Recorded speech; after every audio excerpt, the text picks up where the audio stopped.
Chapter 151. Naoki could only stand up to answer the phone.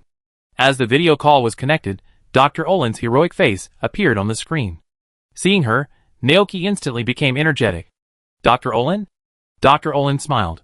"Long time no see, Naoki. How are you doing recently?" Thinking of what happened in the past few days, Naoki also smiled and nodded. Everything is fine. He knew the purpose of Dr. Olin's call, so he shouted outside. Soon, the scarlet figure of Golden appeared in the room. "Naoki, say hello to the doctor?" Golden looked at the person on the screen and said happily, "Aga." Dr. Olin looked at the man and Pokemon, who were very close to each other, and smiled. "Your relationship seems to be closer." In fact, Golden has always been very obedient. Naoki looked at Golden. "This is really surprising." Dr. Olin pondered for a long time and said, "Maybe your Golden is special." She recalled what had happened during this period of time. In order to verify whether Golden and Milton could get along well with humans, she and her husband Dr. Fuda began to try to let her son Papa contact them. But the effect of contact was not very ideal. Why is this? Dr. Olin fell into deep thought again. Looking at Dr. Olin on the screen, Naoki once again thought about her future with Dr. Futu, and Papa's pitiful fate. After a little thought, he finally decided to get involved. Naoki asked, "Doctor, did your experiment encounter any bottleneck?" Dr. Olin didn't expect him to ask this question on his own initiative. After thinking about it, he opened his mouth and said that Piper didn't get along very well with Milton and Gulton. "I don't understand. After being captured by humans poke balls, although Gulton and Milton will not attack humans, they still remain vigilant." Gulton and Milton? Naoki thought of the more violent Gulton in the game and guessed, maybe it's because it has a more violent personality. Even if it is the same Pokemon, there are certain differences in personality. Dr. Olin nodded. This reason cannot be ruled out. Their personalities are indeed not as gentle as the Gulton next to you. Naoki hesitated for a moment and said, "There is one more thing." Dr. Olin was a little surprised. "Huh?" Naoki said, "The reason of Papa." Hearing this, Dr. Olin was stunned for a moment. Naoki continued, "You and Dr. Fuda have devoted all your energy to research and ignored Papa. Papa is still young now. For him, he may think that Gulton and Milton have taken away his parents, so..." He didn't say what he said next, but Dr. Olin understood it. She frowned slightly and fell into deep thought. Naoki didn't say anything else, giving Dr. Olin enough time to think. Dr. Fudu, who didn't appear on the screen, was the first to come back to his senses. He walked into the screen, and compared to Dr. Olin, Dr. Fuda seemed calmer. "It was our negligence. Thank you very much for your reminder, Naoki." Naoki thought to himself, "I just don't want to see the tragic fate of Senior Piper, whose parents died." Seeing the two of them in deep thought, he didn't say much, but just thought about how to remind them that the fourth observatory would explode in the future, and they would die in this incident. However, after thinking for a long time, Naoki couldn't come up with a good solution. If he directly spoiled it and told others, the two doctors might not believe it. Even if they believed it, they would not give up because of their obsession with research. Just when he wanted to say something, Dr. Olin said, "Let's stop here for today's communication." After a pause, she continued, "After the research here is finished, Futu and I will go to visit Papa. See you next time, Naoki." Naoki opened his mouth and nodded. "Okay. Forget it. Let's talk about it next time we have a chance. After all, it will take at least 7 or 8 years for the incident to happen. When he is more familiar with the two doctors, he will explain in detail." After hanging up the phone, Dragonite came back. Naoki was no longer sleepy, so he started to steam the next batch of green grass dumplings for his Mount Goat. Looking at the steaming grass balls in the pot, Naoki suddenly remembered that grass balls can also play a role for the Bud Crown King. Grass balls can provide grass attribute energy for the Bud Crown King. As long as he eats enough grass balls, plus the energy converted from the power of faith provided by nearby farmers, the Bud Crown King will no longer lack energy. Maybe it can make him become like the Mount Goat, and he will feel uncomfortable if he doesn't vent his energy every day. Compared with the Mount Goat that vents energy simply and roughly, the Bud Crown King can vent energy by making crops harvest and flowers bloom. Grass cakes can make the crops produced by the Bud Crown King have a certain chance of mutation. The two can be combined to achieve a positive cycle. In the game, after the player helps the Bud Crown King find 2 horses, the Bud Crown King will also be willing to travel with the player. So the question is, will the real Bud Crown King be the same as in the game, if the Bud Crown King is willing to come to the ranch in the future? For some reason, a picture appeared in Naoki's mind. The Bud Crown King was drinking afternoon tea in the ranch. He sat elegantly on a chair. Grass cakes and grass dumplings were placed on the small round table in front of him. In his hand, the Bud-Crowned King held a cup of black tea, a specialty of Kitakami Township, and sipped it elegantly. It's a beautiful picture. If the Bud-Crowned King is willing to come, he doesn't mind holding a tea party for him every day and preparing a sumptuous afternoon tea and snacks for him. But all this is based on the premise that the Bud-Crowned King is willing to come. As the legendary king who once ruled Galar in ancient times, it is unknown whether the Bud-Crowned King will leave his land.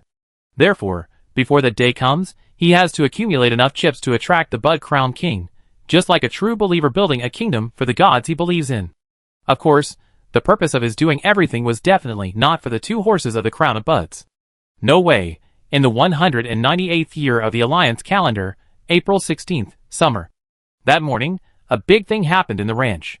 That is, 3 more saltstone treasures evolved into saltstone fortresses.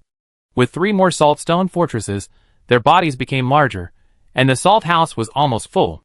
Early in the morning, Naoki began to command them to dig holes in the house and expand their residence. However, for this move, a group of saltstone fortresses, who grew up in the house, had no understanding at all. They looked at each other, and made dull and aggrieved noises, indicating that they didn't know how to do it yet. Naoki, well, that's a problem. Naoki fell into deep thought. At this time, the only one who hadn't evolved, Yanshibo, looked at the 4 big guys in front of him, and was about to cry. Seeing its appearance, the caring first milk fairy immediately stepped forward to comfort it, and gently patted Yanshibo's body with her little hands. Naoki caught a glimpse of the scene from the corner of his eye. He has always had a deep impression of this saltstone treasure.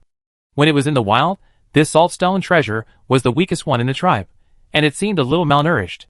He has always been free-range with regard to the salt production of the saltstone treasure. Because of this, he did not ask about the previous few saltstone treasures running around the pasture with Frost Milk Fairy all day. Naoki did not want to lock them up in the house for rock salt. Now seeing the appearance of this saltstone treasure, he immediately stepped forward and comforted it generously. Don't be sad. Even if you can't evolve in your life, I will support you for life. The other 4 saltstones were envious. Saltstone was anxious and touched. Although touched, it didn't want to never evolve into saltstone. It also wanted to send more rock salt to Naoki, like the already evolved saltstone. Seeing saltstone's expression, Naoki realized that he had said the wrong thing. He scratched his head and quickly changed his words. Don't worry, I will try my best to help you evolve next time. Chapter 152. A method that can help saltstone Pokemon evolve. The first thing Naoki thought of was to gain experience through battles to achieve the effect of training, so as to help Pokemon evolve. Or let it compete with other saltstone Pokemon. This is a good idea. Generally speaking, the evolution of Pokemon is the accumulation of life levels. When the accumulation reaches a certain level, it will undergo a transformation and become a more powerful existence. Therefore, saltstone Pokemon must be provided with sufficient nutrition and energy. This is quite satisfying. He can just make a few more portions of rock salt fried soil that saltstone likes to eat. That thing can improve the physical strength of saltstone, making it stronger and healthier. Thinking of this, Naoki asked the other 4 saltstones to exchange evolution experiences with saltstone first, and he went back to the room and checked the inventory in the locker. Then he found that there was still a lot of rock salt at home, but there was no soil for making rock salt fried soil.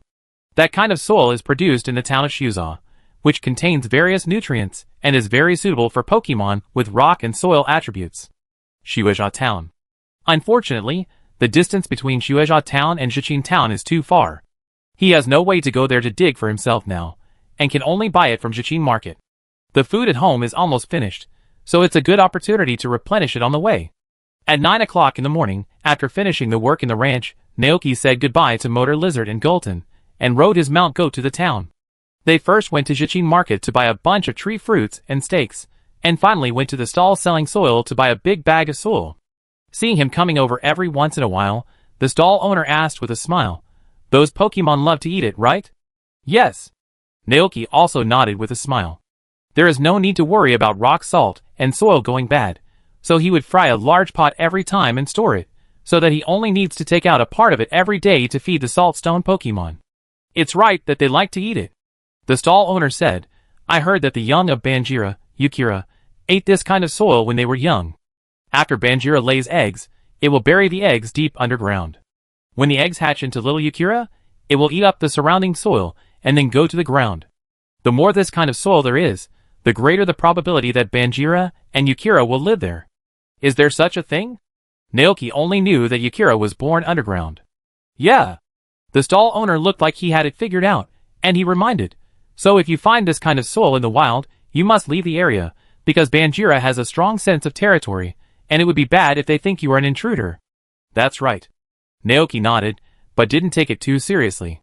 It happened that someone else came to buy soil at this time, so he turned around and left, riding his goat back to the ranch. The ranch was still a thriving and lively scene. Naoki returned to the room with several large bags of things. He glanced at the old-fashioned pendulum clock on the wall and saw that it was still early, so he started making rock salt and fried soil for the salt stone treasure. The Pokemon were all playing outside, and the room was very quiet, with only the sound of the spatula turning over, and the Pokemon's cries from outside could be heard here. Naoki listened and thought that it was Golden, who was teaching Motor Lizard and Dragonite. Soon, a large pot of clay was cooked, and Naoki poured it into a basin and placed it on the floor to cool. At this moment, Butterfree suddenly flew in from outside. Naoki turned his head and looked. Huh? What happened? Butterfree pointed outside in disbelief, as if he wanted him to go over and take a look. Seeing this, Naoki put down his work and followed Butterfree outside. To be precise, he came to the farmland. This time, he found something wrong without Butterfree's reminder. Because the originally flat land in the farmland had obvious bulges, as if something had drilled through it. And, even more distressing, there were several bite marks on the newly grown seedlings in several plots of land. Butterfree gently flapped its wings, looking sad. At this time, something suddenly began to move underground. Then, a Pokemon with an oval brown head and a red nose came out from below. Is that Diglett? Naoki's guess was confirmed at this moment. It seems that the instigator of all this is this little Diglett. Naoki immediately said, Butterfree, catch it and use hypnotic powder. Seeing the farmland destroyed, Butterfree was also very angry. It flapped its wings and phosphorus powder that could make people sleepy fell from above. Just as it was about to hit, the Diglett seemed to have noticed something, and it shrunk back into the ground and moved quickly underground. Soon, the mole stopped and came out of the ground again. This time, it cast its eyes on the Butterfree at the edge of the field. Squeak, squeak. Then, it retracted into the ground again, as if deliberately making trouble. Seeing this scene, several black lines appeared on Naoki's forehead. Mole, a Pokemon that likes dark places, spends most of its time underground and survives by gnawing on tree roots and the like. Because the soil will be properly turned over after the mole passes by, and their feces will make the soil fertile, becoming the most suitable field for farming, so many farmers will carefully cultivate them. In order to feed them, farmers would plant trees that gophers like to eat around crops, and use this method to let them help cultivate the land. But sometimes, gophers would also eat the crops planted by farmers, causing disasters to farmers. Like now. So, he encountered a gopher who was deliberately making trouble? Damn, those were the crops he had worked so hard to plant. Galton! Faced with a provocative gopher, Naoki chose to call for reinforcements without hesitation. Golden, who was basking in the sun not far away, heard the shout and rushed over like a rocket. Aw, gah! Catch it! Naoki ordered. Hearing this, Golden cast his eyes towards the field. After seeing the culprit who made Naoki angry, a speechless expression suddenly appeared on his face. The next second, it released the terrible aura on its body. The mole that was originally making trouble in the farmland suddenly felt an invisible pressure and terrible aura. It immediately realized that there was a very powerful Pokemon here. The mole squeaked in panic, and then instinctively retreated underground to escape. But how could Golden give it this opportunity? Golden stomped on the ground, and the huge vibration caused the tunnel dug by the mole to collapse instantly. Then, it rushed forward and knocked the mole unconscious with a claw knife before it could retreat. Having completed the task, Golden hid his merits and fame and retreated to Naoki's side. Naoki went forward to check the damage to the farmland. Fortunately, Butterfree discovered it early, and the mole's movement track had not spread to other places. Only a small piece of farmland was affected, and 2 corn seedlings were eaten. Seeing this scene, Naoki breathed a sigh of relief.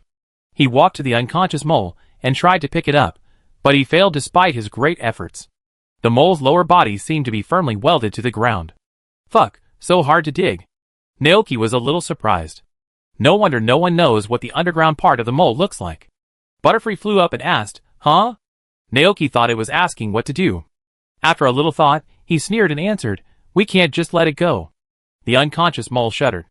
Naoki noticed this scene and thought, wow, he can even pretend to be unconscious. If that's the case, then wouldn't it be unreasonable for him not to cooperate? Naoki pretended to be very angry. This guy is so hateful, he must be punished. Hearing his tone, the unconscious Diglett began to tremble. Although it can burrow into the ground to escape, it may not be able to escape from the scary Pokemon. Naoki glanced at Diglett with the corner of his eye and said to Golden and Butterfree, "How do you think we should punish this bad guy?" Butterfree said angrily, "Ugh." Golden, "Agah." Naoki deliberately said, "In that case, lock it up and let it starve for a month, roast the mole with jet flames, freeze it in an ice cellar, and finally throw it into the river." Hearing this, the mole trembled even more exaggeratedly. Devil, this human is a devil that is scarier than the red-skinned Pokemon. Butterfree imagined the scene and felt it was too cruel. Although this mole was naughty, it was not guilty of such a crime. It said reluctantly, "MMM." Squeak. The mole thought to himself, yes, it had no ill intentions, it just wanted to play a trick on this human. Hearing Butterfree's words, Naoki snorted coldly and said, "It's not impossible to let it go, unless it stays to help me work to offset the damage it caused." Gulton, who was standing by, looked at the two people singing the same tune and didn't know what to say for a moment. It knew that Naoki was just talking and would not really do it. But the mole didn't think so. In its opinion, this human is really the most terrible creature in the world. Its brain seemed to be accelerating, and it began to imagine itself being locked up, roasted by fire, frozen, and finally thrown into the river. So scary. The mole regretted his decision, and at this moment, it suddenly heard the human say that it was okay to let it go. Hearing this, the mole quickly opened his eyes, and nodded repeatedly in Naoki's surprised eyes. Squeak. It was willing. It was willing to stay and work to offset the losses it caused, Naoki, so easily frightened. He looked at the mole in front of him, who had voluntarily stayed to work with great interest. In fact, the first time he saw the mole, he had the idea of keeping it. But the mole was too naughty and played whack-a-mole with him, so he had to resort to this last resort and let Golden scare it. "Are you really willing to stay and work?" Naoki asked. The mole nodded in panic. Squeak. Naoki was a little unconvinced. "Are you planning to escape when I'm not paying attention?" The mole shook his head quickly. Squeak. "Very good. Let me see your sincerity." Naoki led the way. "Follow me. I just have a job for you." The mole followed in a hurry. Naoki signaled Golden with his eyes, asking it to continue playing with Dragonite.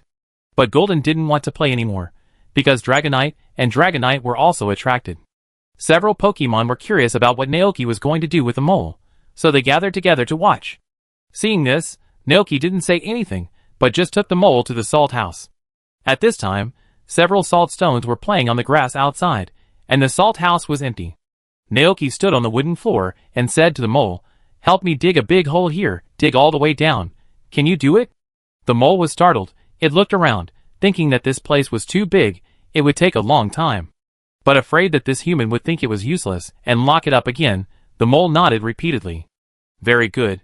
Naoki did not forget to give a sweet date. Work hard, and I will provide you with food during this period." Squeak. The mole dared not dream. Naoki left Gulton here to help it, such as destroying the wooden boards and breaking the stones under the ground. And he went to prepare lunch for the Pokemon. Today's lunch is still a simple sandwich and steak.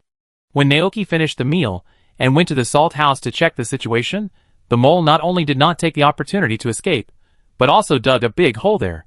Seeing this scene, Naoki thought that this mole was quite simple and honest. He said he would not run away, even though he had many opportunities to escape by digging holes underground. Naoki asked Gulton to eat first, and then called the mole, who was busy, to come up. The mole poked his head out from underground tremblingly. It thought it would be scolded by this human, but it didn't expect to be greeted by food with tempting aroma. The mole swallowed his saliva. Naoki smiled and handed over the sandwich. "This is the food for you, eat it." The mole didn't dare to move. Seeing its appearance, Naoki thought it might be really scared. He thought carefully and comforted it. "Relax, as long as you don't destroy my farmland anymore, I won't hurt you, and other Pokemon in the ranch won't hurt you either. Wait for you to help me dig the hole, and you can leave if you want. I won't stop you. During your work, I will provide you with food on time every day. Hearing this, the mole blinked. Squeak! It looked at the sandwich in front of it, and then at the human. For some reason, the mole suddenly felt that this human was not so scary when he was not angry. It ate the sandwich carefully. At the first bite, the mole's two little eyes lit up. Squeak! It had never eaten such delicious food.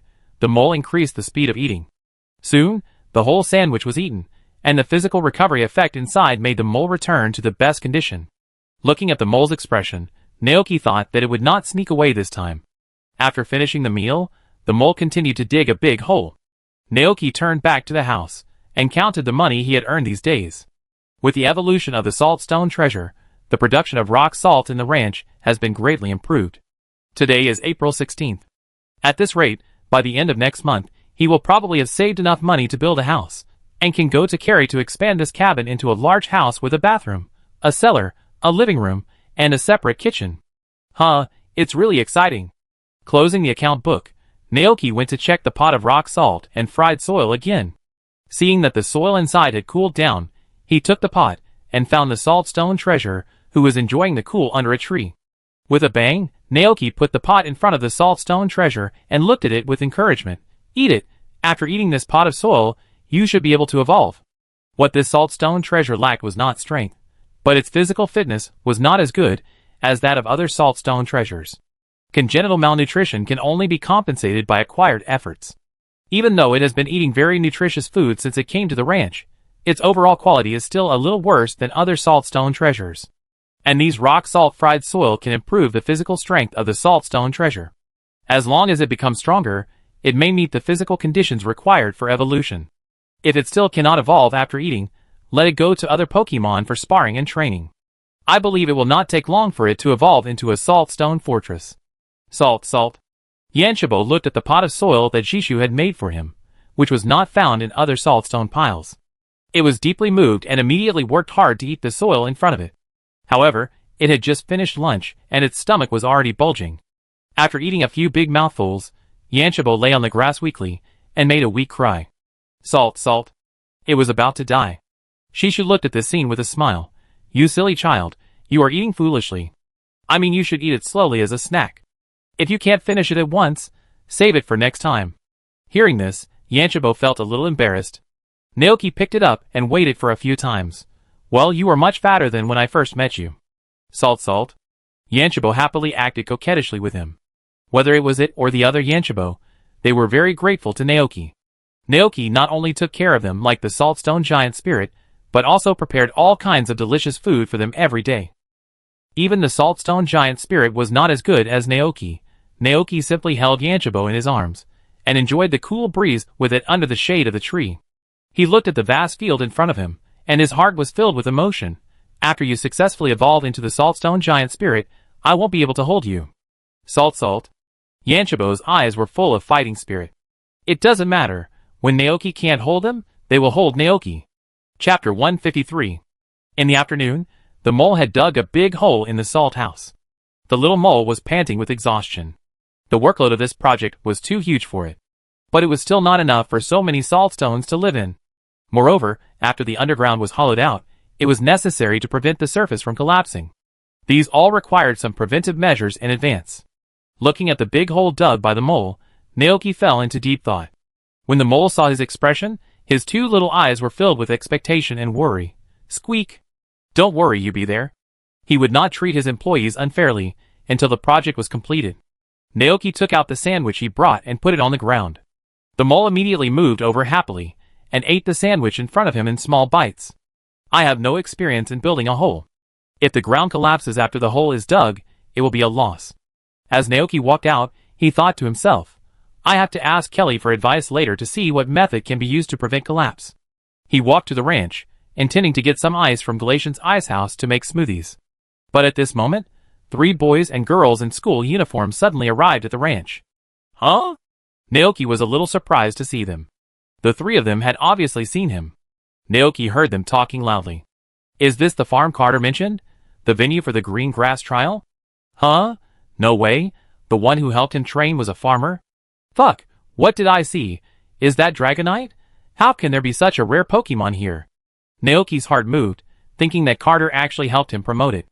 After the first try of lovemaking, ordinary disco can no longer satisfy the goat mount. These days, they have been itching for a fight for a long time. Just when he was about to go up, Batubo flew over. The three people's eyes were instantly attracted by Batubo, who was wearing a red cape and looked very handsome. The three honest students, who had been well behaved since childhood, widened their eyes when they saw the incredible scene. One of the girls with short pink hair exclaimed in amazement, "Oh my God, is that Bud-Ub? Can Bud-Ub fly?" Another boy with glasses adjusted his glasses. He observed Bud-Ub and said calmly, "It should be using the principle of electromagnetic levitation." At this time, someone else saw Golden. "What kind of Pokemon is that?" "I don't know either." "Where is this place? How can there be so many rare Pokemon?" Looking at the three people in a state of shock, Naoki felt amused and walked forward. "Hello." "Excuse me." The three were quite polite. They greeted Naoki first, and then asked, "Excuse me, are you the owner of this place? We heard from Carter that a grass trial is being held here to help Pokemon practice." "It's me." Naoki smiled and nodded. He glanced at the school uniforms of the three people and asked, "You and Carter are students of Orange Academy, right?" "No, I'm from Grape College," the girl said. Naoki was a little surprised. The girl then told him about the two colleges in Padilla College, Orange College and Grape College.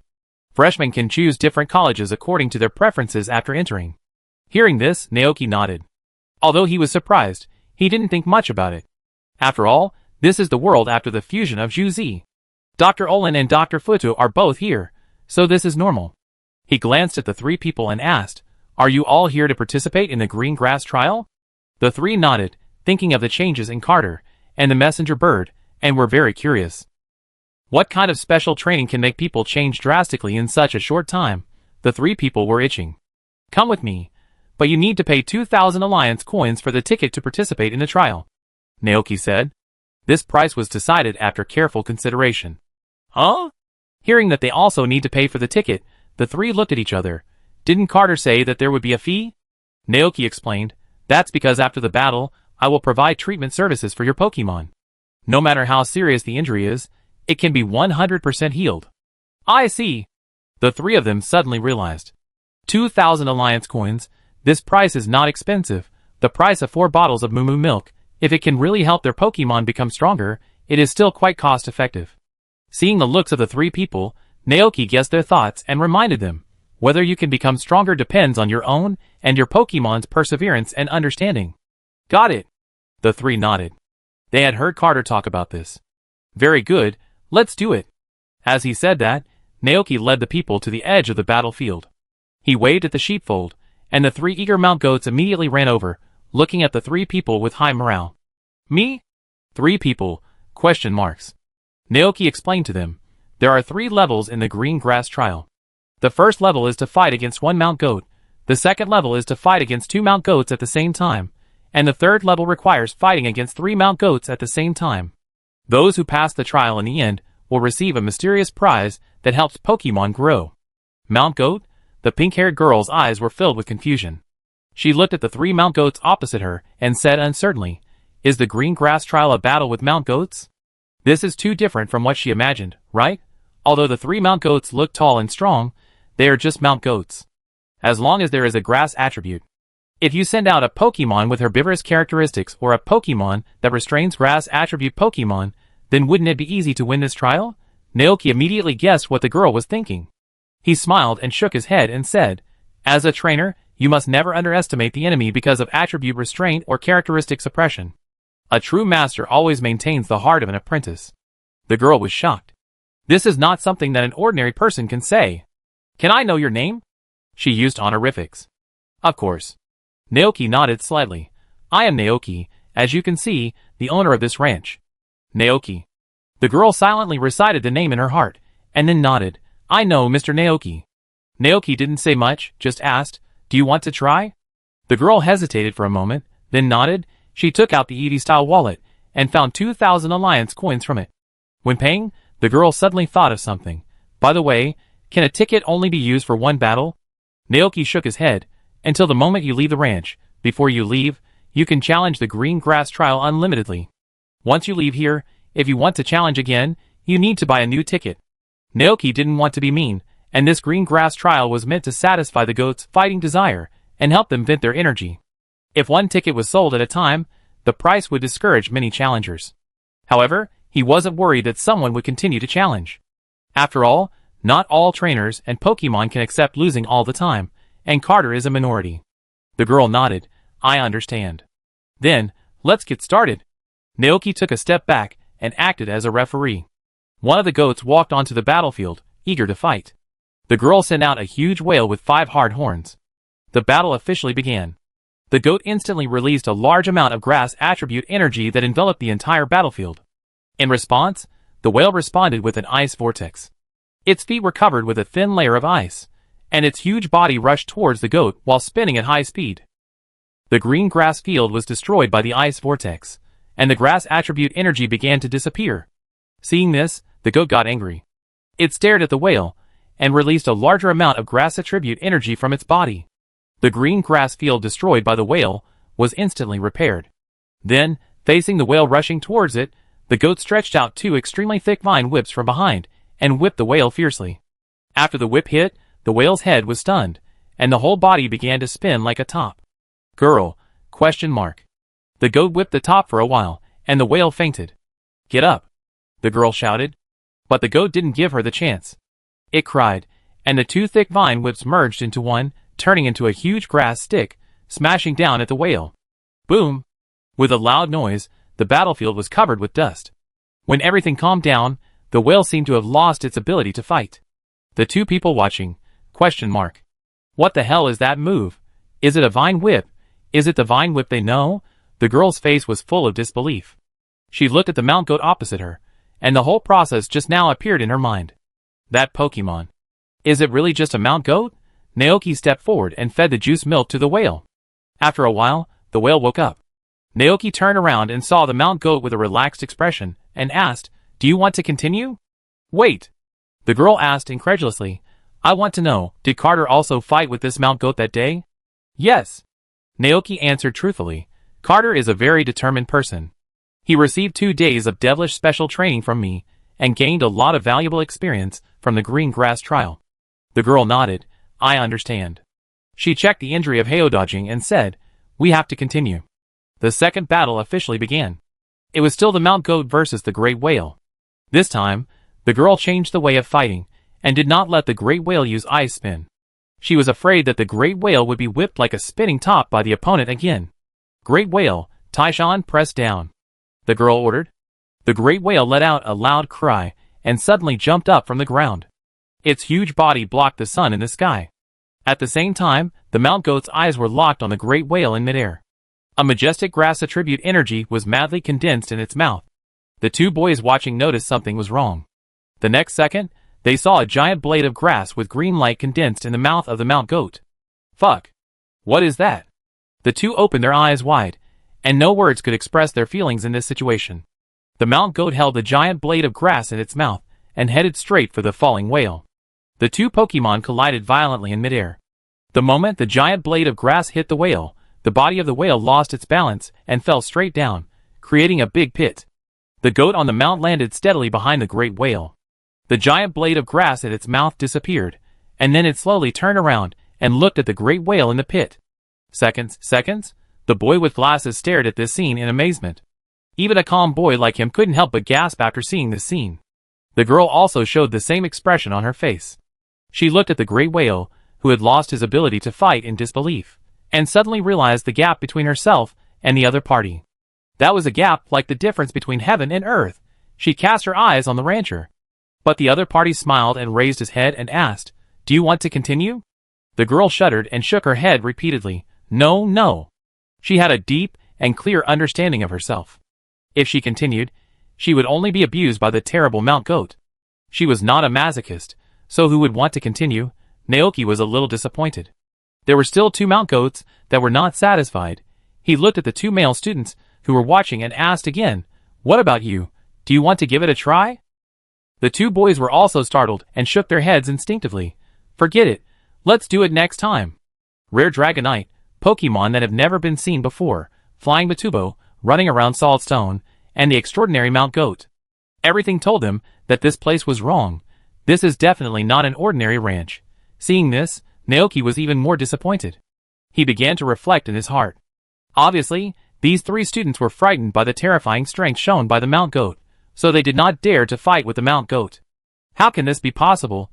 He thought for a moment, and used the same rhetoric he had used to fool Carter. What a pity. He sighed. You haven't understood the true meaning of the green grass trial. As expected, the 3 people's attention was immediately attracted. Mr. Naoki, what does this mean? The girl couldn't help asking. Naoki said calmly, the original intention of creating the green grass trial is to help more trainers test and train the strength and character of the Pokemon around them. Simply winning is never the purpose of the trial. The purpose is to gain more experience from the battle, learn how to deal with strong enemies, and learn courage. In this way, when facing strong enemies in the future, your Pokemon will remember this moment. It has persisted in such a difficult trial. What else in the world can stop it? An unyielding character and tenacious perseverance are necessary conditions for becoming a strong trainer, just like the grass growing in the wild. Carter did this, so he made rapid progress. It was those scars that made them what they are. I don't want you to gain nothing from the trial. Naoki reasoned and moved them emotionally, and he almost believed it. Sure enough, when he finished speaking, the 3 people in front of him were moved. The girl remembered what Mr. Naoki had said before, that a true master always has the heart of an apprentice. This is obviously not something that an ordinary person can say. She couldn't help but say, Mr. Naoki, you must be a very powerful trainer. Master trainer? Or a champion? Or a retired superstar? Not only is he powerful, but he is also kind-hearted. Even if he lives in seclusion in the wild, he never forgets to pass on his master spirit. He also wants to help younger trainers become stronger, using this trial method to think about them. Thinking about it this way, Mr. Naoki is simply a good person with noble character. Chapter 154. In the evening, the twilight covered the entire ranch. The 3 challengers, who were stimulated, dragged their exhausted bodies and turned away. They stood in front of the ranch and said goodbye to Naoki. Goodbye, Mr. Naoki. Thank you very much for your help today. We will come again if we have the chance. Naoki waved his hand casually. Go, go. Looking at the appearance of these 3 people, it seems that they have gained a lot today. The 3 turned away contentedly. Naoki turned around and checked the situation of the 3 goats. After venting the energy in their bodies, they looked satisfied and relaxed. Seeing Naoki looking at them, the 3 goats greeted him happily. Mia. It's okay, you guys continue to lie down, Naoki said. On the way back to the house, he began to think about the current situation of the goats. Whether it is dancing or fighting, these 2 effects are not long-lasting. In fact, there are more than these 2 ways to solve the problem of excess energy in the goats. If you compare the Mount Goat to a balloon filled with water, the Mount Goat is the balloon itself, and the water can be regarded as the grass attribute energy provided by the grass ball. If there is too much water, the balloon will expand and lose its balance, so the excess water must be poured out. In this case, if the balloon is large enough, far exceeding the amount of water inside, then no matter how much water is filled, it will not expand. If you want the Mount Goats to no longer vent energy every day like they do now, you need to improve their physical strength and expand the upper limit of energy they can accommodate. The only way to improve physical strength in this world at present. It seems that there are only continuous training and extreme battles. It would be great if we could make related dishes, Naoki thought. For example, the rock salt fried soil that Saltstone Pokemon eats every day can be used to improve the physical strength of Saltstone Pokemon and Saltstone Regiment. The only pity is that it has no effect on the grass attribute Mount Goat. It was evening, and the Pokemon that had been playing outside all day returned to their nests one after another. Gullerton lay on the bed, swinging his tail leisurely. Motor Lizard and Dragonite stood in front of the refrigerator, took out 2 cups of tree juice, and drank them. Naoki began to prepare dinner for everyone.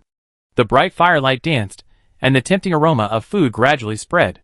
The curling smoke rose high into the sky through the chimney on the roof. The sunset, like orange soda, fell into the room through the window. The air was filled with a warm and harmonious atmosphere. Naoki looked at the sizzling fried steak in the pan and thought about Baby Bear and Dream. There has been no news from them for almost half a month. I wonder where they are now, and how they are doing. Judging from the news from the 2 little guys and the Pokemon who came to deliver the message, Naoki guessed that there was a 70% chance that they were in the Kanto region or the Johto region. Those 2 regions were on the same continent, and were very far away from the Padia region. According to the time difference, it was evening here, and it should be late at night there. At this time, Dream and Baby Bear must have fallen asleep early, right? Just like wild Pokemon, They found a big tree at random, and used the secret power of dreams to build a spacious tree hole base. 2 furry Pokemon hid in the tree hole, and slept in each other's arms. Soon, dinner was ready, and the sky outside was completely dark. Naoki and a group of Pokemon began to enjoy dinner. Meanwhile, in the distant Kanto region, as Naoki expected, it was already late at night. Waves beat against the rocks under the steep coast, and the deep sea was endless. The weather today is not very good. There is not a single star in the sky. Looking around, there is no light around except the light from a lighthouse located on the cliff. Dream and Baby Bear are sitting leisurely on the lighthouse. A few days ago, they traveled to this place. I heard from the nearby Pokemon that every late night, a mysterious figure will appear on the sea and wander around. It is an unknown creature shrouded in fog, as huge as a monster, but always making a lonely cry. A crab that lives by the sea was very scared. It happened to hear about the recently famous Great Hero Expedition Team. It was an expedition team composed of 2 Pokemon. They were on a journey, and loved to help Pokemon in trouble.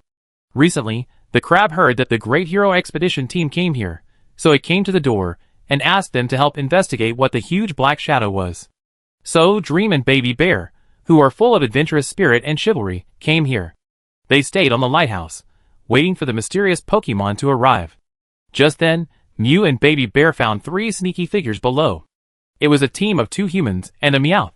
The 3 members of Team Rocket, who were determined to sneak into the lighthouse, did not notice that someone was watching their excitement. Musashi, who was walking in the front with his back bent, couldn't help but fantasize. There must be a lot of valuable things here. Kojiro beside her was also very excited. Maybe there will be a lot of rare Pokemon, and we will catch them all when the time comes. Then give it to the boss, get promoted and make a fortune. Meow. Meow? Meow tilted his head and looked at the 3 people. 1. Because he had been besieged by Meow in the city before, Baby Bear didn't like Pokemon like Meow. What he didn't expect was that Meow could actually speak human language. Just when the 2 Pokemon were puzzled, a layer of light mist suddenly rose on the sea. Then, Meow seemed to notice something. It and Baby Bear turned around, and saw a black shadow coming from the sea in the distance. It was a huge black shadow beyond their imagination. Although Dream and Baby Bear had expected it, they were still shocked by this scene. Eee! It's so big! The black shadow was shrouded in the night, and a thick layer of fog was around its body, making it impossible to see its specific appearance.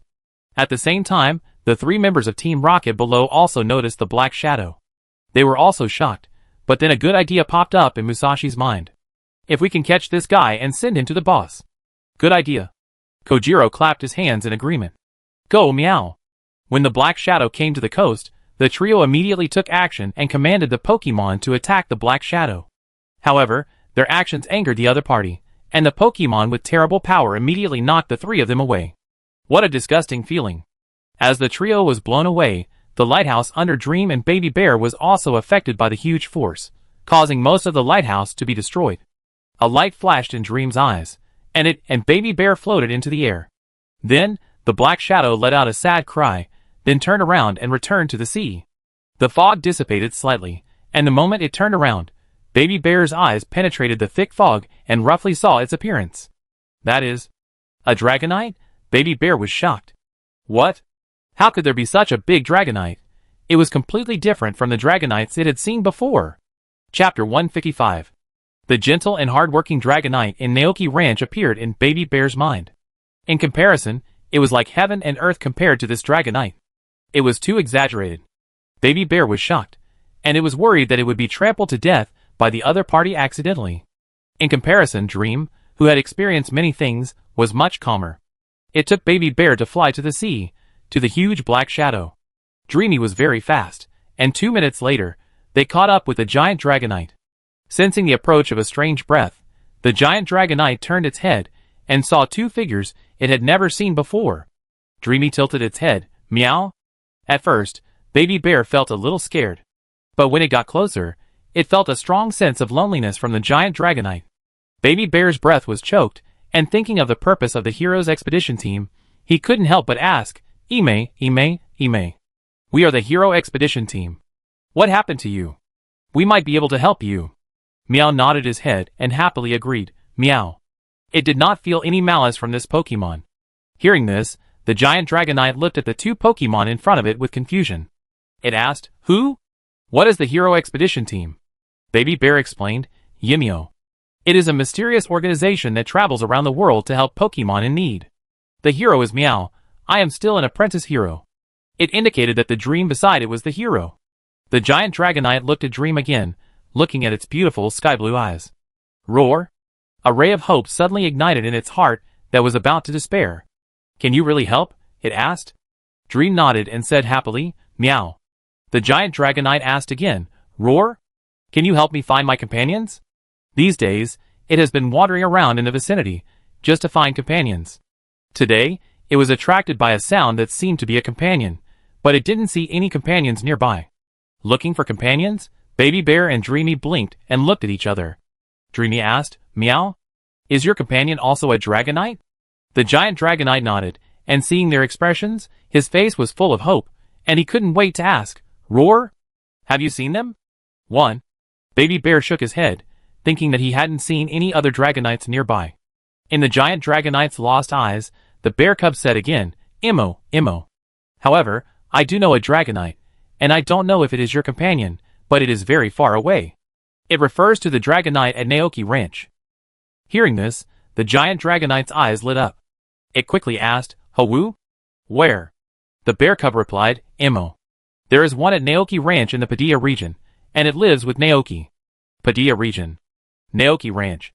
The giant Dragonite wrote down these two pieces of information. But soon, it realized that it didn't know the exact location. Meow. Seeing its anxious look, Menghuan smiled, and then a blue light flashed in her eyes, and told it the location of the ranch and Naoki's appearance in her memory. After learning the whereabouts of its companions, the giant Dragonite couldn't wait to leave. Its figure slowly disappeared on the sea, accompanied by heavy fog. The nearby sea area has returned to clear weather again. Menghuan and Baby Bear floated in the air, looking at the direction where the giant Dragonite disappeared. What? Then, let's write a letter to Naoki about this. Meow. Dream agreed happily. After solving the mysterious shadow incident, the two Pokemon first went to the client, Crab, and told it the news. After hearing that the giant Pokemon would never come here again, Crab breathed a sigh of relief, then thanked the Hero Expedition team with gratitude and planned to treat them to a seaweed feast. But Dream and Baby Bear refused. As a hero, who walks the world to uphold justice and help the weak, he will never take a single needle or thread from the masses. For this, the Crab was grateful again. And Mew and Baby Bear returned to the temporary tree hole base built with secret power. The two Pokemon found the crayons and letter paper in the corner, and drew what they encountered today. Finally, they gave the letter to Pidgeot, whom they met in the forest, and asked him to help deliver the letter to the ranch. Pidgeot grabbed the envelope with his claws, called happily to Baby Bear and Mew, spread his wide wings, and flew away. The next morning, the sky was bright. Naoki first went to the salt house to check the progress of the mole's work, and then rode the motorcycle lizard to Klee's hut. When he walked into the store, Naoki saw the statue of the Bud Crown King on the shelf at a glance. Compared with his carving, Klee's can be said to be very lifelike, just like the real thing. Naoki went forward and took one and looked at it for a while, and asked, How are the sales? Klee smiled and said, 2,000 alliance coins each, very popular.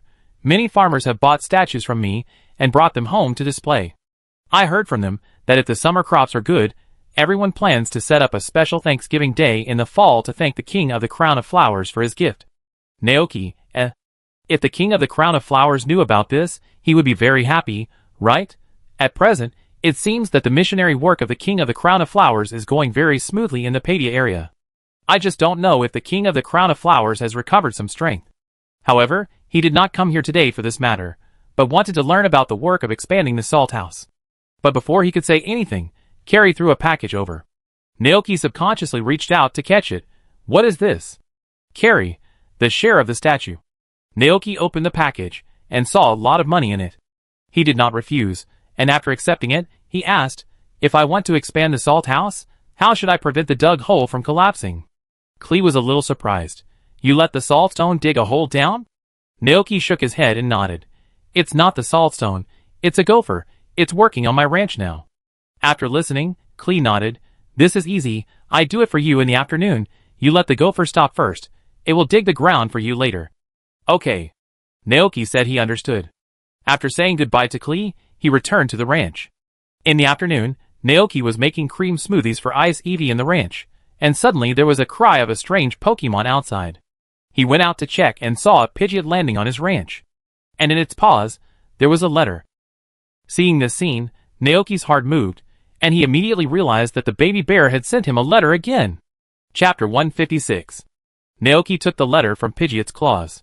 The white letter paper was covered with colorful patterns drawn with crayons. A Pokemon with 2 pairs of big claws, a blue sea, a lighthouse by the sea, an orange Dragonite, and the moon in the sky. There were still 2 small and cute claw prints at the end. Huh? Naoki looked at the strange-looking Pokemon and guessed, could it be a giant crab?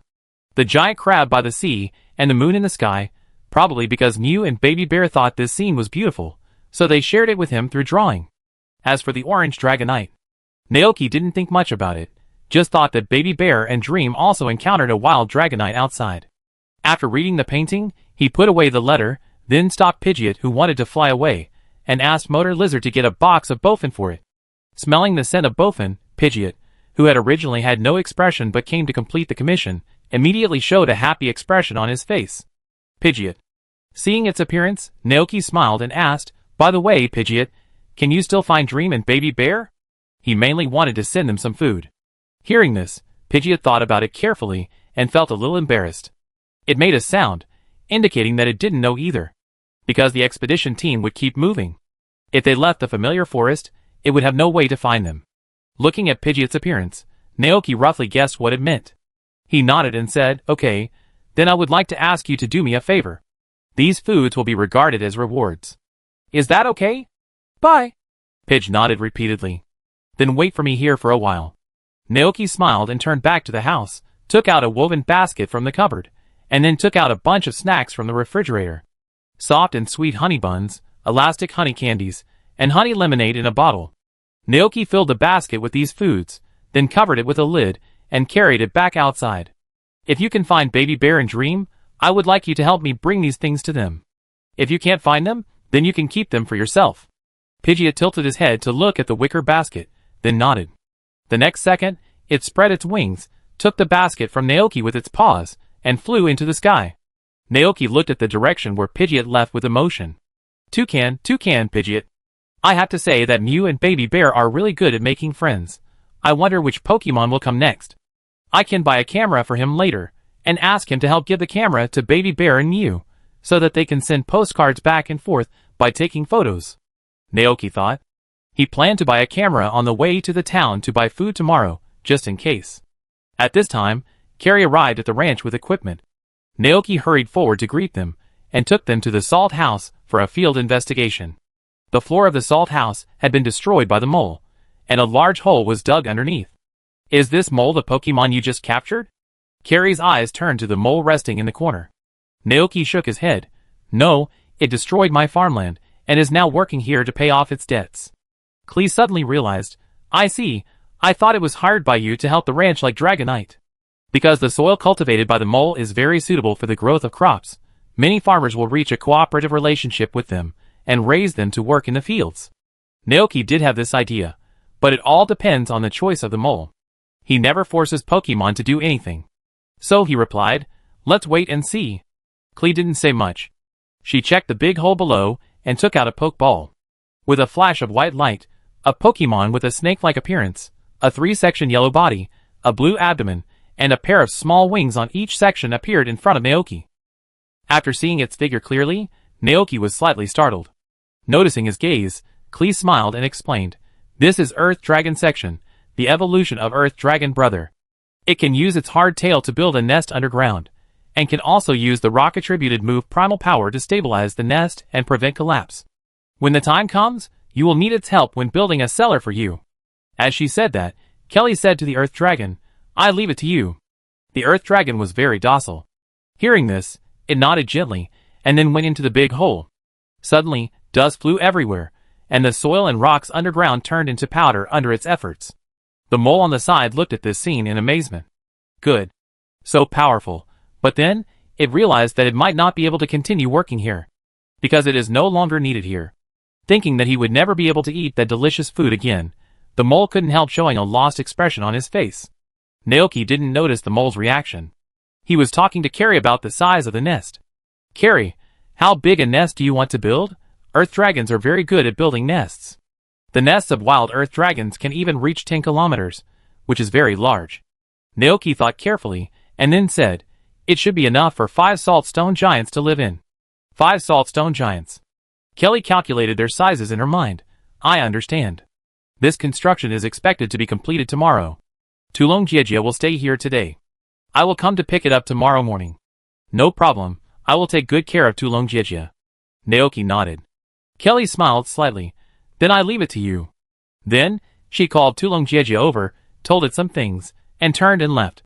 Naoki sent her off the ranch, and when he returned to the salt house, he suddenly found that Diglett had disappeared. He looked around, feeling a little confused. Diglett? Naoki called out to the surroundings, but got no response. That guy didn't run away. Naoki didn't know what to say for a moment.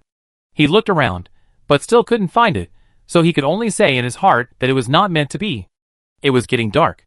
Naoki found 4 saltstones and saltstone Pokemons, told them about the construction of the salt house, and asked them to go back to the Poke Ball to rest at night. The Pokemon had no objections, so after dinner and playing outside for a while, Naoki put them back into the Poke Ball. The wind blew outside at night, and Naoki felt a little worried. Before going to bed, he went outside to check the various facilities in the ranch, and sent a midnight snack to Tulongjieja, who stayed up late to work overtime, so that he could eat it before working. After making sure everything was correct, Naoki returned to the house with peace of mind, and fell asleep, hugging the furry butterfly. Chapter 157. For o'clock in the morning, Padilla West Sea. The night was like water, and above the dark sea, a ship with lights on was quietly docked on the sea. This was a fishing boat, with a total of 15 fishermen from the Padilla area on board. After a day of fishing, these fishermen went to bed early with anticipation, and they would transport the fish to the nearest city for sale the next morning. In the duty room, 2 fishermen wearing sleeveless vests were dozing off. They are the duty officers tonight. Because there are always some unexpected emergencies at sea, such as thunder and rain, tsunamis, or attacks by wild Pokemon. So every night, several people are arranged on the ship to be on duty. Suddenly, a crisp ding-dong sound was heard. The dozing fisherman Jingtian was awakened. He opened his eyes dazedly, and yawned loudly. Looking around, there was no wind or rain outside, everything looked so calm. Another peaceful night. Jida yawned loudly, touched the head of Mosquito Insenskuen, who was sleeping beside him, and then planned to continue sleeping. But at this moment, his sharp eyes suddenly noticed the radar monitoring map in front of him. The fluorescent green radar map showed an extremely large figure moving rapidly on the seabed several kilometers away. Seeing this scene, the sleepiness in Jinqian's mind disappeared instantly, and the whole person woke up instantly. He hurriedly woke up his companions and shouted, Matsumoto, wake up, something is happening. What are you doing? The man named Matsumoto was sleeping soundly, and he was a little unhappy when he was woken up. What's going on? Ida pointed at the radar map in front of him and exclaimed, something is moving quickly towards us in the sea. Matsumoto looked up, and after seeing the huge object above, his eyes widened instantly. What is that? Is it a Pokemon? No. Ida shook his head. I don't know, the outline doesn't match. The only Pokemon that big in the sea is King Whale. No, even the king of the howler whales is not that big. He stood up quickly and sounded the alarm. We must prepare everyone. A shrill alarm sounded from the ship. The crew on the ship were awakened one after another, and people gathered on the deck and radar room. After learning about the situation in front of them, they immediately showed expressions of horror on their faces. What on earth is that? It's so big, it's dozens of meters in size. Could it be a monster in the sea? When I was a child, my grandmother told me that there are very scary monsters living in the sea. If humans don't respect the ocean, it will appear and destroy humans. Don't talk nonsense. There is no such thing in this world.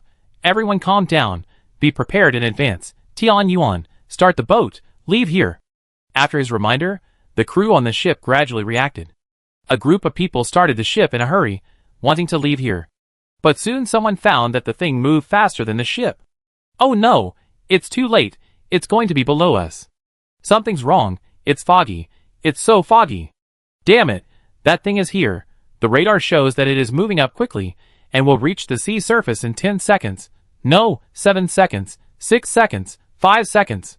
A mist appeared in the air at some point. The originally calm sea surface was stirred up by waves, and the waves hit the hull one after another.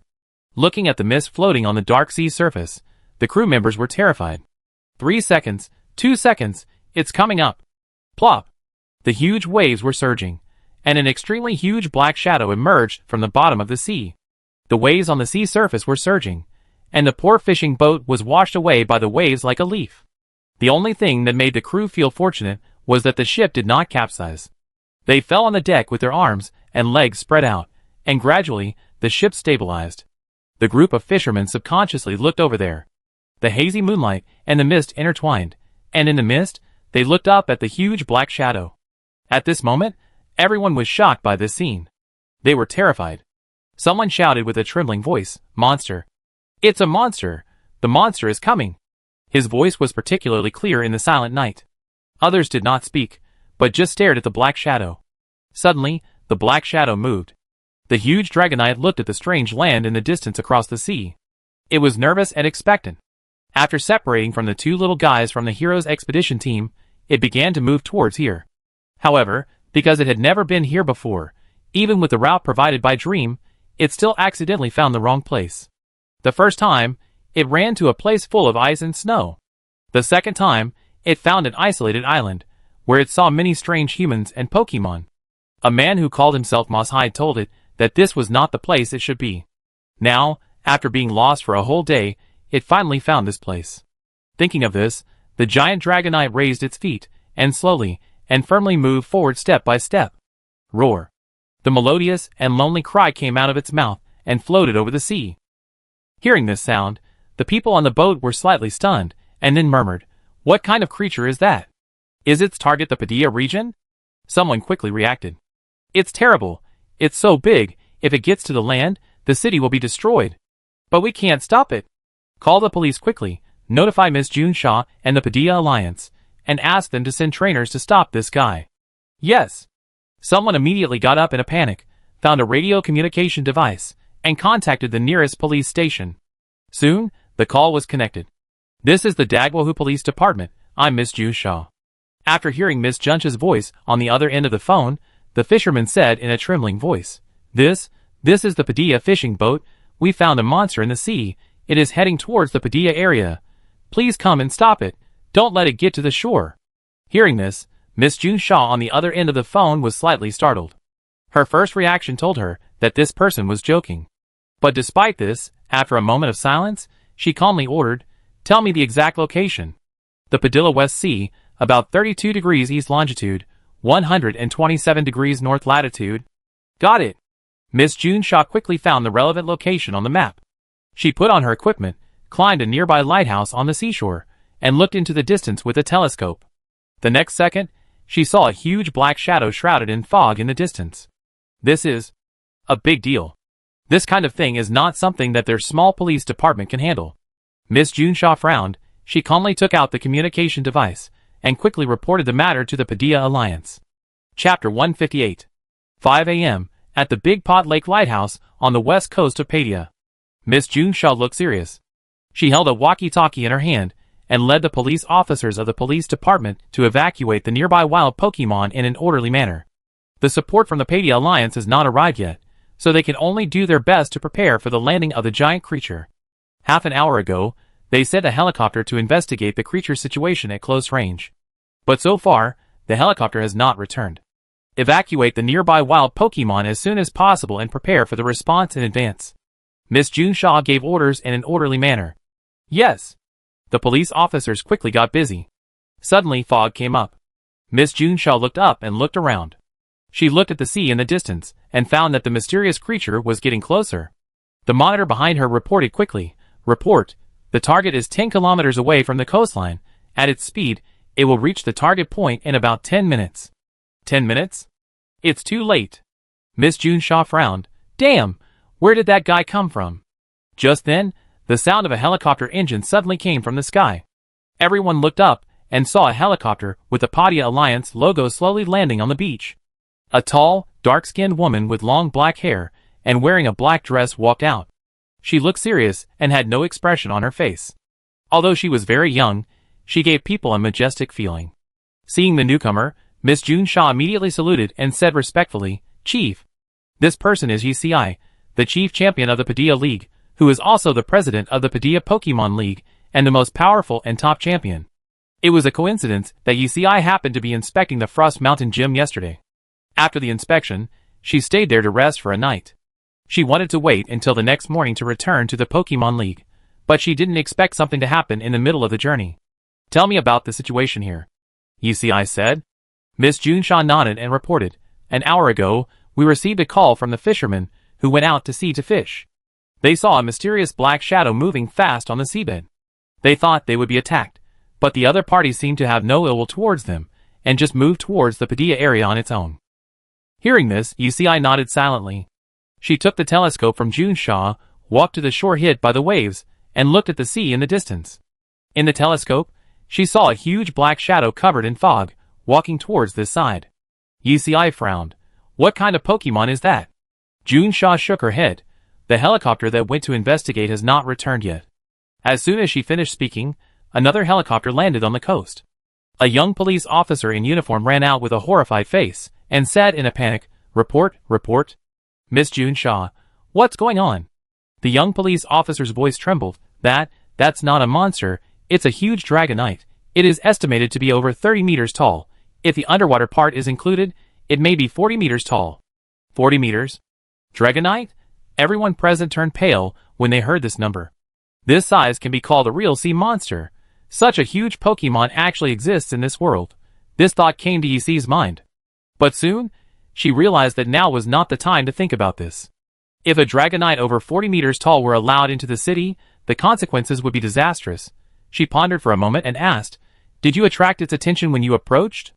The young police officer shook his head. No, it didn't attack and didn't seem to have any malicious intent.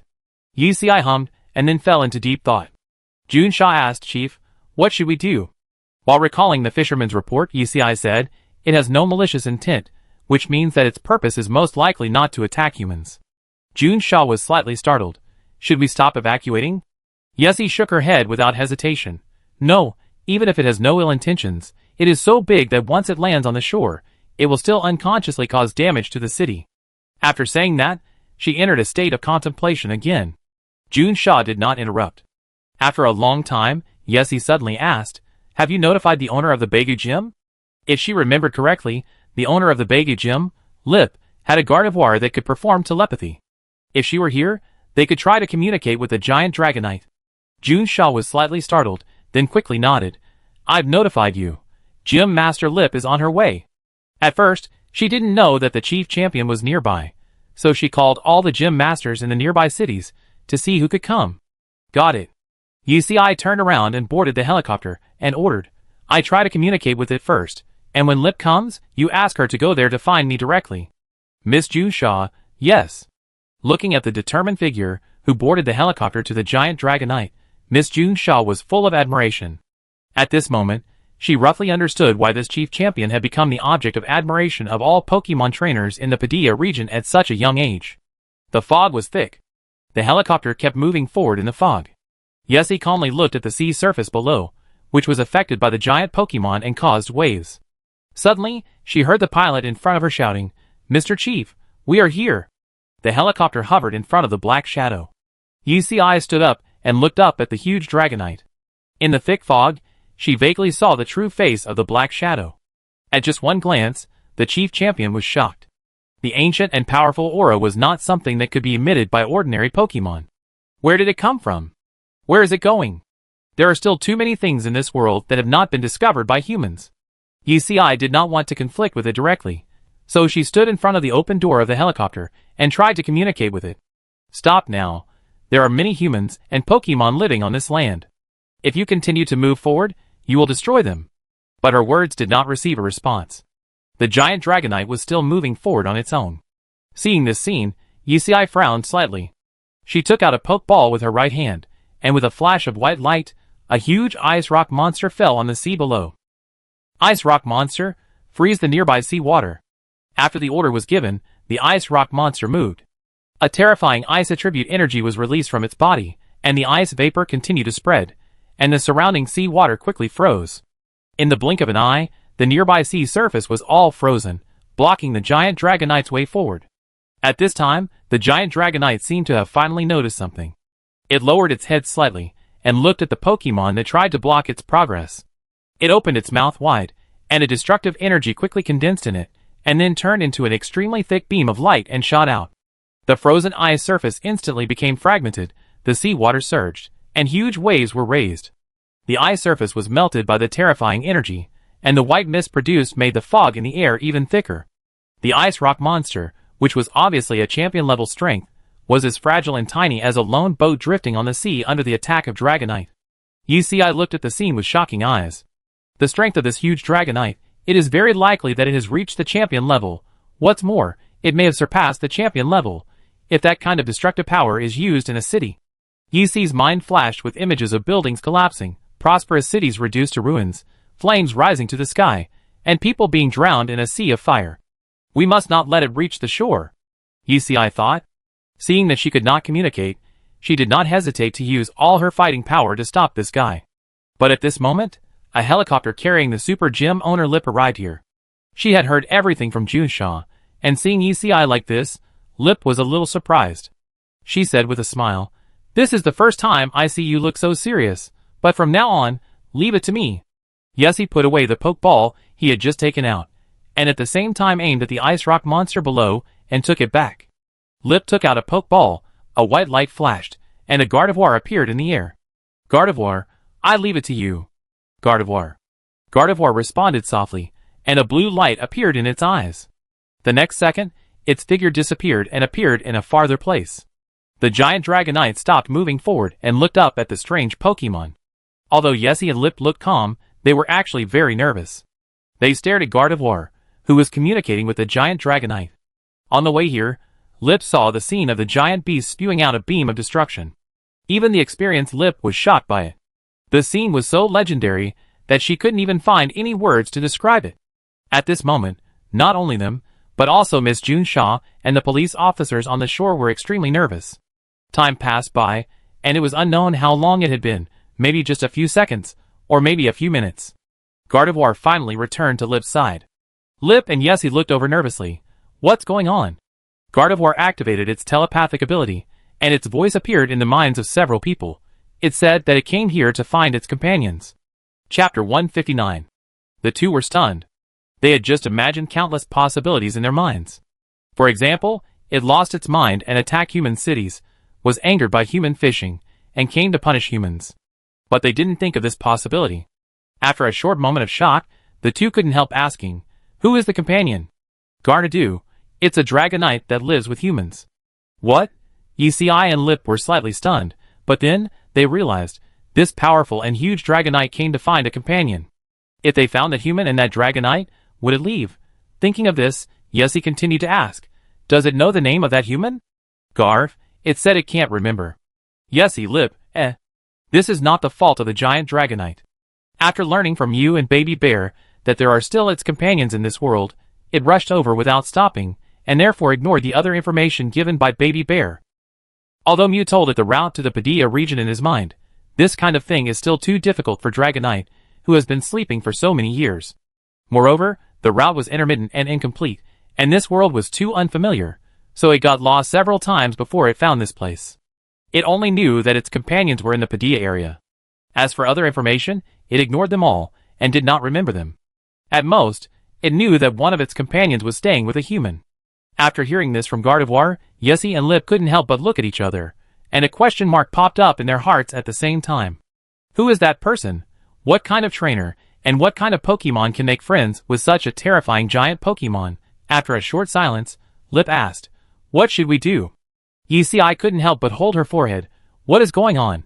She sighed and said calmly, "Let Gardevoir try to persuade this giant Dragonite to stay here and wait. We will help it find a companion. They don't want to conflict with this terrifying Pokemon. So for now, this is the only way." Lip agreed with this method, nodded, and told Gardevoir about this proposal. Gardevoir nodded gently, and then returned to Dragonite, and continued to communicate with it. After a while, Gardevoir came back, and told the two the result. It agreed. Hearing this, UCI and Lip breathed a sigh of relief at the same time. Fortunately, the other party still had reason to communicate. So now all that was left was to find that human and his Dragonite. As long as they are found, this incident can be resolved satisfactorily. After a moment's silence, the young Pokemon League president, the top champion in the Padilla region, gave an order through the intercom. Contact major TV stations, notify those reporters and media, and ask them to put this incident on TV and find the trainer as soon as possible. Miss June Shaw, who was guarding the shore, looked serious. Yes. The Padilla region was undercurrent, but the atmosphere in Naoki Ranch was peaceful. At 6 in the morning, the old-fashioned wall clock chimed.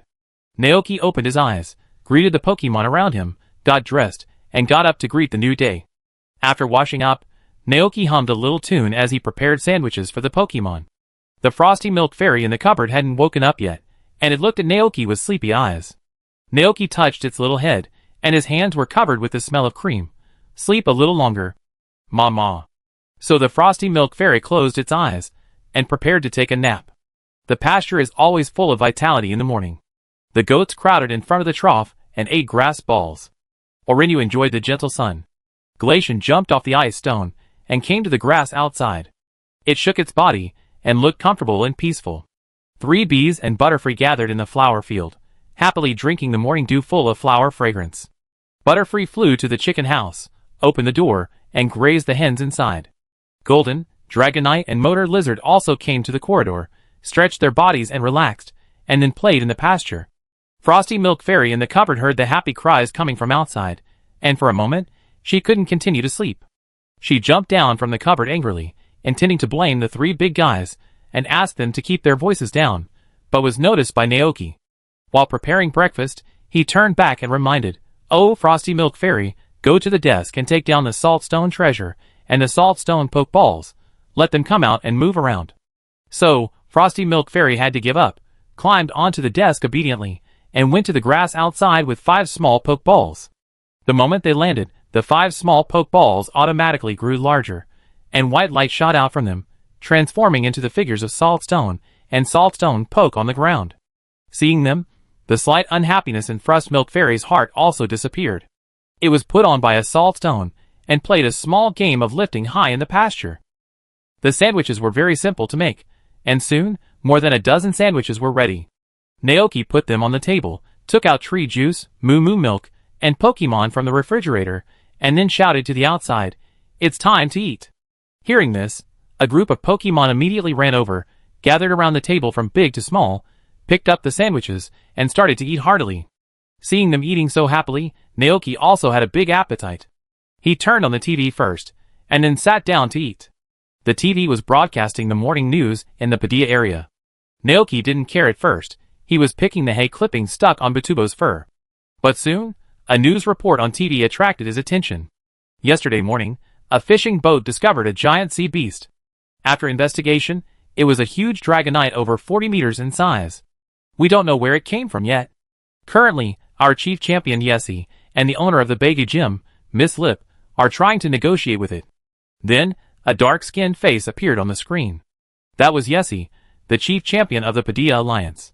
However, Yessie at this time looked much younger than in the game, about 20 years old.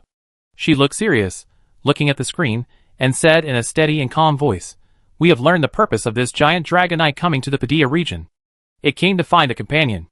Humans or Dragonites who know this Dragonite, please come to the west coast of Padilla on the west side of the Cauldron Lake as soon as possible.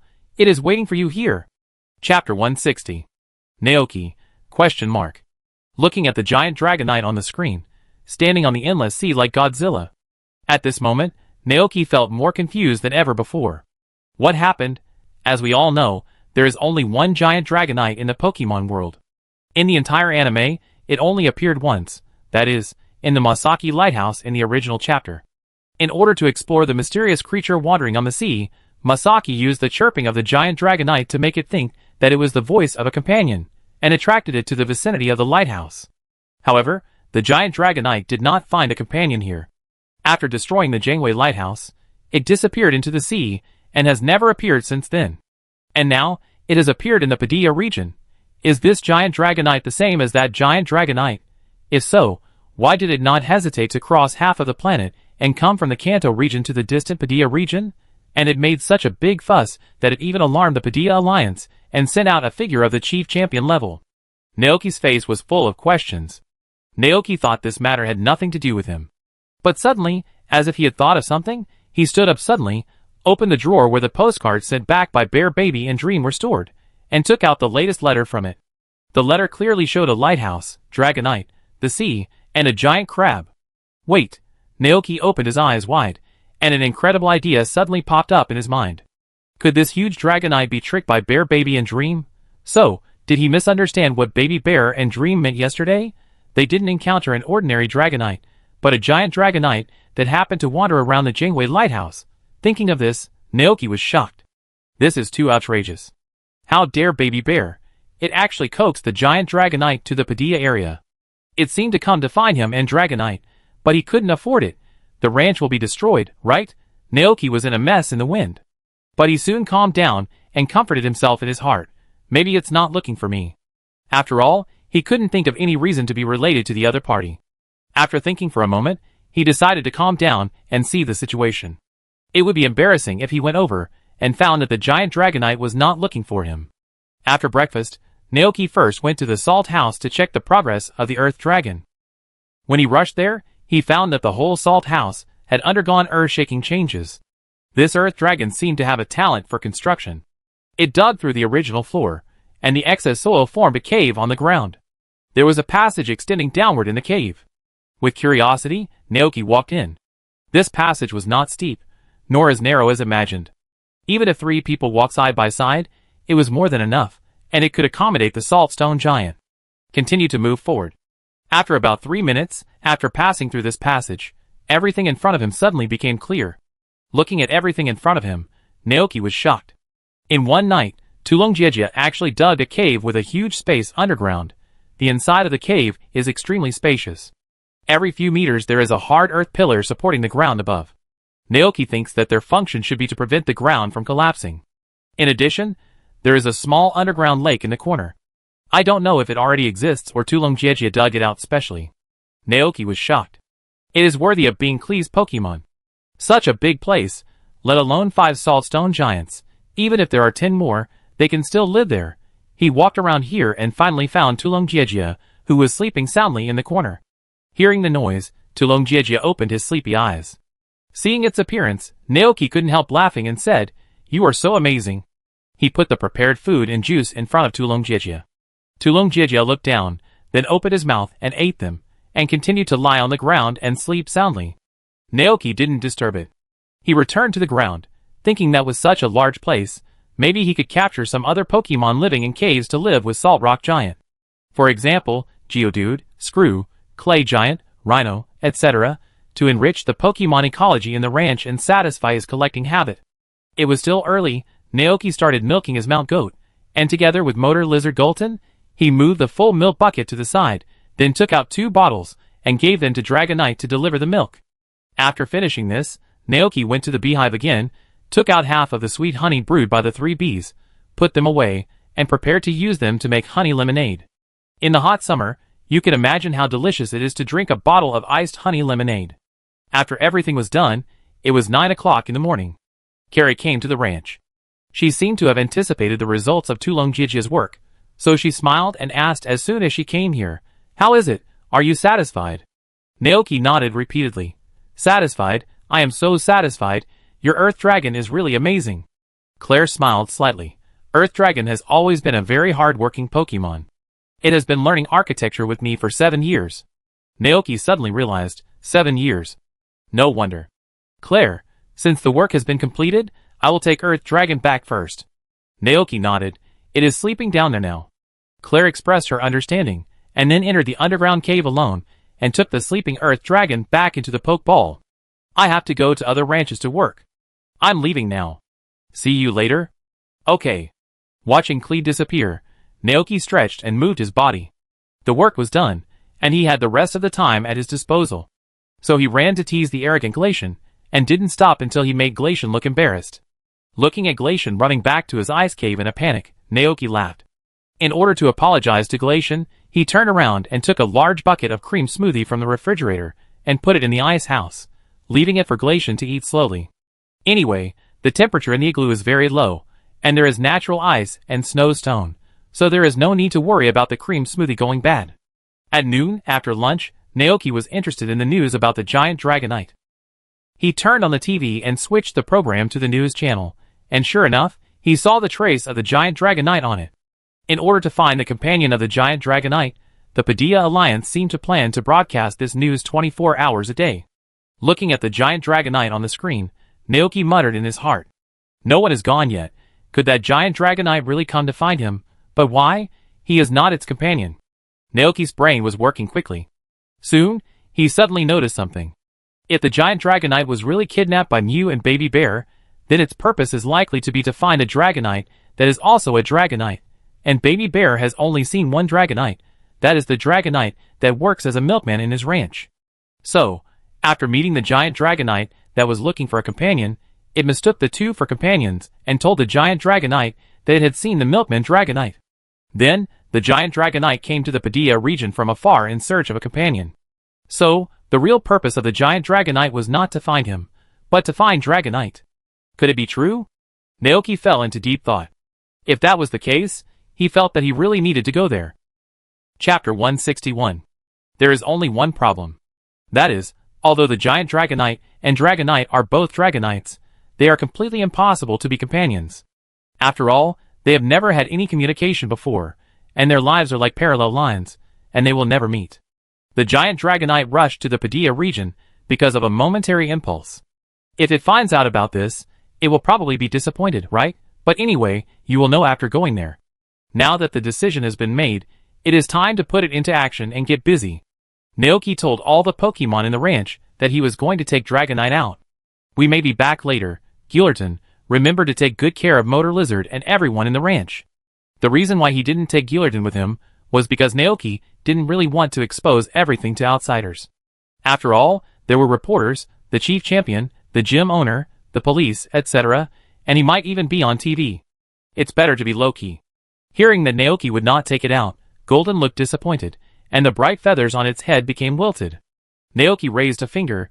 You are allowed to go to bed tonight. Hearing this, Golden's eyes suddenly lit up, and he cried out in joy, Agassi.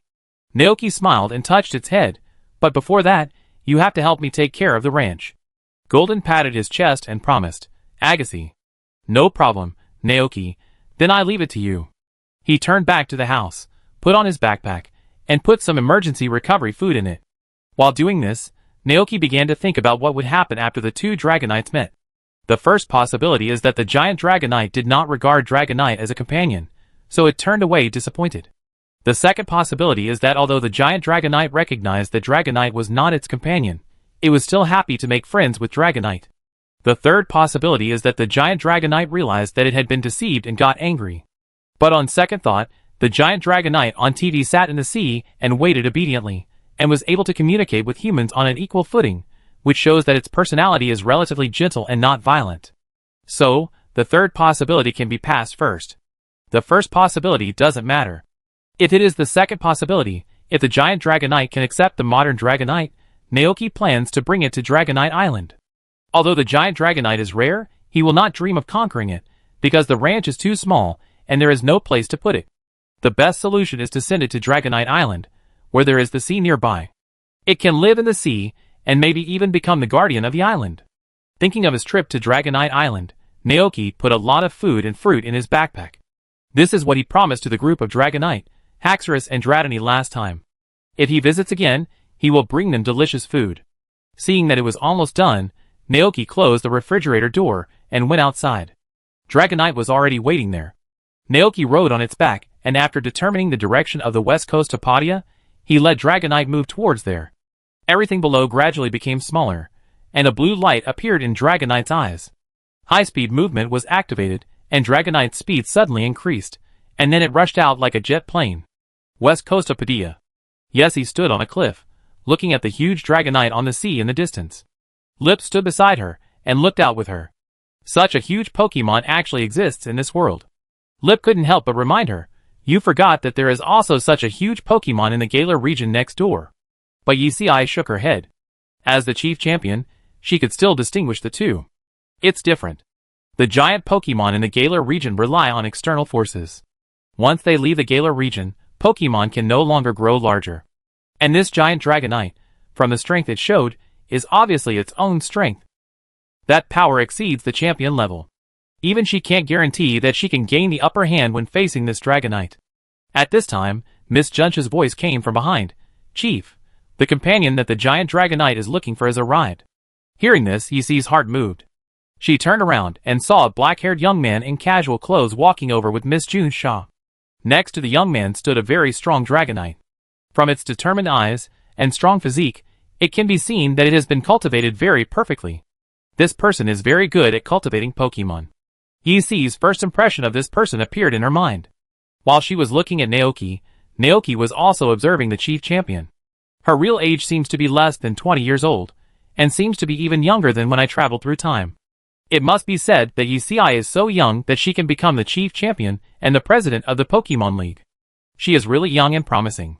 While thinking, Naoki heard the person in front of him introduce himself. "Hello, my name is Yi-Si, and I am the president of the Padilla League." He also said, "My name is Naoki, and I am a rancher." Rancher? Yi-Si was slightly stunned. She had imagined many of the other party's occupations before, but she didn't expect this answer. Really plain and simple. However, the excellent Dragonite beside the other party also proved that this person was not mediocre. She had a lot of thoughts in her mind, but she didn't show it, and started to talk about business. "You know that giant Dragonite, right? Can you make it leave the Padilla area?" Naoki didn't dare to guarantee. "I can try." "That's enough." Yi-Si nodded slightly. She signaled Lip to release Gardevoir, and said to Naoki, "This Gardevoir can communicate telepathically. It can help you communicate with that Dragonite." After a pause, she asked again, "Besides this, do you need any help from us?" Naoki shook his head. "No, this is enough." He glanced at the Gardevoir and judged that its characteristic should be telepathy. Telepathy is the magical ability to directly sense the inner thoughts of humans, and convey one's thoughts directly through the mind. "Then I leave it to you." Yi-Si nodded and said nothing more. She looked at the young man skillfully riding on Dragonite's back, and flying towards the sea, thinking that he was really courageous. Even she was shocked when she saw the giant Dragonite for the first time. In fact, Naoki's heart was far from as calm as he appeared on the surface. He looked at the giant dragon in the sea with shock, and murmured, "This is too big. It really looks like a monster in Ultraman." Dragonite was also shocked. "Whoa. It never thought that there would be such a big Dragonite in the world." Naoki felt a terrible breath. His heartbeat was accelerating, and he lowered his head and asked, "Are you scared?" "Ouch." Dragonite's eyes were shocked. Gardevoir followed them calmly. Soon, they arrived in front of the giant Dragonite. The giant Dragonite also saw them. After seeing the Dragonite under the human, it was surprised at first, but soon showed a puzzled expression. How did its people become so small? The giant Dragonite couldn't figure it out. It slept in the sea for a long time, but it didn't expect that the world would change drastically when it woke up. All the companions and tribesmen were gone. It searched for a long time, but still found nothing. Roar! The giant Dragonite made a puzzled sound. Gardevoir beside translated. It said, "Why did you become so small?" Dragonite was a little at a loss. It didn't recognize this big guy. Seeing that it didn't respond for a long time, the giant Dragonite blinked its super big eyes, and became more confused. Looking at this huge face, Naoki cleared his throat and said at the right time, "Hello, did Mew and Baby Bear ask you to come here?" The pupils of the giant Dragonite moved slightly, noticing the human on Dragonite. Mew and Baby Bear. Those two small figures appeared in its mind, and then it nodded and made a loud noise. Roar. Gardevoir.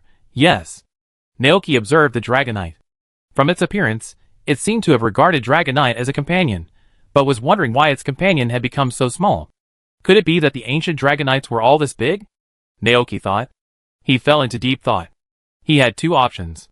One was to tell the giant Dragonite the truth and tell it, "Sir, times have changed. This is no longer the world you are familiar with. The Dragonites here are very small." The second option was to deceive this innocent giant Dragonite, and try to make it regard the modern Dragonite as a companion. Which one should I choose? After a moment of hesitation, Naoki asked tentatively, "Have you noticed any difference between it and you?" Hearing this, the giant Dragonite carefully observed Dragonite, and then said, "Roar." Gardevoir. Exactly the same, it is Dragonite. Naoki. Forget it. Instead of letting the giant Dragonite continue to wander aimlessly alone on the sea, it is better to give it a home. Thinking of this, Naoki said, "There are other Dragonites in this world. I can take you to find them, and live with them. Do you want to go?" Hearing this, the giant Dragonite's eyes lit up. Roar? Garv, are there other Dragonites? Naoki nodded, "Yes, many, many." The giant Dragonite cheered like a child, his eyes brighter. Roar! This time, even without Gardevoir's translation, Naoki understood what it meant. He nodded and said, "Then follow me, I take you to find them." The giant Dragonite immediately prepared to follow. Naoki thanked Gardevoir. Gardevoir nodded gently, then turned and left here, returning to Lip on the coast. "Let's go to Dragon Island and introduce it to everyone," Naoki said. "Ouch!" Dragonite responded and led the way. The huge Dragonite turned around and followed them, slowly leaving the Padilla area. Yessie and others on the shore looked at this scene and couldn't help but breathe a sigh of relief. The crisis was resolved, and we could go home. The Padilla area behind us gradually went away and disappeared from sight. Naoki rode Dragonite in the sky, while the huge Dragonite sank into the sea and turned into a huge black shadow swimming on the seabed. If someone saw this scene in another world, there would probably be rumors of seeing a sea monster the next morning. Could it be that the ancient Dragonites all lived in the sea? Naoki thought. In his mind, a large group of huge Dragonites like sea monsters built a dragon palace on the seabed emerged.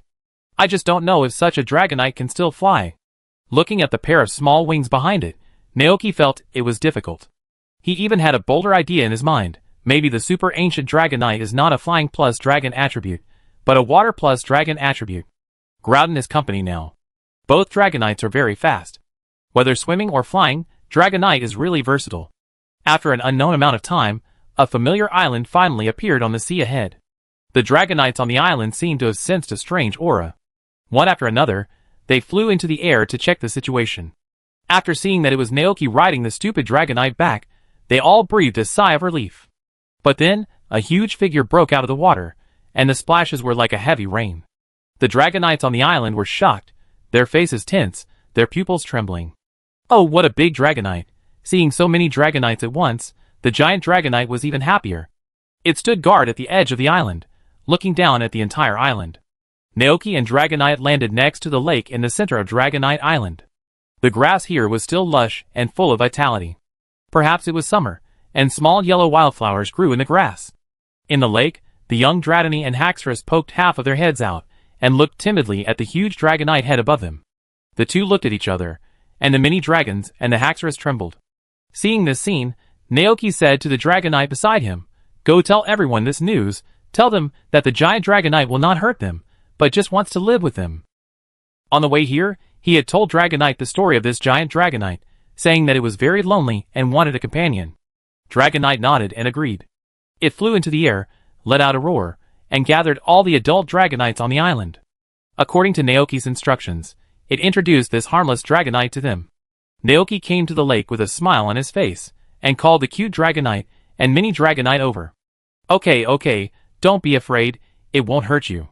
He calmed the little cuties down while opening his backpack and lifting the bottom. Soon, a small mountain of snacks consisting of bread, poufin, pudding, and fruit was piled in front of the little dragons. As expected, they were attracted by the snacks and gathered around.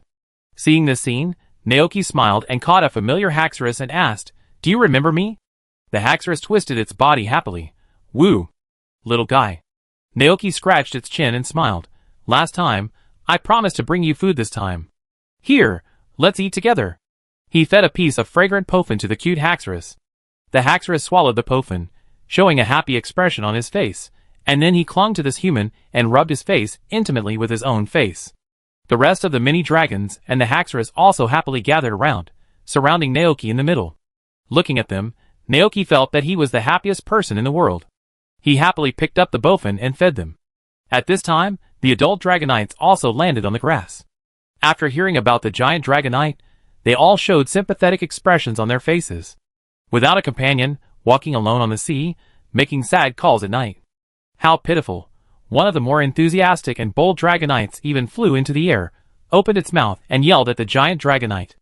It said, "Stay here and live in the future, we are all your companions." The giant Dragonite was moved, and the little pearls flowed in its eyes, almost falling. Half of its body floated out of the sea, and its hands made a hugging gesture, cherishing the island, as if it was holding the most precious treasure in the world. Chapter 162.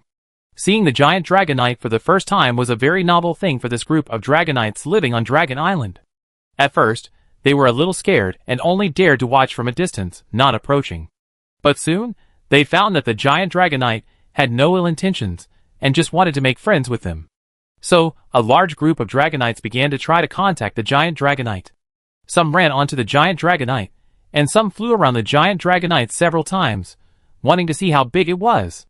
Naoki, along with a group of Dratini and Dragonite, and a few Dragonites that were attracted by the food, sat by the lake and looked at the scene above. The giant Dragonite should be very happy now, right? He couldn't help but think. The Dragonites had a big appetite, and soon, the pile of snacks was eaten up by the group of Dragonites, Dratini and Dragonite. Dragonite, who wanted to eat more, looked over eagerly, and made a soft-hearted cry, "Woo! Naoki, eh?" He spread his hands helplessly. "No more. I brought all the food from home this time." A group of mini dragons and Soras showed a look of loss on their faces. Seeing them like this, Naoki thought for a moment and said, "I bring you more next time I come." Sure enough, when he finished this sentence, the group of little guys cheered, their faces full of joy and expectation. "Woo!" A group of gluttons. Naoki put a Soras on his thigh and tickled its belly. The Haxorus twisted its body and whimpered when it was tickled, and tears were about to come out. When it regained its mobility, it immediately ran out and hid in the lake, leaving only its head exposed, so that Naoki would not touch its belly. Naoki smiled and didn't care, but reached out to catch the timid pink mini-dragon. The last time he came, the little guy was still very scared of him. Maybe the snacks brought them closer together, but this time it was obviously much better. Naoki thought of a rumor he had heard in his previous life. It is said that the color of the Pokemon is not welcomed in the tribe, because their body color is different from other Pokemon, and they may be considered ugly, so they will be isolated. He looked at the other Dratini and Haxorus and asked, "Do you think it is cute?" Hearing this, the Pokemon looked at this unique companion in unison. "Woo!" A Dratini ran over and rubbed the cheek of the shiny Dratini affectionately. They seemed to have a very good relationship. The other mini dragons and Haxorus did not show disgusted expressions, but looked at them happily. Seeing this scene, Naoki couldn't help but feel a little emotional.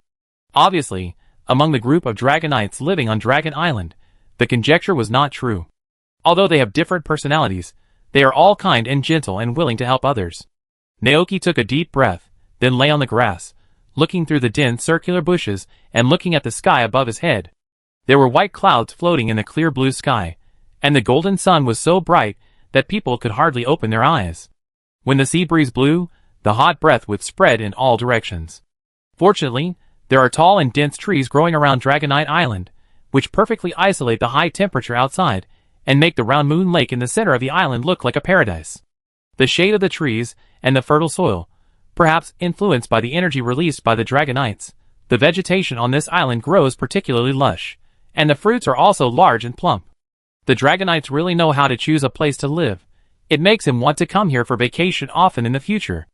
Naoki lay on the grass, and the mini dragons and Haxorus around him started playing by themselves. They chased and played with each other, rushed into the lake with a splash, and then left the lake and rushed into the dense bushes. This is probably the daily life of this group of Pokemon, right? Naoki did not feel bored, but felt very leisurely and interesting. At this time, there was a sound of a giant entering the water outside the island. Naoki sat up suddenly from the ground. He looked up and looked around, and then ran to the cliff on the east side of the island with a group of Dragonite and Haxorus that also attracted attention. At this time, all the adult Dragonites on the island gathered here, including his Dragonite. Waves hit the steep cliffs one after another, and the Dragonites looked at the scene in the sea together. Roar! The giant Dragonite showed a trace of fatigue on its face. It roared at the Dragonites on the island, and then slowly sank into the sea and disappeared. Seeing this, the Dragonites also dived into the sea. Naoki was puzzled and wanted to go over to see. He looked up at the sky and called out Dragonite. Suddenly, a bunch of eyes came from all directions. Naoki, Awa! Dragonite proudly flew to Naoki's side and boasted to his former companions. Awa! It's for me, not for you, all Dragonites, Take me down to sea. Naoki turned over and rode on Dragonite, then followed it and dived into the sea.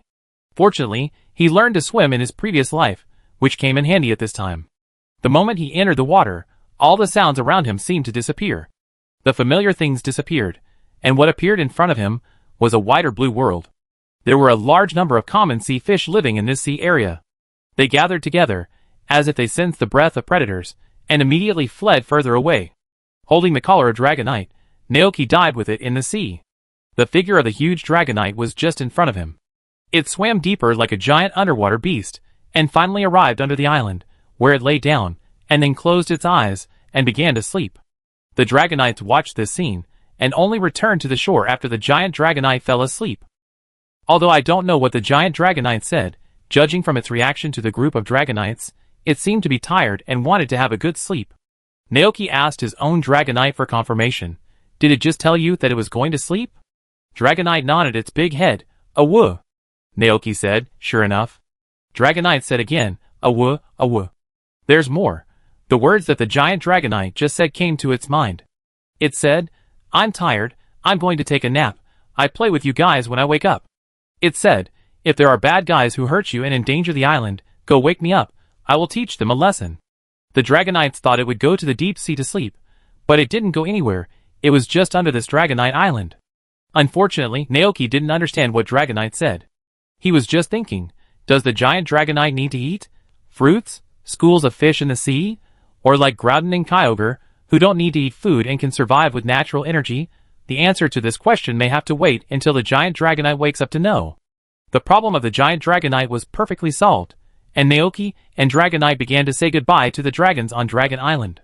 The Dragonites, Dragonite, and Dratini were reluctant to leave, and many of them wanted to step forward and go home with Naoki, but were glared back by Dragonite. Naoki noticed their little movements and couldn't help but smile. Okay, we come to visit you next time. Let's stop here this time. See you later. Naoki waved to the group of Dragonites, and rode Dragonite back in their reluctant eyes. Dragonite Island behind him gradually disappeared on the sea. Naoki recalled everything that happened today, thinking that he should be considered a human friend of Dragonite Island, right? After all, the group of Dragonites liked him very much. But today's events were too scary. The surprise almost turned into a shock. If the giant Dragonite had a more ferocious character and forcibly broke through the defense line of the Padilla Alliance and landed, there would definitely be a very tragic battle. I just don't know how strong the chief champion UCI is in reality, and whether he can suppress the giant Dragonite. After launching high-speed movement and super speed, Dragonite's speed reached a very exaggerated level. Soon, they arrived in the Padilla area. Naoki wanted to return to the ranch directly, but he noticed that someone was waiting for him on the west coast of Padilla. Compared with before, the Alliance defense line on this coast has been withdrawn, and Miss June Shaw, a group of reporters, and Lip have all left. There was only one helicopter left on the entire beach, and UCI stood next to the helicopter, looking up at the sky. Naoki wanted to pretend that he didn't see it and fly away, but he saw UCI waving at him from a distance. Seeing this, he could only let Dragonite land there. UCI glanced up and down at the young man in front of him and noticed that his clothes were half dry and half wet, probably because he had been in the sea. She said, "It seems that the matter has been resolved. On behalf of the Padilla Alliance, I would like to express my gratitude to you." Naoki said casually, "It's okay. This matter was caused by me, so it is natural that I should solve it." Hearing this, UCI nodded, thinking that this trainer has a good personality. She asked again, "Can I ask where the giant Dragonite went?" "A place where it should go." Naoki saw that UCI was worried. He paused, and continued, "Please rest assured, it will not come to the Padilla area again. That's all." Then UCI changed the subject. "You probably haven't participated in a gym challenge, have you?" Naoki was slightly startled, then shook his head, "Not yet." "UCI, are you interested in studying at Padilla College? From there, you can participate in gym challenges and become the Padilla champion." Naoki now understood that UCI considered him a talent, and was thinking of recruiting him. He had no doubt that after he completed these goals, UCI would bring him to work in the Pokemon League. Just like the poor sales clerk Aoki, who has to be both the gym leader and the 4 Heavenly Kings, he always speaks weakly because of long-term fatigue. He doesn't want to live this kind of life. A simple life is the real life. Naoki refused without thinking. "No, I still like being a farmer." He also did not forget to promote his own agricultural products to the chief champion. "Oh, by the way, Mr. Champion, if you have the chance, you can go to my place to buy a few bottles of goat milk and vegetables and fruits. They are all very fresh. When the Dragon Express company is established, UCI will be the spokesperson." The chief champion eats his carrots. Is he still worried that they can't be sold? When the live broadcast industry opens up, he will start live broadcast to sell goods, and sell his own agricultural products to various places in Padilla through Dragon Express company through online shopping. Naoki's mind appeared a picture of himself holding a big sign with the words, "Agricultural products are unsaleable, Help us. On it. No, it's too embarrassing. Naoki shook his head in his heart, and threw away these messy pictures. Yesy, She had never met such a trainer before, and she didn't know what to say for a moment. After pondering for a long time, Yesy hesitated and nodded, and said politely, if there is a chance, I will try it. Yesy is still very young now, and her expression management is not in place. She is far from being as mature and experienced as in the game. Naoki felt funny in his heart, but he didn't say anything. Instead, he turned around and got on Dragonite, said goodbye to him, and started to return. When he returned to the ranch, it was already 4 o'clock in the afternoon. Naoki touched the heads of the Pokemons who came to greet him, such as Gulton and Motor Lizard, and was about to go back to the house to drink some water, but suddenly he noticed the salt stones playing on the grass. He stepped forward and asked, your new home has been built, have you seen it? A building? Several Pokemon were confused, and it seemed that they didn't know about it yet. Naoki couldn't help but hold his forehead and said helplessly, okay, then I take you to see it, come with me. He brought Saltstone and Saltstone Pokemon into the Salt House, and after passing through a downward passage, they came to the underground cave. Looking at the spacious space here, the 4 Saltstone and Saltstone Pokemon were full of surprise. Salt. Lay. Do you like it? Naoki smiled. In summer, the ground is very hot, but this cave is very cool and is very popular with Pokemon living in caves. He walked to the underground lake and said, there is water here. If you are thirsty, you can drink water here. I will install a feeding trough here later, and I will put your favorite rock salt fried soil and salty food in it. As he said that, Naoki immediately went upstairs, and together with Golden, he moved the feeding trough originally installed in the salt house down, placed it in the cave, and filled it with roasted soil and salty food. Yanchilai and Yanchibo are not hungry yet. They walk around in this underground cave, as if they are getting familiar with the environment here. Looking at this scene, Naoki suddenly felt that they were a bit like the little mole who built an underground kingdom underground in fairy tales. He yawned, feeling a little tired, so he said goodbye to Yanchibo and Yanchilai and turned back to the house. Naoki first drank a sip of water, then looked at the old-fashioned wall clock. Seeing that it was still early, he threw himself on the bed and said to Golden, who followed him in, I take a nap for a while, you go outside and play with Dragonite. Chapter 163. While Naoki was sleeping, a group of Pokemon were playing outside. Guillerton felt that something was wrong with Naoki's body, as if he was sick. He was a little worried, so while teaching Dragonite and Motor Lizard how to practice moves, he would go to the house to check on Naoki every once in a while. He was relieved until he heard Naoki snoring. Gradually, it got dark. Naoki hadn't woken up yet, and the Pokemon that were growling with hunger looked at each other and tacitly didn't disturb him, wanting him to rest for a while. Guillerton walked to the refrigerator quietly, opened it, took out several large glasses of juice and milk, and took out a large bag of fruit that Naoki bought from the town from the cupboard. He handed the milk to Motor Lizard and Dragonite, who were waiting on the side. The 3 Pokemon just held the fruit and milk, tiptoed out of the room, and even closed the door for Naoki. On the clean and soft lawn, Guillerton held the fruit and shouted to the Pokemon playing outside, "Ah ga!" Hearing the sound, Butterfly, Frostmilk and other Pokemon came forward. Guillerton led Motor Lizard and Dragonite to distribute the fruit to everyone, and said that this was today's dinner, so Naoki should rest for a while, and not let him cook today. A group of Pokemon readily agreed. Although these fruit were simple, they were still very happy to eat. Unlike ordinary fruits, the fruit contains rich nutrition and energy. Pokemon like Butterfly can fill their stomachs by eating 2 in one meal. After dinner, the sky gradually darkened. Like a big kid, Golden put the leftover fruit and milk cup back into the house. When he came out again, he saw Dragonite and Motor Lizard running to the river, where they watched fireflies. Every night, these little insects emitting faint fluorescence would gather by the river, and the sound of the river flowing made the scene look very beautiful. A good idea suddenly popped up in Golden's mind. These fireflies disappeared during the day.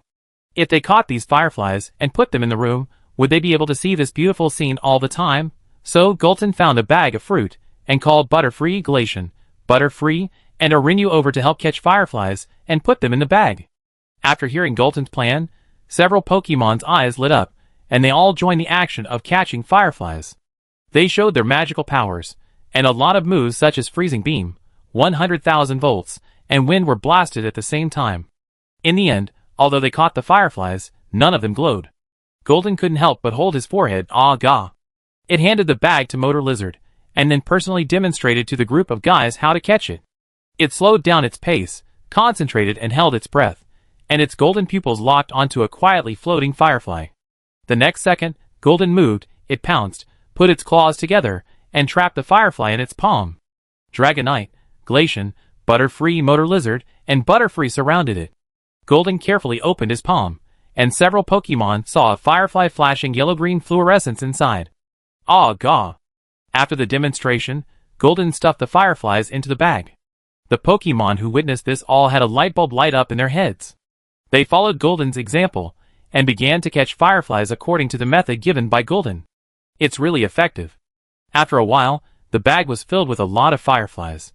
All the other fireflies on this section of the river were also disturbed by them, and flew away. Golden carried the package, and couldn't wait to put these beautiful fireflies in the house, and share them with Naoki. A group of Pokemon ran into the dim room, closed the doors and windows, and then Golden opened the bag. Then, one after another, fireflies flew out of the bag, and the faint fireflies formed a shining galaxy in the darkness, illuminating the faces of several Pokemon. Bammo! Keo! It's so beautiful! Ah, Gashi! When all the fireflies ran into the room, Golden shouted, then ran to the bed, and licked Naoki awake with his wet tongue. Although there are better ways to wake up Naoki, Golden was so happy at the time that he used this more intimate method. So, when Naoki opened his eyes from his sleep, he saw floating fireflies in the dark room, just like the starry sky. Naoki was stunned for a second, and then he realized that these were not stars, but fireflies. What's going on? Naoki said. His voice was a little hoarse. He thought he probably caught a cold. It should be because he didn't dry his clothes in time after going into the sea this afternoon. Gillerton smiled. Ah, gah. Naoki looked at the Pokemon gathered in the room, and belatedly realized, did you do this? Ah. Dragonite nodded repeatedly. A group of Pokemon looked over expectantly, hoping that Naoki would like it. Although they didn't speak the same language, Naoki could still judge their meaning through their expressions, tone and body movements after living with them for so long. Just like now. He looked up at the fluorescent light flashing in the room, and thought that this was a gift from everyone, and his heart couldn't help but be moved. Thank you. Naoki grinned and said, I like it very much. The Pokemon who were already looking forward to it immediately smiled happily when they heard this. Ah, gah. Naoki looked at the time, and saw that it was getting late. Thinking that these Pokemon might still be hungry, he prepared to get up and make dinner for them. However, knowing his idea, Batubo shook his head. Bammo! Golden showed the bag of tree fruits to Naoki, and pointed to the milk bottle on the table. You've already eaten? Naoki was a little surprised. Several Pokemon nodded at the same time. Naoki's eyes swept over their faces, looking at their appearance, thinking that this should be Gillerton's idea. Are you still hungry? Naoki stood up and prepared to prepare dinner for himself, and asked who was not full yet, so he could make a few more. But several Pokemon shook their heads. After eating the bag of berries, they were all very full now. Naoki, it seems that he will have to go to town to buy a few more bags of tree fruits tomorrow. Since Golden and the others are already full, he only needs to prepare his own dinner tonight. Naoki simply fried a poached egg for himself, and then made a bowl of noodles, sprinkled chopped green onions and sesame oil on it, and finally put the poached egg on the noodles.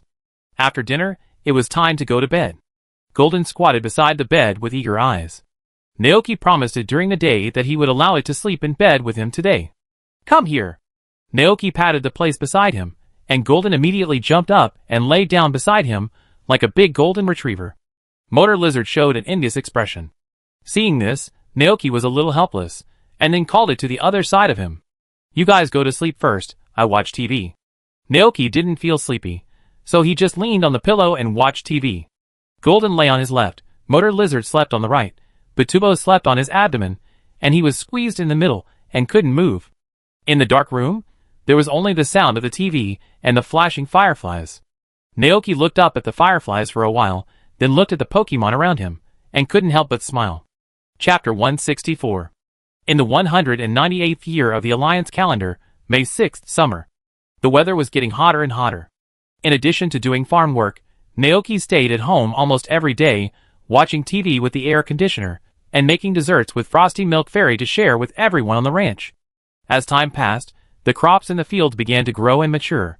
The hop vines climbed all over the brackets, The orange golden pumpkins and dark green watermelons lay quietly in the ground, and the corn grew tall.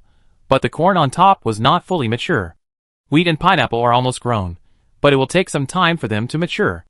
Of course, what makes Naoki most satisfied is the sunflower field full of sunflowers. The golden flower disc faces the sun, and the green roots and leaves below are very beautiful. Looking at all this, even though it has been expected, Naoki still feels very incredible. The growth cycle of crops in this world is really too fast. These sunflowers have bloomed and grown 7 days ago, and now they have begun to mature under the energy of the Mount Goat. Naoki went to the field under the scorching sun to check the crops. Pumpkin, a crop that can be used for cooking. It will take another 3 days to harvest. Watermelon, a summer crop that cools and quenches thirst. It is ripe and can be harvested. Corn, not yet ripe. It will take another 10 days to harvest. Hop, a crop that can be used to brew barley beer. It is not yet ripe. It will take another 10 days to harvest. It seems that the other crops will have to wait for a while, Naoki thought. Now the only crops that can be harvested in the field are sunflowers and watermelons. Naoki thought of the giant watermelon that mutated last time, so he walked to the watermelon field and the sunflower field, and used his golden finger to carefully check every watermelon and sunflower, wanting to see if there were any other changes. However, the result was regrettable. There was not a single mutated crop in the 2 fields. Sure enough, the probability of mutation is very low. Naoki was a little disappointed, but he recovered quickly. After all, only 2 crops had matured, and there were still so many crops that had not matured. Turning his head to look at the pumpkin field beside him, his eyes were full of anticipation again. Now, it's time to start harvesting. Naoki called Gulton, Motor Lizard and Dragonite to help him pick the ripe watermelons in the field and pile them in the shade. He planned to sell some of these watermelons, send some to Glacian's igloo to cool, and keep the rest for cooking. There was no huge watermelon left from last time, so he didn't have the chance to try what dishes he could make with watermelon. By the time the work was done, it was already 10 o'clock in the morning. Naoki opened 5 watermelons for several Pokemon, and let them sit in the shade and eat them. The 3 Mount Goats and Milkykin each got 1, and the 3 bees ate 1 together. The Saltstones were not interested in watermelons. They still preferred to eat soil and tree fruits sprinkled with salt. Looking at the Pokemon feasting, Naoki felt that the whole ranch was filled with the joy of a good harvest today. He smiled, turned around, took a sickle and cut down a relatively fully mature sunflower, picked off the sunflower seeds that were so full that they were about to burst, and prepared to fry the sunflower seeds and keep them for when he was bored. In this era without mobile phone networks, eating melon seeds is also a good way to pass the time. A large basin was filled with sunflower seeds from a sunflower plant. Naoki first cleaned them, dried them, and borrowed a bowl of caramel cream from Frosty Milk Fairy. Finally, pour the sunflower seeds, a small amount of rock salt and caramel cream into the pot and stir-fry continuously. After about 20 minutes, the sunflower seeds in the pot were completely fried. Seeing that it was almost done, Naoki turned off the fire and poured the melon seeds with caramel aroma into the basin. He looked down, and the information about these melon seeds appeared in his mind. Translation: melon seeds, B+ melon seeds fried with caramel cream and pure rock salt. Cooking effect: language communication, small, after eating, you can understand the language of Pokemon. 1 melon seed translates 1 word, the effect can be accumulated. Evaluation: a very good snack, full of caramel cream. Eating it can make people feel happy. It is the best choice to kill time in your spare time. What is that? Naoki opened his eyes wide, and looked at the bowl of melon seeds in front of him in disbelief. In order to verify the effect of this dish, he tapped 2 seeds, then ran outside and found Butterfree, who was enjoying the cool under the eaves, and called out, "Butterfree?" Butterfree turned around and looked at Naoki, and a happy expression appeared on its face. "MMM? What's MMM?" Naoki, I really understood it. He turned back to the house, holding a bowl of melon seeds, and laughing foolishly. There is no doubt that the practicality of this bowl of melon seeds has far exceeded all the dishes he made before. Half a month ago, he was still envious of Gardevoir, who could communicate with Pokemon directly. It allows the eater to communicate directly with Pokemon. If it is paired with dishes that can restore physical strength, the effect can be compared with the rare power of Tokiwa. It's invincible. Naoki immediately hugged the bowl and began to eat melon seeds crazily. After eating countless seeds in a row, he ran to the grass outside and found Pokemon such as Dragonite, who were eating watermelon. Naoki shouted, "Dragonite! Dragonite was startled and turned to look over. Awoo? What's wrong? Naoki said cheerfully. Nothing, I just came over to talk to you. Dragonite, awoo? Awoo? Why is it like this all of a sudden? Can't we talk every day? Naoki grinned and said, That's because I can understand what you say now. Awoo? What? Gale? What? What? Hearing this, several Pokemon looked shocked at the same time and looked over with surprise. Dragonite kept making noises, asking him how he did it, as he hadn't understood it before. Then, they saw Naoki mysteriously take out a small melon seed. Naoki, of course it's because I made a snack that can help me understand what you say. Gaw? Motor Lizard looked at the melon seed, a little confused. Naoki introduced the effect of the melon seed to them. It can help me understand what you say. Every time I eat one, I can understand one word.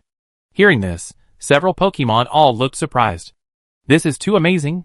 However, as he was talking, Naoki heard Dragonite's voice change back to a woo-woo. Naoki, It seems that the accumulated words have been used up. He turned his head to look at the farmland not far away, and immediately made an important decision. Starting today, expand the scale of sunflower planting. Chapter 165. That afternoon, Naoki went to town and bought several large bags of sunflower seeds from the seed store. However, he did not plant them immediately, but planned to wait until all the crops of this round were mature and harvested before starting to plant. Sunflowers are a crop that can be planted for consecutive seasons, and can continue to be planted even in autumn. In this way, before the cold winter comes, he can save a large number of seeds, peel them, and grab a handful, and put them in his mouth when he wants to talk to Pokemon. As for the problem of getting angry, as long as he eats more vegetables and fruits to neutralize it, it will probably be fine. At 5 p.m., Zack came to collect the goods. Naoki brought a few ripe watermelons, goat milk from his goat, and milk in a large milk can to him. Looking at the crops that were about to mature in the fields, Zack grinned and said, It's another good season for harvest. I heard that other farms also have good harvests. Naoki's mind moved. Is anyone's crop ripening early? Zack shook his head, not really. He didn't know what he was thinking about, and turned to look at the shrine of the bud crest not far away, and said with a smile, Because of the huge watermelon you gave everyone last time, the nearby farms and people have begun to believe in Bud Crest, and bought a statue from Klee to worship at home. Everyone thinks that Bud Crest secretly helped with the good harvest this time. That legendary Pokemon is really amazing. Naoki, He's suddenly worried that the people in the town would rely too much on the power of Bud Crest, and thus abandon their previous hardworking nature, and couldn't help but remind him implicitly. This is also the result of everyone's joint efforts. Zack heard what he meant and laughed. Don't worry, everyone knows this. Just like the story says, if people are too lazy, they may be annoyed by the legendary Pokemon and withdraw their favor. So, although everyone is grateful to the Bud Crown, we will also work hard to farm with our own strength. Hearing this, Naoki finally felt relieved. Zack handed over today's shipping money. Here, this is today's money. I'm leaving first. Other places are waiting for me to collect the goods. See you tomorrow. See you tomorrow. Naoki said goodbye to Zack, then turned around and went to Glacian's ice house to take out an iced watermelon. Thanks to the power of the ice stone, the skin of the watermelon was covered with a thin layer of frost. Naoki took it and several other watermelons back to the house, and began to try to make dishes with watermelons. The first thing to make was the iced watermelon juice that was refreshing and cool. Naoki cut the iced watermelon, threw the pulp inside into the juicer, plugged in the power supply, and the juicer started to hum. Soon, cups of cold red watermelon juice were ready. Naoki looked down. Iced watermelon juice, a summer drink made from iced watermelon. Cooking effect. Heat resistance level 1, after consumption, can resist high temperature weather and prevent heat stroke, lasting for 15 minutes. Evaluation. The delicious watermelon juice with sweet juice is a great drink to stimulate the taste buds. Drinking a cup in the hot summer can make you feel the refreshing coolness. Heat resistance. Naoki remembered that he had made a few dishes with similar effects before, such as hot soup noodles, which had the effect of cold resistance protection. Overall, it was pretty good, as he expected. Next, Naoki tried watermelon shaved ice, fried watermelon rind, watermelon popsicles, watermelon jelly and other delicacies. However, the effects of these foods were not very ideal, either cooling down or restoring physical strength. The only one that had some effect was watermelon jelly. Watermelon jelly, C+ jelly made from freshly picked watermelons. Cooking effect. Watermelon night. After feeding Pokemon, If it carries a helmet made of watermelon, it can transform into a watermelon knight, attract the opponent's attention, and reduce the opponent's attack and defense in battle. Evaluation: it is elastic, smooth, tender, and delicious. It is a snack suitable for all ages. Naoki: although it is useful, it doesn't seem to work very well. Looking at the pile of watermelon rinds left in front of him, Naoki thought that since he had nothing to do now, he might as well give it a try and see the effect. He washed one of the relatively intact watermelon rinds, then cut off the excess part with a knife and made it into a motorcycle helmet. He came outside with the watermelon rinds and happened to see Dragonite sleeping on the grass, so he called it. Hearing the noise, Dragonite sat up from the ground. "Awoo? Would you like a good thing to enhance your strength?" Naoki said mysteriously. Hearing this, Dragonite's eyes lit up and he nodded repeatedly. "Awoo." Naoki first threw the watermelon jelly into Dragonite's mouth. Watching Dragonite swallow the jelly whole, he took out the watermelon helmet hidden behind him and put it on Dragonite's head in the eyes of Dragonite's doubt. With a muffled sound, Dragonite's dragon horn passed through the watermelon rind, and the watermelon helmet fit perfectly on Dragonite's head, looking funny and cute. Naoki couldn't help but burst out laughing. "Awoo!" Dragonite looked up, but couldn't see his own appearance clearly. At this time, Gulden ran over, and when he saw the watermelon on Dragonite's head, he laughed. Dragonite opened his eyes wide and looked at Naoki with an expression of disbelief. He was teasing him. Dragonite felt that he was being laughed at and was about to cry, "Awoo!" Naoki put away his smile, and when he saw Dragonite's appearance, he shook his head again and again. "No, it's not that I want to laugh, but because the way you look now makes people want to laugh." Dragonite: aren't they all the same?" Naoki continued. "You should know that the food I make has magical effects, right?" "Ouch." Dragonite nodded. "The jelly you just ate also has an effect. Its function is that after eating it, if you wear a watermelon helmet, you can gain an advantage in battle." Naoki explained in detail. For example, it can reduce the opponent's attack and defense. Just think about it. If the opponent can't stop laughing because of your appearance, then he will not be able to concentrate and reveal his flaws. From a certain perspective, it does reduce its defense, and when it laughs, its muscles won't work, so its strength will also be reduced accordingly. See, am I right? Ouch. Dragonite thought about it carefully, looked at the laughing Gulden, and nodded. It seems to be true. It immediately treasured the watermelon helmet and put it away. Ouch. From then on, this helmet was its treasured treasure. "Okay, I give it to you then." Naoki waved his hand casually. "Anyway, this thing will rot quickly and can't be stored for too long, so it's useless." Tonight, the ranch had a very rich watermelon feast. Fried watermelon rind, watermelon juice, watermelon jelly, stewed pork chops with watermelon rind, watermelon sandwiches. At the end of the meal, a group of Pokemon collapsed to the ground with weakness all over their bodies. They felt that they didn't want to eat watermelon again in their lives. Seeing their appearance, Naoki showed an embarrassed smile on his face. There was no other way. He opened many watermelons and squeezed many cups of watermelon juice today. If he didn't finish it, it would go bad. After dinner, a group of Pokemon went outside to bask in the moonlight. Naoki didn't feel sleepy, so he simply grabbed a handful of melon seeds and prepared to go to the underground cave to chat with the salt stones. However, before he arrived at the place, the melon seeds he had eaten were consumed. Dragonite lying on the grass not far away.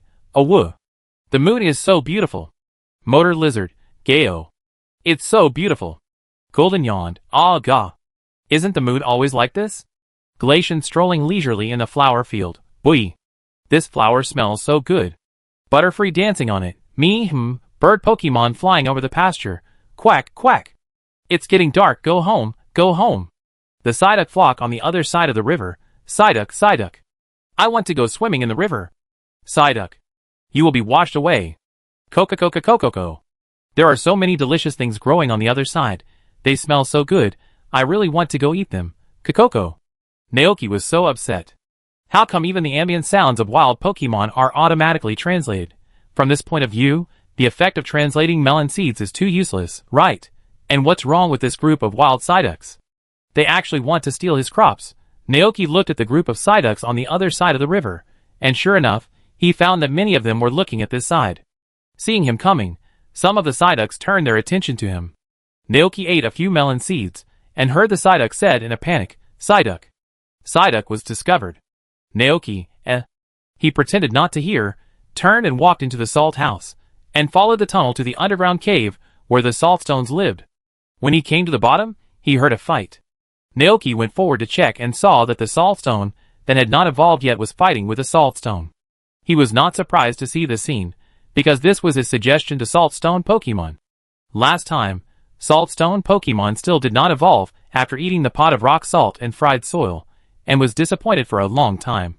At that time, Naoki provided it with another method. That is to find other Pokemon to spar with, gain experience in evolution through fighting, and train the body to meet the conditions for evolution. Seeing him coming, saltstone Pokemon and saltstone Pokemon stopped. Naoki cracked a handful of melon seeds and asked, "How do you feel?"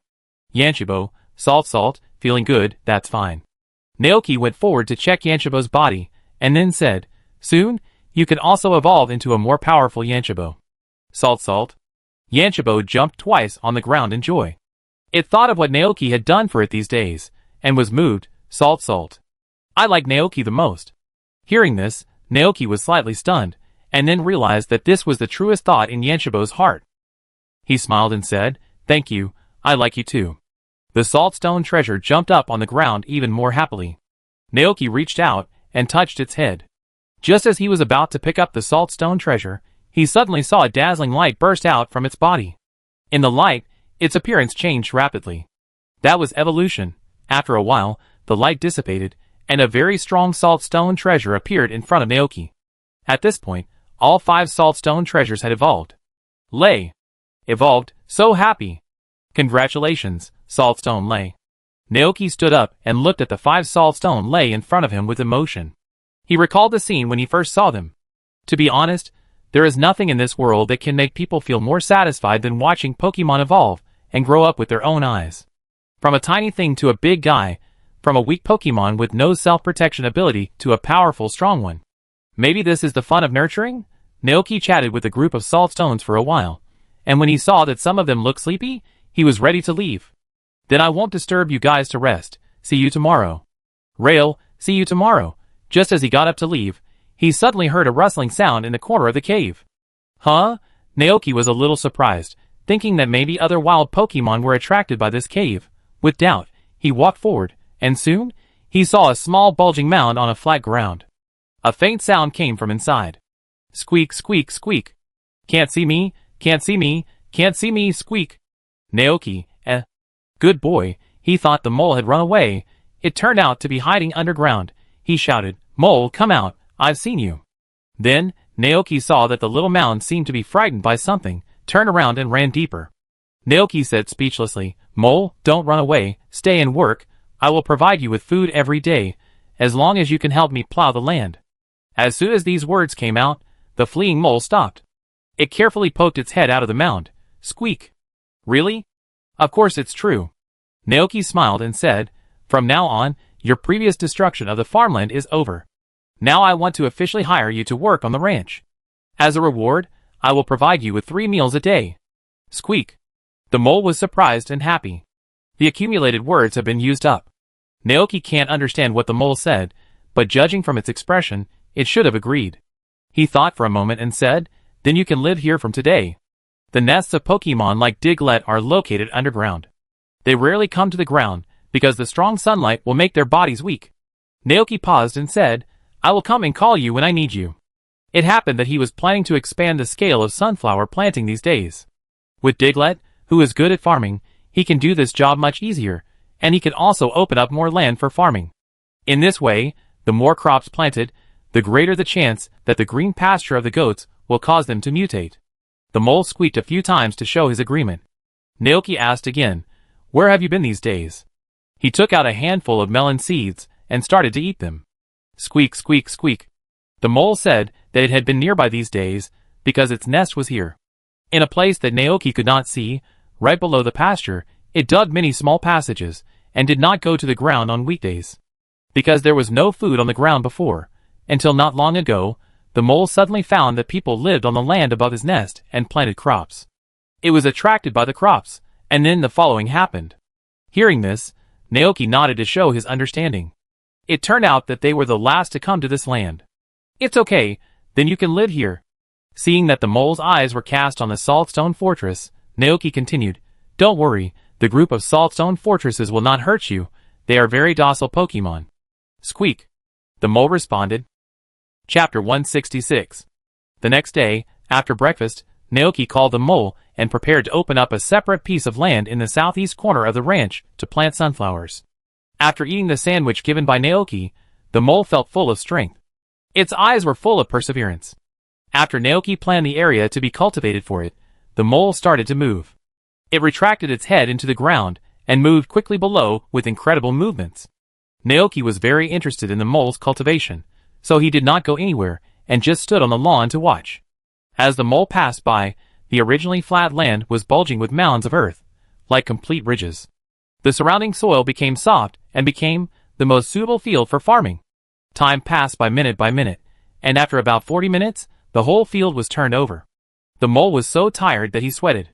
He broke out of the soil, exhaled a breath of tired air, and then showed an excited expression on his little face. It's done. How is it? Not bad. The mole looked at its employer with hope. Seeing its appearance, Naoki couldn't help but smile and said, "Thank you for your hard work, mole. Here, this is an orange fruit. Eat one first and leave the rest to me." The mole happily accepted the fruit. It ran to the side and ate the fruit while watching Naoki busying himself. Planting sunflowers is different from planting wheat. Each sunflower must be separated by a longer distance so that they can fully absorb nutrients in the soil and grow healthily. After planting more and more, Naoki has accumulated some experience. He first used his eyes to judge the distance between each ridge, then dug the soft soil with his palm and planted a sunflower seed, repeating this process. When everything was done, it was already 10:30 in the morning. The sun was shining brightly, and the temperature in the air was getting hotter. In this kind of weather, the crops in the field are very easy to dry up and lack water. Naoki called the Dragonite to let it rain to nourish the fields and allow the sunflowers to grow healthily. Dragonite used pray for rain. After a while, a light rain began to fall from the sky. The mole on the side was stunned. It looked at the sky, then at the field, with confusion written all over its furry face. "It's raining. Why is it raining only in that area?" Naoki retreated to the mole's side and watched Dragonite calling the wind and rain there. He noticed the mole's appearance and immediately explained to it, "This is a water attribute move, pray for rain. After using it, it will start to rain." Squeak. The mole nodded stupidly.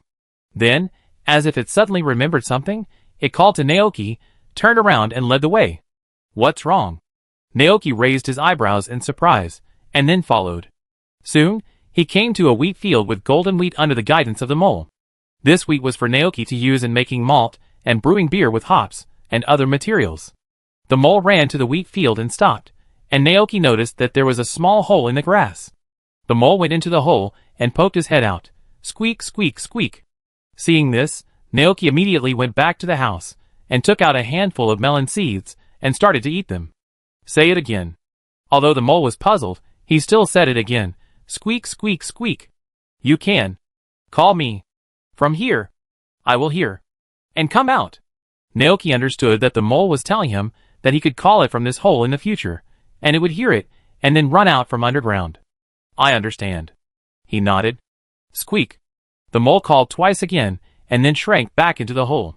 The weather was too hot, and if it stayed outside all the time, its body would be weakened by the sun. "Then you should go back first." Naoki understood. Then he went to the utility room, used the wooden boards, nails, and hammers piled in the corner to make a small wooden sign, and wrote the words "Mole's Home" on it with a pen, and finally inserted the wooden sign next to the hole.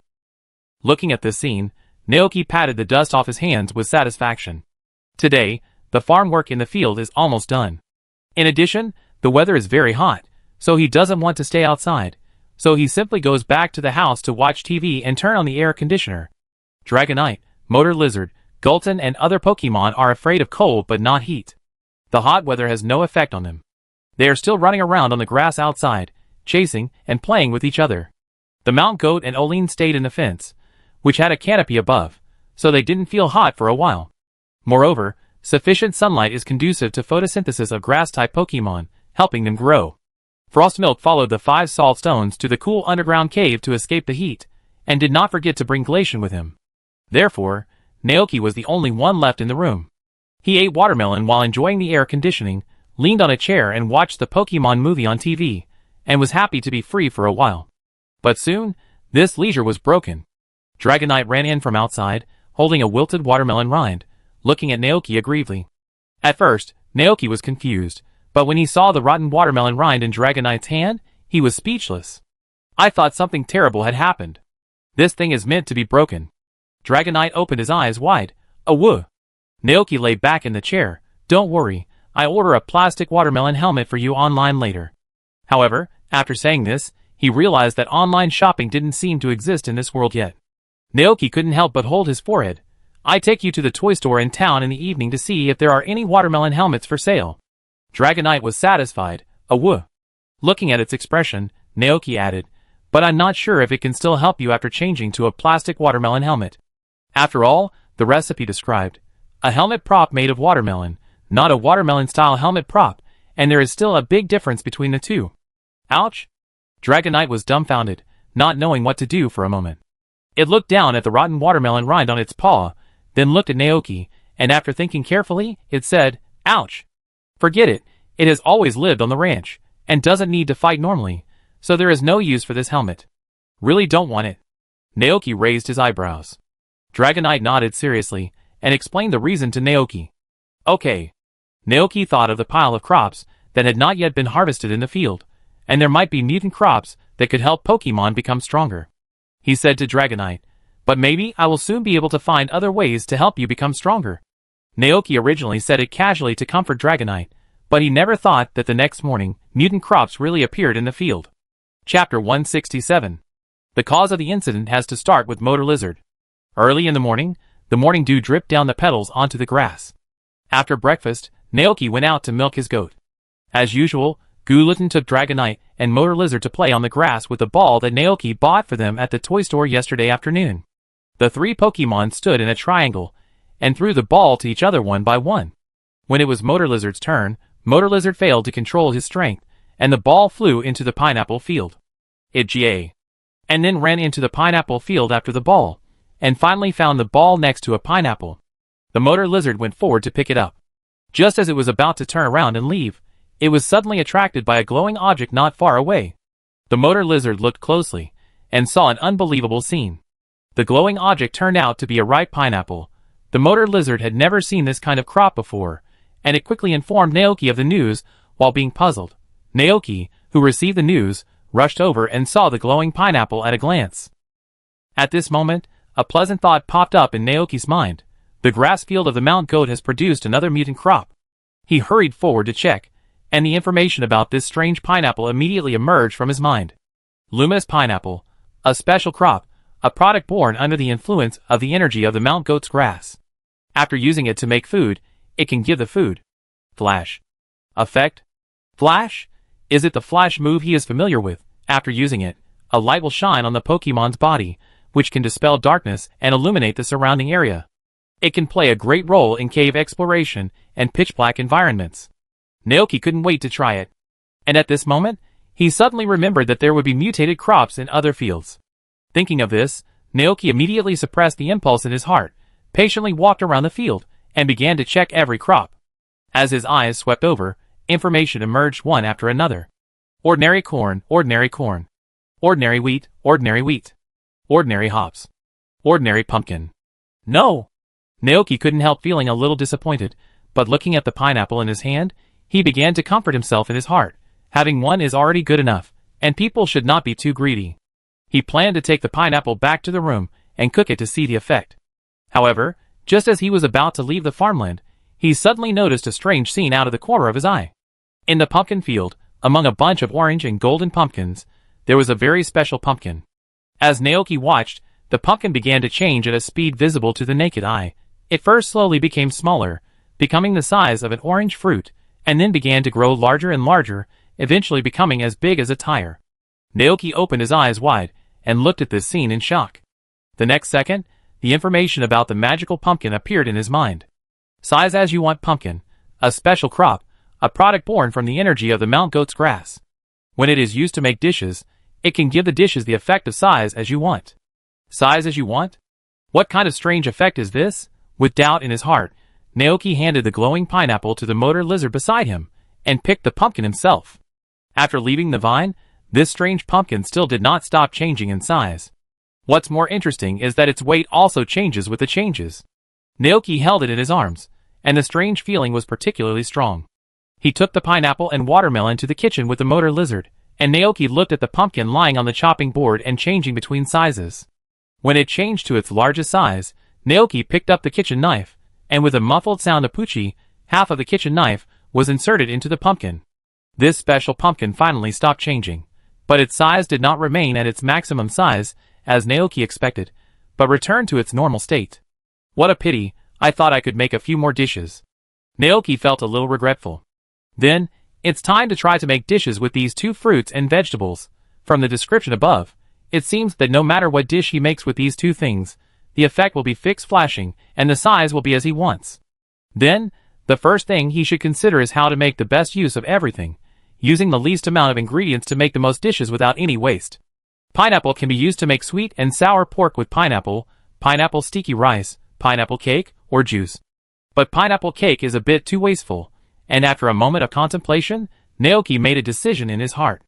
Cut the pineapple in half, take out most of the flesh to make sweet and sour pork with pineapple and juice, and use the remaining pineapple shell to make pineapple sticky rice.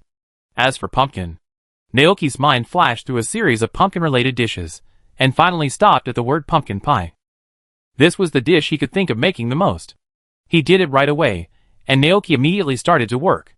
He first split the pineapple in the middle, then used a spoon and a fruit knife to scoop out all the flesh, and finally put the soaked glutinous rice and diced flesh into the two halves of the pineapple, and put them in the rice cooker to steam.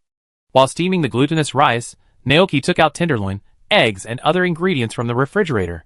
Cut the tenderloin into cubes, pour in egg liquid and mix well, then coat with starch and fry in oil until golden. Then, Naoki began to mix a bowl of sauce with tomato juice, sugar, vinegar, and other seasonings. The last step is to pour green pepper, red pepper, pineapple cubes, and fried pork tenderloin into the pan and stir fry. Seeing that it was almost done, Naoki turned off the fire and poured the pineapple sweet and sour pork with good color, aroma, and taste into the plate. He looked down, and the information of this dish emerged. Sweet and sour pork with pineapple, plus a dish made with freshly picked pineapple and pork tenderloin, sweet and sour, nutritious and delicious. Cooking effect. Flash. After feeding it to Pokemon, Pokemon has a chance to comprehend the flash move, and the whole body will light up, which lasts for 30 minutes. Evaluation. Very good dish, a favorite of sweet and sour lovers. Looking at the description above, Naoki couldn't help but say, it's almost what I expected. Flash. It's also a pretty good move, which can be very effective when exploring in a dark cave. Chapter 168. Soon, the pineapple sticky rice was also ready. Naoki took it out of the rice cooker and looked down at it, and found that its effect was exactly the same as that of pineapple sweet and sour pork. Pineapple sticky rice, plus made with freshly picked pineapples and sticky rice. Cooking effect. Flash. After feeding it to Pokemon, Pokemon has a chance to comprehend the flash move, and the whole body will light up, which lasts for 30 minutes. Evaluation. The fragrance of pineapple is well integrated into the sticky rice, sweet and soft, a dish full of tropical flavor. Not bad. Naoki planned to share them with several Pokemon later. As for the next step, it was the pumpkin's turn. The process of making pumpkin pie was much simpler than making sweet and sour pork with pineapple. While recalling the method of making pumpkin pie in his mind, Naoki peeled and seeded the big pumpkin, cleaned it, cut it into slices, and steamed it in a pot. While waiting, Naoki collected the pumpkin seeds separately, and prepared to make fried pumpkin seeds later, so that they would not be wasted. Soon, the pumpkin was steamed, and Naoki found a dough bowl, poured the steamed pumpkin into it, and mashed it into pumpkin puree with a rolling pin. Next, add the appropriate amount of glutinous rice flour and sugar to make dough. When the three are completely blended, you can start the next step. Take out some pumpkin glutinous rice balls, and roll them into balls and flatten them. In this way, a total of 32 pumpkin cakes are made from the whole pumpkin. Finally, put these pumpkin cakes into the oil pan and fry them until golden, then take them out and put them on a plate to cool. Looking at the golden and crispy pumpkin cakes lying on the white porcelain plate, Naoki's mind emerged with the information of this dessert. Pumpkin pie, a pumpkin pie made from fresh pumpkin, glutinous rice flour, and white sugar. Cooking effect. Size as you like. After eating, you can change the size of your body as you like, but you cannot exceed the upper limit. There are only 3 transformation opportunities, and it will return to its original size after use. Evaluation: golden and crispy, crispy on the outside and tender on the inside. With the fragrance of pumpkin, it is a very soft and glutinous snack. Size as you like? Looking at this effect, Naoki couldn't help but think of the scene where Pokemon such as Galton, Motor Lizard, and Mount Goat turned into monsters tens of meters high after eating this pumpkin pie. The next second, Naoki opened his eyes wide. What does this mean? It means that he can now artificially create Gigantamax Pokemon. What's even more exaggerated is that the description of this dish does not indicate that it is only effective for Pokemon. Does this mean that humans can also use it? Naoki's heart was pounding. With curiosity, he picked up a piece of pumpkin pie that had not yet cooled down, blew it a few times, and then ate it in 2 or 3 bites. Get bigger, Naoki muttered in his heart. Then, his body began to grow larger and larger, and when he was about to touch the roof, Naoki quickly called for a stop. He looked at himself awkwardly, calculating in his mind that his current height should have reached 2.5 meters. Fortunately, there were no Pokemon in the room, otherwise they might be scared. Not only has the height increased, but it seems that all parts have increased in proportion to the height. While feeling his current appearance, Naoki thought about the effect of pumpkin pie in his mind. Looking down at his body, Naoki's face suddenly turned red, and then he silently said in his mind, "Shrink." Soon, his appearance returned to his normal size. Naoki breathed a sigh of relief, stretched his neck, and gave an evaluation in his heart. Outrageous effect. But Naoki suddenly thought of the huge Dragonite under Dragonite Island. If it is fed with pumpkin pie, can it become the same size as a normal Dragonite? You can go and try it in the afternoon. As for now, it's time for lunch. Naoki went outside to call a group of Pokemon, and then served pineapple sweet and sour pork, pineapple sticky rice, and pumpkin pie to the table. In addition, he made a few more sandwiches. When lunch was served, Golden and other Pokemon immediately began to feast on it. However, as the first piece of meat entered their mouths, all the Pokemon glowed with dazzling white light. Boy! Glacian was shocked, Moto Giorgio was confused, Dragonite was surprised, and Golden looked calm. Looking at their reactions, Naoki smiled and explained, "After eating the meat and pineapple in here, your bodies will start to glow, which will last for about half an hour." Dragonite was surprised. "Ouch?" Naoki nodded. "Yes, this is the dish I made with the glowing pineapple." "Ouch?" Dragonite suddenly remembered that in addition to the pineapple, there seemed to be a pumpkin that could grow and shrink. Its eyes were cast on a row of golden and crispy cakes on the white porcelain plate in front of it. What about this? What magical effect does this have? Thinking of what just happened, Naoki didn't know whether to say it for a moment. He hesitated for a moment, and then said, "I tell you after you finish eating. At least not while eating, otherwise it would be terrible if a Pokemon suddenly wanted to grow bigger and then overturn the roof of their house." Hearing this, several Pokemon led by Dragonite immediately sped up their eating speed. Seeing that they had finished eating, Naoki took them to a fairly spacious grassland in the ranch.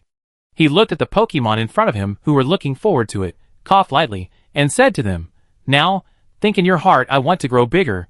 Ouch! At first, Dragonite was a little confused, but soon, it found that its body began to grow bigger and bigger. Dragonite's face suddenly showed a shocked expression. Naoki shouted, "You can control it. As long as you think about stopping, the change will stop automatically."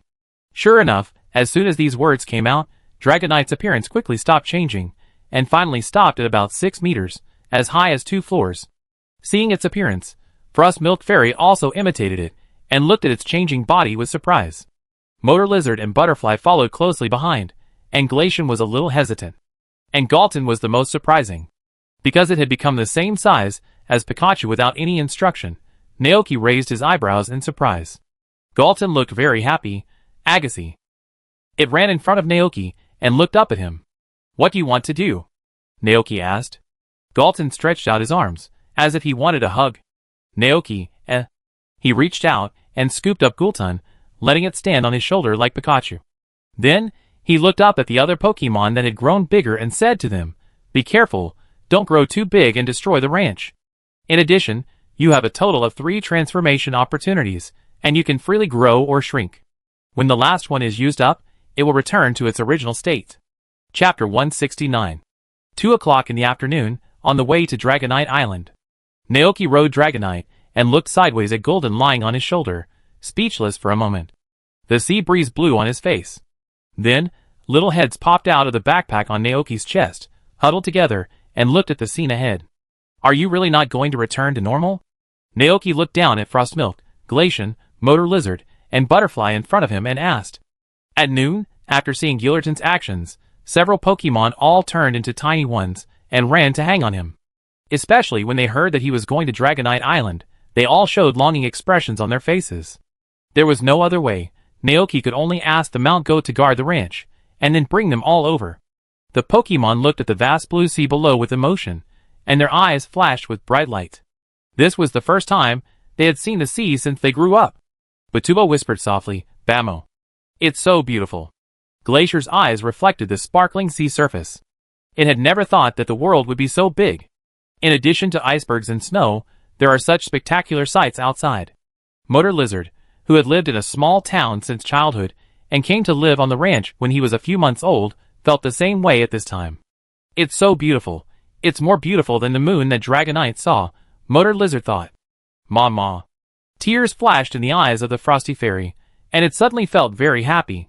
Naoki was about to say something, but before he could open his mouth, he saw the Pokemon in front of him showing this look. Well, he said nothing, and took them to have a good afternoon today. Dragonite was very fast, and it arrived at the familiar Dragonite Island in a short while. It landed in the center of the island, and several Haxoruba playing in the lake noticed this scene with sharp eyes. Their eyes lit up, and they flew out of the water to greet him. Dragonite thought that these Dragonites were coming to greet him. After all, when he lived on the island, he helped take care of them for a while, and found fruits for them. Seeing them like this, Dragonite felt relieved. It opened its arms, and wanted to hug these Dragonites and mini Dragonites. However, the next second, it saw these mini Dragonites and Dragonites bypass it and run to Naoki behind it. Dragonite opened his eyes wide, furious, pointing at these guys and shouting, "Awoo! Impolite." Then, he ran over angrily, hugged Naoki in front of Haxorus and Dratini, and told them that this was his good partner and trainer. Haxorus and Dratini blinked and looked at the childish Dragonite in front of them. One of them even made a face at it. Dragonite, shock, Naoki, He patted Dragonite's paw helplessly. Okay, stop making trouble. Don't forget that we are here to do business today. Dragonite then remembered that incident, and it let go of Naoki obediently. Naoki opened his backpack, put Frostmilk's, Frog, Glacian, and Motor Lizard on the ground, and let them play with the Haxoruba and Dratini on the island. He brought Dragonite and Gulden to the cliff. Looking at the waves hitting the cliff below, Naoki turned his head and asked, "Can you dive?" Gulden was a little embarrassed. "Ah, gah. It can only swim, but it can't dive into the sea for a long time." "I knew it." Naoki smiled. "In that case, you stay on the shore and wait for us. We will be back soon." Gillerton did not act cute and asked Naoki to take it into the water. It nodded, then jumped off Naoki obediently, changed to its normal size, and stood on the cliff waiting. Naoki said goodbye to it, then took out the diving suit he had bought in advance from his space backpack, put on his clothes, and helped Dragonite dive into the blue sea. Led by Dragonite, they swam quickly towards the bottom of the sea. Soon, they saw the huge sleeping figure right below the island. Naoki gently patted Dragonite on the back. Dragonite understood, and swam with Naoki to the front of the giant Dragonite, then made a melodious cry and began to call the giant Dragonite. 1, 2, 3. Just when Naoki thought that the giant Dragonite had fallen asleep, the giant Dragonite in front of him suddenly opened its eyes, revealing a pair of golden dragon pupils full of ancient breath, and a terrible breath spread from the bottom of the sea. Naoki and Dragonite were startled. But soon, the giant Dragonite restrained its breath. It looked at the human and Dragonite in front of it, and a puzzled look appeared in its eyes that had not yet woken up. Roar! A dull cry came from its throat. It was impossible to speak in the seabed, so Naoki asked Dragonite to help convey his meaning. After listening, the giant Dragonite looked over. Naoki pointed his finger upwards, and gestured to speak upwards. The giant Dragonite understood. It stood up and swam towards the sea surface, and its huge body stirred the seawater. Naoki and Dragonite were startled by its movement. Just as they were about to be separated by the hidden rapids at the bottom of the sea, a pair of dragon claws suddenly grabbed them and lifted them out of the sea to the surface. Naoki took off his oxygen mask. At this time, Gulden, who saw them floating out of the sea, flew over with his backpack. Naoki didn't say much, but took out a pumpkin pie from his backpack and said to the giant Dragonite, "Open your mouth?" The giant Dragonite immediately opened its mouth. Looking at the huge mouth that looked like an abyss, Naoki swallowed his saliva silently, and then threw the pumpkin pie into it with all his strength. He thought that the pumpkin pie was so small that the giant dragonite might not feel it at all, and he didn't know whether it would be useful. "Are you trying to shrink yourself now?" Naoki said tentatively. The giant dragonite closed its mouth and began to think. Then, a magical scene happened. Its huge body, like a mountain, was shrinking at a speed visible to the naked eye, and finally shrank into a dragonite about 3 meters long.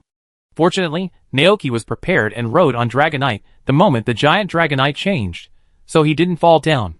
He looked at the dragonite in front of him with a surprised look and asked, "How do you feel?"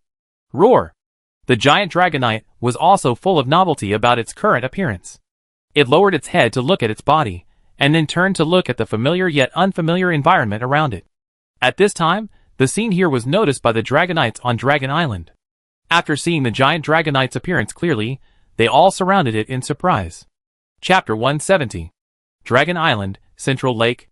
A group of dragonites surrounded the larger dragonite that was taller than them, looking at it with curiosity and innocence. "Awah? How did you become like this?" "Awah? How magical. Now you can play with us?" "Awah? Come with me to pick fruit from the trees and catch fish in the sea." "Awah?" Naoki sat on the grass, leaning against Gulden, cracking melon seeds while listening to the group of dragonites chatting. "It's just that there are too many ambient sounds here." He listened for a long time and couldn't understand a few words. The giant dragonite seemed to like the kindness shown by the group of dragonites. After becoming smaller, it looked less scary than before, and its momentum was a little weaker, becoming ordinary. But Naoki dared to guarantee that its strength would never decline. Once it was enraged, the giant dragonite would probably release its raging anger without hesitation to destroy the opponent. I don't know what the group of dragonites said to the giant dragonite. Soon, Naoki saw a group of dragonites flying away with the giant dragonite. I don't know where they went. Naoki didn't care. They couldn't go to destroy the world, right? Then, he cast his eyes on the Pokemon such as Frostmilk that had returned to their normal size not far away. They were having fun playing with a group of Haxoruba and Dratini. But, where did Batubo go? Naoki stood up and looked around, but he didn't find Batubo. At this moment, a huge thunderclap suddenly sounded from the other side of the island. Naoki and the other dragonites who stayed nearby were stunned for a moment, then flew into the air to check the situation. Naoki also rode on Gulden and followed the dragonites to the place where the sound came from. From a distance, he saw Batubo's trace on the sea. Batubo was accumulating power. A layer of thunderclouds quickly covered the originally clear sky, and the terrifying lightning energy gathered in it, and finally turned into a blue lightning that was imposed on Batubo. With an impassioned roar of Bamo, a layer of blue electric light lingered on Batubo's fur, and its eyes were completely occupied by the light. A strong electric current burst out from its body, and focused on the sea below. Boom! With a loud noise, huge waves rose on the sea. When everything returned to calm, Batubo grinned, revealing 2 small pointed teeth. Beside it, several mini dragons were looking at Batubo, who could control lightning with admiration. If they had hands, Naoki would undoubtedly see them clapping. Scare me. Naoki breathed a sigh of relief. He thought that Batubo and the wild dragonite had a conflict and started fighting. At this time, Batubo also saw him. Bamo! It shouted happily and flew towards the side. Seeing this scene, Naoki thought that Batubo was a little too dependent on flying. Since he gained the ability to fly, he has hardly seen Batubo running on the ground. That won't work, Naoki said. Bamo? Batubo was stunned for a moment, a little confused. Naoki asked, "Do you want to evolve into Babuto?" Batubo nodded repeatedly, his eyes full of fighting spirit. Bamo! Naoki explained to it, "If you continue like this, you can't evolve into Babuto." While Batubo was stunned, he continued, "As far as I know, if Batubo wants to evolve into Babuto, it needs to run hard on the ground. After running a certain distance, it can evolve into Babuto while running." Batubo immediately understood what Naoki meant. Bamo! Naoki smiled. "So, starting today, you have to return to the basics. Don't rely too much on flying, try to run." Bamo! That's right. Naoki reached out and touched its head. "Go play with Dratini now, and we run together after we get home." He also needs to exercise. Eating a lot of fish and meat all day, plus Pokemon helping with farm work, there is not much work he really needs to do, which also caused him to gain a lot of weight. Naoki pointed to the lake behind him. "I stay there. When you're done playing, come find me there." Bamo! Batubo nodded, indicating that he understood. Naoki rode Golden back to the central lake. He had just landed when the group of Dragonites that had flown away also returned here. Each Dragonite was holding a bunch of fruit in its arms, and some were holding a few seed base. Seeing this scene, Naoki raised his eyebrows slightly. Then, he saw the huge Dragonite holding a bunch of fruit walking towards him, and then placed the fruit in front of him. Roar! The tone of the giant Dragonite sounded quite happy. Naoki stared at it for a few seconds, then took out some melon seeds and started to eat them. The voice of the giant Dragonite was automatically translated. Roar! Roar! My friend, thank you, food for you. Naoki was stunned for a moment after hearing this. So the giant Dragonite also regarded him as a friend? He asked uncertainly, friend? Then, he heard the giant Dragonite say intermittently, roar, roar, roar. You, dream, bear, help me find my companions. I thank you. You are my friend. It seemed that it had just come into contact with this strange world, and was not quite used to it for a while, so the ancient Dragonite language it spoke was not very clear. But even so, Naoki still understood what the giant Dragonite meant. To be honest, he was still very happy in his heart. Are you going to live here forever in the future? Naoki asked again. The giant Dragonite nodded. Roar. Very good. Naoki was sincerely happy for the giant Dragonite. The giant Dragonite ran away. Looking at its back, Naoki suddenly thought of Masaki, who was investigating the giant Dragonite. I wonder how he would feel if he knew the current news of the giant Dragonite. Given his personality, if he knew that the giant Dragonite had found the companion he was looking for, he would probably be happy for it, right? Naoki picked up the fruit that the giant Dragonite had given him, handed one to Golden beside him, and then took one and started to eat it. That's great, he said with emotion. Ah, gah. Gillerton turned around. Naoki said to it, I never thought that one day I would personally participate in this world, like some people to help Pokemon. Gillerton didn't quite understand ah gah. Naoki smiled. You can roughly understand that I am very happy to help Pokemon and receive thanks from them. If his crossing is meaningful, this is probably the meaning of his existence in this world. To meet more Pokemon, to help them, and to heal himself. Chapter 171. The family gathering ended successfully. Before returning to the ranch, there was one more thing waiting for Naoki to do. He wanted to test the upper limit of the size of the giant Pokemon after eating pumpkin pie, and also wanted to see if there were any changes in the moves used by the giant Pokemon. So, he called his Dragonite, and fed it another piece of pumpkin pie. Dragonite knew what Naoki meant. After eating the pumpkin pie, it left the island and flew over the sea. Naoki and Golden stood on the cliff at the edge of Dragon Island, watching Dragonite's movements from afar. It stopped after flying about 100 meters. Then, Dragonite's body began to grow at a speed visible to the naked eye. 3 meters, 5 meters, 7 meters, 15 meters, 25 meters, 30 meters. In the end, it turned into a large Dragonite that could rival the giant Dragonite. The huge body was like a mountain, and it fell into the sea with a loud splash, raising a huge wave, like a giant beast in the sea. It looks like it's a little way off from the giant Dragonite. Is this the upper limit mentioned in the description of the pumpkin pie? Looking at this scene, Naoki murmured in his heart. After thinking for a moment, he said loudly, try the move. Dragonite responded with a cry. It concentrated and held its breath. Accompanied by a loud bang, large dark clouds came from all directions. Their range was so large that it blocked the sky, and even the area on Dragonite Island was covered below.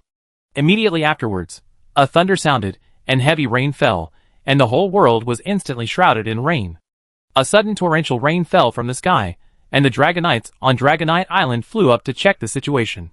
They saw the huge Dragonite in the sea at a glance, and they couldn't help but look shocked and confused. Why did another huge Dragonite appear? Dragonite was also very shocked. But its shock was slightly different from that of the Dragonite on Dragonite Island. It was shocked by this exaggerated move.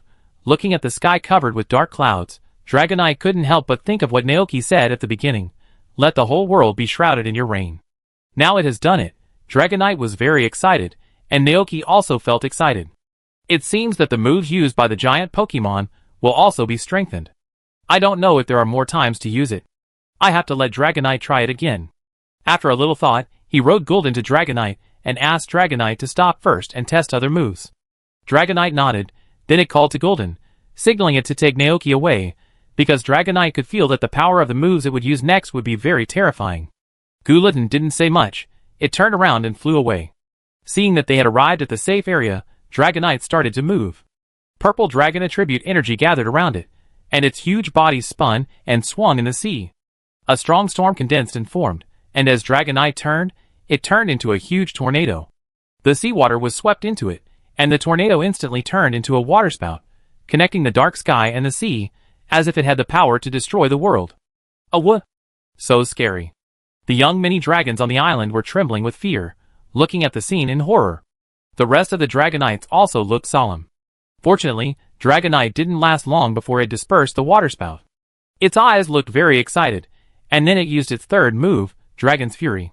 Purple dragon attribute energy gushed out of Dragonite's mouth, turning into a huge flame that blasted forward. Accompanied by a loud bang, the sea surface, which had not yet returned to calm, was stirred up again by a wave of turbulent waves. At this moment, after using 3 moves, Dragonite's body suddenly banged and returned to its original appearance in a puff of smoke. Seeing this scene, Naoki was slightly stunned, and then thought, it seems that the giant Pokemon can only use 3 strengthened moves, and it will return to its original appearance after using them. This is similar to Dynamax. Now it can be called a pirated Dynamax. At this time, Dragonite flew back, and Naoki asked, can it change again? Ouch. Shrink up and show me. Hearing this, Dragonite's body shrank rapidly, and finally became as petite and cute as a Pikachu. Naoki looked up and down at the little Dragonite, and he said, show me your moves again. Dragonite nodded and began to demonstrate. Compared to the giant, the moves used by the Pokemon will become smaller after shrinking, but correspondingly, the number of times the moves are used will increase. In order to verify his conjecture, Naoki let Dragonite use 100,000 volts continuously, and it was not until it was used 38 times in a row that Dragonite returned to its normal appearance. Naoki began to summarize. Becoming bigger can strengthen Pokemon's moves, but there are only 3 chances, and it will return to its original size after it is used up. Becoming smaller seems to help Pokemon save energy consumption. The number of times the moves are used increases, and the power is weakened. If the moves are not used, it seems that the size after the change will continue. This point is very similar to the principle of capturing Pokemon with the Pokeball, both of which take advantage of the habit of wild Pokemon to shrink and hide when they are extremely weak. Okay, let's do this for now. Naoki had a rough idea in his mind. He turned around and told the giant Dragonite his conclusion. The giant Dragonite blinked. Naoki said again, don't do it unless it's absolutely necessary. If you use up the 3 chances, it may not be possible to turn it back to this state. Because pumpkin pie cannot be preserved for a long time, it will be gone after eating it, and he can't guarantee that he can grow pumpkins of the size he wants next time. Roar. The giant Dragonite nodded and kept it in mind. Okay, let's put it this way first. It's getting dark, and we have to go home. Naoki smiled and looked at the big guy in front of him. He instinctively wanted to touch its head, like he did other Pokemon. Seeing his action, the giant Dragonite immediately cast its eyes on his restless claws. Naoki's hand stopped in midair, and was somewhat embarrassed to take it back. He cursed in his heart that he was used to hurting people. He pretended that nothing happened, turned around and said goodbye to the giant Dragonite, and then found the Pokemon playing with the mini dragon and the dragon. It's time to go home. Come play again next time. Motor Lizard, Butterfly, Frostmilks, and Glacian reluctantly said goodbye to the Haxorus and Dratini on the island, and then turned back to Naoki. Naoki collected them into the Pokeball one by one. Suddenly, only Gultrin and Dragonite were left outside. Dragonite was being questioned by a group of Dragonite Island Dragonites. It was bathed in the shocked and admiring eyes of the dragons, and a proud expression appeared on its face. Naoki thought they should be talking about gigantism. He smiled to himself, then turned around and found his backpack on a piece of grass. He put the backpack on his back, rode on Golden, and shouted to Dragonite, "Let's go, Dragonite, we're going home." "Awoo!" Dragonite responded excitedly, ran over and hugged Naoki in front of all the Dragonites, then followed Golden obediently into the air. "Bye, see you next time." Naoki smiled, and waved to the group of wild Dragonites. Watching Dragonite Island gradually disappear from his sight, Naoki thought in his heart that he didn't see the few Dratini and Haxorus that he was familiar with coming to see him off today. "I didn't see them near the lake just now.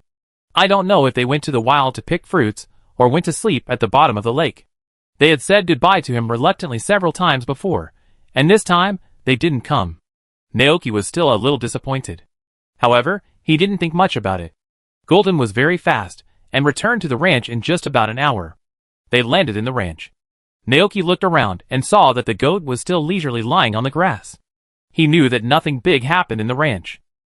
Naoki felt relieved, and then released all the Pokemon from the Pokeballs, letting them play by themselves. He threw his backpack on the bed, and was about to open the refrigerator to get a bottle of water to drink, but suddenly heard Ivan's voice. Seeing this, Naoki simply took a bottle of juice and walked outside while drinking. Without noticing at all, the backpack he put on the bed moved. The zipper was opened by a tail, and then heads of different sizes poked out from it, looking at the unfamiliar environment around them with innocent and curious eyes. In the ranch, Ivan handed a letter to Naoki. He looked very excited. "Hey Naoki, have you heard? The fishing tournament is about to start." Naoki raised his eyebrows. "Fishing tournament?" Ivan nodded. "Yes, on the 20th of this month. The location is at Tongshin Lake east of the town." He touched Naoki with his shoulder. "I heard from Zach that you are very good at fishing. He caught a lot of fish from you a few months ago, so maybe you can get a good ranking this time." Naoki, Can he say that those fish were caught by Golden? Ivan continued to talk to himself. "I heard that the first place winner can get a collector's edition fishing rod. It is said that it is a fishing rod that can catch Pokemon like Gyarados."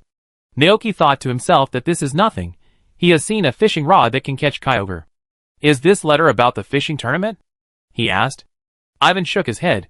"No, Mayor Thomas of the fishing tournament said he would notify you himself. This is a letter about the fireworks show." Naoki was a little surprised. "Fireworks party? So soon?"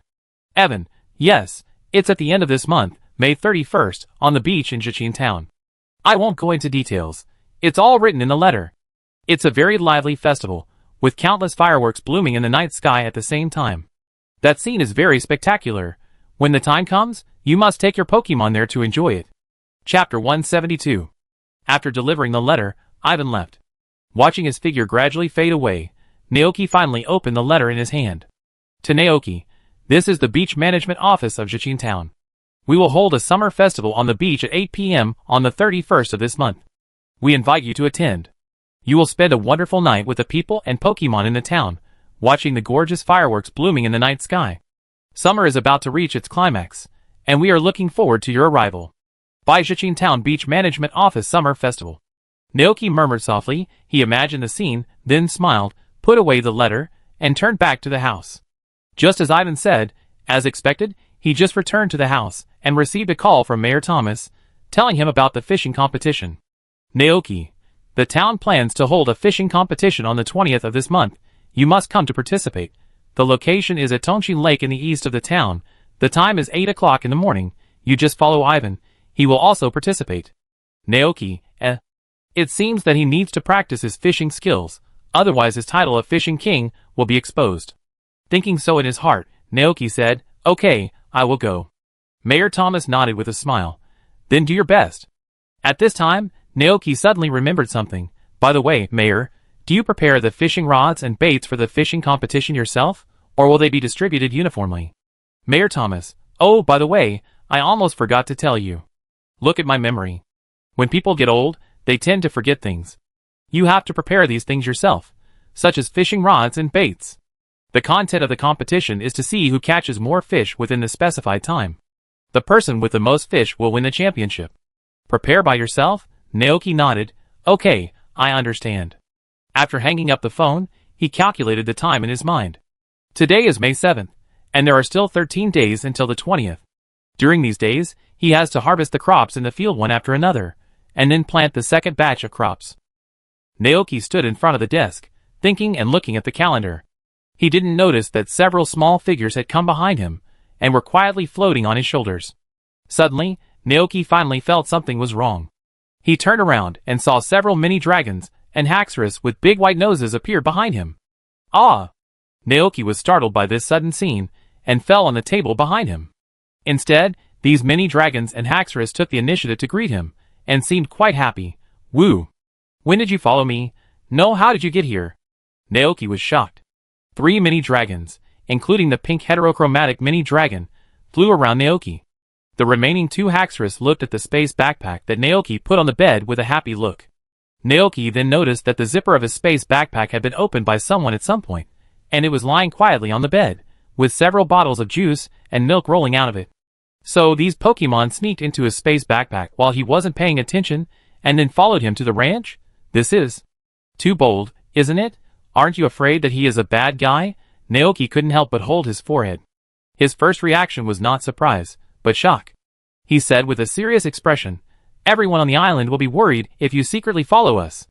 Seeing him get angry, the 3 mini dragons and 2 dragons in front of him immediately lowered their heads, revealing a pitiful look. "Woo! Naoki, eh?" He softened his heart, but still said, "Does anyone else know you're coming?" Hakron shook his head. They were afraid of being discovered by Dragonite and scolded, so they took advantage of the fact that the Dragonites on the island were distracted and sneaked into the space backpack. Forget it. Naoki sighed helplessly and then walked out, saying, "Come with me, I have to find a way to tell the Dragonites on the island about your coming." The 5 Pokemon followed him obediently to the grass outside. Naoki looked around and finally saw a Dragonite by the river. He called Dragonite over. After seeing the Dratini and Dragonite following behind him, Dragonite immediately opened his eyes wide and ran over angrily. When he heard from Naoki that these guys came secretly, Dragonite began to scold them like an elder. But Dragonite was not afraid of Dragonite's scolding. It secretly raised its eyes and whispered, "Woo! You used to run outside every day, and then one day you suddenly didn't come back, and everyone thought you were captured by bad guys." Dragonite was choked, and it thought carefully, and found that its behavior did not seem to be much better. It was confused by what Haxorus said, and it didn't know what to say for a while, so it could only scratch its head with a guilty conscience and ask for help from Naoki. Naoki thought for a while and said, "The most important thing now is to tell Dragonite on the island about their arrival here." Then he looked at Haxorus and Dratini. "As you can see, this is where we live. The environment is not as good as the island where you live. There are no fruit trees, no sea, and not many places with water. The fruit trees have not grown yet, and they will bloom and bear fruit at least in autumn, and the Dratini, which has not yet grown up, cannot stay away from water for too long. Although there is a lake in the ranch, it is still too small compared to the lake on Dragonite Island." Hearing this, Haxorus and the Mini-Drats turned around and looked around, curiously observing the surrounding environment. The pasture was bare, with only a few large trees, green lawns on the ground, and a few houses built not far away. On the other side were flower fields with various flowers and fruitful fields. In addition to the Galatian, Frostmilk, Gulton, Butterfly, and Motorbike that they had already seen, there were many other types of Pokemon living here. Some of them were looking at this place curiously, while others were basking in the sun leisurely, with a feeling of comfort all over their bodies. After they finished watching, Naoki continued to ask, "Do you want to go back or stay here? If you want to go back, I let Dragonite take you back. If you want to stay here for a few days, I send you back after a while." To be honest, he hasn't had the opportunity to contact breeders yet to learn how to make full energy blocks from them, so he can't raise too many Pokemon for the time being. Drazzetti and Haxorus are okay, but if they evolve into Dragonite while living here, they might really eat him up. Can he play for a few more days? Hearing this, Dratini and Haxorus decisively chose the latter. Naoki knew they would make this choice. He nodded helplessly to Dragonite. Dragonite seemed to have accepted its fate, glared at the Dratini and Haxorus, then flew into the sky and flew towards Dragonite Island. Naoki brought Dratini and Haxorus to the circular lake in the ranch. When he first came to this world, he caught 2 Magikarp and put them here, but later found it troublesome to feed them, so he put them back into the stream. I thought this lake would be abandoned forever, but I didn't expect it to be useful at this time. The lake water was still clear, with a few fallen leaves and petals floating on it, probably blown by the wind. "You can live here first." The mini dragon and the Haxorus plopped into the lake, only sticking their little heads out to look at the shore. Seeing them, Naoki felt like he was receiving a visit from a neighbor's child. He shook his head, and threw this strange idea out of his head. He was about to take food to feed them, but suddenly remembered something and reminded them, "By the way, you can wander around the ranch at will, but remember one thing, you must not go outside the ranch, understand?" "Woo!" The mini dragon was a little confused. Naoki poked its big nose and deliberately threatened, "That's because there are a lot of bad guys out there. If they see you, they will catch you and put you in a small poke ball, so that you will never be able to return to Dragonite Island." Hearing this, the mini dragons trembled with fear, and their heads that were originally exposed shrank down, revealing only half of them. And Haxorus asked with a little curiosity, "Woo?" Naoki didn't understand, so he went back to the house, took out a handful of melon seeds, peeled them, and stuffed the peeled seeds into his mouth. What did you say? Hacken repeated. Woo? Did you catch Uncle Dragonite like this? Naoki choked. I made a promise with your Uncle Dragonite that it became my Pokemon and I helped it become stronger. Just tell me, did it become stronger? Hacken thought about it. Their Uncle Dragonite was a stupid Dragonite who couldn't learn any moves at the beginning, but suddenly one day, it left the island and never came back. When it came back, its strength had changed dramatically, and it had become one of the most powerful Dragonites on Dragonite Island. Thinking of this, the Haxorus laughed happily. Woo, if that person is like you, we would also like to be caught like Uncle Dragonite. Naoki was stunned and couldn't help laughing. Not everyone is like me, and in the eyes of some people, you are as rare as diamonds. Although it is not ruled out that someone will take good care of you, there will also be people who capture you for profit, and sell you to others for captivity or collection. The Hacken Dragons didn't quite understand. Naoki gave them an example. Take me and your Uncle Dragonite for example. If I were a bad guy, I would sell it to others for 10,000 berries. The Hacken Dragonites exclaimed, so many berries, but soon, a mini dragon couldn't help asking, Woo? Then why don't you just catch us? Naoki blinked at it. Although I really want to, if I do that, your Uncle Dragonite will be angry and jealous, and I don't want it to be angry and jealous. So, I can take care of you, feed you delicious food, and help you become stronger and learn moves, but I can't put you in the Pokeball. Dragonite seemed to understand. The other Haxorus eyes lit up. Woo? Do you mean that we can live with you like Uncle Dragonite without entering the Pokeball? Naoki smiled, a little surprised. Smart, but you guessed it yourself. I didn't say that. Woo. The melon seeds were already eaten, and Naoki could no longer understand the words of Dratini and Haxorus. He stood up, looked at the sunset in the distance, and took a deep breath. Okay, then you guys can play here first. I'm going to prepare dinner for your Uncle Dragonite. Naoki did not cook immediately, but found the flying Batubo and gave it a new task. Batubo, help me take care of those Haxorus and Dratini during this time, and be careful not to let them leave the range of the ranch. Bammo! Batubo patted his chest and agreed. Naoki then went to prepare dinner with peace of mind. Today's dinner is still a secret sandwich and fried steak, with a few tree fruits and milk, and the dessert after the meal is fragrant balfin and cream smoothie. The preparation methods of these foods are simple and quick. After the preparation is completed, Quailong has not returned yet. Taking advantage of this time, Naoki fried a whole pot of translation melon seeds. Looking at these steaming melon seeds with caramel aroma, Naoki murmured, It seems necessary to buy an automatic shelling machine. It's too troublesome to eat them one by one when translating. It's much more convenient to just grab a handful of peeled melon seeds and stuff them into your mouth. Or if you have a Pokemon with psychic attributes, you can use their mental power to shake open a bunch of melon seed shells at once. Thinking of this, Naoki's mind appeared the butler brother and sister in the manor. The owner of the manor said that it would take another 2 months to deliver it. Now it's been nearly a month, and it will take some time. But this is just right. Naoki counted his property. With all the saltstone treasures evolving into saltstone forts, the output of rock salt in the ranch has been greatly increased. He originally thought that he would have to wait until the end of the month to save enough, but he didn't expect to save enough so soon. After the batch of mature crops in the field are sold in the middle of this month, he will be able to save 2 million. Then he can ask Carrie to come and expand the house, which will take about 1 to 2 months. When the house is built, the AI Guancher brother and sister will also come here. At 7 o'clock in the evening, Dragonite finally returned to the ranch from Dragon Island. It landed in the ranch, and Naoki asked, What did the Dragonite on the island say? Dragonite, awoo. Naoki blinked his eyes, and judging from what it meant, the Dragonite on the island should agree that these mini Dragonites and Haxorus can play here for a while.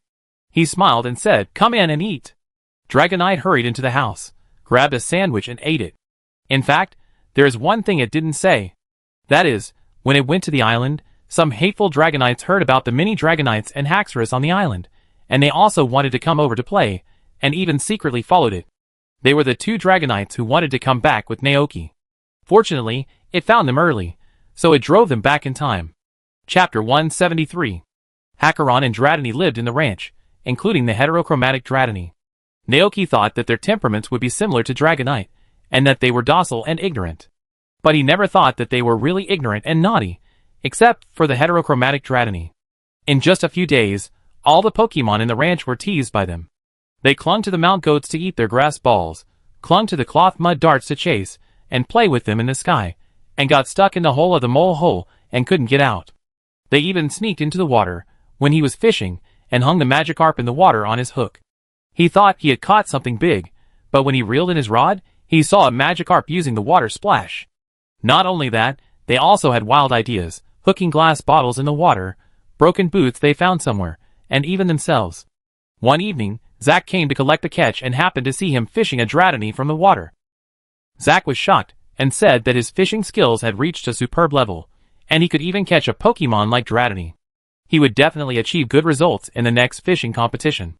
Later, he finally explained the situation to Zack. But Zack was even more shocked, saying that he had never seen such a rancher who could raise dozens of rare Pokemon like Dratini at home. Naoki was speechless.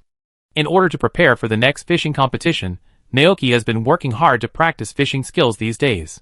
Every day when he finished his work at the ranch, he would go to the water with a fishing rod and bait to start fishing. Because there was almost no extra entertainment on the ranch except watching TV on weekdays. In this situation, fishing became a good way to kill time, causing him to sit for a whole day. This day, it was another new day. Naoki carried his fishing rod and prepared to go fishing by the river. Looking at the Dratini and Haxorus, who were eager to follow him, Naoki's eyebrows jumped, and he gritted his teeth and said, "No, whoever secretly hangs Magikarp, glass bottles, and broken boots on my hook today, I will send it back to the island." After hearing this, the Dratini and Haxorus really gave up their plan to sneak into the water to help fish. Naoki pinched the big white nose of the mini dragon, pointed at the pink mini dragon swimming leisurely in the lake, and said to it, "Can't you learn from others? Look how well behaved and obedient they are." The mini dragon looked at the other colored mini dragon, then looked at Naoki, and then secretly made a face. Naoki immediately started to call people, "Dragonite, come and look after your nephew and niece." Dragonite looked innocent, thinking that it had no way to control these naughty ghosts, but still walked over honestly. After leaving Dratini and Haxorus to Dragonite, Naoki confidently carried the fishing rod to the lake. Guillerton thoughtfully put the small stool away, and Motor Lizard held a transparent bottle filled with red liquid in its claws. Naoki sat on the small stool, took the bottle and opened the cap, and suddenly, a strong and mellow aroma of black tea came to his face. Yes, this is the black tea produced in Kitakami Township. Naoki took a sip. He had been eating melon seeds these days, which made him a little angry, and this black tea just had the effect of promoting body fluid and clearing away heat, plus it tasted good, so he would drink a few cups every day. "Okay, stop standing here, or you scare my fish away. Go play." After giving his instructions, Naoki waved to Gul'dan and Motor Lizard. The two Pokemon ran away happily, and went to the lawn not far away to bask in the sun leisurely. Naoki looked back a few times, watching the Dragonite and Dratini starting to pester Dragonite, thinking that although they were naughty, the ranch was also a bit more lively because of their arrival. And these Dragonite and Dratini seemed to be enjoying themselves. What is Dragonite Island? They probably have forgotten about it. Naoki smiled and shook his head, then began to fish seriously. On the grass on the other side of the river, a group of Psyducks were hiding in the shade of a tree. Seeing the humans on the other side looking at them, several Psyducks suddenly became flustered. Naoki was confused. Is he so scary? At the same time, on the other side of the pasture, Dragonite, who was watching over the group of little mini dragons and Haxorus, also breathed a sigh of relief in his heart. Dragonite's eyes turned to Naoki, who was fishing by the river. To be honest, it originally thought that the arrival of these mini dragons and Dragonettes would take away Naoki's love for it, so it would collect them into the Pokeball, and then train them into Dragonites. It was not very smart, and it was not very cute like these naughty little guys, so it can be said that it was very worried during this period, worried that its position would be replaced. Whenever it saw Naoki interacting with these mini dragons and Dragonettes, Dragonite would think of a group of new Dragonites surrounding Naoki, while it was abandoned and hiding in a corner alone, drawing circles. Only the new dragons laugh, but the old ones don't cry. But fortunately, Naoki didn't do that. He still cared for every Pokemon in the ranch, and took care of them as usual. This made Dragonite feel sweet and troubled. The sweet thing was that its position in Naoki's heart was much higher than that of the mini dragons and Dragonite. The trouble was that Naoki treated Gul'dan and Batubo better, and even hugged them to sleep every day. Alas! Dragonite sighed silently. The weather today was not very good, it was gloomy. Naoki, who was fishing, looked up at the sky and thought that it might rain in a while. Sure enough, when he caught the third fish, a thunderstorm came down, so fast that it was almost impossible to be prepared. It was raining. Naoki hurriedly ran back with the iron bucket and hid under the eaves with everyone to avoid the rain. Pokemon of all sizes stood in a row under the eaves, which made the space under the eaves seem extremely narrow. Looking at this scene, Naoki thought to himself, it seems that it is necessary to expand the house. He looked at the farmland covered by the rapid rain. After this batch of crops is harvested, the funds for expanding the house will be enough. He will immediately find Klee to expand the house. It happens that the hops are ripe. Once the house is built, he can officially start the brewing business. However, there is still a problem at present. According to the working speed of Klee, the old craftsman, and the strange force, it will take no less than a month to build a fully functional 2-story house. Where will he live during this month? Stay in the hotel in the town? This is obviously not realistic. After thinking about it, Naoki decided to buy a big tent and put it on the ranch. In addition to living, he can also experience the feeling of camping under the stars with a group of Pokemon. Well, perfect. Chapter 174. The rain came and went quickly. The grass was wet, and the river was full of mud. Naoki didn't want to get mud on his shoes, so he lost interest in fishing for a while. He simply went back to the room and started to prepare the 3 fish he caught, preparing to cook them, 1 braised, 1 steamed, and 1 fried. In the afternoon, Naoki went to Jichin Town and bought an outdoor camping tent from the department store.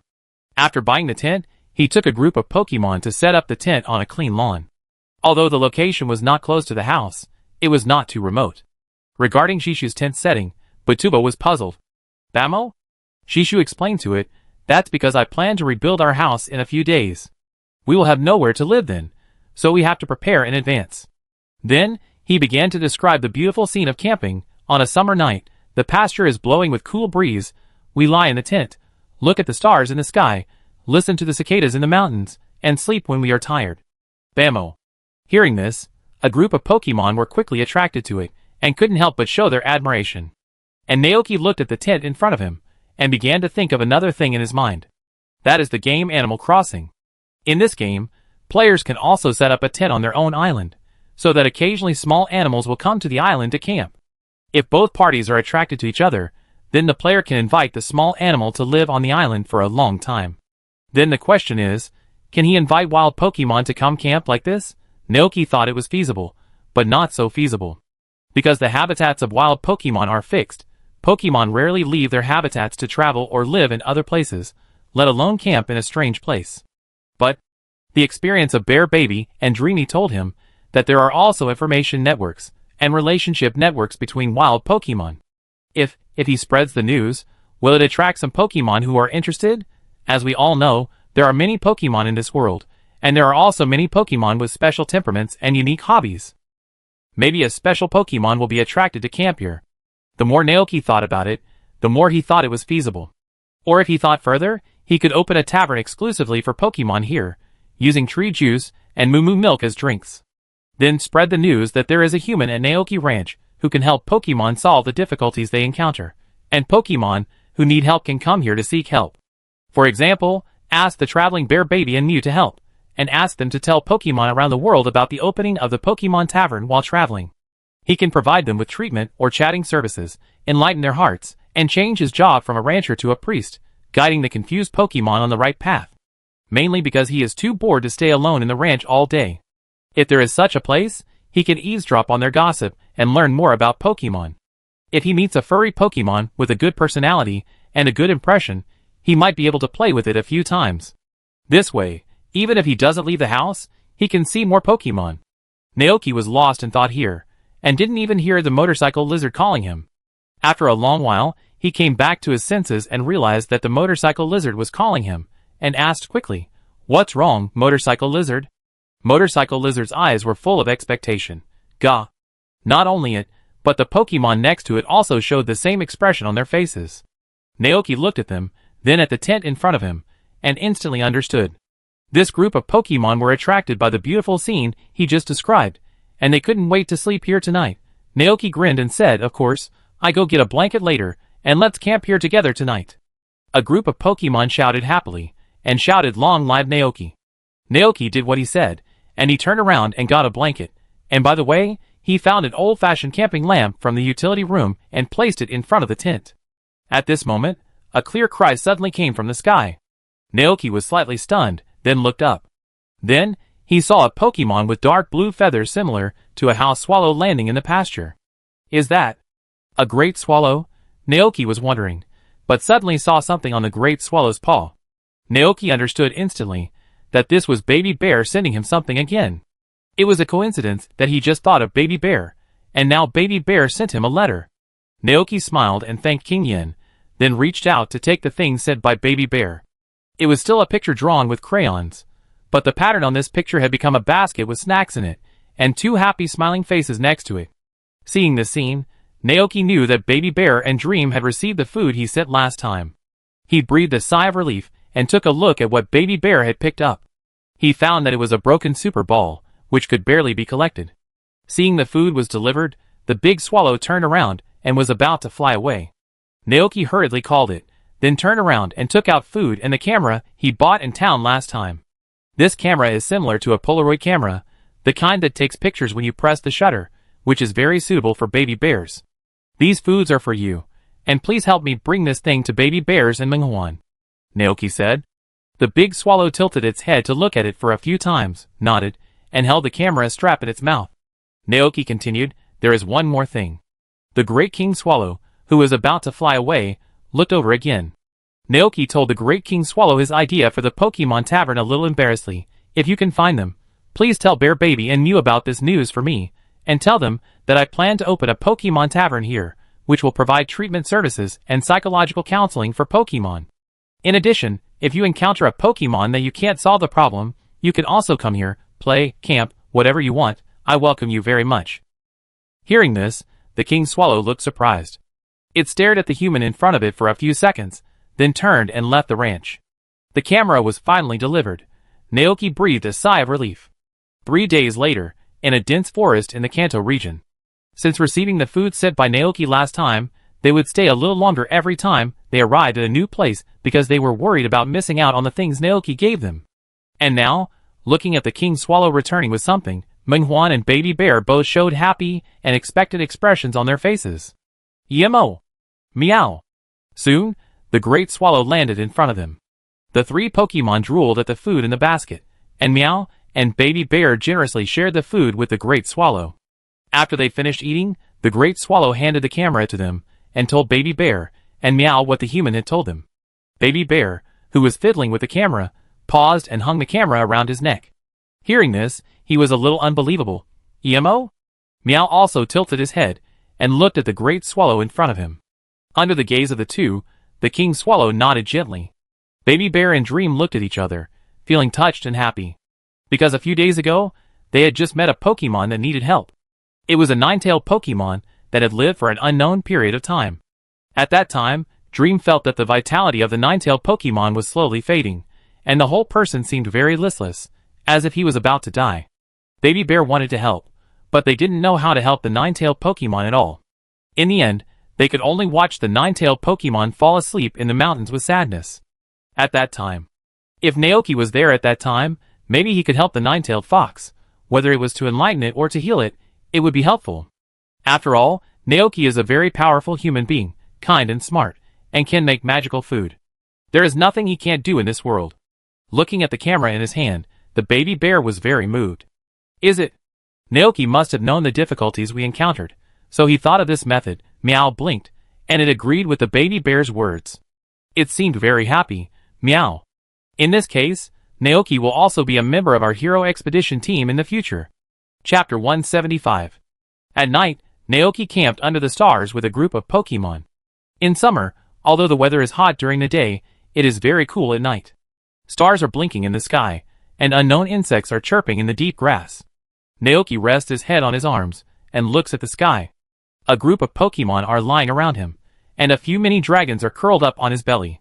They are dozing off sleepily, probably because they are tired from playing. They are not as naughty and lively as they are during the day. Do you know? Looking at the starry sky above, Naoki slowly told the rumors he had heard. It is said that there are Pokemon living on those stars. They are called Pippi, and came to our planet a long time ago on a spaceship. Dragonite was very interested, while the other Pokemon were not interested in these things, but they still looked over to show respect. Motor Lizard, Gale?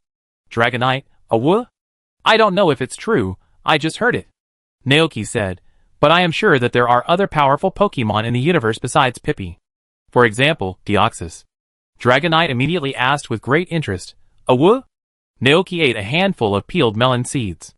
Dragonite repeated, "A woo? Can I see it?" Naoki thought for a while and said, "Maybe. It is still early now, and technology is not yet developed. Humans should have just started to explore the universe. Just like the Green Ridge Universe Center in Green Ridge City in the Hoenn region, that is the starting point for humans to explore the universe." Dragonite began to look forward to it. But Tubo was very shocked by the ability of humans. Exploring the vast universe was simply unimaginable for it, who had always lived in the wilderness. Bammo. Its tone was not concealed at all. Naoki smiled and said, "Don't underestimate humans." Seeing that a group of Pokemon looked over again, Naoki could only continue. Although they can't use moves like Pokemon, they have smart brains and sensitive hands, and can create all kinds of magical machines. There are even many Pokemon that have been killed by humans, such as Lugia, the god of the sea who controls ocean currents and monsoons, and Raikou, who is known as the incarnation of thunder. Naoki thought of Mutuo again. Not only that, humans can also use some technology to create extremely powerful legendary Pokemon. Huh? Butterfree asked about this matter quickly. Naoki said, "It's called Mutuo." It was late at night, and the insects deep in the grass stopped chirping. Only the slowly blowing evening breeze, and the white and bright moonlight were left in the pasture. On the other side of the river, the 6 Pikachus were attracted by the farmland on the other side. Smelling the tempting fruity aroma, the Pikachus drooled. The aroma seemed to condense in the air, turning into a pair of white hands, constantly hooking fingers at them. Finally, a Pikachu couldn't help it. It jumped into the water and crossed the river to the other side. Seeing this, the other Pikachus tilted their heads in confusion at first, and then followed behind. They came to the farmland quietly, and a Psyduck found a watermelon. It tilted its head while looking at the watermelon in front of it, and then banged its head upwards. Suddenly, the ripe and plump watermelon was split in two, and Psyduck happily buried its face in it, and began to feast on it. The rest of the Psyducks were not far behind. Some of them picked corn, some competed with pineapples, and some got lost in the vast sunflower field, unable to get out, and made miserable cries. Naoki and the Pokemon around him were awakened by the sound that pierced the night sky.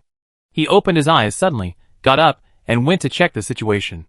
But when he saw everything clearly, he didn't know what to say for a moment. Moonlit night, melon field, melon thief. Should he take a thorn fork to show respect? Seeing that he was discovered, Psyduck, who was feasting, immediately hugged his head and ran around in a panic, trampling many flowers and crops. Naoki's eyebrows jumped, and he waved his hand, and the Pokemon around him all moved. Soon, several thieves who broke into the farmland to steal food were all caught. Looking at the 6 Psyducks standing in a row in front of him, holding their heads with their hands, and looking a little stupid, Naoki began to doubt whether they could understand what he was saying. After thinking for a long time, he asked expressionlessly, "What are you doing?" Quack, quack, quack. It would have been better if he didn't ask, but as soon as he opened his mouth, the group of Psyducks seemed to be frightened by something, and they turned around in a panic. During this time, one Psyduck hit another Psyduck. The Psyduck turned around and looked at its companion with some confusion. The 2 Psyducks tilted their heads and looked at each other for a while, and then Naoki saw one of them stretched out his hand and slapped it. The other one imitated its action and hit back, accompanied by 2 crisp sounds. The 2 Psyducks tilted their heads at the same time, looked at each other with some confusion, as if they had forgotten what happened in the last second. Naoki, aren't they a bunch of idiots? But when he thought of the information about Psyduck, he felt that it made sense.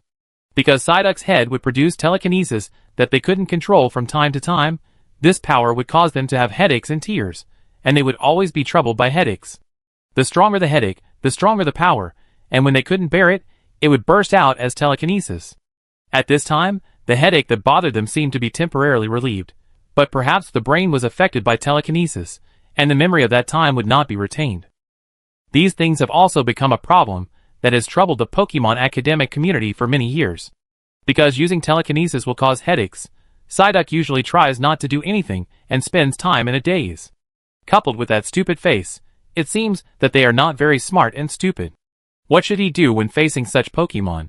It is not right to teach them a lesson, and it is not right not to teach them a lesson. After thinking for a moment, Naoki still asked Gulton to catch them, and send them one by one to the other side of the river. Gulton did it obediently, and Naoki went to the farmland, picked the crops destroyed by Psyduck, and gave them to Gulton to feed them directly. The Psyducks were naturally grateful for this, sitting on the other side of the river and eating watermelons. The next morning, all the crops in the field were ripe. After milking his goat, Naoki put on a straw hat and began to harvest the crops under the big sun. Last time he cultivated a large piece of land, and now all the crops in the field are ripe. He and Gullerton Motor Lizard feel like they are too busy. At this moment, Naoki suddenly noticed the group of Psyducks on the other side of the river looking at him eagerly. A bold idea suddenly popped up in his mind. What if he hired Psyduck to help harvest crops, just like he hired Gopher before? And he only needs to provide some food to Psyduck. There are many crops growing in the field, and a few Psyducks can't eat them all. The more Naoki thought about it, the more he felt that this was a good idea, so he called Gulton and whispered to it. After listening, Gulton didn't look too surprised. It nodded, then walked straight to the river and began to communicate with the group of Psyducks. Naoki didn't know what they said, but after a while, he saw the group of Pacus crossing the river and following Gulton to this side. Naoki's heart moved, looking at the group of stupid Pacus in front of him, observing their state, and seeing that they didn't seem to be troubled by headaches, he asked, "Do you understand?" "Quack!" Gulton commanded, "Ah, quack!" Suddenly, the Pacus started to move. They rushed into the fields, and after a while, they came out with all kinds of fruits and vegetables in their arms, and then piled those fruits and vegetables on the grass. Seeing them working in an orderly manner, Naoki raised his eyebrows in surprise. Learned so quickly, he thought it was a good thing, but soon there was a problem. When a Psyduck was carrying a big watermelon, it was not strong enough, so it planned to use telekinesis to move the watermelon. But as soon as the light in its eyes lit up, Psyduck felt a sharp pain in its brain, as if its brain was being squeezed. "Quack!" It screamed and fell to the ground, holding its head tightly with both hands, and even a few drops of sweat flowed on its forehead. Seeing this scene, Naoki was startled and hurried forward to check the condition of this Psyduck. It should be that the brain was stimulated when using telekinesis. After a short contemplation, Naoki said to the motorcycle lizard beside him, "Help me take care of these Psyducks, and don't let them use telekinesis." As he said that, Naoki rode on Gulton and went to the Pokemon Center in Shichin Town as quickly as possible, and bought a box of special medicine for Psyduck's headache from Miss Joy. After returning to feed Psyduck, Psyduck returned to its dazed look again. Naoki, He immediately regretted his decision. He didn't help with the work, and he even paid for several bottles of special medicine. Pursing his lips, Naoki sighed, waved his hand, and said to the group of Psyducks, "Forget it, you should go back and rest. Consider these 6 watermelons as gifts from me to you." As he said that, he called Dragonite. "Dragonite, come and help me deliver the watermelons to the other side of the river." Dragonite immediately carried the watermelon to the other side of the river. The Psyducks tilted their heads, their eyes attracted by Dragonite holding the watermelon, and then they jumped and ran to the other side of the river. "The Diglett is still obedient," Naoki sighed. Hearing this, the Haxorus and Dratini who had sneaked in from Dragonite Island flew over. "Woo! Naoki, you are also obedient, but remember, don't go into the Diglett hole again, or you will get stuck in it and can't get out." Thinking of the embarrassment he had made, Dratini turned away in shame and anger. Dragonite was watching this scene with a smile. It wished that these Dratini and Hakron would return to Dragonite Island as soon as possible. Therefore, seeing Dratini's appearance, Dragonite quickly ran up and asked, "Awoo? If you want to go back to Dragonite Island, it can help." Dratini glanced at Naoki and shouted, "Woo!" It was saying, "I'm angry. I want to go home." Unfortunately, Naoki hadn't eaten much translation seeds in the past 2 days because of his heat, so he couldn't understand what the mini dragon said. Seeing that Naoki didn't respond and was still working with Gulton and Motor Lizard, the mini dragon suddenly looked aggrieved, as if he was going to cry in the next second. Dragonite secretly said that it was not good. Sure enough, the next second, it saw the mini dragon flying towards Naoki, and flew in front of him, with mist in its big eyes. "What's wrong?" Naoki was a little surprised. Dratini didn't say anything, but flew to his shoulder and wrapped its tender body around his neck like a scarf. Naoki was touched by Dratini's action, and he kissed Dratini's big white nose. Seeing this, the Pokemon nearby were surprised and envious. Looking at the envious expressions of Gultron, Motor Lizard, and Dragonite, Naoki's heart skipped a beat, and he quickly changed the subject. "Work, work, it will be too busy in a while." Just kidding, he couldn't do the thing of kissing a big Pokemon. Raising a Pokemon is like raising a baby. You can kiss it when it is small, but when it grows up, you can't even kiss it. Although Motor Lizard is less than 1 year old, its size has grown to a point that people cannot ignore it. Which old father would kiss a 1.7-meter tall baby? Fortunately, the work in the field is really busy. After a while of loss, everyone was fully engaged in the work. Gulatin, Motor Lizard and Dragonite piled the harvested crops on the grass together, while Naoki carried a basket and began to pick hops. He didn't plan to sell these hops, but to store them for brewing. There were a lot of hops, and this round of hops was enough for brewing 2 rounds of beer. Hops can be picked twice in a summer, just enough for brewing in autumn and winter. In addition, the wheat planted for malting can also be harvested. Naoki planned to harvest wheat after picking hops, and he left all the crops such as corn, pineapple, watermelon, and pumpkin to the Pokemon in the ranch. During the harvest, Naoki kept an eye on the crops around him, wanting to see if there were any more mutations. Unfortunately, this batch of crops seemed to have only 2 mutants, pumpkins of any size and glowing pineapples. While feeling sorry, Naoki felt that with that probability, it would be great to have 2. So, when Dr. Olin arrived at the ranch with Papa, they saw Gulton, who was regarded as a treasure by the Research Institute, doing farm work. Dr. Olin seemed to have seen something shocking, and an expression of disbelief appeared on her face. I had only heard Naoki say that Gulton was very docile before, but I had never thought that this Gulton was actually so docile. In Dr. Olin's impression, Gulton, a Pokemon from ancient times, has always been unruly, violent, domineering, and possessive. And now, it is actually helping Naoki with farm work. Dr. Olin was speechless for a moment. And looking at Gulton's skilled appearance, it is obvious that he has worked a lot during his time living on the ranch. Chapter 176. Naoki also noticed Dr. Olin and Piper not far away. When he saw them for the first time, he thought he had seen them wrong and stood there in a daze. How could these 2 people appear here? Dr. Olin? Naoki was surprised. Dr. Olin nodded slightly, with a heroic smile on his face. Long time no see, Naoki. Why did you suddenly visit? Naoki stopped his work and went forward to entertain the guests. Hearing this, Dr. Olin glanced at Piper beside him and said thoughtfully, I think what you said to us last time makes sense, so this time I took a few days off and prepared to accompany Piper to relax. Naoki nodded. He remembered that he had told Dr. Olin and Dr. Forza last time that Piper mistakenly thought that Gulton and Mildon had taken away his parents, so he didn't like those 2 Pokemon very much. Dr. Olin seemed to want to make it up to Piper, but if you want to relax, shouldn't you go to the amusement park to ride the carousel and Ferris wheel? Why did you think of the ranch? Naoki was puzzled. Dr. Olin saw his expression, and seemed to see what he was thinking. He smiled and explained, enjoying the rural scenery with Piper and experiencing farm fun is also a very good choice, and, as she said that, she cast her eyes on the Gulton. You can also observe this Gulton up close. After hearing what Naoki said last time, Dr. Olin thought more and more that it made sense. So she asked her husband Fudu to look after the Research Institute, and she took Papa to relax. So they came to the ranch, ready to have a farm holiday here, and observe the difference between this special Gulton and the Gulton in Area 0. Naoki understood what Dr. Olin meant, and for a moment he didn't know what to say. He looked at Dr. Olin, and then at Papa beside her. After Dr. Olin said that, Papa, who was originally happy, immediately became unhappy. It was rare for his mother to take a vacation to play with him, and Papa was very happy. He was excited and looking forward to it, imagining that his mother would take the children to the playground to play well, and then have a big meal, and a lively family gathering like other families. But in the end, he found that the place he came to was here, and when his mother focused all her attention on the Gulton, the corners of Piper's mouth, which had been raised, were pursed into a straight line, and a deep sense of loss was revealed on his little face. Naoki, So, can we have a picnic here? Dr. Olin said, I will provide the venue fee and rent.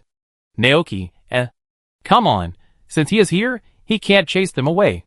He glanced at little Piper and said hesitantly, Of course, but there is not enough food in the ranch. Dr. Olin nodded. Then I go to the Zeichan market to take a look. Papa, do you want to go with me? Little Papa, who was not very happy, lowered his head and said nothing. Seeing this, Dr. Olin could only say to him, In that case, then you stay here and wait for me. I go to the town to buy some food you like. After that, Dr. Olin turned and left. Naoki left the farmland, washed his hands, and then took a bottle of drink from the refrigerator and handed it to Papa, who was standing there motionless. Your name is Papa, right? I heard your name from Dr. Olin. Pepper looked at the man in front of him and shook his head honestly. I'm not thirsty. Then wait until you are thirsty before drinking, take it. Seeing that he couldn't refuse, Pepper whispered thank you. Just call me Naoki. Naoki grinned. I didn't expect that Senior Pepper in the game would have such a side. However, looking at his appearance, he seems to be only 7 or 8 years old now, not yet 10 years old. While Dr. Olin hasn't come back yet, Naoki asked Pepper to wait here, and he took the Pokemon to the farmland to finish the rest of the work. When all the harvested crops were piled on the lawn, Dr. Olin finally returned to the ranch with a large bag of ingredients and gave him a dozen Alliance coins. Naoki counted them and found that there were actually 10,000 Alliance coins. Wow, a rich man. Since he paid, he couldn't be too perfunctory. Naoki carefully checked the ingredients purchased by Dr. Olin and decided to let the mother and son have a lively and warm barbecue farmhouse. He prepared the necessary tools, then cut the meat into small pieces, skewered it on the iron skewers, and prepared a few glasses of iced watermelon juice. Do you need me to grill it? Naoki asked. Dr. Olin shook his head. Let's do it ourselves. Seeing this, Naoki planned to go to the other side so as not to disturb the mother and son's conversation. But unexpectedly, Dr. Olin called him. Let's eat together. I bought a lot. Papa, and I can't finish it. Tell me more about Guillerton. Naoki thought about it and agreed. He took a group of Pokemon to spread a picnic blanket on the grass not far away, and then put the prepared sandwiches and snacks on it. Gultron, Motor Lizard, Dragonite, Glacian and other Pokemon sat around the tablecloth and began to feast. Looking at this scene, Dr. Olin was once again amazed. She thought Naoki was just an ordinary farmer, who was just lucky enough to meet the injured Gultron. Then he saved Gultron, and in order to express his gratitude, Gultron stayed in the ranch. But now it seems, the young man in front of him is really not ordinary at all. She doesn't think an ordinary farmer can raise such a large group of rare Dragonite, Dratini and Haxorus. Moreover, the Pokemon living in this ranch seem to be bred to perfection. The sturdy Mount Goat, the shiny fur of the butterfly, the strong and heavy Saltstone. The only Pokemon that look ordinary should be the Motorbike, Butterfree, Miltank, Tribe, Orinyu, and Frostmilk, right? But if you think about it carefully, these Pokemon are mostly used for ranch production in the Padia region, not for battle, so it is normal for this to happen. While Dr. Olin was grilling meat for Piper, he said, it must be hard to take care of so many Pokemon, right? Naoki smiled and looked back at the Pokemon who were taking sandwiches from the picnic basket. It's not too hard, because they are all very sensible. After a pause, Naoki began to talk about what Dr. Olin wanted to know most. Especially Golden, it is not only very powerful, but also can help me a lot in life, take me to town, help plow the land, sow seeds, help me train Dragonite and Motor Lizard. Its personality is also very cute. It will be jealous of other Pokemon. Sometimes it will forget its own weight and climb on the bed, which results in the bed being crushed by it. To be honest, I have changed 2 beds since I met it. Naoki recalled what happened during this period while telling the story. Dr. Olin listened with interest, and even Piper beside him was attracted. After all, the Gulton mentioned by Naoki was very different from the Gulton he had seen before. Dr. Olin nodded. This is normal. Because of its domineering and strong personality, Pokemon like Litten have a strong possessiveness. It would be abnormal if it is not jealous. If you establish a bond with it, it will become very reliable. Naoki chuckled and nodded. Yes. Dr. Olin also smiled and handed the grilled meat to Papa. Naoki saw that Papa was no longer frowning and began to enjoy the long-lost family affection. Seeing you like this, I can rest assured, Dr. Olin said. This at least proves that Pokemon from ancient times can survive in this era. Naoki, Why did he suddenly feel that Dr. Olin was still a little crazy? After hesitating for a moment, Naoki asked curiously, Doctor, have you and Dr. Fudo always been working in the Padilla pit? Dr. Olin nodded. Yes, there are many things worth studying there. The Thai crystallization that the trainers outside are familiar with is what Futu and I found in the depths of the Padilla pit. What does it look like there? Naoki asked. He had only seen it in the game. If it were in reality, the interior of the Padilla pit would be very shocking, right? Seeing his curiosity, Dr. Olin smiled slightly. The environment there is very special, and the terrain inside is complex and diverse, with green grass, steep slopes, waterfalls formed by rivers, lakes, deep caves, and almost all the terrain that can be seen outside is there. In short, it is a place full of mystery and extremely spectacular. Naoki said with longing, I really want to go and see it. Dr. Olin smiled and said, maybe there will be a chance, but not now. The Padilla crater is full of mysteries and unknowns. It was not until 79 years ago that humans built an observation station in the Padilla crater, and the mysteries there were gradually revealed. But the terrain there is too complex and dangerous, and it is inhabited by very dangerous paradoxical Pokemon. Therefore, the Padilla Alliance has a rule that only researchers are allowed to enter the Padilla crater, and traveling trainers and college students are prohibited from entering during off-campus activities. Hearing this, Naoki was not surprised. He thought of the plot that happened in the future, and couldn't help asking indirectly, "It must be very dangerous to do research in that environment, right?" Dr. Olin, on weekdays, those dangerous Pokemon don't go to the Institute. There is an observation station on the road. It is a safe route to the Institute. As long as you pay a little attention, you won't encounter anything too dangerous. Naoki deliberately said, "What about doing research? There must be all kinds of machines in the Institute, right? I saw that the research institutes in the movies would explode due to various things, causing all the researchers inside to die." "That's just a movie." Dr. Olin couldn't help laughing. "Naoki, he thought that you and Futa died in the explosion of the observatory, leaving Piper an orphan. It's better to be careful." Naoki said, "Actually, I have a good idea." Dr. Olin raised his eyebrows. "Oh?" Naoki said seriously, "That is to raise a Pokemon with moisture characteristics in each research institute. With them, maybe the consequences of explosion can be avoided." "Moisture characteristics?" Seeing Naoki's serious look, Dr. Olin was a little surprised, but still nodded politely. "Thank you for your reminder, I will pay attention to it when I go back. That's all he reminded me about." Seeing this, Naoki didn't continue, but shifted the topic to Papa. "Pepper should be almost 10 years old, right?" Speaking of his son, Dr. Olin's heroic face showed a hint of tenderness. "Well, he just had his 9th birthday, and he will be 10 this time next year." Looking at this scene, Naoki couldn't help but think, no matter what happens in the future, and not judging Dr. Olin's dream of letting ancient Pokemon and modern Pokemon live together, she should love her son very much now, right? "Does Pepper live with you in the Research Institute?"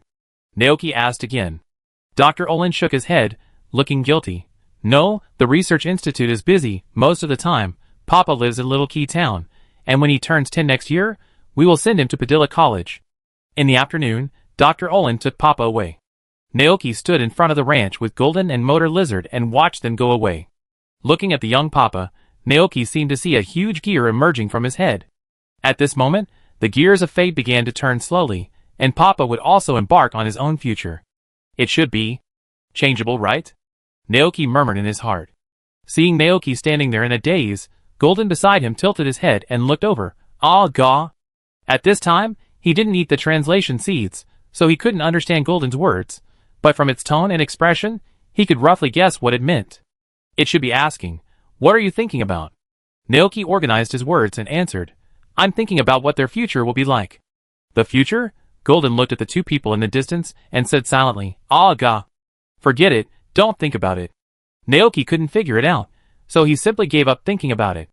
Anyway, it wouldn't be worse than the plot in the game. He smiled and touched Gillerton's head, saying, "Go back and pack up. Zack will come to collect the goods later. When we make money, we will go to Carrie to build a big house tomorrow. Then we won't have to squeeze into this cabin." Naoki turned back to the ranch and looked at the cabin. He had thought too little before. Now it seems that if he plans to build a Pokemon tavern, this cabin doesn't need to be demolished. The big house can be built somewhere else, and this cabin can be turned into a tavern with a little decoration. As long as the furniture inside is removed, a wooden bar is installed, and a few small tables for Pokemon are laid out, the tavern can officially start business. But the question is, will there really be Pokemon guests coming to the tavern to drink?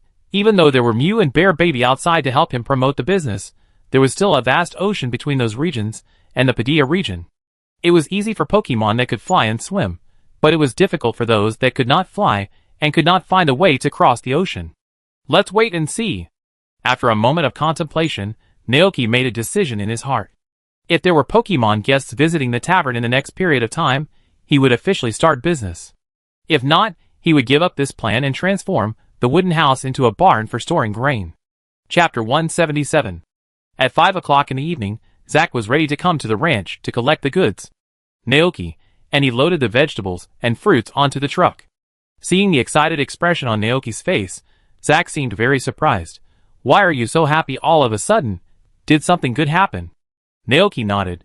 "Tomorrow I will save enough money to build a house, and finally I don't have to squeeze in this small wooden house anymore." "Oh, That's really something worth celebrating. Zack grinned and said, in that case, then I congratulate you in advance. After a brief greeting, Zack drove away in the truck. Naoki returned to the cabin, put the money he earned today on the desk, and took out the money he had saved in the past few months from the drawer. Well, with the money in the bank card, I now have a total of 2,153,400 Alliance coins on hand. 2 million will be used to build the house, and the rest will be used to buy some furniture and daily necessities depending on the situation. Naoki silently calculated what to do next. Not only does it cost money to build a house, but I also need a lot of money for the furniture inside. In addition to these, he also had to buy a batch of wooden barrels to put in the cellar for brewing. One more thing. If he planned to run a Pokemon tavern, he would have to decorate the tavern a little, buy a bar, and customize tables, chairs, and benches according to the size of different Pokemon. When the pair of butlers came, he could put the butler brother in the tavern to help entertain the guests. At this time, several Pokemon, who had been playing outside for a day, ran into the house. They saw Naoki sitting in a daze at the desk, and their faces showed puzzled expressions. A group of Pokemon came up and made puzzled noises. "Duh," Naoki explained. "I'm thinking about the new house. Tomorrow morning, we can start construction on our new house. It will be a more spacious house with various rooms and living rooms. Your activity area will become larger." Hearing this, many Pokemon's eyes lit up. Frost Milk Fairy was even more surprised. "Mama? A bigger house? Will it also have its own cream workshop?" Naoki guessed what Frosty was thinking. After all, he had promised Frosty before. "Yes, I will set aside a separate room to transform it into a cream workshop. I will put ovens, cream barrels, and other kitchen utensils there, and it will be used to make desserts in the future," Naoki said. "Ma!" Frosty's eyes flickered, full of expectation and longing. Looking at its expression, Naoki smiled, and turned to look at other Pokemon. "What about you?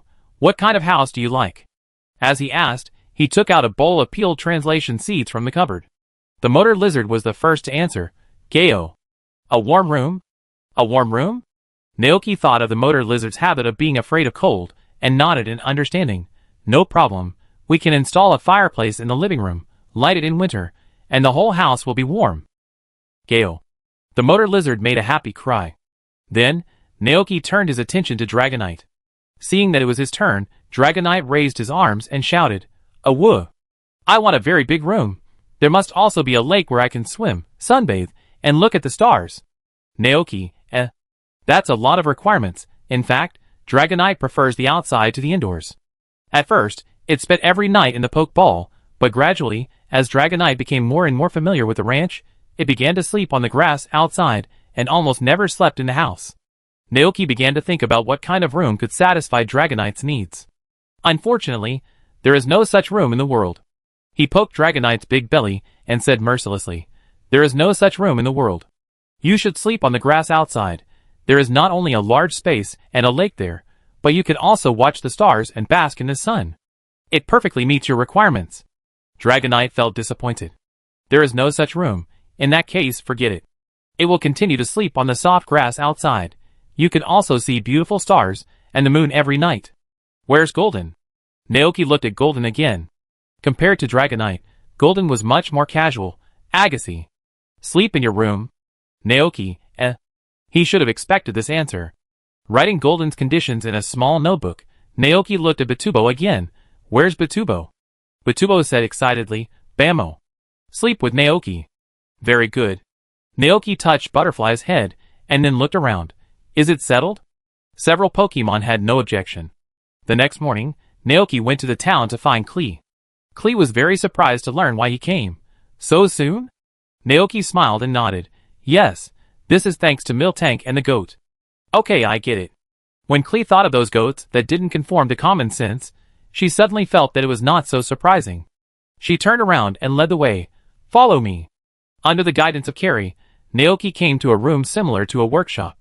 The room was messy, with various drawings lying on the table and the floor. Carrie walked to the table, took out a few drawings from the drawer, and handed them over. Naoki reached out to take them, and saw two houses with slightly different appearances drawn on the drawings. One was a fairy tale Nordic pastoral cottage, and the other was a Japanese-style two-story mansion similar to Nobita Nobi's house in Doraemon. "Choose one," said Carrie. Naoki's eyes kept moving on the two drawings, and finally stopped on the fairy tale style pastoral cottage. The reason was simple, because this one looked very much like the house in Stardew Valley. It looked better and more suitable for the ranch. Seeing his choice, Carrie smiled and nodded. Indeed, this kind of house is more suitable for the ranch. In this case, let's decide on the internal structure.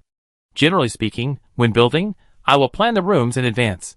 The bedroom, living room, kitchen, bathroom, and dining room are on the first floor, the side bedroom, nursery, and study are on the second floor, and there are 2 empty rooms that can be used as storage rooms for the owner. There is a cellar under the house, which can be used for winemaking or converted into a basement. Besides these, do you have any other requirements? Naoki told Klee the results of the discussion with the Pokemon yesterday. After listening, Klee nodded. Cream workshop. A room for making desserts? This is simple. Is there anything else besides this? Naoki shook his head. No more. Klee, the total cost of materials and construction is 1.8 million, which includes the cost of flooring, carpets, and wallpapers. You can choose. In addition, our store also provides customized furniture services. In addition to basic tables, chairs, and benches, you can also buy sofas, lockers, beds, various lighting fixtures, etc. from here. All these together, the estimated cost is about 2 million. Naoki had expected this, so he just nodded calmly when he heard this. I know, the floor should be ordinary with flooring, and the wallpaper should be with grain wallpaper. No problem. Carrie smiled. I have to prepare first, and the construction will start tomorrow morning. It is estimated to take 1 to 2 months. Chapter 178. Since this was the construction of their new home, both Naoki and the Pokemon were looking forward to it and paying attention. Therefore, when Klee and the old construction worker were working with their strength, Naoki often stood in the distance and watched them laying the foundation, sawing wood, and cement. They were looking forward to the completion of the new home and starting a new life there. For Naoki, this new home was of great significance. This was not just a house, but a home for him and the Pokemon, the result of their joint efforts. The whole ranch was filled with a joyful atmosphere. In this atmosphere, time passed unknowingly until May 19th. That evening, Carrie and several monsters stopped construction, and she walked to Naoki with dust and dirt all over her body. Carrie, by the way, Naoki, are you going to participate in the fishing competition tomorrow? Thinking that he had been practicing fishing skills these days, Naoki nodded. If there are no accidents, I will participate. Then you have to work hard. Carrie said, I heard that Ivan will also participate. That guy's fishing skills are very powerful. People in the town often see him walking on the street with a big fish. Naoki was a little confused. Why haven't I heard him mention it? Didn't he say it? Kelly was also very surprised.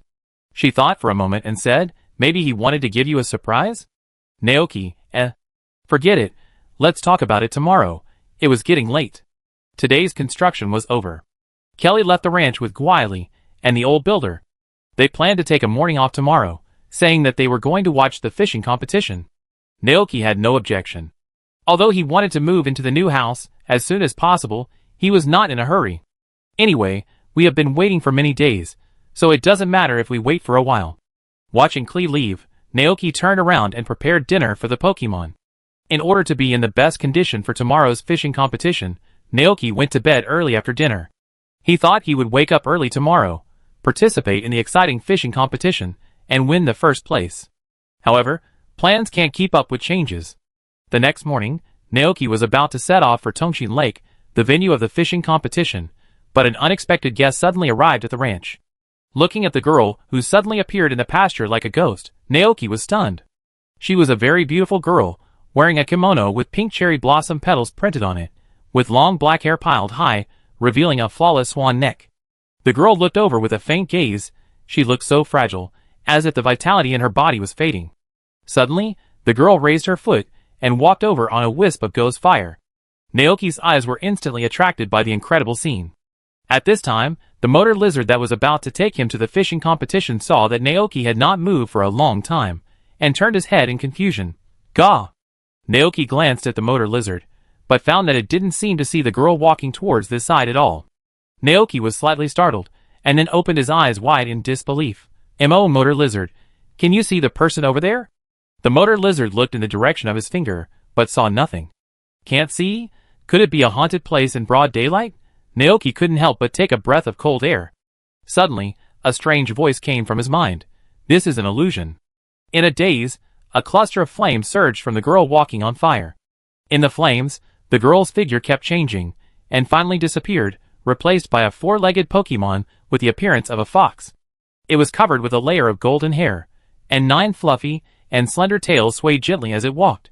A pair of bright red eyes showed no expression, and the well-proportioned body looked noble and elegant. That's 9 Ninetales? Naoki opened his eyes wide. At this time, Motor Lizard finally saw the Ninetales that suddenly appeared, and it was also startled. Gale? Hearing the noise, Pokemon such as Golden and Dragonite ran over.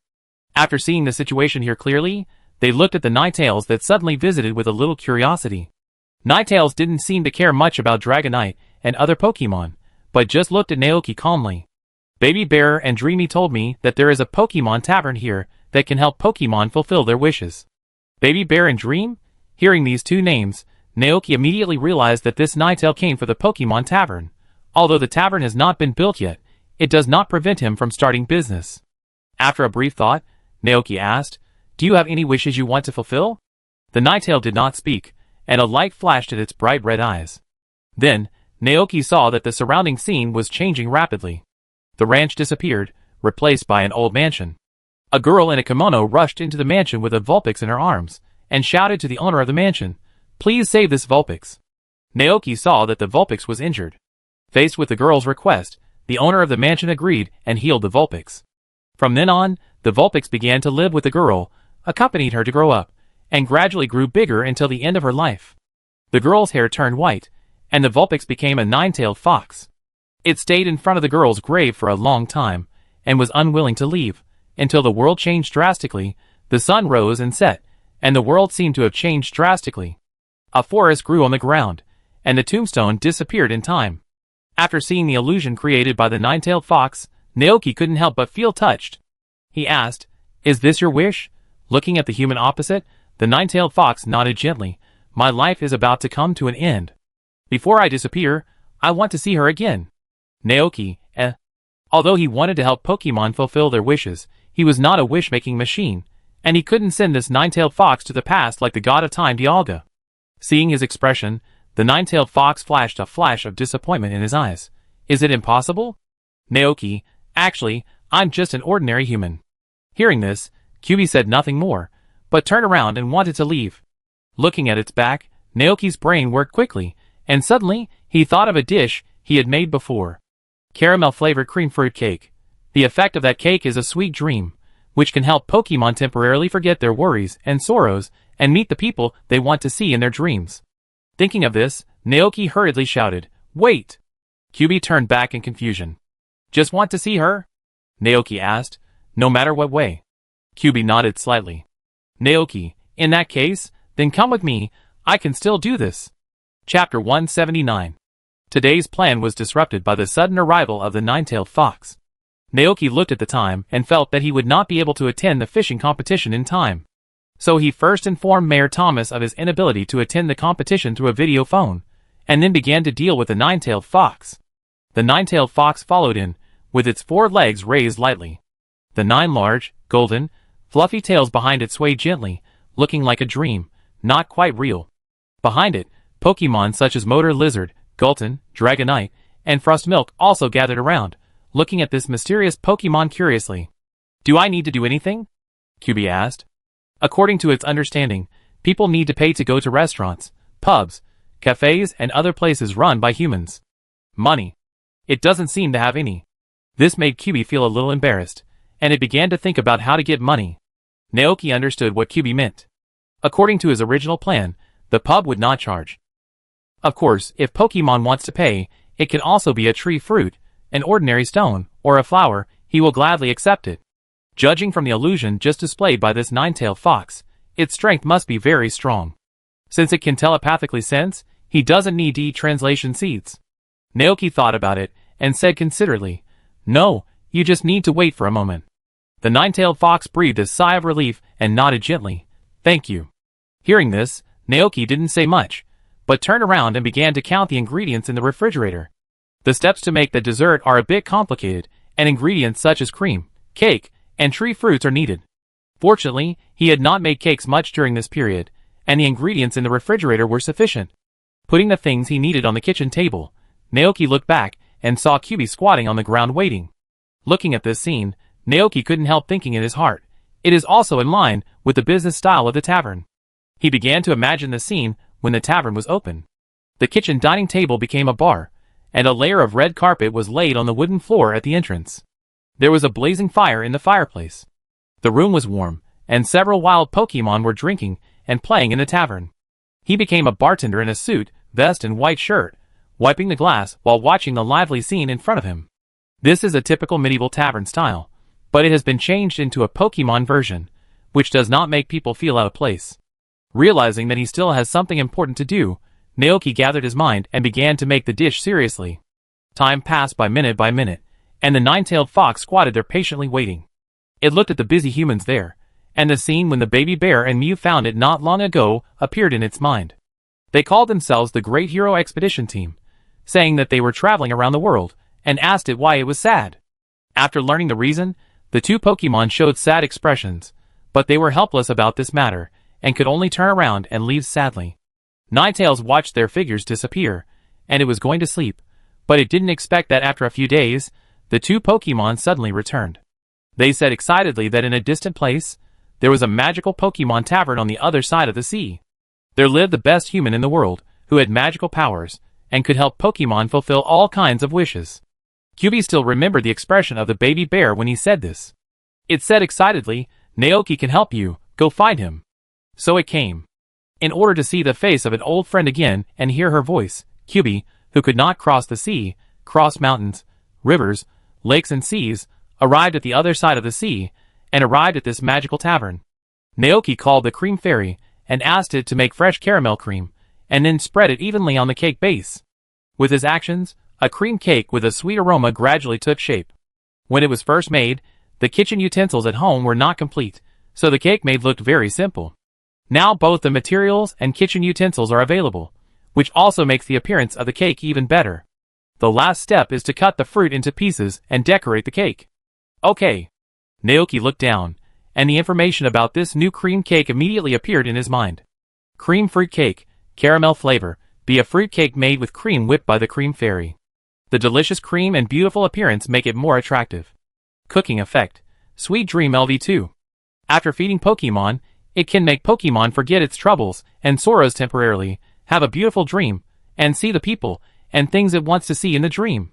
This dessert is blessed by the god of dreams. Evaluation, a dessert that brings happiness to humans and Pokemon. Sure enough, using more advanced ingredients, the level of the dish has also been improved accordingly. Naoki thought. He remembered that the level of this thing last time seemed to be D-negative, and the cooking effect has also been upgraded from LV1 to LV2, and the description has added a word blessed by the dream god. Dream god. A beautiful figure like a fairy wearing pink gauze appeared in Naoki's mind. That is Cresselia, the dream god, the incarnation of the new moon, and the counterpart of Darkrai.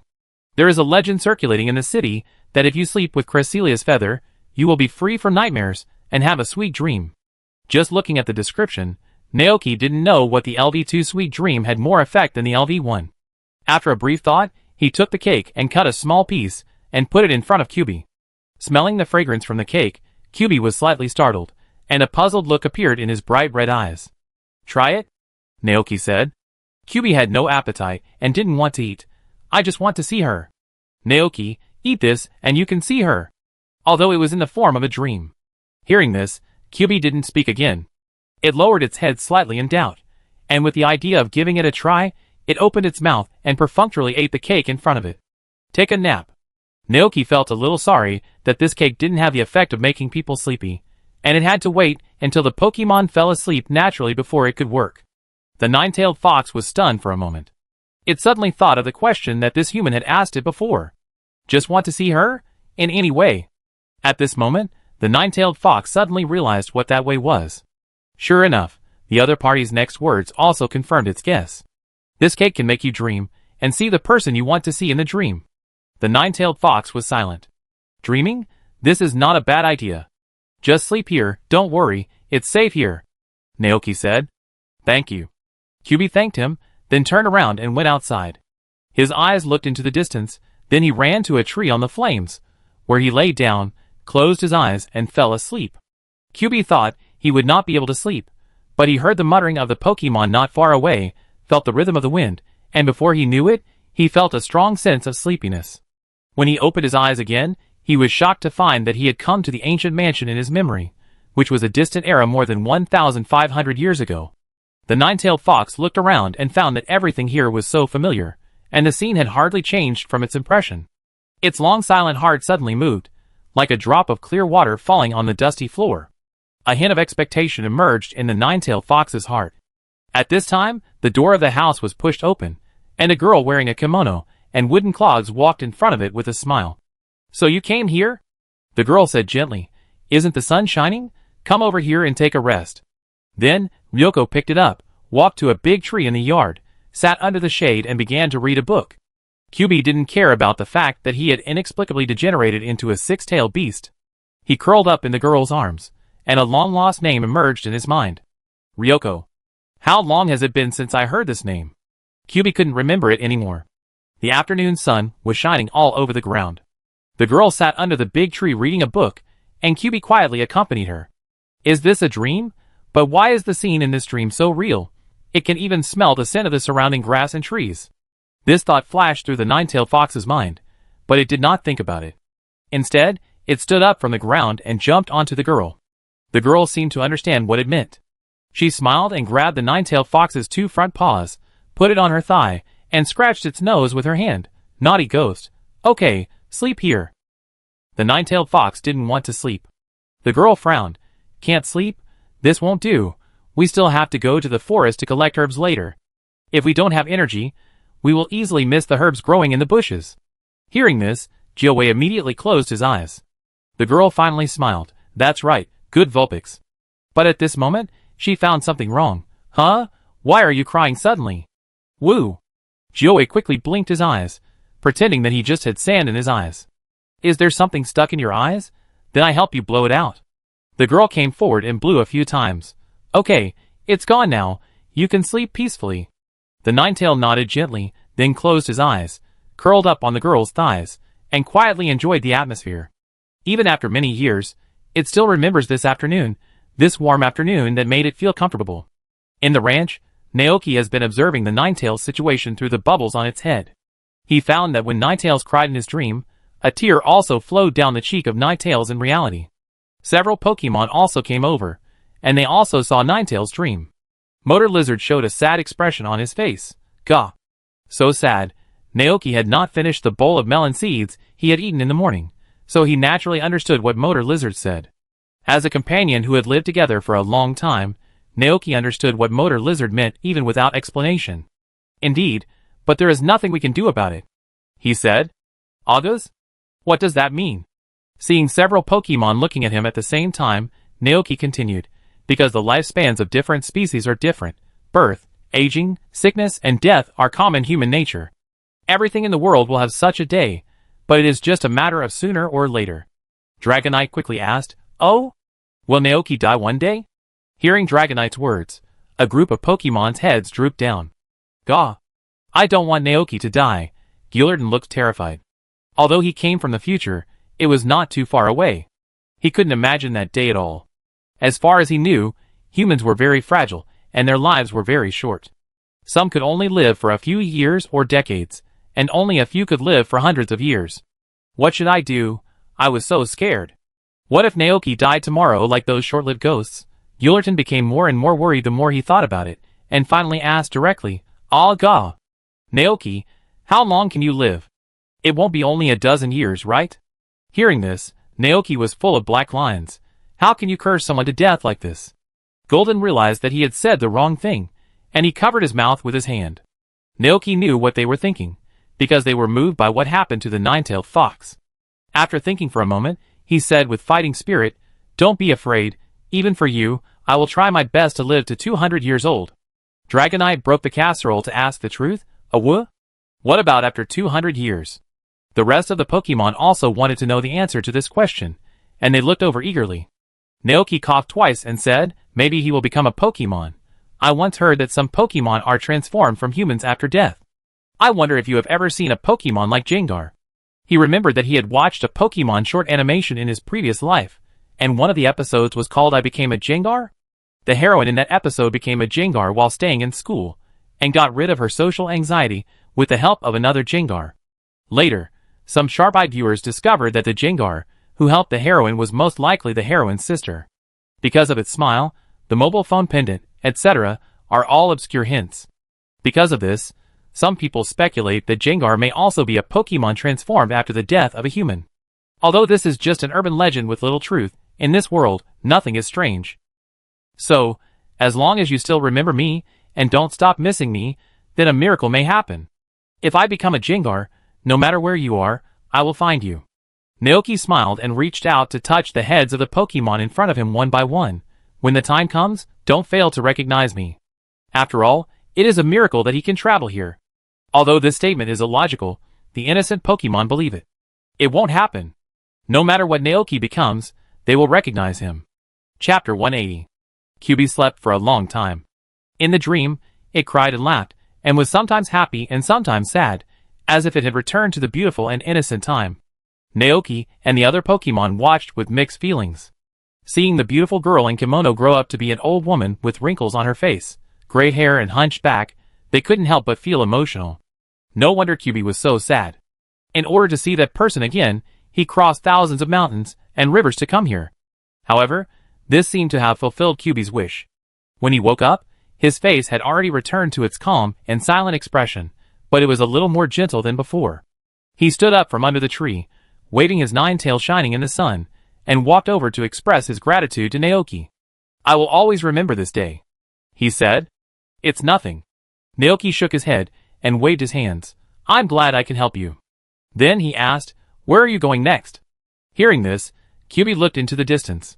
It didn't say it clearly, but just said, go where I should go. Naoki was slightly startled, then nodded. Okay, then we wish you a safe journey. The only pity is that the tavern has not been built yet, and as the first guest of the tavern, Kyubi may not see it. Thinking of this, Naoki couldn't help but feel regretful. Kyubi looked at the human in front of him with gratitude and nodded slightly to him. Then he raised his head and uttered a melodious cry, stepped on the flames, ran towards the distant horizon, and finally disappeared from everyone's sight. Looking in that direction, Naoki sighed in his heart.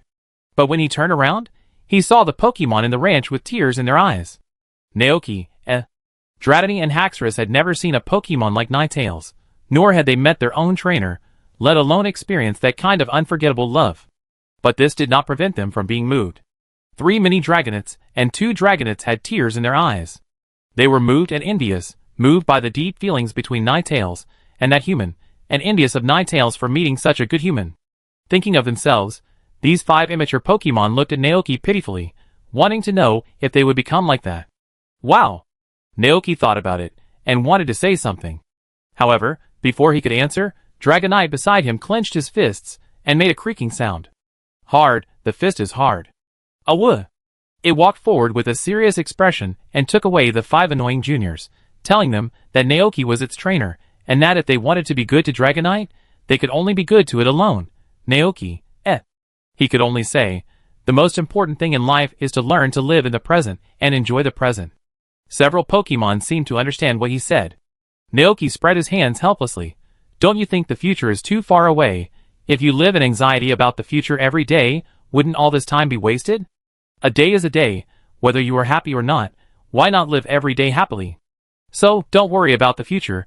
I promise you, each of you is different to me. Naoki said sincerely. For some reason, he suddenly felt that his words sounded a bit like the words of a scumbag. Because no matter what kind of creature, they will be jealous, just like the cats and dogs he raised in his previous life. Although Pokemon is smarter, it can't escape this. Now, all he had to do was let them know that each of them was different to him. After all, this was what Naoki really thought. As expected, after hearing this, a group of Pokemon were moved. Naoki, No, he would have to develop some longevity food later. The Ninetale left. The ranch returned to its former bustling state, as if it had never appeared. Because of the Ninetale, Naoki missed this year's fishing competition. He heard from Alvin about the follow-up of the fishing competition, and the championship was taken away by a dark horse uncle who suddenly appeared. It is said that it was an uncle wearing a red and white hat. In just 4 hours, He caught 28 carp and won the championship of this fishing competition. People nicknamed him Uncle Carp. After fishing, Uncle Carp continued his journey with a smile on his face. And the people in the town felt sorry for the absence of this fishing king, Naoki. It's a good thing he didn't go, or it would be embarrassing. The next morning, Carrie continued to work on the ranch. And Naoki started a new round of crop planting. Today, taking advantage of the good weather, he planned to expand the farmland area and plant more. So early in the morning, Naoki came to the mole hole and shouted a few times. After a while, a small mole poked its head out of the hole and looked at him with a little confusion. Squeak! Naoki smiled and said, "I have something to ask of you today." Hearing this, the mole's eyes lit up. Ever since it was hired by Naoki, it has been living in the underground cave with a group of salt stones, and can eat the food made by Naoki every day. The mole was very grateful. It felt conscientious, and always waited for the boss's call, wanting to contribute its own little strength to him. But it waited for a long time, and Naoki didn't come to ask for help, and it kept eating his food. This made the mole feel very ashamed, and felt like he was eating and living for free. So today, when he heard that there was something he needed to do, the mole immediately became excited. Squeak! Seeing the mole's appearance, Naoki raised his eyebrows. Does this little mole like to work so much? But for him, this seems to be a good thing. So Naoki took the mole to the land he was going to develop and said to it, "It's here. I would like to ask you to turn the land here. I plan to plant more crops here." The mole understood immediately. It immediately burrowed into the ground with high morale, turned into a small bulge, and moved quickly. The land plowed by the mole immediately became soft at a speed visible to the naked eye, exuding the fragrance of soil. After a while, a neat field appeared in front of Naoki. Looking at the scene, Naoki felt very satisfied. From this point of view, the work efficiency of Pokemon such as Mole is quite high. No wonder it is welcomed by farmers. Well, the next step is to set up the support and plant the hops. Naoki was making plans in his mind. The last round of hops had been harvested and stored by him for brewing later. But the number of hops was still not enough, so Naoki planned to expand the scale of planting. It was almost noon when the mole finished plowing the whole field. In addition, the weather was hot, and it was already sweating profusely. Seeing this, Naoki fed it a bottle of juice and milk, and then let it go back to the cool underground to rest. The mole agreed obediently, and then went into the underground passage. Naoki returned to the house, and looked at the old-fashioned wall clock. Seeing that it was getting late, he prepared to make lunch first and wait until the afternoon to build a stand for beer peanuts to grow. Today's lunch is still sandwiches, fried steaks with juice and milk, but because of the hot weather, Naoki added iced watermelon, cream smoothies, and other refreshing foods to the recipes of all Pokemon. It is worth mentioning that he has also tried to use vegetables and fruits such as pumpkins, pineapples, and onions harvested in the last round to make dishes. But the cooking effect was not very ideal. Without the effect of size and light, the cooking made by these ordinary pumpkins and ordinary pineapples only had the effect of restoring physical strength and replenishing energy. This made Naoki feel very regretful, and he thought that his cooking posture was not right. But in order to save money to build a house, he sold all the crops after the harvest, leaving only 1 or 2 of each, so the cooking could not serve as a reference. Maybe we can wait until the next batch of crops mature before trying it carefully. Naoki thought silently. The afternoon sun was getting more and more dazzling. The weather outside was hot.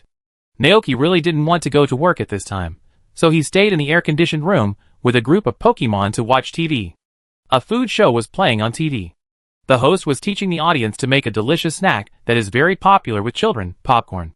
Looking at this scene, Naoki suddenly remembered that the corn in his own field was almost ripe. He noticed that several Pokemon around him were attracted by the popcorn on the screen, and he was speechless. He fed them with good food and drink every day. Why were they still so greedy? However, they should have never eaten popcorn before, right? It happened that after dinner, Naoki had nothing to do, so he went to the cornfield to break off a few corns, asked the strong Guillerton to rub the corn kernels off, and after cleaning them, he began to make them according to the tutorial of the food show. The first step is to heat the pot, pour in a proper amount of oil, and when the oil is hot, add the corn and stir fry. When the corn kernels exploded, Naoki immediately covered the pot, and then there was a dull crackling sound from the pot. The sound startled the Pokemon behind him, and they gathered around and looked at the scene in the pot curiously. The ordinary corn kernels kept getting bigger and bigger, and finally exploded, turning into golden popcorn. The sound became louder and louder, faintly like someone set off a string of firecrackers in the pot, rapid and dense. But gradually, the sound gradually decreased, and the corn kernels in the pot disappeared, turning into fragrant and plump popcorn. Lifting the lid of the pot, a large pot of little fat men came out impatiently. Seeing this, Naoki secretly said, "Oh no, too much corn." He quickly used the prepared basin to catch it, and then poured all the popcorn in the pot into it. He also glanced at the fragrant popcorn. Instantly, the information about these popcorns appeared in Naoki's mind. Exploding popcorn, be a simple snack made of corn, paired with Coke, is a perfect combination for watching movies. Food effect. Explosion specialization LV1. After feeding Pokemon, the explosive moves used by Pokemon will be strengthened, and the power of the moves will be increased. Evaluation. A very good snack, very popular among children. Huh? Explosion specialization? Naoki immediately began to recall the moves related to explosions in his mind. The first one is the most famous self-destruction. This is a move that is almost a mutual destruction, causing an explosion to attack all Pokemon around, but after using it, the Pokemon will fall into near death. Next is the enhanced version of Big Bang, Afro Assault, and Steam Blast. If the name of the move contains explosion, then we have to add Explosion Flame, Metal Blast, and the Dreamy Z move, Origin Nova Big Bang. Although it sounds useful, it is not so effective for the Pokemon around him. Wait, it seems that not all of them are useless. Naoki suddenly remembered the description of Gorilla's exclusive move. Full Slam. While transforming, it falls violently and triggers an ancient explosion. If it targets a weak point, the power will be further improved. Then the question is, can this move be classified as an explosive move? You will know after trying it. As Naoki thought, he handed the still steaming popcorn to the Pokemon. After he saw Gulton eat it with his own eyes, he called Gulton outside mysteriously. "Ah, gah!" Gulton followed with a confused look on his face. Naoki took it to a patch of grass and said, "Show me a full-on slam?" Gulton blinked. Although he didn't know why Naoki suddenly wanted to see it use this move, he still showed it to him. Naoki stood there, concentrating and holding his breath. Gulton opened his arms, and suddenly jumped into the air. The colorful feathers on his head turned into wings, and then he deformed and fell violently to the ground. Boom! A huge explosion sounded, and Naoki felt that the ground trembled. The tinnitus echoed in his ears, and a large area of dust blocked his sight. Naoki accidentally inhaled it into his mouth, and coughed twice, while nervously looking at Gulton in front of him. After a while, the dust and smoke dissipated, and in addition to Gulton, there was a huge pit in front of him. Gulton was standing in the pit at this time, with confusion and puzzlement written all over his face. What happened? It had obviously retracted its strength. After seeing the scene in front of him clearly, Naoki's breath was choked, his eyes went black, and he almost fainted on the spot. The lawn he had just mowed. Damn it, he underestimated the destructive power of the legendary Pokemon. It's not his fault, after all, Pokemon like Gulton are too deceptive. Who would have thought that this Pokemon that looks similar to Motor Lizard is a cover god like Groudon Kyogre? Hold on. Naoki forced himself to focus on Gulton's moves. It seems that your full slam was strengthened by the popcorn just now. Ah, gah! Gulton was startled at first, and then he came to his senses belatedly. Ah, gah! Chapter 181. At 2 o'clock in the afternoon, Carrie saw a huge hole on the lawn as soon as she arrived at the ranch. She showed a look of astonishment on her face. Was there a meteorite hit here? Naoki, Gullerton on the side hung his head. It didn't mean to do it. Seeing this scene, Carrie was even more surprised. Did Gullerton do this? Its power is so great. I asked Gullerton to show me a move. Naoki said helplessly. I didn't expect that move to be so powerful. He pushed a small cart with a load of dirt in it, which he and Gulton had just dug from the mountain to fill the pit. Naoki overturned the cart and poured all the dirt into the pit. After several rounds of tossing, he barely leveled the land. But the grass here was blown away by Gulton's full-speed ramming, and it looked bare, in stark contrast to the surrounding environment. Naoki thought for a moment, turned around and took out a bag of grass seeds, evenly spread them on the land, and then called the goats, who were riding under the trellis to take care of the grass here. Let the grass grow quickly, after all, it doesn't look good if there is a bald patch. This is very simple for the mount goats.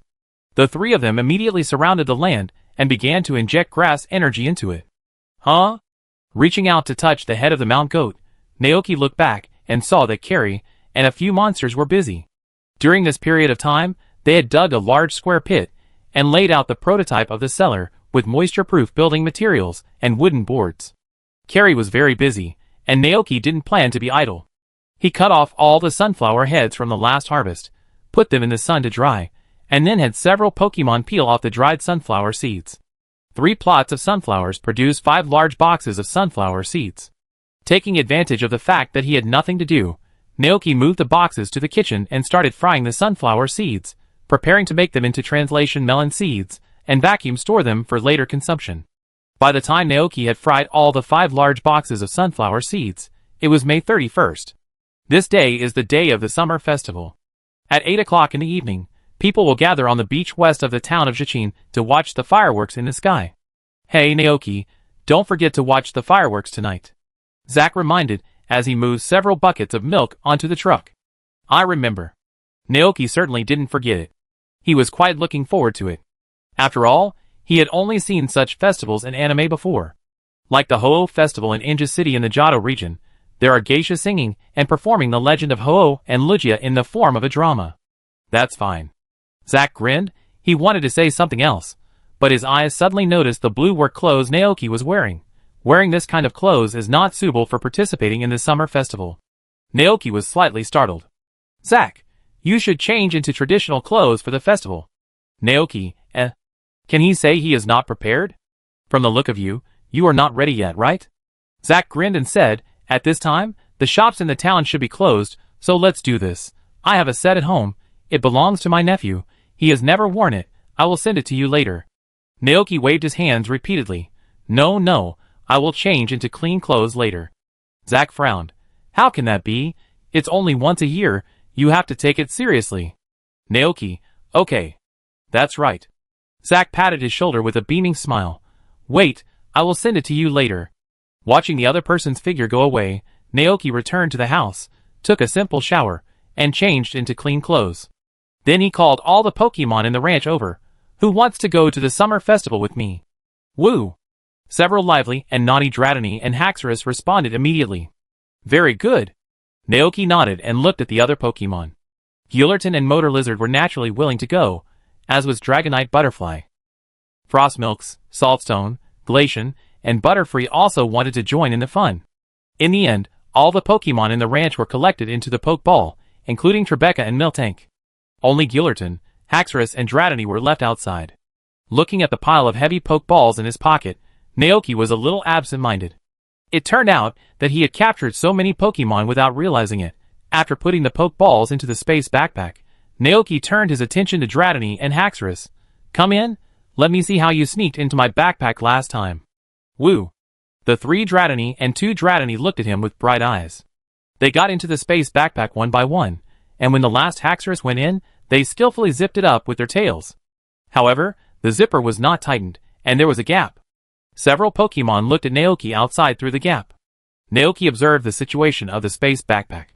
From the outside, the space backpack did not seem bulging because of these Haxorus and mini dragons. It seemed that the space inside was much larger than he imagined. It didn't feel too heavy when picked up. It must be said that the black technology of the space backpack is really amazing. At this time, a horn sounded outside the ranch. Naoki looked up and saw Zack jumped out of the car and walked over with a packaging bag. Here, change. It's already 6:30. We can go. Naoki took it and opened the bag, and saw a gray kimono inside.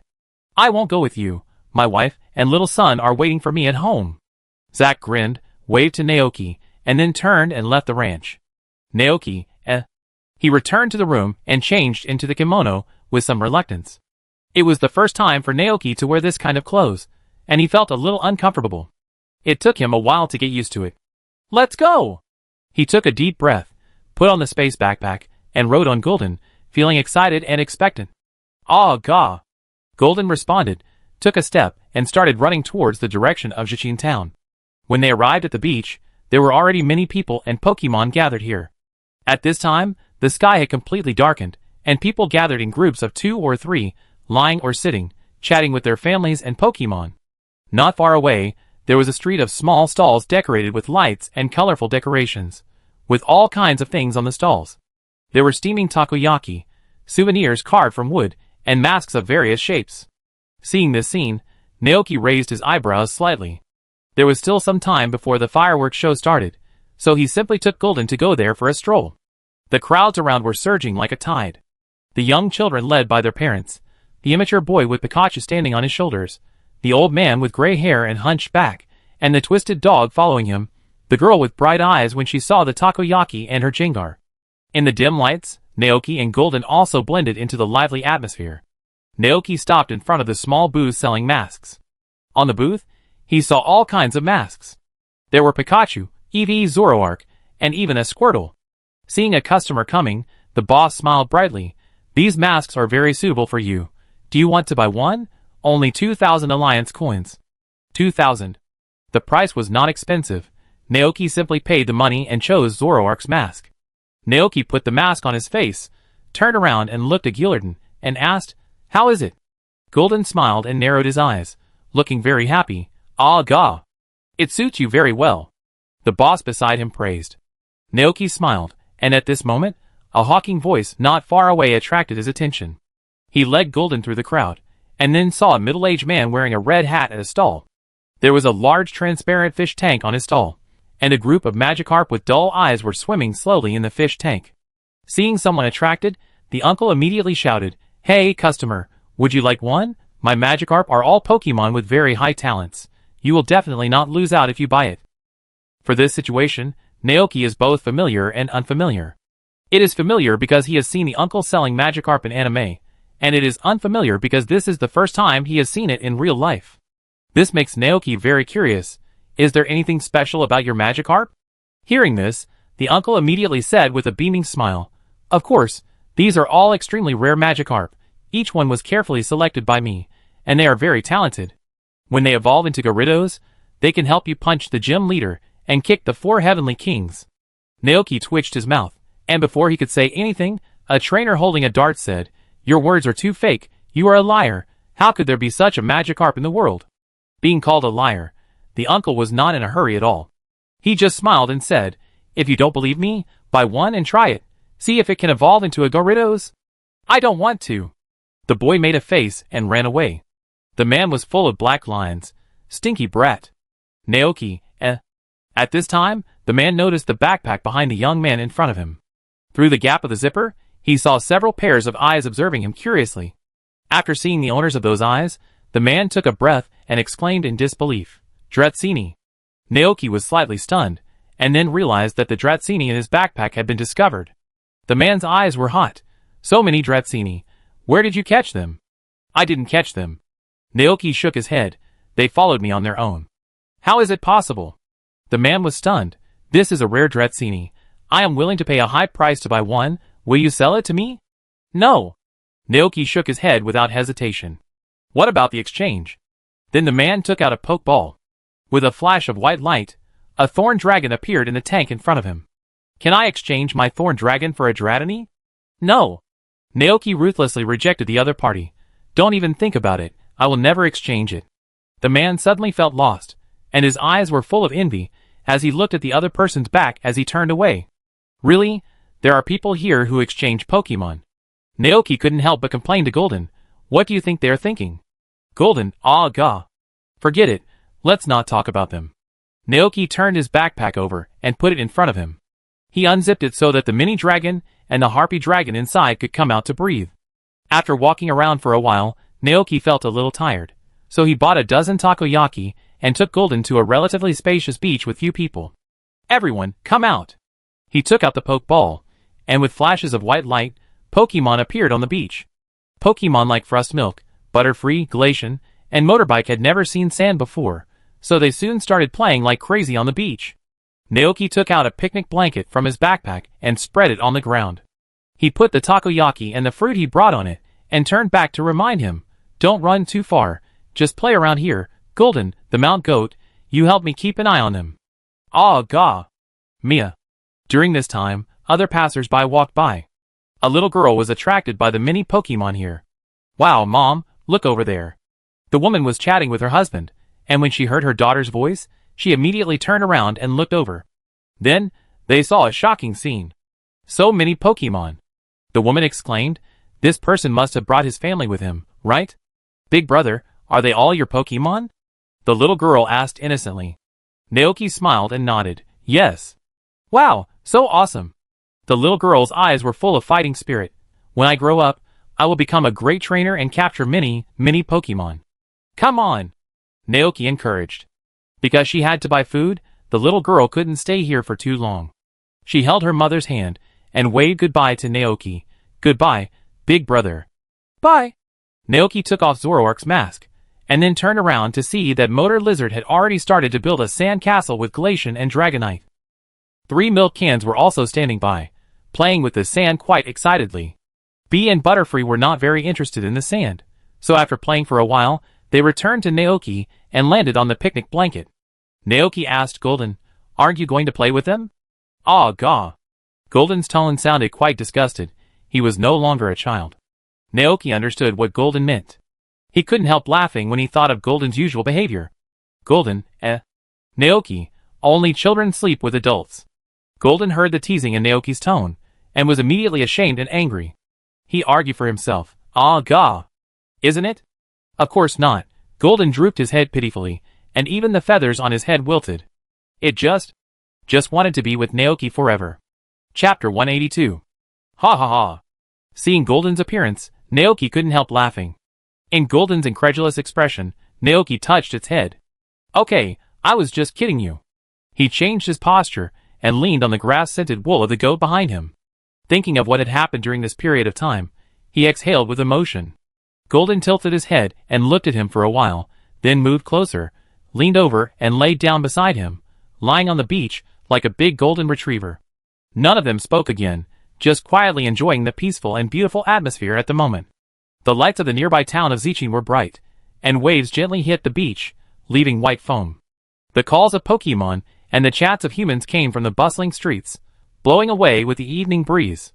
For a moment, even the wind became much gentler. Motor Lizard, Dragonite, Dodo, Glacian, and a few Dratini and Haxor were playing in the sand not far away, while Saltstone and Miltank were watching from the side. The goat stayed beside Naoki, leisurely eating the fruits in the picnic basket. Arinho sat on the picnic blanket, watching Butterfree and Tribeca chatting quietly next to him. From time to time, people would pass by here, and every time they saw so many Pokemon, they would exclaim. There were even a few boys and girls around 10 years old, dressed as trainers, who were attracted to come here. Naoki saw them watching Dragonite for a while, and then walked towards him. "Let's have an exciting Pokemon battle." The boy in shorts invited him to a fight. Looking at the excited expression on the other side's face, Naoki raised his eyebrows, then tilted his head and asked, "Who wants to try it?" The goat stood up with high morale. "Me?" Naoki waved his hand, and the excited goat came to the boy in shorts. 10 seconds later, the boy in shorts Paras was knocked out. "Good, so powerful." The other trainers watching on the side exclaimed in unison. At this time, one of them seemed to have thought of something, and asked with wide eyes, "Excuse me, are you Mr. Naoki?" Naoki was very surprised to hear his name suddenly. He turned his head, and saw a boy in a light kimono looking at him excitedly. "Do you know me?" he asked. The boy nodded. "The founder of the Green Grass Trial. I heard about you in school." The companions around him were confused. "Green Grass Trial? What is that? A new gym test?" "No," the boy explained. "It's a test to help Pokemon and trainers practice. It is said that those who participated in this test have greatly improved their strength." "Ah, there is such a thing?" His companions were very shocked. "Of course, I have always wanted to try." The boy looked regretful. "Unfortunately, I haven't collected all 4 gym badges yet, so I am not qualified to challenge, but I will try my best." Naoki. It seems that the news of his setting the challenge limit has been spread by the 3 challengers last time. "A lot of people know about it?" he asked. The boy nodded. "Yes, the legend of the 3 goats is popular in the school. Many people want to challenge, but we just entered school this year and have not collected all 4 badges." Hearing this, Naoki suddenly realized. No wonder there have been no new challengers coming to the ranch in this period of time. It turns out that this is the reason.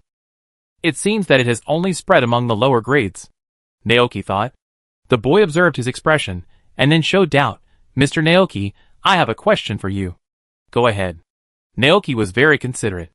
The boy, "Do I need to sign a confidentiality agreement to challenge the Green Grass Trial? I see that Carter and the others are unwilling to tell us the content of the trial. Every time we ask them, they always have very strange expressions on their faces." That expression was like a mixture of pain and happiness. Naoki, He smiled politely and said, "There is no confidentiality agreement. As for the content of the challenge, you will know when you come to challenge." Hearing this, the boy's face was full of expectations. "I will definitely come to challenge. Then we won't bother you anymore, bye." Naoki nodded slightly and watched the young trainers run away. Then, Naoki turned his attention to the goat he was riding.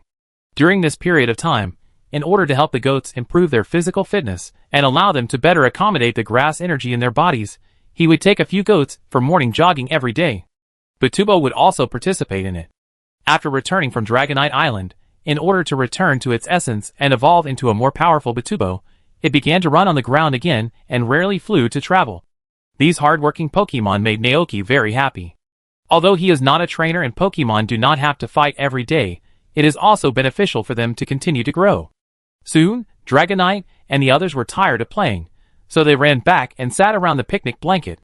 Naoki was about to say something, but suddenly he saw people gathering on the beach. Even the uncle who sold Magikarp went there. Accompanied by a loud explosion, a huge firework bloomed in the night sky. In an instant, the brilliant light shone on the faces of every human participating in the festival. Then, as if a switch was turned on, more fireworks rose into the sky, blooming under the night sky and on the sea. This scene was so beautiful, as if announcing that summer had reached its climax. "Aww!" Dragonite on the side couldn't help but murmur. Naoki turned his head and saw the gorgeous fireworks reflected in its dark eyes. Although he couldn't understand what it said, Naoki thought it should be saying, "It's so beautiful." Right? Under the fireworks, Naoki looked at every Pokemon around him. Motor Lizard, Galton, Dragonite, Butterfly, Frostmilk. He felt that he would never forget this moment. Suddenly Motor Lizard and Golden seemed to sense something. They retracted their gaze from the fireworks, and turned their heads to look over here. The eyes of the two Pokemon were equally clear and bright, and their expressions were so relaxed and happy. Naoki saw himself in their eyes. "Ah, gaw! Gaw!" Naoki's mouth corners rose, and then he stretched out his hands to hold the paws of the two Pokemon. One person and two Pokemon continued to watch the fireworks display. Under the sky full of stars and blooming fireworks, Naoki's lips moved, and he said in his heart, "I am also very happy to meet you." Chapter 183. June 28th, 198th year of the Alliance calendar. With the completion of the new house, Naoki's first summer in the Pokemon world officially came to an end. That morning, after nearly 2 months of hard work, Carrie officially handed over the new house to Naoki. She directed the strange force and the old construction craftsman to move the tools and extra building materials to the truck, and then took Naoki to visit the house. Pushing open the door, Naoki appeared in front of a large living room. However, there was no furniture in the house at this time, and the whole house seemed very empty. Carrie led the way and introduced, "This is the living room. At your request, we installed a new fireplace here. When the fireplace is lit in winter, the whole house will be warm." Following her gaze, Naoki saw a brand new fireplace on the wall opposite the living room, with a piece of transparent glass installed on it.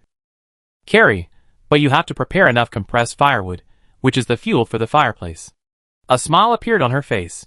"If you need it, my store sells it." Naoki, Sure enough, Klee is worthy of being Klee. She never forgets to promote her own products. But he really needs it. "Okay, I go check it out later," Naoki said. However, in addition to this method, you can also use the power of Pokemon. Klee continued, "If you have Pokemon like lava worms, you can put them in the fireplace. Lava worms will use warm fireplaces as their nests and live there. At the same time, they will release heat from their bodies, which can replace the role of firewood." Lava worms? Naoki thanked Klee and kept this in mind. However, the habitats of Pokemon such as lava worms are mostly in volcanic areas with hot temperatures, and it is difficult to see them in other places. And it seems that there are no such Pokemon living in the Padilla region, which means that if you want to find them, you have to go to other areas. But Naoki has no plans to go to other places at the moment. Because the season is about to change, he has to prepare in advance, buy some autumn crop seeds, and then plant them. And he also has to buy a bunch of wooden barrels. The hops he stored in the utility room can't wait to be turned into beer. There are 5 rooms on the first floor. After visiting the living room, Kelly took Naoki to visit other places. The master bedroom is on the right side of the living room, the open kitchen and dining room are on the left, and the bathroom is on the far left. As she spoke, she opened the door so that Naoki could see what was inside. "You can buy a bathtub you like later," Kelly said. "This way, after you finish your farm work every day, You can take a comfortable bath in it to relieve your physical and mental fatigue. Naoki nodded, indicating that he was very satisfied. Seeing this, Kelly pursed her lips and smiled softly, and took him up the stairs to the second floor. There are more rooms on the second floor, a total of 5. A guest bedroom for entertaining guests, a study for office work and reading, and a children's room. If you have children in the future, you can let them live here. Children? It's too early for this. He hasn't even thought about it, Naoki thought. After all, he is only 20 years old, and he doesn't even know if he can find a marriage partner. But there is no rush for this matter, and he doesn't plan to get married now.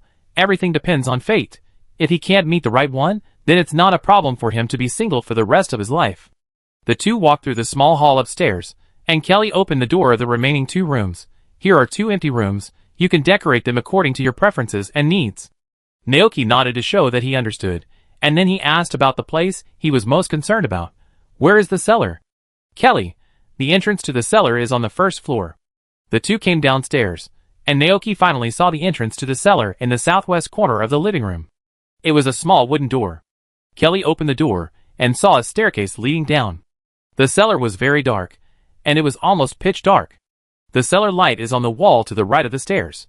Kelly turned on the switch, and with a crisp sound, the retro wall lamps lit up. Suddenly, the warm orange light filled the entire space, and illuminated the entire cellar. The temperature here is suitable, very suitable for brewing wine, Claire said, with a smile that Naoki was familiar with. Naoki, I know, I will go to your place to buy barrels later. He has saved a lot of money in the past month, and can buy everything at once. Claire, I will give you some discounts. After introducing the room, Claire prepared to leave. The two saw the outside. Before getting in the car, Carrie said, I'll be in the store all afternoon. If you need anything, you can come to me anytime. Okay. Naoki was thinking about when to move the things over. Later, he planned to transform the old house into a Pokemon tavern, but he needed to make some preparations in advance. After thinking for a while, Naoki asked, By the way, Carrie, do you sell bar counters? Hearing this, Carrie was slightly stunned. Bar counter? It's like this. Naoki explained, I plan to transform the old house into a pub for Pokemon to gather. Pub, that's easy. Claire didn't think much about it, just thought he wanted Butuba's Pokemon to play house. When you go to the store to choose furniture this afternoon, I will send everything to you. Naoki nodded, okay.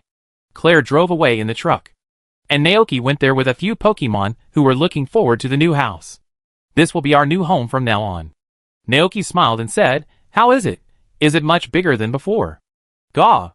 Motor Lizard nodded repeatedly. Frost Milk Fairy and Butch Bud began to explore the room, but Golden didn't look too surprised. Frost Milk Fairy was too small, and it was difficult for Butch Bud to climb the stairs, so Butch Bud took it upstairs.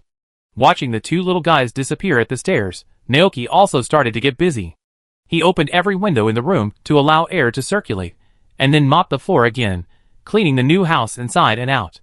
When everything was done, it was 12 o'clock in the afternoon. Naoki was so tired that his back and waist ached, and he fell on the bed as soon as he returned to the old house. In this way, it is not a good thing to have a room that is too big. It is too tiring to clean it, and one person can't do it at all. Looking at the ceiling above, the figure of the pair of brother and sister who loved to serve emerged in Naoki's mind.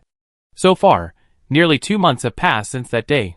I wonder if they have grown up now, what they look like, and whether they still remember him, a person they once met. Chapter 184.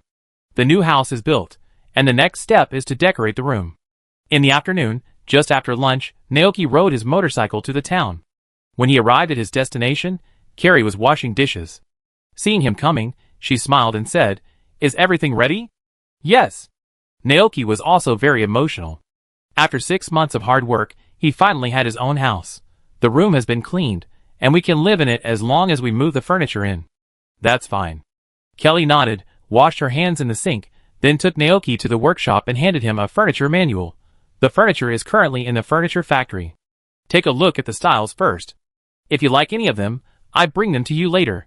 Hearing this, Naoki nodded slightly. People in this world are quite simple, so there is no need to worry about the situation of illustrations are for reference only. He opened the album, and started to choose from the dazzling pile of furniture in it. Kelly gave suggestions from time to time. The overall style of the house tends to be natural log style, and the wooden fabric sofa and log coffee table are very suitable for this style. The dining room and living room are all connected, the room is spacious and bright, and a few pots of green plants are placed in the room. This style close to nature should be very popular with Pokemon. Just at this time, Naoki turned over a light-colored handmade fabric sofa. He imagined how this sofa would look at home, and then nodded after thinking, "This is it. You have a good taste." Clarice smiled. Hearing this, Naoki was quite proud. Next, he selected other furniture from the same series. Coffee table, tatami bed, desk, TV cabinet, curtains, floor lamp, dining table, wardrobe, and a large light-colored carpet with green leaf patterns on it. It can be laid in the living room, Naoki thought. In addition, Naoki also bought a wooden display stand. He planned to put all the things sent back by Baby Bear on it, and keep them for later use. Although the baby bear is not here, it is also a part of this family. Carrie wrote down the things he picked, and then asked, "Do you want to buy oak barrels for winemaking together?" Of course. Naoki nodded. In the past 2 months, he has saved a lot of money by selling milk, rock salt and crops. It happened to be a good trip, so he bought everything at once, and saved him from running here in the future. Is that so? Carrie thought for a while. Based on the size of your cellar, it is estimated that 30 oak barrels for winemaking can be placed. How about this? Since you bought a lot, I will give you a 20% discount this time. That's great. Naoki grinned. Although he was not short of money, no one would complain about cheap things, right? Seeing his expression, Kelly burst out laughing. Okay, if you have nothing to do, go back to the ranch first. I go to the furniture factory later, and help you deliver the things. Naoki responded, and was about to say yes, but suddenly remembered that he had something to do. I still have to buy a bar counter and tables and chairs. You can deliver them to me later. When he moves his things away, the old house will be empty, and we can take this opportunity to renovate it. Okay, then add a bar counter and tables and chairs. Carrie thought that he wanted to brew wine and open a tavern, and couldn't help but be curious. Are you really planning to open a tavern? Your ranch is so remote. It's not certain that there will be customers. You don't have to worry about that. Naoki showed a mysterious smile on his face. The mountain people have their own tricks, and there will be customers coming to the tavern. It's just that they are not human guests, but Pokemon guests. Seeing his appearance, Carrie didn't ask any more questions. Okay, let's put it this way first. Anyway, Naoki Ranch is there, and one day she will know the answer. After paying the money, Naoki left the woodworking shop. However, he did not return to the ranch immediately, but went to the department store in town with Motor Lizard. Since he came to this world, Pokemon have always worked for him, and he has never given a Pokemon a gift. This time, he planned to buy a gift for everyone while moving. Naoki thought about the gifts that each Pokemon in the ranch would like, and walked into the department store with Motor Lizard. This is a very large department store. The town of Chichin is close to the sea, and the business is very developed. There are also trade exchanges with other regions, so you can see all kinds of objects here. The mall has 3 floors, with clothing area, trainer supplies area, and daily necessities area. As the name suggests, the clothing area sells clothes, the daily necessities area sells various daily necessities, and the trainer supplies area sells mostly things that trainers can use, like pokeballs, tree berries, firestones, etc. As Naoki shuttled between the shelves, he began to think about what Pokemon would like. Golden has a lively and outgoing personality, but it is also childish. You can give it a ball toy and let it play with Dragonite. Although Dragonite always wanted to become stronger at the beginning, now its ideas seem to be slowly changing, and it no longer blindly pursues becoming stronger. Thinking of Dragonite's cute appearance, Naoki wondered whether he should give it a Pokemon doll. It just so happened that there were dolls for sale here, and the dolls looked like the Pokemon in the game after using the substitute move. As for the motorcycle lizard, Naoki looked at the motorcycle lizard beside him again. Noticing his gaze, the motorcycle lizard looked over happily. Gah! Naoki smiled and touched its head, then took a red headscarf from the shelf in front, and put it in the cart. People always have special feelings for the first thing they get in life. Naoki is no exception. Motorcycle lizard is simple by nature, and giving it this red headscarf means that it is unique in the world to him. Watching Naoki constantly putting things into the cart, motorcycle lizard showed a puzzled expression on his face. Gayo? But Naoki did not explain, but continued to move forward. Seeing this, motorcycle lizard lowered his head, very disappointed.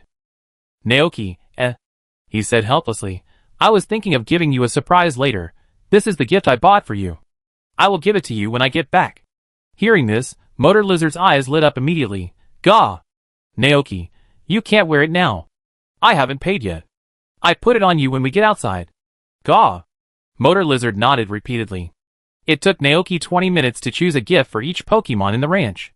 Golden's was a ball, Dragonite's was a doll, Motor Lizard's was a red headscarf, Buttercup's was an electric ball, and Glacian's was a box of delicious ice cream. Frosty Milkman's was a cream processing machine, Orinu's was a flower bracelet, and Butterfree's was a can of nectar specially made for insect Pokemon. The 3 B's gifts were a big bag of sweet gummy candies. The Salt Stones each had a small stone sculpture in a different pose, and the Milkman's got 3 buckets of strawberry-flavored yogurt. Diglett's gift was a big food package, and the Dratini and Hackron's got fish-shaped toys. Even the Psyducks on the other side of the river received gifts. They seemed to regard the place as their habitat. With the idea that a close neighbor is worse than a distant relative, Naoki bought them a straw hat one by one. As for the 3 Mount Goats, Naoki prepared 3 miracle seeds for them. Miracle seeds, seeds that breathe life. When carried by Pokemon, the power of grass attribute moves will be improved. There is no doubt that the Mount Goats that get this item will be even more powerful. In addition to the Pokemon in the ranch, there are also the traveling bear cubs, and the upcoming AI Guancher brothers and sisters. Naoki doesn't know when the bear cubs will come back, and when the AI Guancher brothers and sisters will arrive, but it's always right to prepare in advance. The bear cubs gift is a bamboo hat full of chivalry, while the AI Guancher brothers and sisters gifts are a pair of silk scarves. With these gifts, Naoki returned to the ranch. He called a group of Pokemon and distributed the gifts to everyone one by one. Naoki paid attention to the expressions on the faces of each Pokemon. Seeing that they all showed happy expressions when they received the gifts, he was slightly relieved. Very good, it seems that everyone likes his gift very much. It's the group of Psyducks on the other side of the river that are biting the straw hat as if it were food. Naoki twitched his lips, flew to the other side of the river on Dragonite, picked up a Psyduck, and put the straw hat on its head. The other Psyducks looked at this companion with eyes full of wisdom, and then followed suit, clumsily wearing straw hats. The straw hat blocked the scorching sun, and the Psyducks seemed to think it was very good. Seeing this, Naoki returned to the other side of the river with peace of mind. At this time, Carrie just drove the truck to deliver the furniture. Naoki hurried forward and helped Carrie, and quietly moved the furniture into the new home. In the ranch, the Pokemon who received the gifts were very happy. Only Gillerton seemed a little unhappy. It looked at the ball in its hand, and then looked at the red headscarf on the neck of the Motor Lizard. Ah, gah! Gillerton's heart was very complicated. He stood there thinking for a while, and then sighed quite maturely. Hearing it sigh, Dragonite was very confused. Ah! Is it unhappy to receive a gift from Naoki? Not really, it was quite happy. Gillerton looked down at the ball in his hand, and thought that it was also a gift from Naoki, so he immediately put it away carefully. Dragonite, what's going on? Dragonite didn't understand, so he simply didn't think about it. It went to the lake again, ready to see what Naoki gave to the 3 Dratini and the 2 Dragonite. Dragonite was a little worried at first. It was worried that its position in Naoki's heart would not be as good as these annoying little dragons, and the things it gave them would not be better than its own.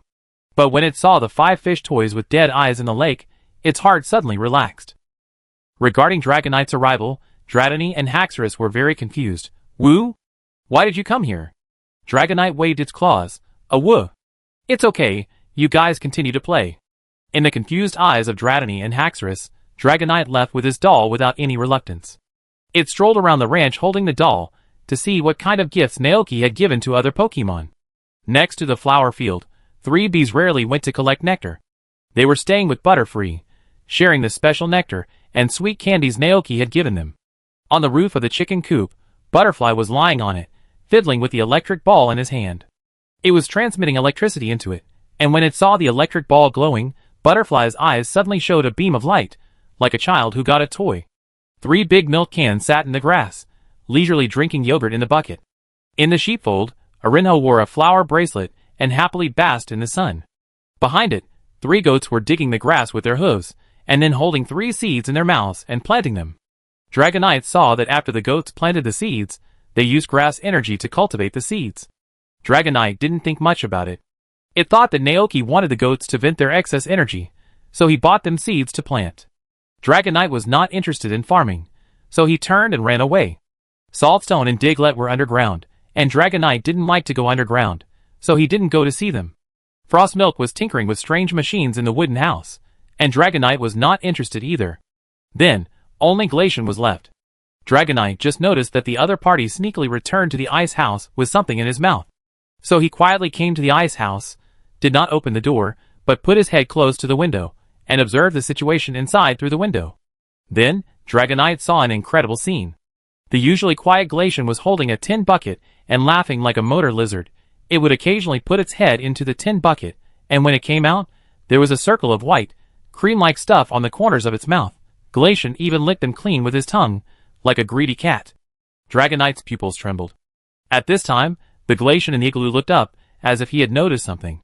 Then, its eyes met with Dragonite outside in midair. The two looked at each other through the window, and Glacian's face turned red.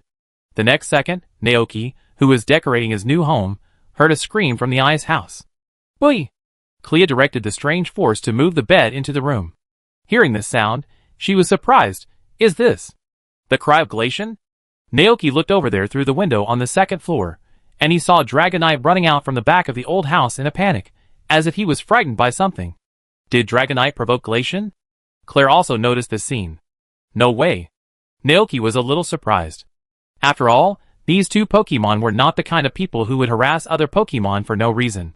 He looked for a while, but did not see Glacian chasing out, and Dragonite had already run to a blind spot and could not be seen. "I go down and take a look," Naoki said. Claire nodded. Naoki walked out of the house, and finally saw Dragonite on a grassy field. He walked up and asked, "What's wrong? Are you having a conflict with Glacian?" "Ouch." Dragonite shook his head repeatedly. Thinking of the scene just now, he felt a little embarrassed. Dragonite opened his mouth. "Ouch." Just when he was about to say something, he suddenly heard Glacian's angry voice. "Boy! Don't tell anyone." Dragonite quickly covered his mouth with his dragon claws. Naoki turned his head and saw that Glacian exuded a cold aura that kept strangers away, and looked at Dragonite vigilantly. He narrowed his eyes, looked at Dragonite, and then looked at Glacian. Ah, there are little secrets between Pokémon too. Chapter 185. Seeing that Dragonite didn't tell anyone what he just saw, Glacian snorted, turned around and ran away with a red face. Looking at its back, it looked like it was fleeing in a panic, as if it was afraid that Naoki would ask about it. Naoki, okay, although I don't know what happened, I always feel that asking will make Glacian angry. Naoki glanced at Dragonite, and prepared to go back to the house to decorate the room. When passing by the sheepfold, it found 3 goats gathered together, pouring grass energy into a small mound. Fresh soil and torn grass can be seen around, and it is obvious that something has just happened here. Naoki was surprised. He walked forward, looked down at the small mound, and asked curiously, "What is this?" The 3 mount goats turned their heads and looked over, and answered happily, "Bah!" Naoki took out a handful of shelled melon seeds from his pocket, and threw them into his mouth. "What?" "Mount goat, bah, bah, digging soil, planting seeds? Naoki was confused. What seeds? He had put all the seeds in his storage box, so the goats had no chance to get them. Seeing his confusion, the goat in the middle explained, "Mia, the seeds you just gave us."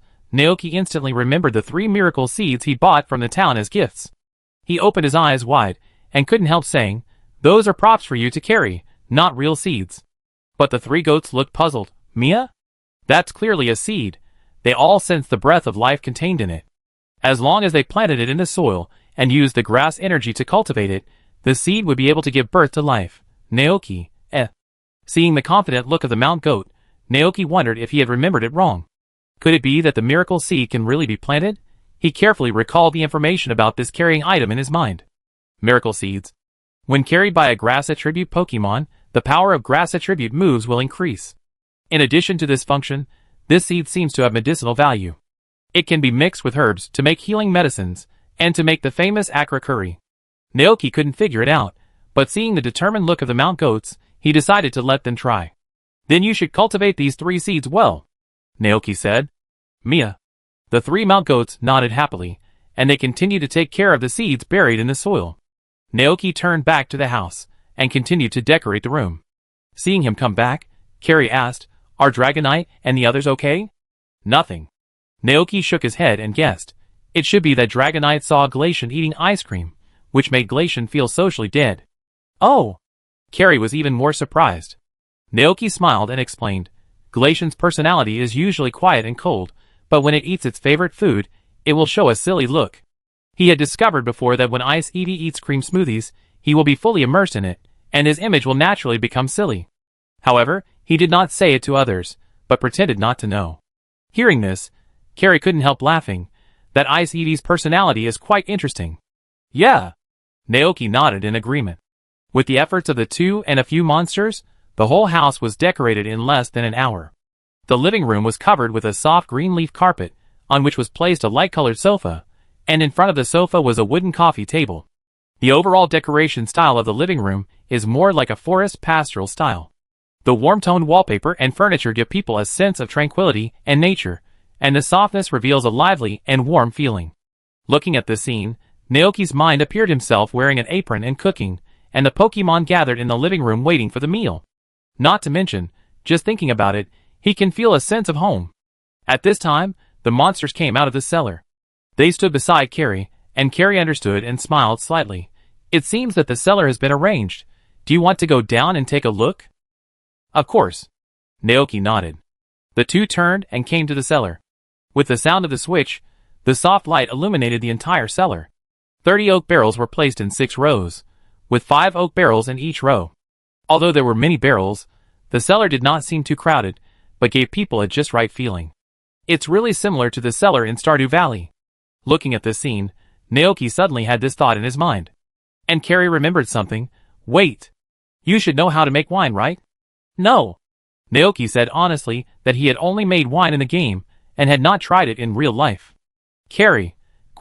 Seeing her expression, Naoki smiled and said, but don't worry, the ranch manual Mayor Thomas gave me records the brewing process in detail. I can try it slowly. Hearing this, Carrie felt relieved. That's no problem. I see you planted a lot of hops and fruit trees, which can actually be used to make wine. I will come to patronize you when the time comes. In short, come on. Naoki nodded. Don't worry. Kelly originally planned to leave directly, but seeing that some things in his old house had not been moved to the new house, she brought Gwylie to stay and help. When all the furniture in the old house was moved out, Gwylie carried the bar and tables, chairs and benches from the car into the house. The bar is facing the entrance, and there is a storage cabinet below, which can be used to place tableware and food. There are wine racks and cabinets installed on the wall behind the bar, on which juice and beer can be placed for guests to choose. As for the tables and chairs for the tavern, Naoki bought a total of 6 sets of tables, chairs, and benches of different sizes. The smallest tables, chairs and benches can be used for Pokemon of Pikachu, while the largest ones can be used for big Pokemon such as Roaring Tiger, Strange Power, and Martial Bear Master. The fireplace in the old house was not removed, so that in winter, the fireplace can be lit to heat the Pokemon that come to the tavern. After everything was ready, Carrie drove away from the ranch. Watching her figure go away, Naoki did not rest immediately, but cleaned the tavern. Only when he was sure that there was no dust on the floor, and the walls were as clean as new, did Naoki stop with satisfaction. Looking at the empty wooden walls around him, Naoki thought, when the baby bear sends back photos in the future, I can frame them and hang them on the walls of the tavern. These are their memories of traveling abroad. In addition to commemoration, they can also let the Pokemon who come to the tavern know that there is such a helpful hero baby bear in this world. It's finally over. Looking at the beautiful sunset outside the window, Naoki couldn't help but feel relaxed. Next, there was only one last step. Thinking of this, Naoki closed the doors and windows of the tavern, took out a string of wind chimes from his backpack, and hung the wind chimes under the eaves with a group of Pokemon. Coincidentally, a gust of evening wind blew at this time, and the wind chimes under the eaves made a pleasant tinkling sound. Motor Lizard, Dragonite, Frostmilk, Mini Dratini, and other Pokemon were attracted by the sound. They looked at the gently shaking wind chimes with bright eyes, and made puzzled calls. Gale? Awa? Naoki smiled and replied, that's the sound of the wind. He led all the Pokemon into the new home. Come in and take a look. The Pokemon rushed into the house with anticipation. At a glance, their eyes showed a light of surprise.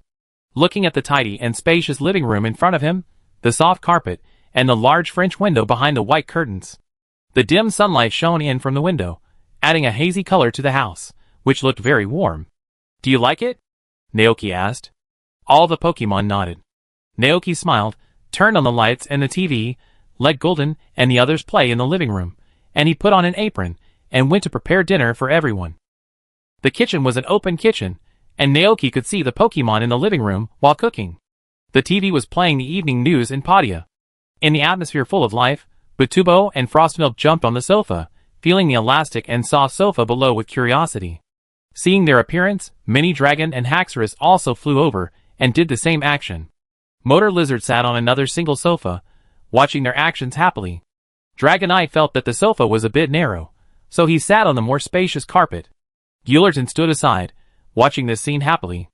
After dinner, Naoki, who was tired all day, planned to go back to bed directly, but he couldn't fall asleep when he lay on the bed.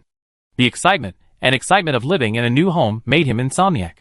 So Naoki got up and went to the living room. Looking at the wooden display stand on the wall, he suddenly remembered that he had something to do. Naoki turned back to the room, took out all the things that Baby Bear had sent back and the property that he had saved before, and then placed them one by one on the display stand.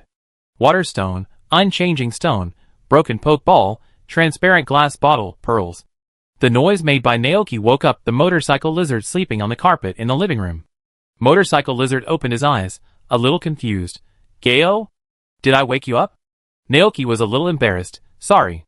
Motorcycle Lizard yawned, rubbed his eyes, and felt less sleepy, so he ran over to watch Naoki busying himself. Naoki explained to him, "These are the things that Baby Bear sent back. There are not many decorations at home, so I plan to use them to fill this display stand." Gayo. Motorcycle Lizard seemed to understand what he heard. Soon, the wooden display rack was filled with all kinds of props and rare items. Naoki still had no sleepiness, and Motorcycle Lizard looked very energetic. After thinking for a while, Naoki had a good idea. He said to Motorcycle Lizard, "Will you accompany me to the pub?" "Gaw." Motorcycle Lizard nodded happily. "Very good." Naoki smiled and touched its head. Then he opened the refrigerator, took out bottles of juice, milk and fruit, gave some of them to Motorcycle Lizard, and held the rest himself. The two of them walked out of the door quietly, and came to the old house in the night. Pushing the door open and pressing the switch, the bright light illuminated the whole room. Naoki put the juice and milk on the wine rack behind the bar.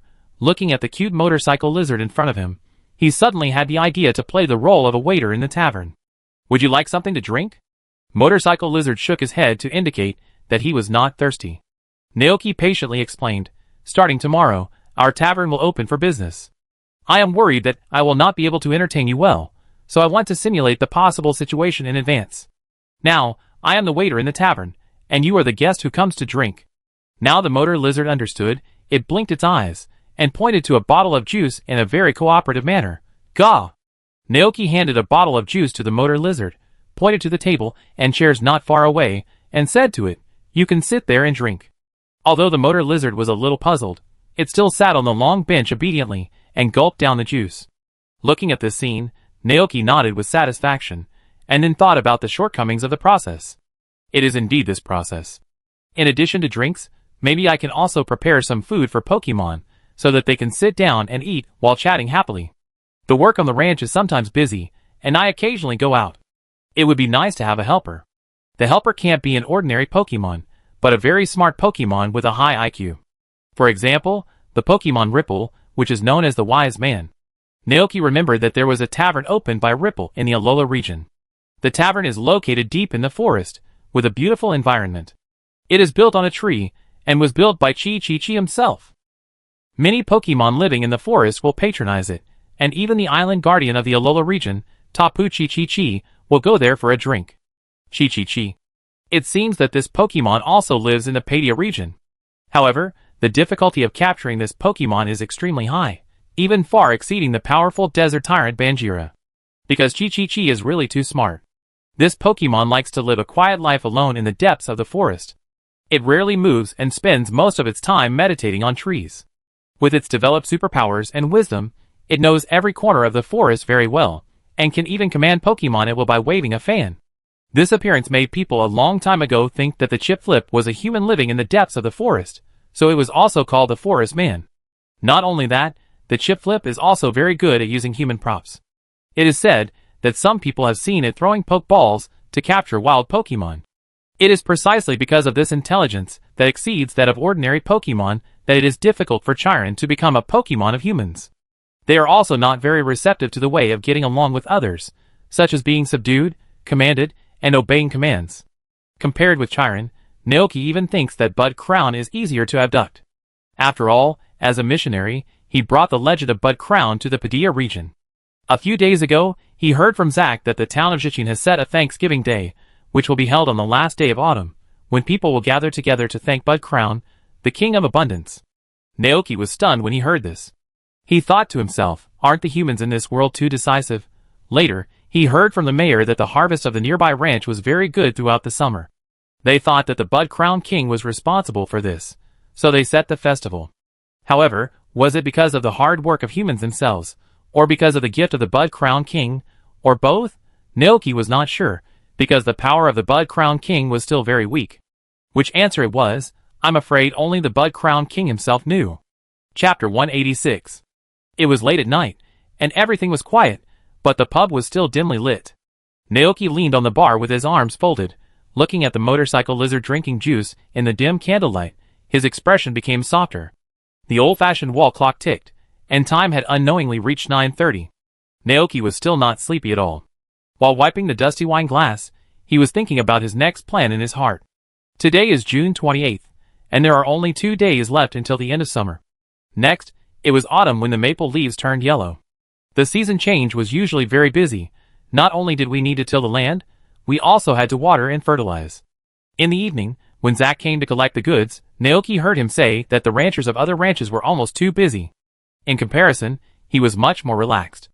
There were moles for tilling the land, Dragonite for watering, and Motor Lizard and Gulton would help him sow the seeds, so fertilizing would take a little time. In addition to this, he also had to deal with the winemaking. Brewing is not as simple as putting hops into an oak barrel. The steps involved are very complicated and tedious, and it cannot be completed in a short time. Not to mention that he knows nothing about brewing technology now, and he has to learn slowly. Everything is difficult at the beginning, and it is difficult at the beginning. Maybe it will be much better after he is familiar with it. The ranch manual sent by Mayor Thomas records the entire process of brewing in detail. In addition to ordinary barley beer, there are also fruit wines of various flavors. Fruit wine can be made from both common fruits and tree fruits. Speaking of tree fruits, Naoki thought of the tree orchard in his ranch. In one summer, they have grown a lot taller, from tender seedlings to thriving fruit trees. At this growth rate, he will be able to harvest a large basket of tree fruits by mid-autumn. The fruit trees he planted in spring should bloom and bear fruit earlier. But the selling price of tree fruits is too cheap. Naoki is too lazy to sell them. After thinking about it, he thinks it is better to keep them as snacks for the Pokemon in the ranch. At this time, several small figures flew in from the door. Naoki looked up and saw the mini dragon and the Haxorus entered the tavern.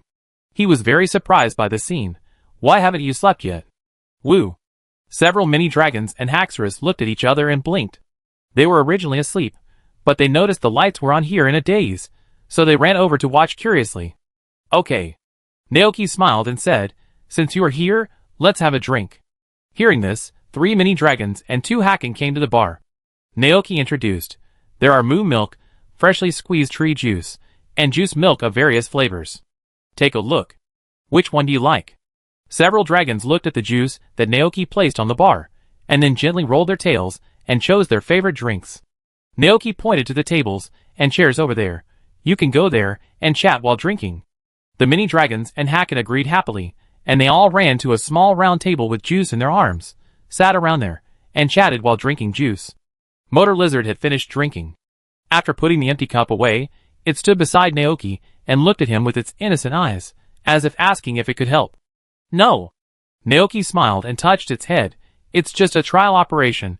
Don't be so nervous.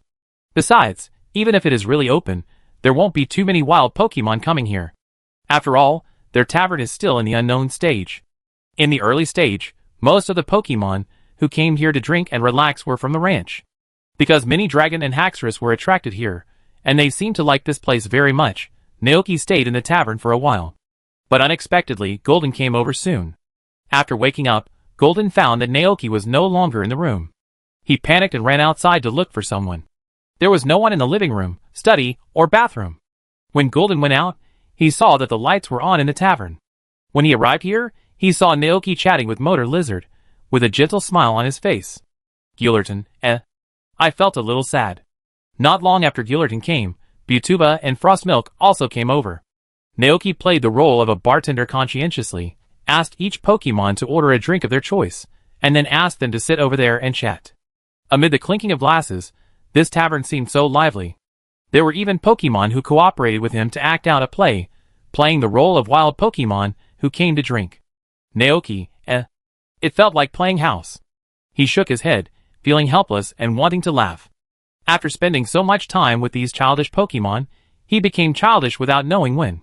The next day, after finishing his work on the ranch, Naoki went to the seed store in town to buy a batch of corn seeds, pumpkin seeds, and sunflower seeds. These crops are summer and autumn crops, and can be planted continuously. Although the house has been built, it does not mean that he has nothing to do. He had to build the water mill before winter came. The corn harvested in this way also had new uses. One was to be put into the mill to be ground into corn flour, and the other was to be made into chicken feed. The sunflower seeds produced by sunflowers can be fried into translated melon seeds.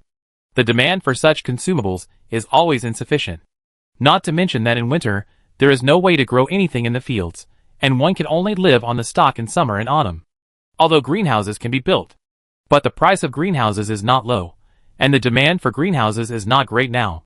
He had already cut down all the sunflowers in the fields before, and made melon seed crisps from the peeled seeds.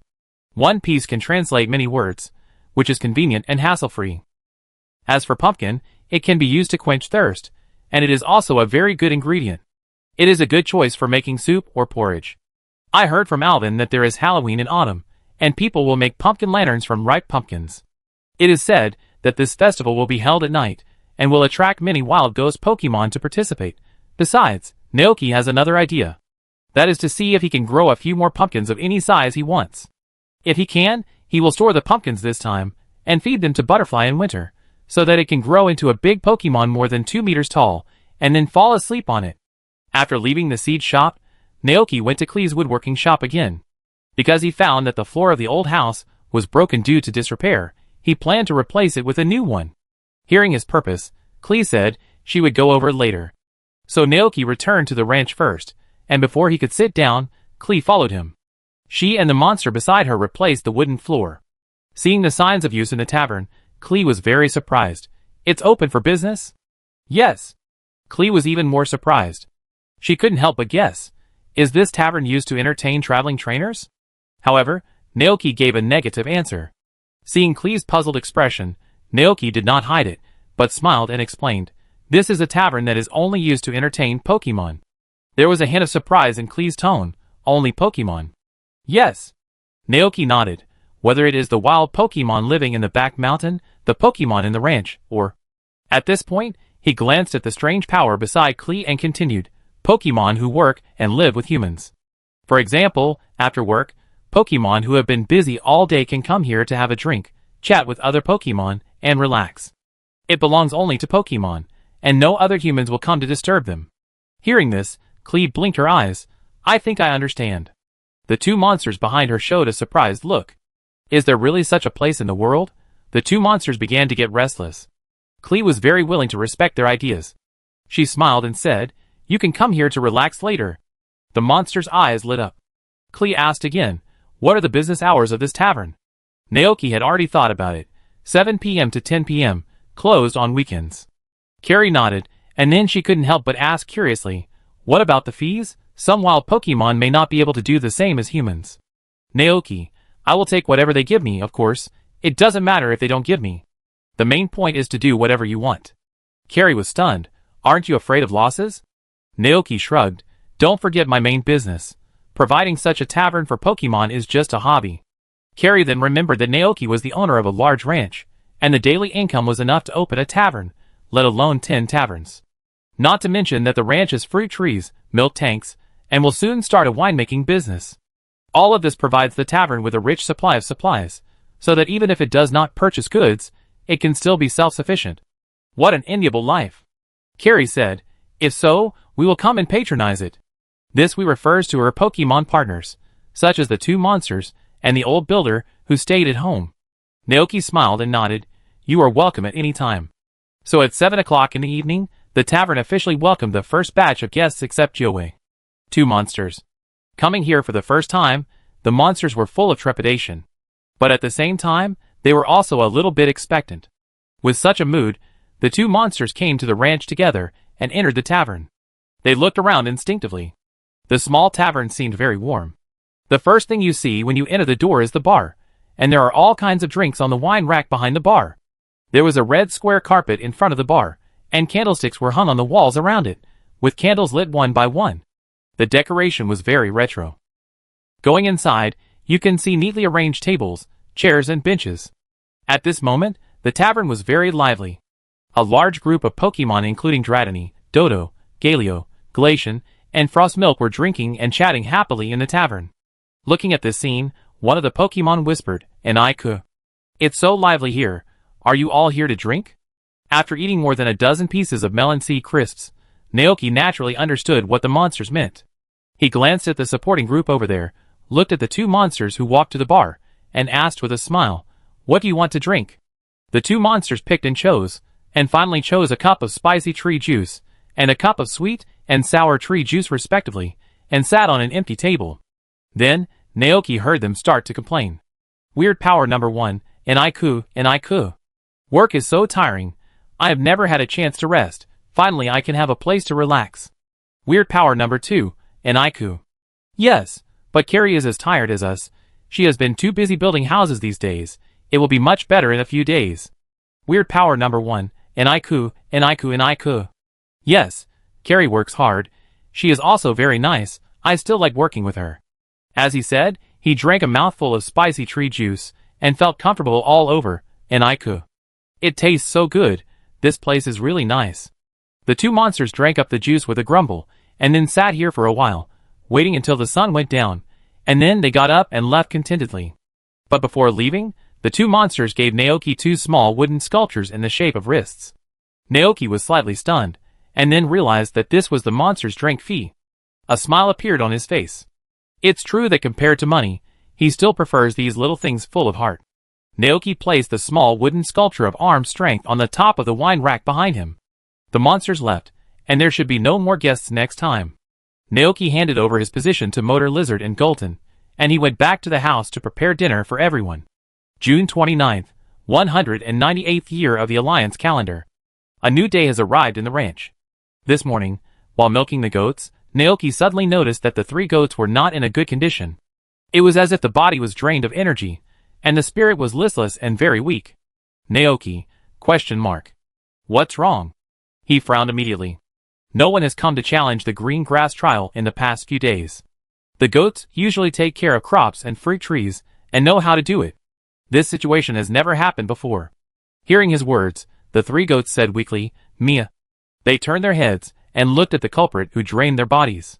At first, Naoki was a little confused, and couldn't help but look in the direction of the three goats.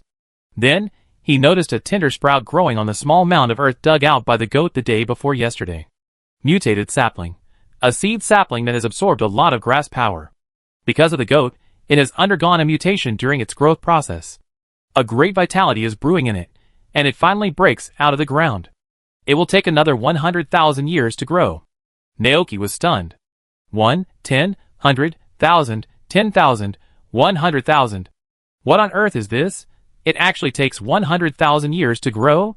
How many 100,000 years can a person have? Naoki's first reaction was that he might not see the day when this tree grows until he dies. Chapter 187. Looking at the small sprouts in front of him, Naoki frowned and thought calmly. Obviously, it was because of the grass energy of the goat that caused the three strange seeds to mutate. The grass cake must have contributed to this. But why does it take so long for this thing to grow? Has it been 100,000 years since Arceus created the world? What plants would take so long to grow? Naoki quickly went through the famous plants in this world in his mind. Resurrection grass, Gracitia flower, eternal flower. No, the eternal flower is a flower leaf stalk. It cannot be classified as a plant. Apart from these, it seems that only the world's original tree is left. Naoki's mind emerged with the ancient tree in the movie, which was located in the mountains, tall and majestic, and reached the sky. The huge trunk has a unique environment, as complex as a maze, and has nurtured a unique ecosystem, where many Pokemon live. No one knows where it was born from, and how many years it took to grow into that shape. Dream regards it as home. Regius, Regirock, and Regis Chilu are willing to be the guardians there, driving away the intruders. Some people think that it is not a real tree, but a rock formation that looks like a tree, but some people think that it is the manifestation of the tree's branches and trunks becoming rock during the long growth process. Naoki's eyebrows jumped. Could it be that the goat on which he rides has planted Dream's home? Good man, no wonder there has been no mutant crops in the field for more than a month. It turns out that they are secretly growing big for him. Naoki thought about the appearance of the tree of the beginning of the world, and then looked down at the seedling in front of him that was not even as big as his little finger.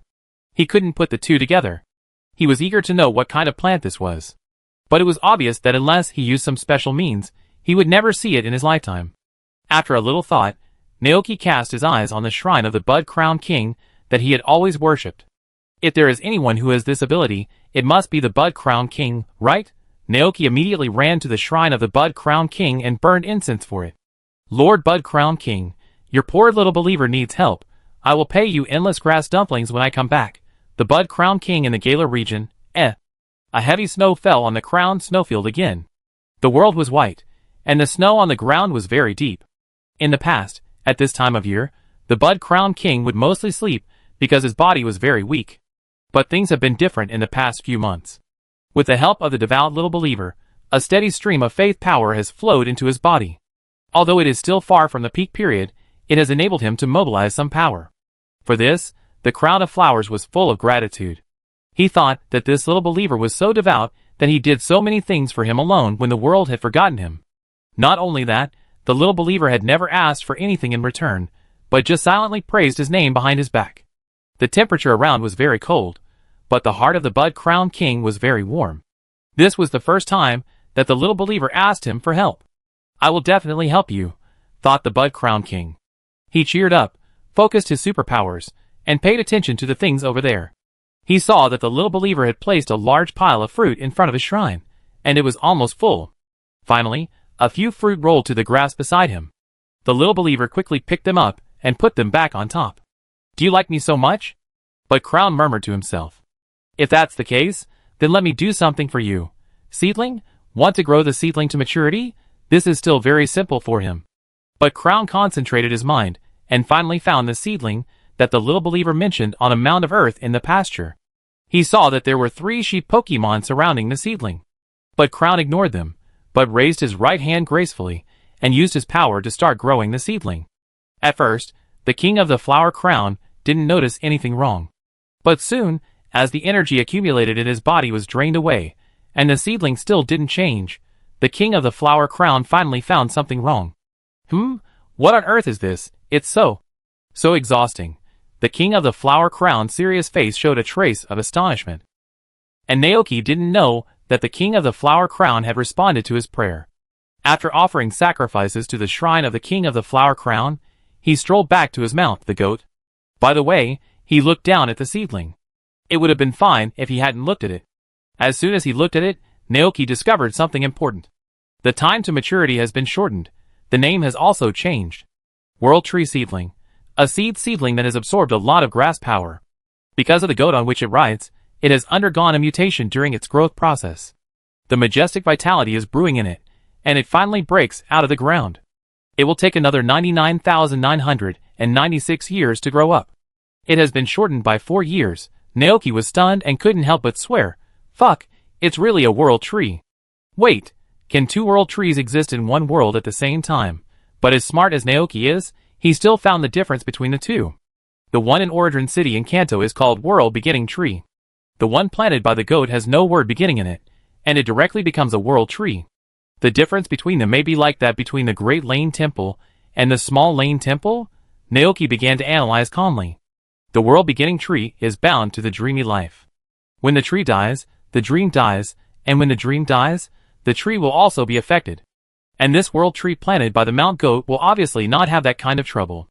It is very likely to grow into the same tree as the world's original tree. It has a complete ecosystem inside. What's more gratifying is that the power of the King of Flower Crown has reduced the growth time of this tree by 4 years. When he brings the King of Flower Crown and his 2 beloved horses to the ranch, and supplements them with various dishes that replenish grass energy, maybe he can really see this tree grow in his lifetime.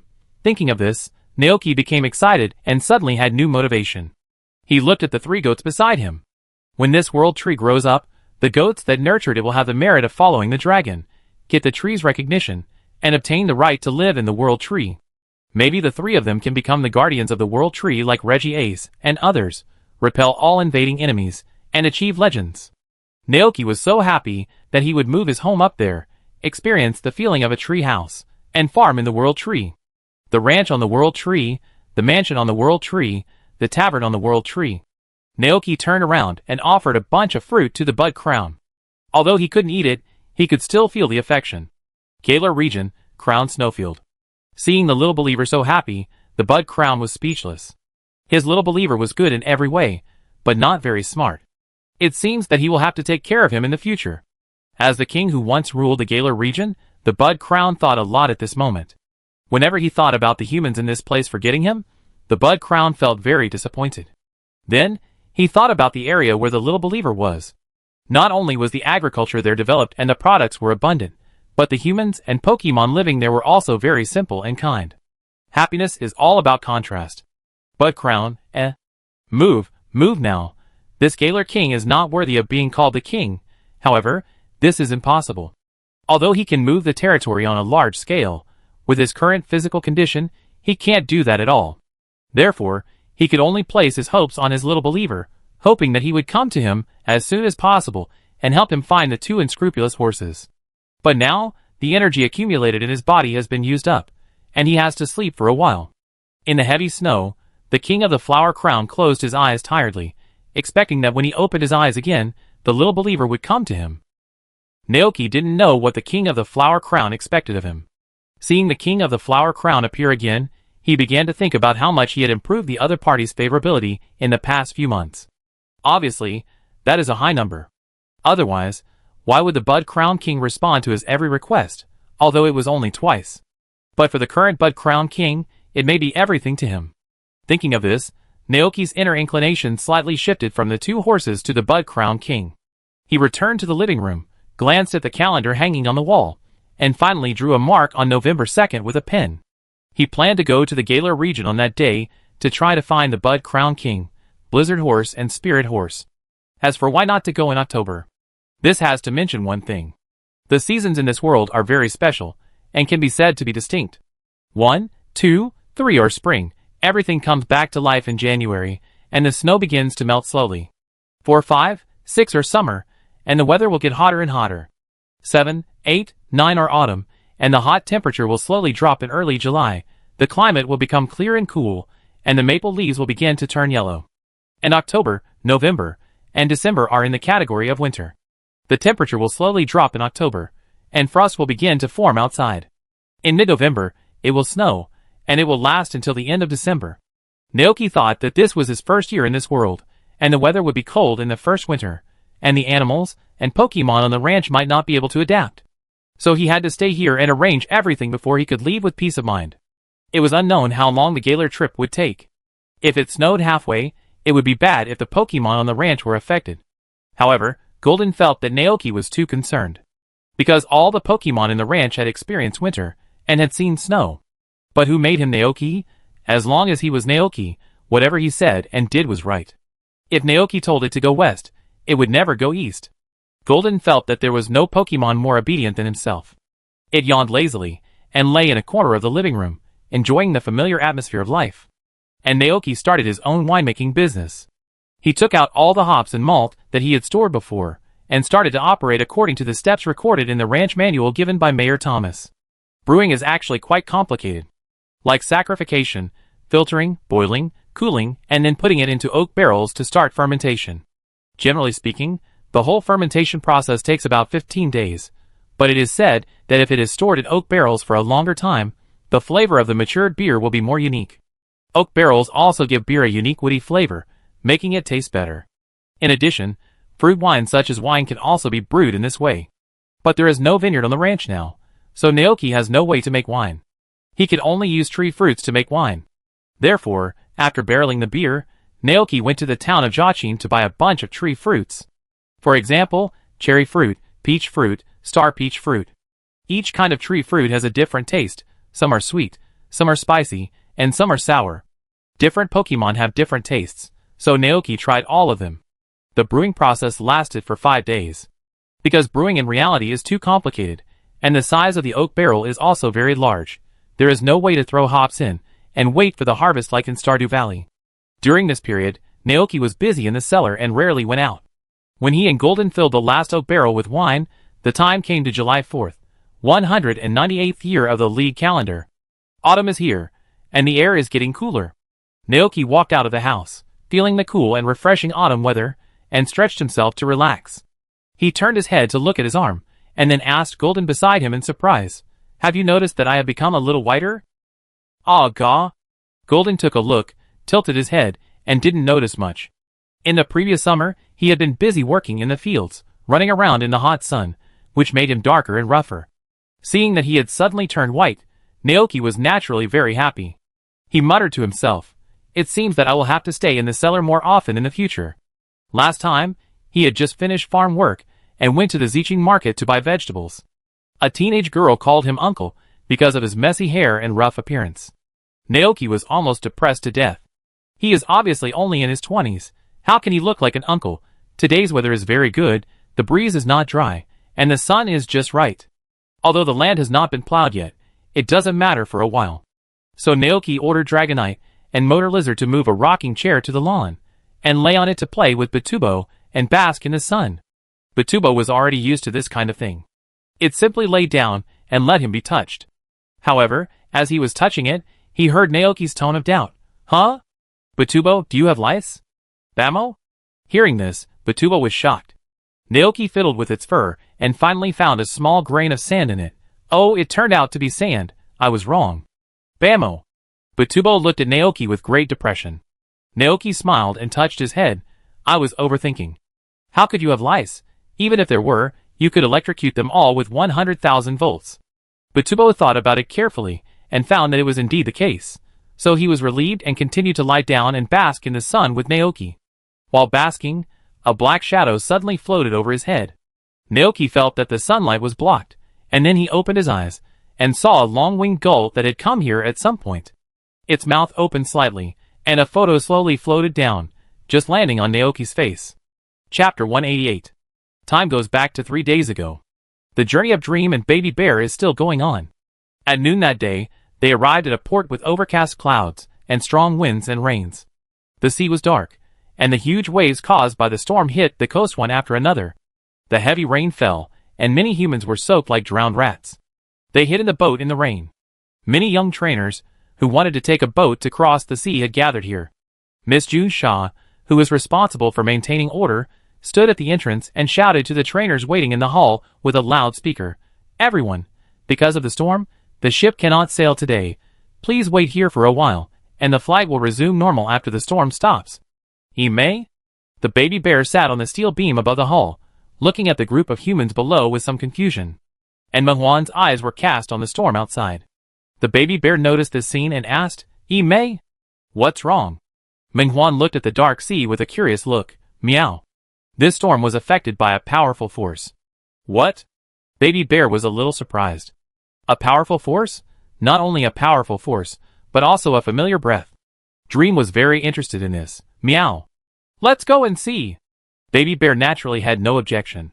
The two Pokemon flashed and disappeared without a trace, passing through the storm on the sea and coming to a small island. It didn't rain here. There was a castle on the island and a windmill on the coast. Looking at the spinning windmill, Mew and Baby Bear's eyes lit up at the same time, and then they sat on the windmill's blades and started to spin. "Meow. Meow." The two Pokemon giggled and seemed to be having a lot of fun. At this moment, there was a sudden explosion in the castle not far away. Mew and Baby Bear's eyes were immediately attracted, and they flew towards the direction of the sound. Before they got close, they saw a human being knocked out. Meow.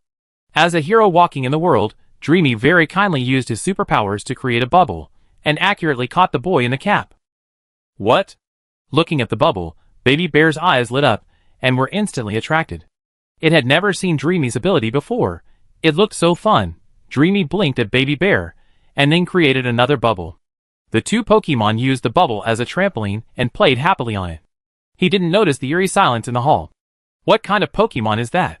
Xuxia was surprised. Xiao Jiang shook his head. "I only know that the one next to him is a bear cub." The other trainers, who came here through the storm were also shocked. Standing in the middle of the hall, the humanoid Pokemon with terrible superpowers suppressed his eyes. Its eyes locked on Mew, and then raised his right hand and threw out a dark shadow ball. The shadow ball pierced through the bubble made by Mew, and Mew and Baby Bear paused, and then their attention was attracted by Mewtwo in the hall. "Me! Too much." Baby Bear was a little angry. It had never seen such a hostile Pokemon before, but Mewtwo ignored it, and threw a few more shadow balls, but Mew and Baby Bear easily dodged them. Baby Bear was very angry, very angry. It stared at the strange Pokemon, and then took out a small stone from somewhere, and threw it at the other party angrily. "It's a dark attribute move, throw." As the gym leader, Xiaojang recognized the name of the move at a glance. The small stone wrapped in dim light shot towards Mewtwo like a sharp arrow, but when it was about to hit, it was blocked by Mewtwo's materialized superpower shield. Its eyes finally turned to the Baby Bear, and a terrifying breath burst out of its body, and the majestic superpower turned into a tide and surged out. "This has nothing to do with you." The Baby Bear floated in the air without moving, and the superpower wave just passed over its head, and the breath blew up a tuft of hair. "Hit, miss?" Mewtwo was slightly startled. It didn't think it would miss. Realizing that the other party was attacking it, the bear cub became even angrier. They obviously didn't do anything. This Pokemon is so rude. The bear cub gritted its teeth in anger, then broke free from the dreamy flight, and its small figure suddenly shot out like a missile. Seeing this scene, Mewtwo said coldly, "You are not my opponent." It raised its hand and swished out 5 or 6 shadow balls, but each one just passed by the bear cub. Mewtwo was stunned. So lucky. While it was stunned, the superpower shield around its body revealed a flaw, and the little body of the bear baby just passed through it. The sharp bear claws popped out with a whiz, leaving a faint claw mark on Mewtwo. Mewtwo finally reacted, his face sank, and powerful superpower burst out from his body, sending the bear baby flying away. The bear baby hit a soft meat pad, and the meat pad groaned, but it was very lucky not to be injured. Brock, who was knocked to the ground, stared at the bear cub on his body in amazement. Did he see it right just now? This bear cub actually hurt Mewtwo. What?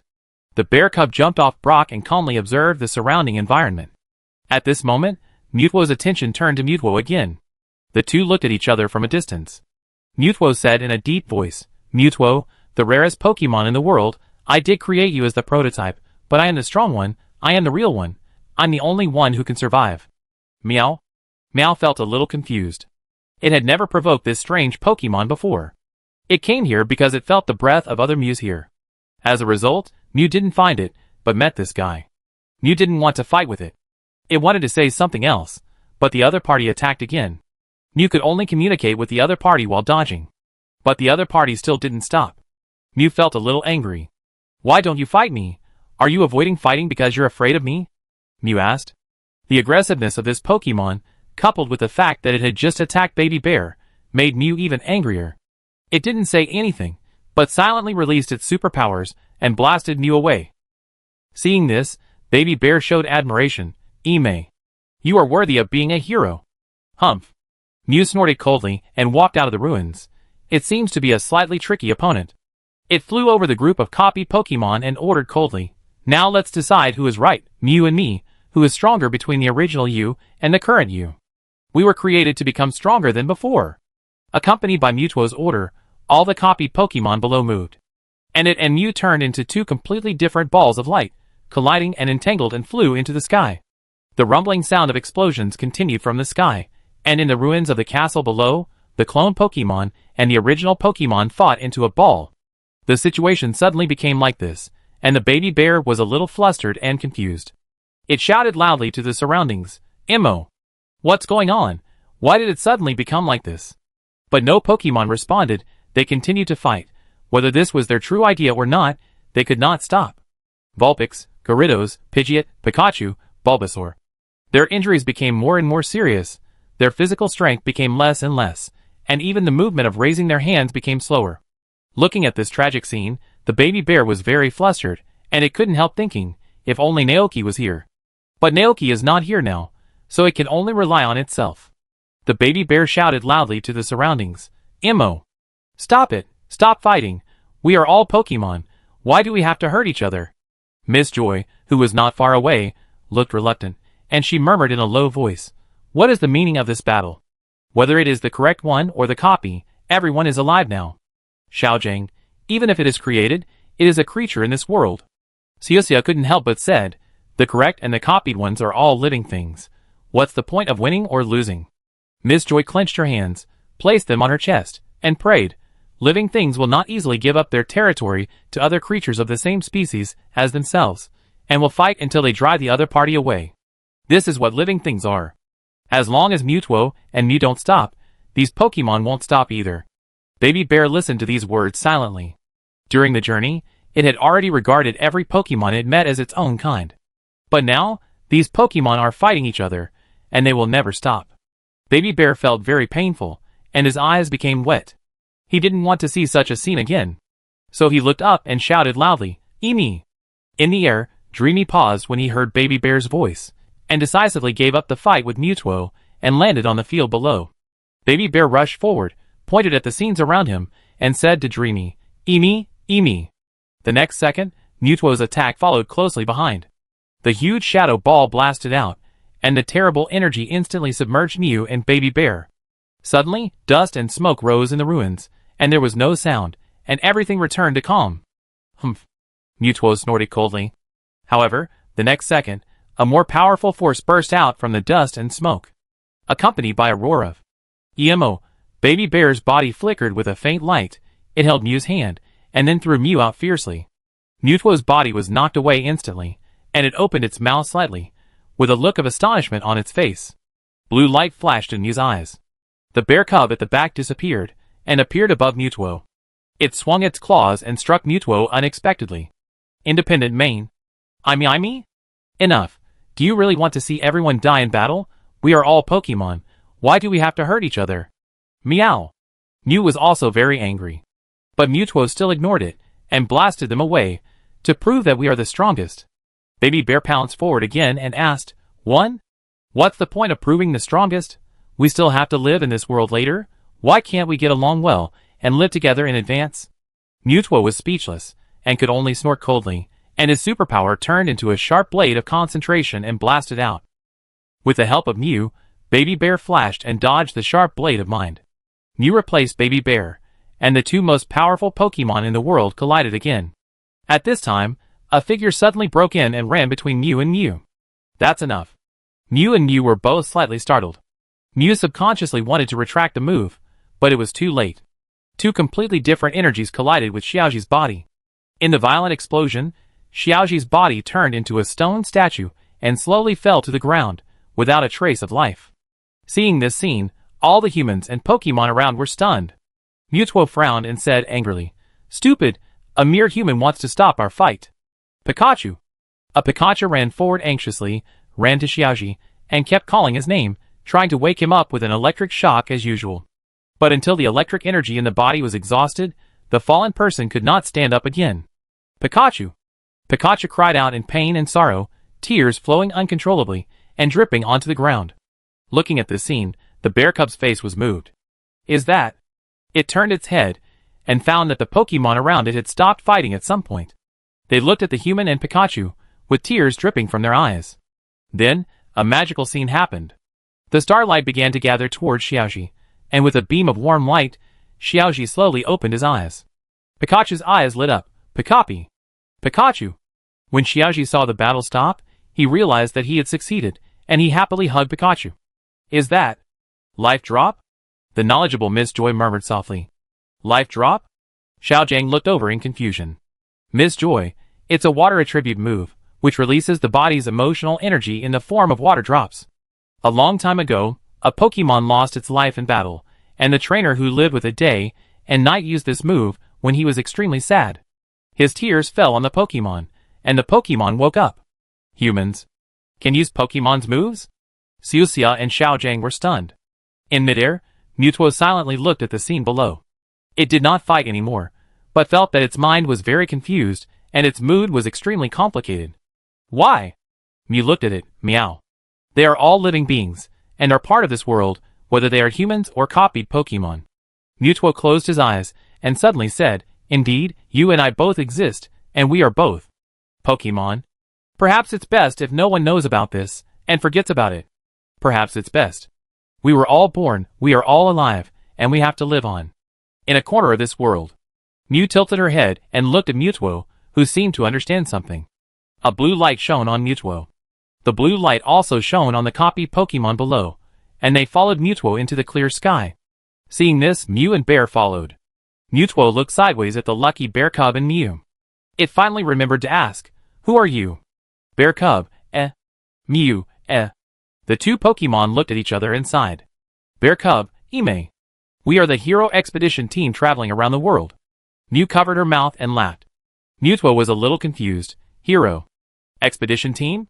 Bear cub explained helplessly. Ime. It means traveling, while helping fellow Pokemon who need help. We have helped many Pokemon. There are only 2 of us in the team now. Mewtwo probably understood. It said oh, turned its head and looked into the distance, stopped talking and began to think silently. After an unknown amount of time, they landed on an uninhabited cliff. The environment here is very beautiful, and the steep cliffs show that no human beings will come to visit. Mewtwo looked around and said, "We are not ready to be discovered by humans yet, so we will live here. What about you? Will you live with us?" Baby Bear shook his head. 1. There are still many Pokemon in this world waiting for us to rescue. Mew nodded in agreement. Meow. Mewtwo was slightly startled. I understand. The Hero Expedition team was ready to leave. But before leaving, Baby Bear took out his camera. It called Mewtwo and said, "Independent Main. Everyone, let's take a group photo together." Mewtwo was puzzled. Group photo? Baby Bear explained the camera and photos to it. When he heard that humans would see him, Mewtwo immediately floated back, his face darkened. We don't want humans to disturb our lives. Baby Bear frowned and looked at Mew, and they were all very puzzled. Me. But Naoki is a very good human. Mewtwo. Naoki? Baby Bear nodded. Is it? It was he who helped me. If it weren't for Naoki, I would still be living a chaotic and ignorant life in the mountains, stealing honey every day. Maybe one day I would be caught and locked up by other humans. In short, Naoki is the best human in the world. When saying this, Baby Bear's eyes were very bright, as if there were stars in them. Meow, who was standing next to him, also agreed. Meow. The food cooked by Naoki is the most delicious food in the world. Mewtwo, eh. At this time, Baby Bear suddenly thought of something. Independent Main. Me. By the way, Naoki also opened a tavern that serves Pokemon. Pokemon that need help will go there to find Naoki. Mew generously shared his memory with Mewtwo. After reading this memory, Mewtwo became even more silent. Because that human seems a bit perverted. It can't bury its face in the belly of a Pokemon. Mewtwo, who inherited human genes, felt a little ashamed. But it must be admitted that the human is very good to Pokemon. It also understands what Baby Bear and Mew mean. But they are not ready, at least not yet. Baby Bear said in a low voice. 1. Okay. It and Mew looked at the camera quite disappointedly. Mewtwo, eh. It was silent for a moment, and then took a step forward. Only one shot. 1. Meow. The eyes of Mew and Baby Bear suddenly lit up. They took 2 photos with Mewtwo, and the group of Pokemon they copied.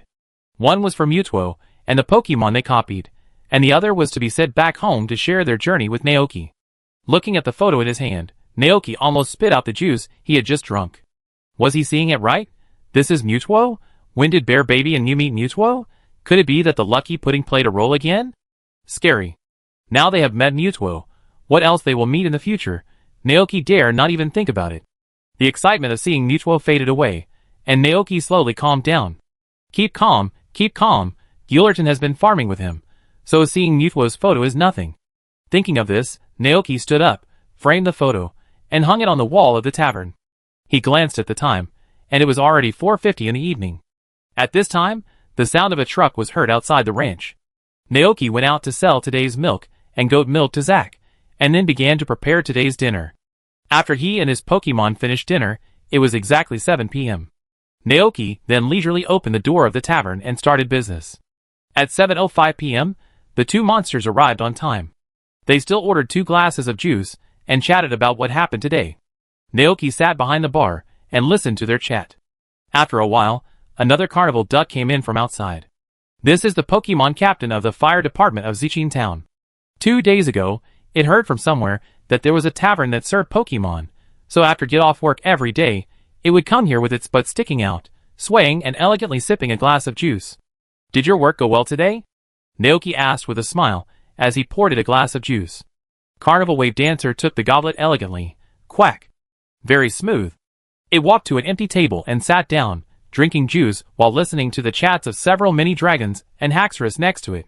Carnival Wave Dancer sat in the store until 9 o'clock in the evening before slowly getting up and paying for today's drinks. 5 dark blue feathers. Naoki, I have to say, this Pokemon is quite narcissistic. Chapter 189. Listening to Pokemon chatting is a very interesting thing. You can get all kinds of information and intelligence from their chat. For example, where a fire broke out in the town, what kind of Pokemon appeared, which Pokemon got lost, or a Pokemon fought with other Pokemon for love. When listening to their chat, Naoki did not interrupt, but just sat quietly behind the bar and read a book. But his Pokemon occasionally joined the chat and asked some other questions to Strange Power and Carnival Duck. With the departure of Crazy Wave Duck and Strange Power, the sky outside had completely darkened. Naoki looked at the time, and it was already 9:15 in the evening.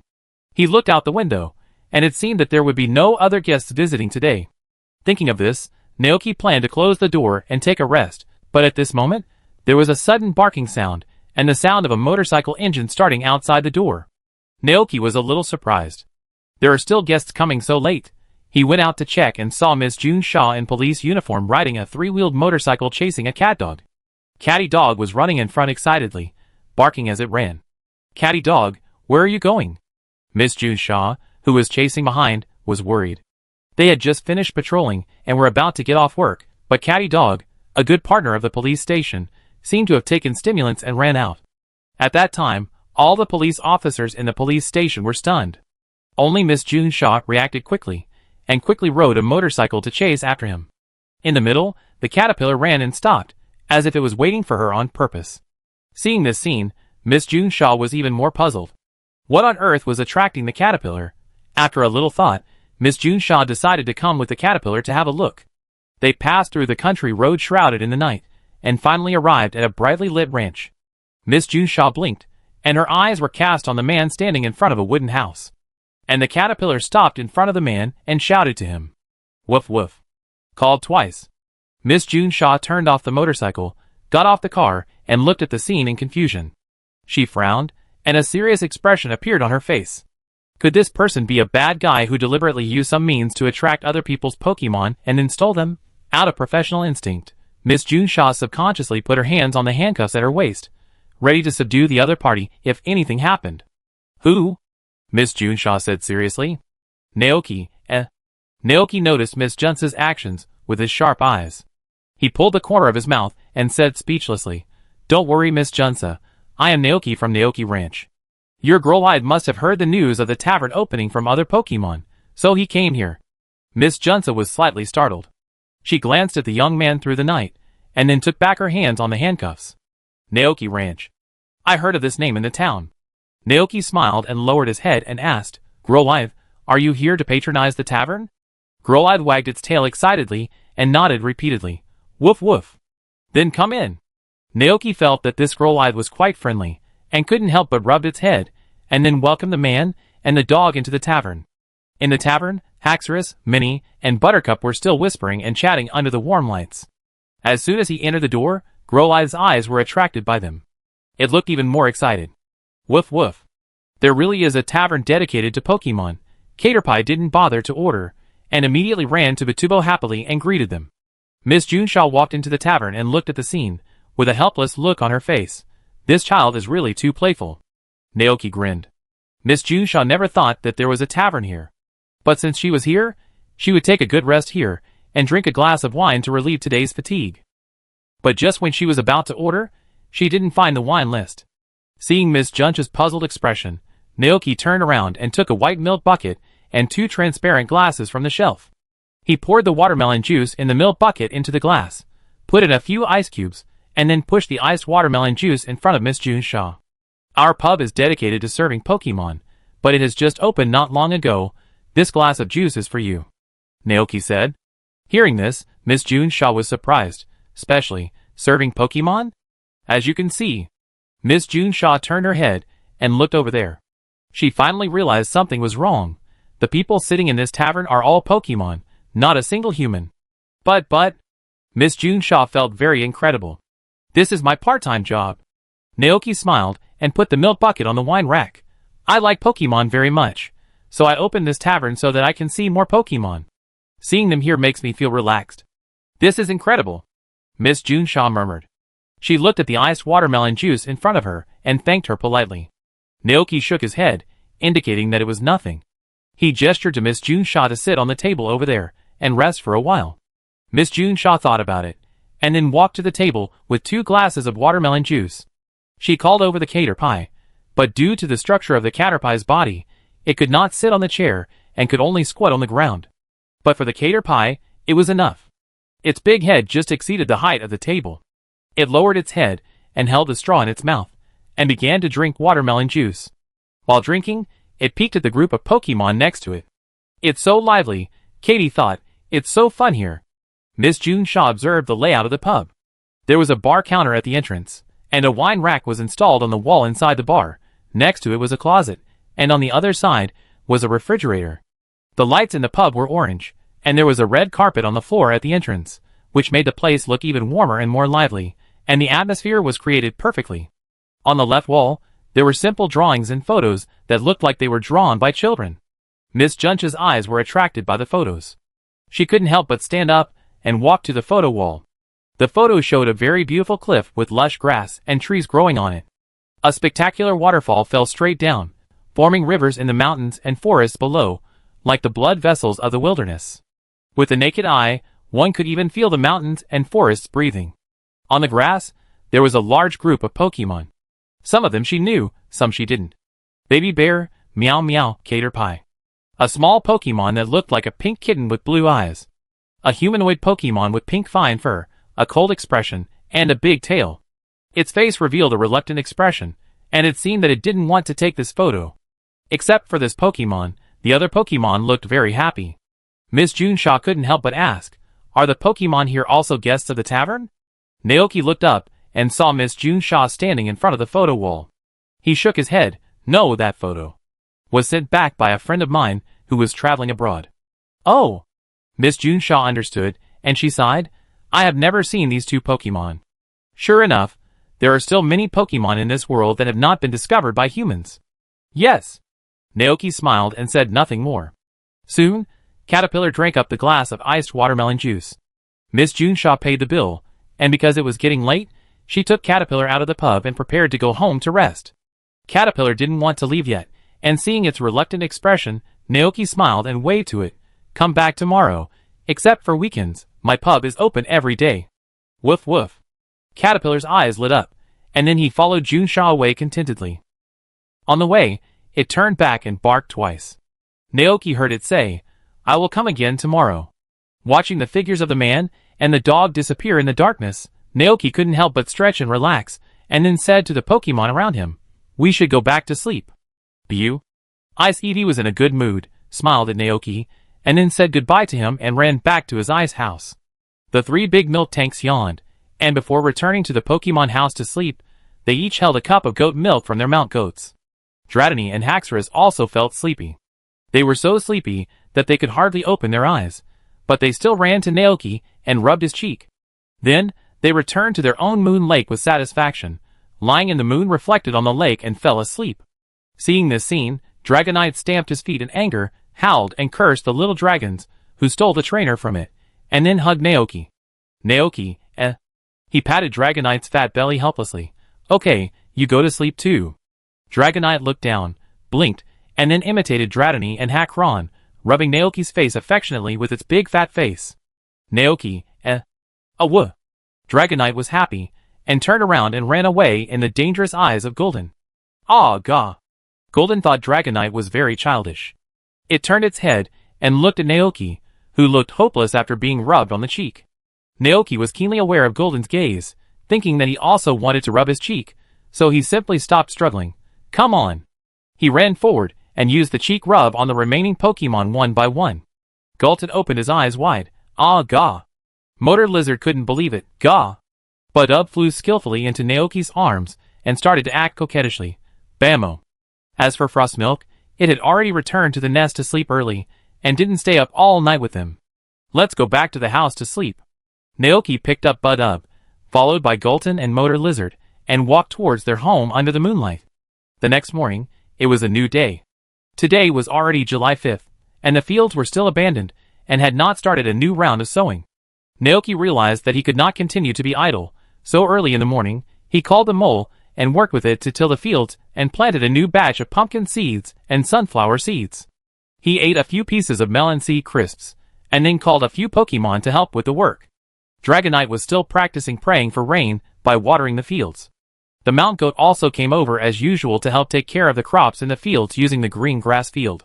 While they were busy, Naoki took the opportunity to take a look at the seed of the World Tree.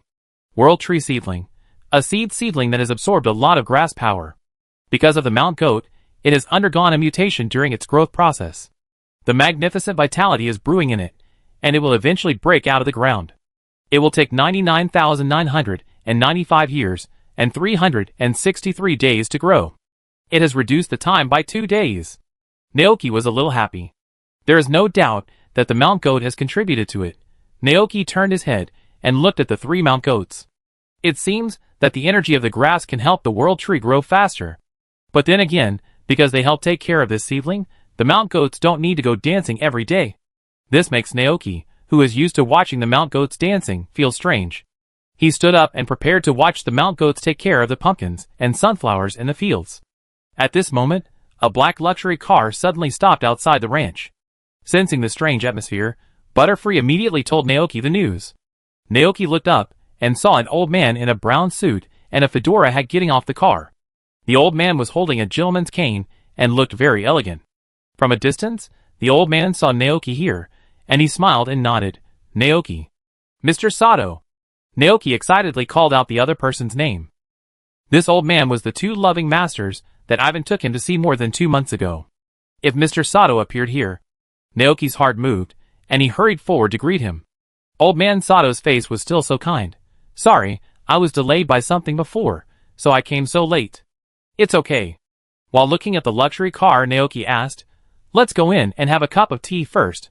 Seeing his gaze, Sato laughed. No need to drink tea, I have to visit a friend later. As he said that, he turned around and said to the back seat of the black luxury car, Come down. We're here. The door of the back seat was opened, and 2 normal-sized Iguanchi silently walked down from the back.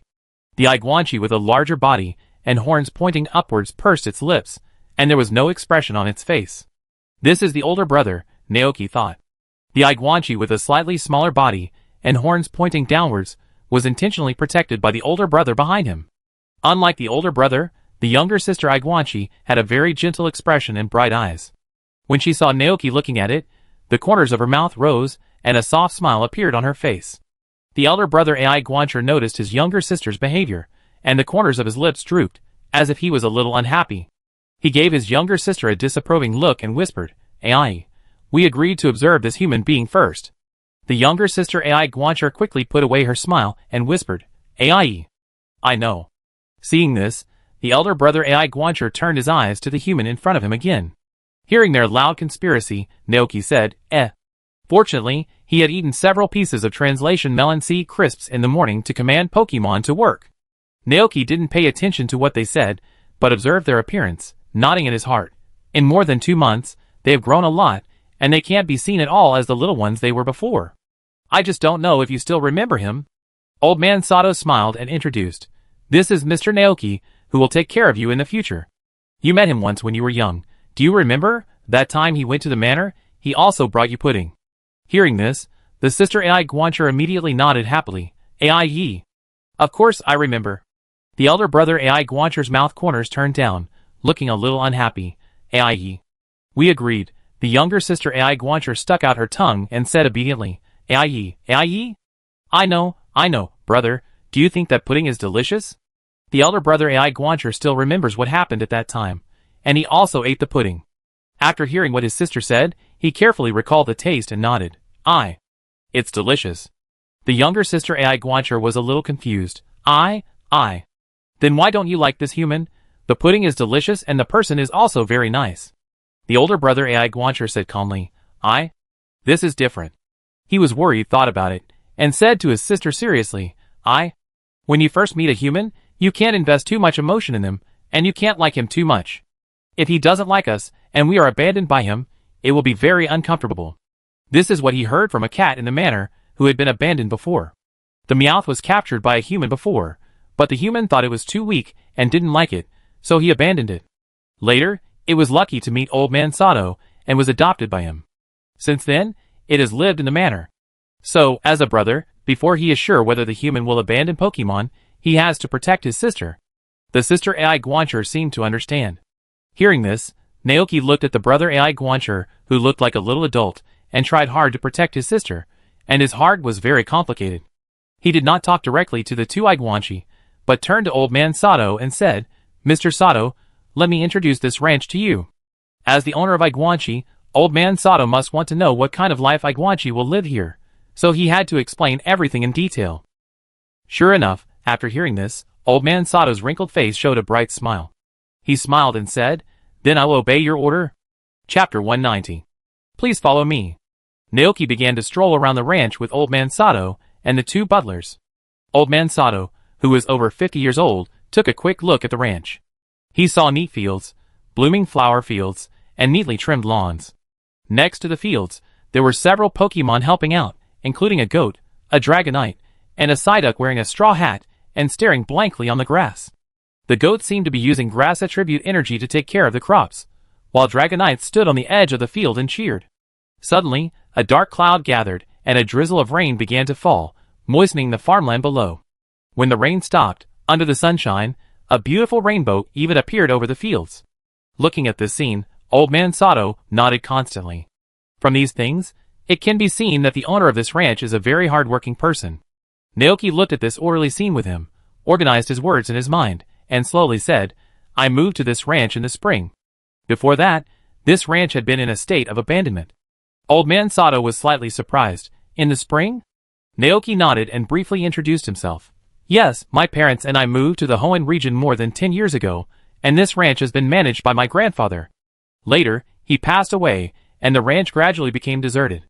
Some time ago, I wanted to go back to my hometown to take a look, and then I suddenly had an idea and started to run this ranch again." Old Man Sato showed an admiring look. "It's amazing that one person can manage the ranch like this." Naoki smiled and looked at the Pokemon playing in the pasture. "It's not just me, they also helped us. We spent a lot of effort to make it what it is now." God knows how tired he was at the beginning. Catching and selling fish one by one, it was not until the goat and the saltstone joined that it became easier. Hearing this, Old Man Sato's eyes immediately cast on the grass not far away. There, a frost milk fairy was riding a saltstone, followed by 4 other saltstones that kept turning in circles. On the grass next to it, an Arinyu is enjoying the warm autumn sun. Looking further inside, you can see a Glacian lying in front of a small yellow flower, sniffing the fragrance of the flower.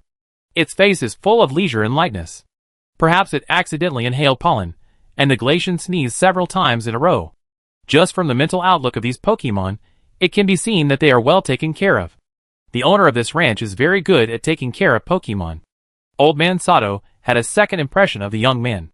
"Let's go over there and take a look." The two continued to move forward, walking on the country road opened by Naoki.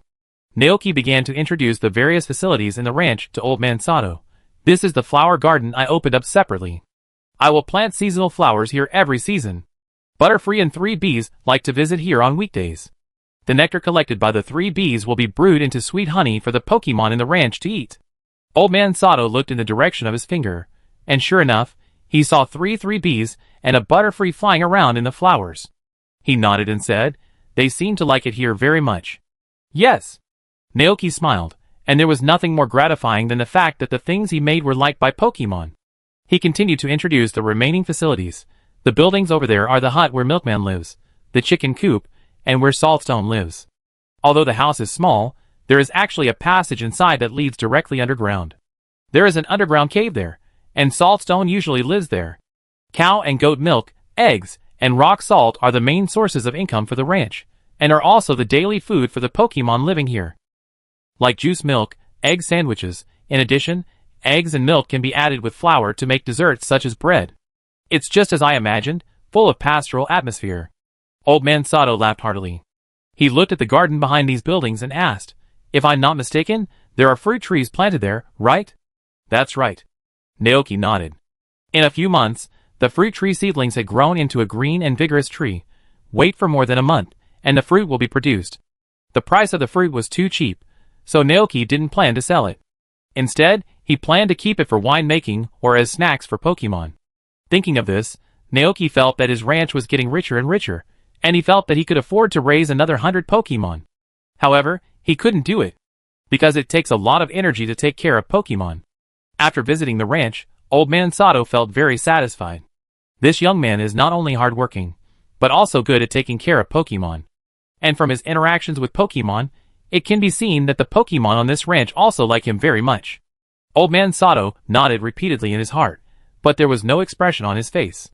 Instead, he turned his head to look at the two love butlers who had been following them silently. The younger sister Love Butler's eyes sparkled. Although it has not yet joined the ranch, it can already feel the lively atmosphere here. It likes this place very much and wants to be a part of it. The elder brother AI Guancher focused on the group of Pokemon in the ranch. When they walked by the road just now, those Pokemon were also quietly observing them. It keenly perceived the emotions contained in those eyes. Curious, surprised, happy, vigilant. At this time, the elder brother AI Guancher noticed the expectant expression on the face of his sister. It pursed its lips, and its already unhappy face looked even angrier. Seeing this, Naoki was curious. What did this little adult like AI Guancher want to say? Does he not like it here? The elder AI Guancher's mouth drooped. AI. Sister, the younger AI Guancher blinked, and it seemed to have guessed what the elder brother was going to say.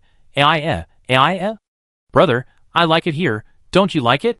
The elder AI Guancher said seriously. AI. I like it too. Naoki, Why would you show such an unhappy expression if you like it? He couldn't help but complain. But it seems that it can't be blamed for this, because the corners of the mouth of male pets are naturally drooping, so the expression on his face will appear unhappy. How is it? Old Man Sato on the side saw that the two Pokemon had finished discussing, and asked with a smile, Do you want to stay here and live with Naoki? Hearing this, the two pets raised their heads, and looked at Naoki in front of them. Naoki also looked at them, smiling and greeting them. Long time no see, AI Guancher. Now let me introduce myself formally. I am Naoki, the owner of this ranch. If you are willing, I welcome you to come. Sister AI Guancher was very happy. AIE.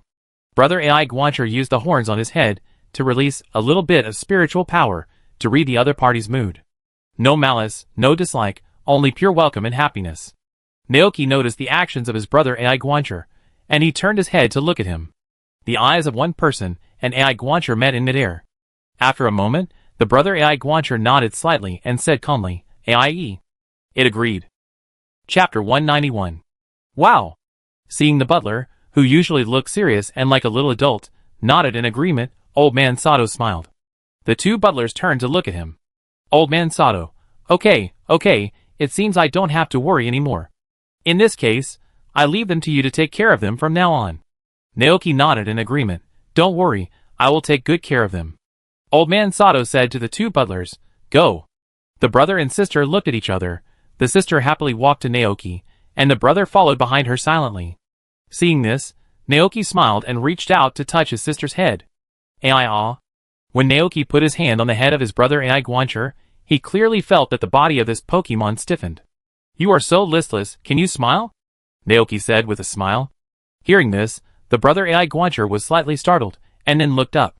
Just now, when the other party introduced this ranch, although it didn't react on the surface, it was actually listening carefully and using its horns to sense the other party's mood. When he talked about the ranch, he felt very proud. He should be proud of himself for managing such a large ranch in an orderly manner, right? The elder brother AI Guancher thought. And when talking about the Pokemon in the ranch, it felt the deep joy again. He likes this group of Pokemon very much. This kind of liking is pure liking, regardless of their strength. Under the warm autumn sun, the smile on the human face is like a gentle breeze, as if it can blow into people's hearts. There is no expression on AI Guancher's face. It just looks at the other person quietly. It feels that it will always remember this day. It and its sister met this human. After a while, it responded, AI. The melon seed crisps eaten in the morning were used up, and Naoki could no longer understand AI Guancher's words. But judging from its tone, it should not be saying, I am born not to like to laugh. Such nonsense. Seeing that they get along well, Old Man Sato was relieved. He didn't make a mistake. He took out a note from his suit pocket and handed it over, This is the phone number of the manor. If you need any help, you can call me. Naoki thought that he didn't need any help, but then he thought that the two parents who loved to serve were there, and they might miss their parents. So he reached out and took it. Okay, then I trouble you. Old man Sato smiled, then leaned on his cane and waved goodbye to the AI Guancher brother and sister with his other hand. See you later, two little guys. Naoki took them to watch old man Sato get in the car, and watched the black luxury car drive away. Naoki thought the two AI Guancher would be depressed, and needed him to say something to comfort them. But when he turned around, he saw the sister AI Guancher looking at him with bright eyes, and the brother AI Guancher beside him also looked up at him. There was no trace of reluctance or sadness in their appearance. What Naoki wanted to say was stuck in his mouth. He was stunned for a moment, then smiled and said, I thought you would be sad and need comfort. AI. The younger sister AI Guancher smiled, while the older brother AI Guancher sighed helplessly. This kind of thing. How to say it? They knew from a young age that they would have new human family members in the future, so they had been looking forward to it since a very long time ago. Naoki ate a piece of translation melon seeds, and chatted with the two AI Guancher about this topic for a while. He roughly understood what they meant. Just like the Pokemon that the Pokemon League prepared for new trainers, they also looked forward to their trainers, and imagined what they would be like. The two Aibutsu were very surprised that Naoki could understand Pokemon's words. The elder Aibutsu showed a flustered expression for the first time, and he began to recall whether he had said anything he shouldn't have said just now. It seemed that the only thing he had just said was that he couldn't invest too much emotion in humans when they first met. The elder Aibutsu asked nervously, huh? Did you hear us talking just now? It was afraid that the other party would hate it because of this. Naoki blinked and corrected, don't use you. It's a respectful title, we are equals. Sister AI Guancher, huh? But that's what Mom and Dad taught us? They said that the human who will take care of us in the future will be our new master, and we should help him well. Naoki listened to them patiently, organized his words a little, and then answered, compared to master, I think it is more appropriate to use family to describe our relationship. Just like a normal human family, the feelings are mutual, you help me with housework, and I will take care of you in return. AI? Is that so? The younger sister Aisho looked confused. Yes. Naoki looked at his brother, who was waiting for an answer, and asked, do you think I am the kind of person who abandons Pokemon because they are weak? The elder brother Aisho was stunned for a moment, then shook his head honestly. From his observation, it doesn't seem like that. Naoki smiled and said, isn't that better? As he said that, he caught a glimpse of Pokemon such as Butterfly, Glacian, Motorbike, Gulper, Dragonite, etc., hiding in the corner and peeking at this side. Naoki waved his hand, and called them all over. This Dragonite was very clumsy before, and it has only learned a few moves after growing up. Under normal circumstances, other Dragonites of its age can use many moves. Naoki said, it should be considered weak, right? Dragonite, Although, it is not that weak. Hearing this, the two Ibutans looked at the chubby Dragonite. Naoki continued, but later, after coming to this ranch, it slowly grew up, and now has learned many moves. Awooh! Kylon looked proud. And this Budgie. Naoki looked at the Budgie wearing a bright red cape again. It used to be a very weak Budgie, so weak that it couldn't even beat a hen. Budgie nodded repeatedly, and even took the initiative to cooperate with Naoki, telling the two butlers about the past. Bamo. Yes, I came to the ranch to steal food at that time, and was caught by Naoki. I was very scared at the time, but Naoki didn't hurt me. He adopted me, and let me stay here to work. Naoki is the best human in the world. Naoki. And now, the weak Pokemon has transformed into a powerful Pokemon that can control lightning at will and fly with lightning. Bamo. That's right. Pokemon's eyes were firm, and it performed a superhero-style takeoff for the two Pokemons. The red cape that Naoki washed very clean rustled behind it. Fly. The two Pokemons opened their eyes in disbelief. They looked at each other, and roughly understood what Naoki wanted to say. Naoki smiled, glanced at the other Pokemon, and poked the big nose of the mini dragon who came up to him. If you want to know more, you can go and talk to them later. In this way, the two Beauty can integrate into the ranch as soon as possible. Chapter 192. Let's go in first. Naoki let the other Pokemon continue playing, while he prepared to take the two valet to familiarize himself with the environment. The two Pokemon crossed the lawn, and arrived in front of the newly built house. The two valet looked up at the house in front of them. They were very smart and recognized at a glance that this was where they would live next. Compared to the villa in the manor, This house was much smaller in size, with 2 floors in total, and a veranda at the entrance, which was a design similar to a corridor. Above is an extended eaves, which can just cover the corridor and prevent rain from falling. The whole corridor is bright and spacious, with a string of wind chimes hanging on it. When the wind blows, it will make a pleasant tinkling sound. On the other side of the door hangs a square box made of wood. Even though the 2 love servants have received a lot of cognitive training before, they still can't recognize what it is. AI, huh? The younger sister love servant asked curiously. Naoki followed its gaze and explained with a smile. That's Butterfree's nest. I made it with wooden boards and nails, and it's covered with leaves, grass and petals. Every evening, Butterfree would fly into it and sleep inside. The 2 Aibutsu nodded, indicating that they understood. Seeing this, Naoki pushed open the door and welcomed them into the living room. This is our home, he said. The brother and sister immediately looked up and looked around. The first thing that caught their eyes was a clean and bright living room. The living room was simply and warmly decorated, with a soft sofa, a round wooden coffee table, and a TV placed opposite the sofa, with a potted green plant next to it. But the most attractive thing is the display stand in the living room. Naoki took the initiative to introduce. Those are the things set back by Baby Bear. Its characteristic is to pick up things. Pokemon with this characteristic have a collecting habit, and like to pick up all kinds of things outside and bring them home to collect. Who? Baby Bear? They didn't seem to see it just now. Naoki, Baby Bear is traveling outside now. You won't be able to see it in the short term. Hearing this, the 2 AI butlers were surprised.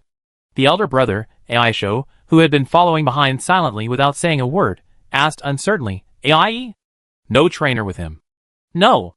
Naoki shook his head. It is a lucky bear baby. It is not traveling alone. There is also a Mew with it. Mew is a legendary Pokemon. It is very powerful. Ai? The younger sister Aisho has bright eyes. Can they see them? Naoki smiled and said, maybe, when they want to come back, they will come back, and then you can see it. The elder brother Aisha was very surprised. Ai? But aren't you its trainer? It was the first time it saw a Pokemon leave its trainer and travel alone. Naoki, trainer? Not really, the baby bear is special. It can live well even without a trainer. Hearing this, the brother and sister looked at each other. The younger sister Aisha communicated with her brother through her eyes. Ai? Brother, do you feel that this ranch is weird? The elder brother Aisha's eyes flickered, but he didn't say anything. It was indeed very strange. Naoki was strange, and so were the Pokemon. They were completely different from the trainers and Pokemon they knew. Naoki pretended not to notice their little thoughts, and continued to introduce the rest of the place. This is where I usually read and rest, and the Pokemon in the ranch also play here. Hearing this, the 2 Ibutans looked over there. They saw a brand new fireplace installed on the wall to the right of Naoki. There was no dust inside, and it seemed that it had not been used yet.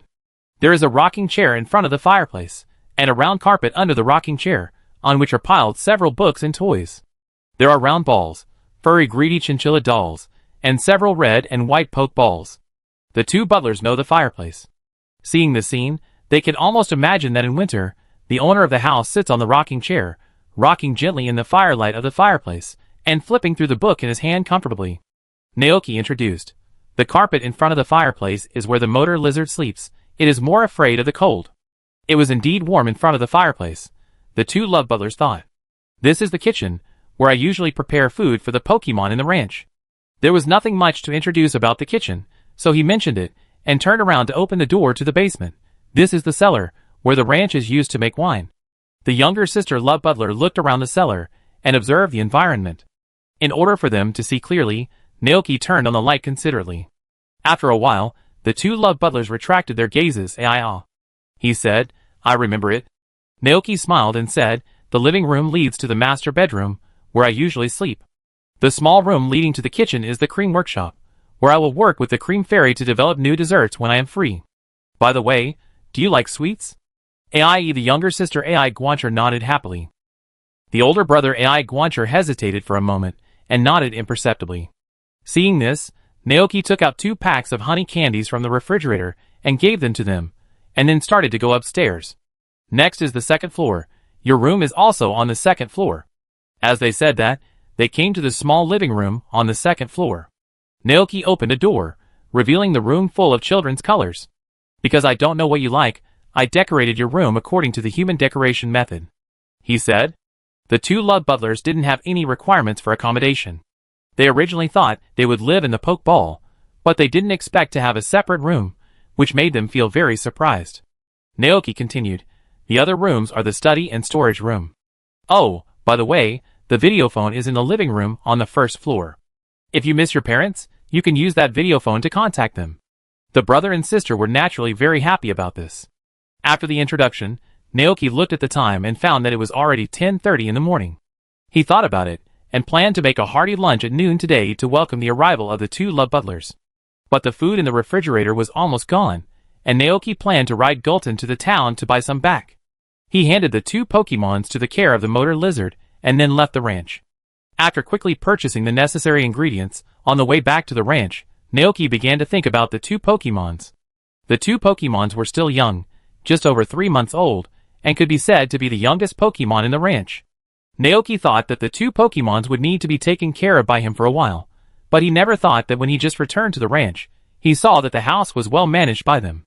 The dust on the wooden floor was swept away, and each floor was wiped clean. The dirty clothes in the bathroom were all washed, and the elder brother Ai Guancher was quietly hanging them on the clothes drying rack outside the house. Not only that, Naoki noticed that the garbage in the trash can was also cleaned. The younger sister Ai Guancher also brought a cup of freshly brewed tea. "Thank you." Naoki was stunned for a moment, and reached out to take the cup of tea. He was a little thirsty, so he drank it all. Well, Sister Ai Guancher's tea-making skills are very good. Naoki was even more surprised. He opened his eyes wide, and looked at his brother Ai Guancher, who had just finished drying the clothes, and his sister Ai Guancher, who was making tea. "Can you do housework?" Naoki asked in surprise.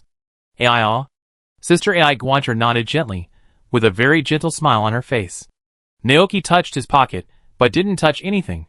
Then he remembered that all the melon seed crisps he carried with him were eaten up. Seeing his actions, Golden seemed to understand Naoki's thoughts. It rushed into the room with a whoosh, took out a piece of melon seed cake from Naoki's snack cabinet, and handed it to him. Naoki was stunned for a moment, looking at the proud Golden, and couldn't help laughing. He touched the head of the big monster, and then ate the melon seed cake. My sister Ai Guancher repeated, Ai, before coming here, my parents specially taught us to do housework, whether it's sweeping and mopping the floor, washing clothes, throwing away garbage, drying clothes, washing dishes, and making tea. They are very good at it, as expected of a love butler from a big manor. Naoki nodded. From this point of view, the two love butlers didn't need anyone to take care of them. He put the purchased ingredients in the kitchen, and suddenly noticed the trash can in the corner. Naoki asked hurriedly, "Where did you dump the trash?" The elder love butler pointed to the trash can on the road outside the ranch. "Ah-yi." Seeing this, Naoki breathed a sigh of relief. It's good that it didn't fall in the grass. Then, a trace of curiosity flashed in his eyes again. "But then again, how did you know I like this kind of tea?" Hearing this, the younger sister Ai Guancher turned to look at the motorcycle lizard. The older brother Ai Guancher also looked at the motorcycle lizard. It was obvious that the motorcycle lizard told them the type of tea and the location of the trash can. No wonder. If that's the case, then it makes sense. You guys take a break now. I cook for you. Seeing this, the younger sister Ai Guancher stepped forward. Ai? Naoki raised his eyebrows. You can cook too? Sister Ai Guancher nodded. Aya. Before coming here, my brother and I both learned it, but my brother was so clumsy that he almost blew up the kitchen several times. Brother Ai Guancher. Shock, it immediately cast a disapproving look at the sister. This kind of thing can't be said out loud. Seeing the shameful look of the brother Ai Guancher, Naoki couldn't help laughing out loud. The brother Ai Guancher turned his head away and lowered his head. As if realizing that she had betrayed her brother, the sister Ai Guancher covered her mouth, but realized that it was too late, and hurriedly helped her brother to make up for it. Ai. My brother and I are good at different jobs. I am good at cooking, making tea, and taking care of the owner and Pokemon. My brother is good at doing housework, being a butler, mowing the lawn, and taking care of the owner's daily life. He can keep everything in the house in order. Oh, I understand.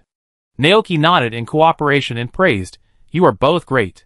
It must be said that if the two butlers work together, it can indeed help him reduce a lot of work.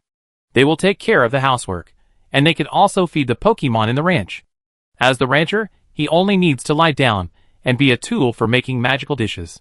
In this way, When the fields are idle and can't be used to grow things in winter, he can entrust the affairs of the ranch to the 2 loving stewards.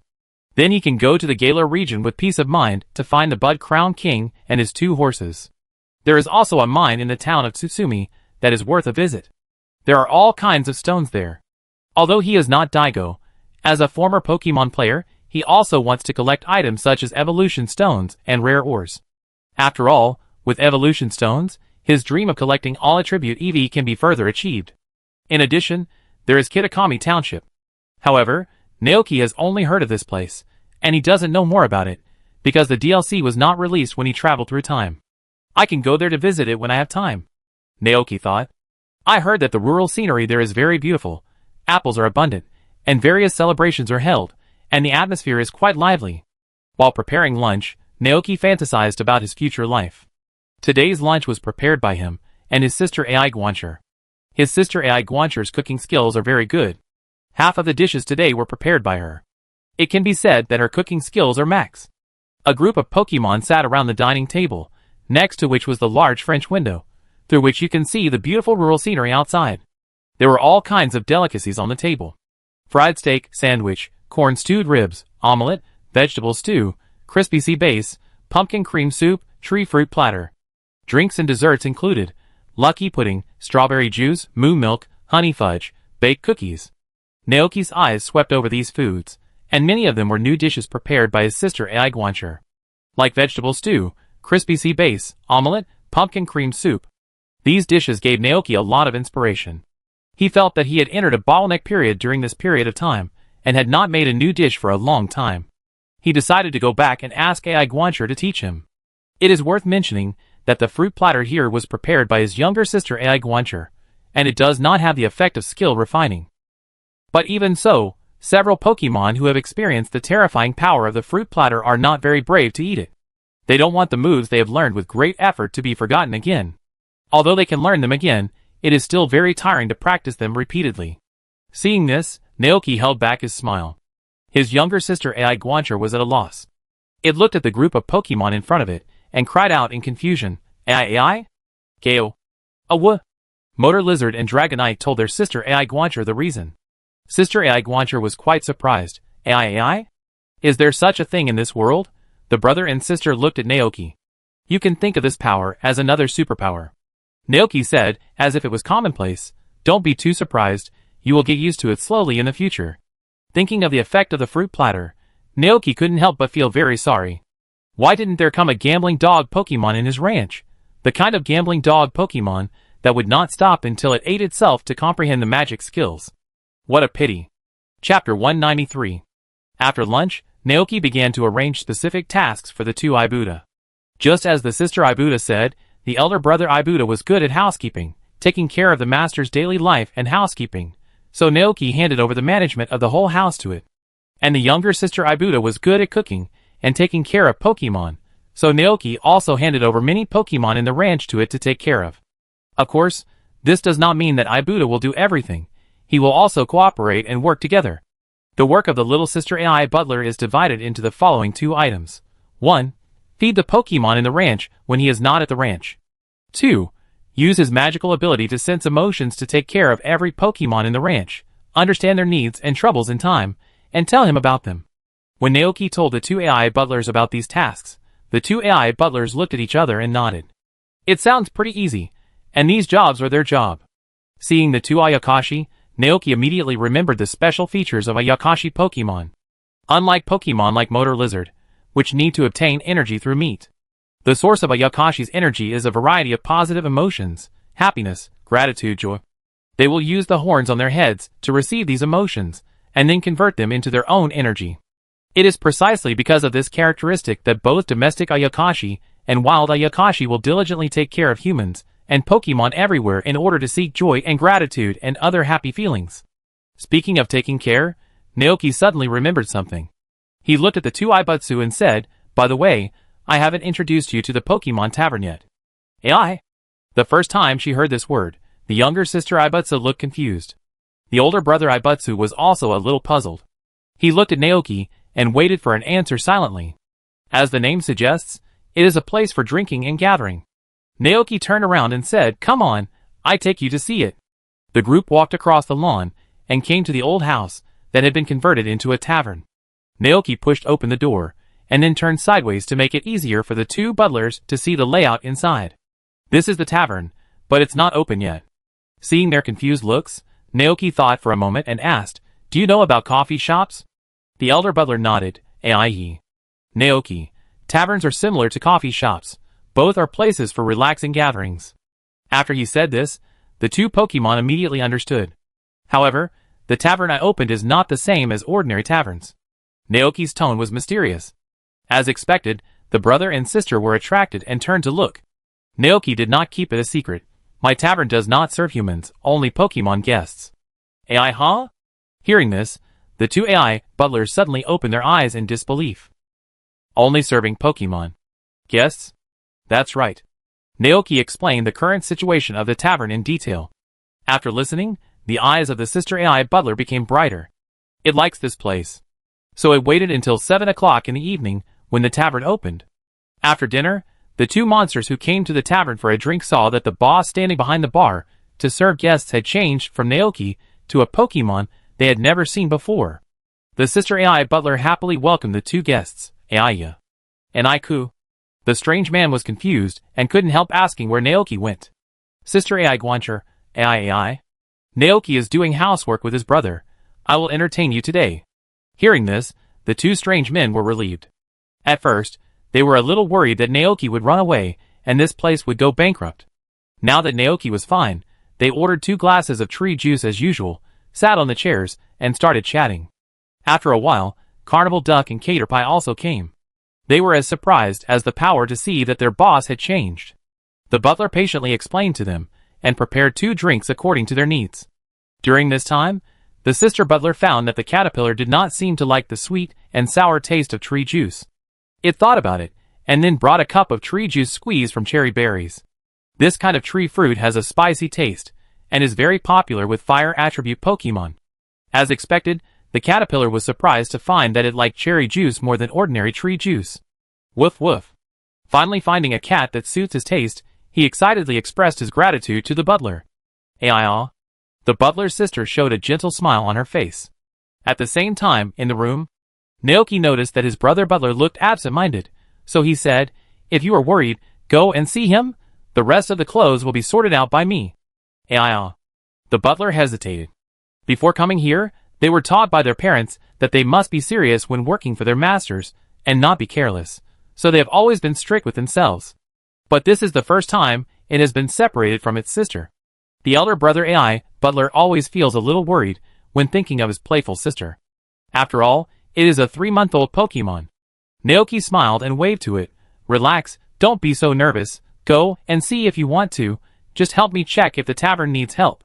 The elder brother AI butler nodded gratefully, then turned and went downstairs, taking advantage of the night, jogging all the way to the brightly lit tavern. Its sister was standing behind the bar safely. Although she seemed to be still working, her attention had completely flown to the Pokemon who were chatting. The elder brother AI Guancher breathed a sigh of relief, and then walked in calmly. Aiya? Seeing her elder brother coming, the younger sister AI Guancher was slightly stunned, and then a bright smile appeared on her face. Aiya. It said, "Brother, I like it here." The elder brother AI Guancher had never seen his younger sister look so bright. It was stunned for a moment, and then stepped forward to help his younger sister with the work. Late at night, after sending away all the Pokemon guests, the elder brother AI Guancher cleaned up the dishes for his younger sister and rinsed them with clean water. The younger sister AI Sherfu was sweeping the floor of the tavern with a broom. Tonight, the smile on its face almost never disappeared. It seemed to have found the meaning of life. AI, brother, this place is great. Those Pokemon are thanking us, the elder brother AI Sherfu said without turning his head. AI. Mr. Naoki is a good man. The younger sister nodded and added, AI. The best human in the world. At this time, a beam of light shone in from outside the door. After waiting for the 2 Pokemon for a long time, Naoki appeared outside the door with a flashlight. It's time to go back to bed. Naoki was a little helpless. It was almost 12 o'clock, far beyond the normal business hours. Sister AI Guancher was a little embarrassed. AI. Just now, it was chatting happily with the 2 monsters and the carnival wave duck, and accidentally forgot the time. The 2 Pokemon quickly cleaned the tavern, then carefully closed the door, and followed Naoki back to their residence happily. Naoki pointed to the refrigerator. There are food and water in the refrigerator. If you are hungry or thirsty, you can take them yourself. Don't ask me. Just treat this place as your home. Ai. The little sister Ai Guancher nodded happily. Well, good night. Naoki watched them return to the room, and turned back to the bedroom to rest. As the lights in the bedroom went out, the whole ranch fell silent. Only the two Ai Guancher were left whispering. The little sister Ai Guancher curled up in the small bed, and what happened today emerged in her mind, which made her almost unable to sleep. The elder brother Ai Guancher was lying flat on the other bed, sleeping in a serious and straight posture, with his eyes closed, as if he was asleep. But the younger sister Ai Guancher knew that the elder brother was not asleep. He said in a coquettish tone, Ai brother, I am so happy today, the elder brother Ai Guancher, Ai. It's time to sleep. The younger sister Ai Guancher was very curious. Ai? Are you unhappy? The elder brother opened his eyes, and answered seriously, Ai. Happy. The younger sister Ai Guancher was satisfied. She hugged the little dinosaur doll that Naoki prepared for them on the bed and murmured softly, Aya. I want to live here forever. Hearing this, the older brother Ai Guancher thought of the Meowth in the manor that was abandoned by the trainer because of its weak strength. It looked at the ceiling in the dark. Naoki wouldn't abandon them, right? Chapter 194. The morning sun enveloped the entire ranch, and several blue-feathered parrots leisurely rested on the roof. Suddenly, several yellow-feathered parrots flew over from not far away. The group of blue-feathered parrots immediately felt like they were facing a great enemy. They quacked and flapped their wings to greet them, and began to compete with the group of yellow-feathered parrots for territory. Accompanied by a scream, the yellow-feathered parrots were defeated and turned around and flew away in a very embarrassed manner. The winning blue-feathered parrots proudly landed on the roof. Humph, this territory belongs to them. Naoki was awakened by the chirping of the parrots. He sat up from the bed resigned to his fate, and held his forehead weakly. Ah, this group of parrots is so annoying. Not only do they make noise every morning and evening, they also steal the food he grows, and hover in the sky in groups, scaring the weak 3 bees so much that they dare not leave the nest. Before, he did not drive them away because Pokemon are all intelligent creatures. Now it seems that he has to drive them away. So early in the morning, Naoki rode Dragonite with a stick on his back to the roof. The translation sunflower seeds he had eaten yesterday had not expired yet, and he happened to hear the group of blue-feathered angry parrots saying something like this territory is ours. Naoki snorted coldly and said to them, This territory is mine, Dragonite, drive them all away. Ouch! Dragonite opened its mouth and roared. The frightened angry parrot realized that it was no match for this Dragonite, and flew away chirping, leaving only a mess of blue feathers on the ground. Huh? Seeing the group of angry parrots fly away, Naoki finally breathed a sigh of relief. He threw away the stick, and went back downstairs. The two butlers had already gotten up. The elder butler went to the room to help Naoki make the bed, while the younger butler started to cook breakfast. How thoughtful. Naoki was rarely lazy. While breakfast was not ready, he picked up the cloth hoe and called the motorcycle lizard, who wanted to become stronger, ready to go for a healthy morning run around the ranch. And Dragonite carried a small bag and started to deliver fresh goat milk to Mrs. Dantes and Arrow. Golden yawned, lying lazily on the grass, watching them run past him one after another. As he ran, a strong white light suddenly emerged from the little Butubo. Bamo?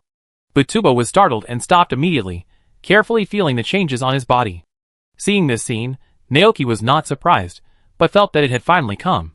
But Butubo, be born, Naoki was excited. The white light flooded Butubo's body, and its appearance changed rapidly in the light.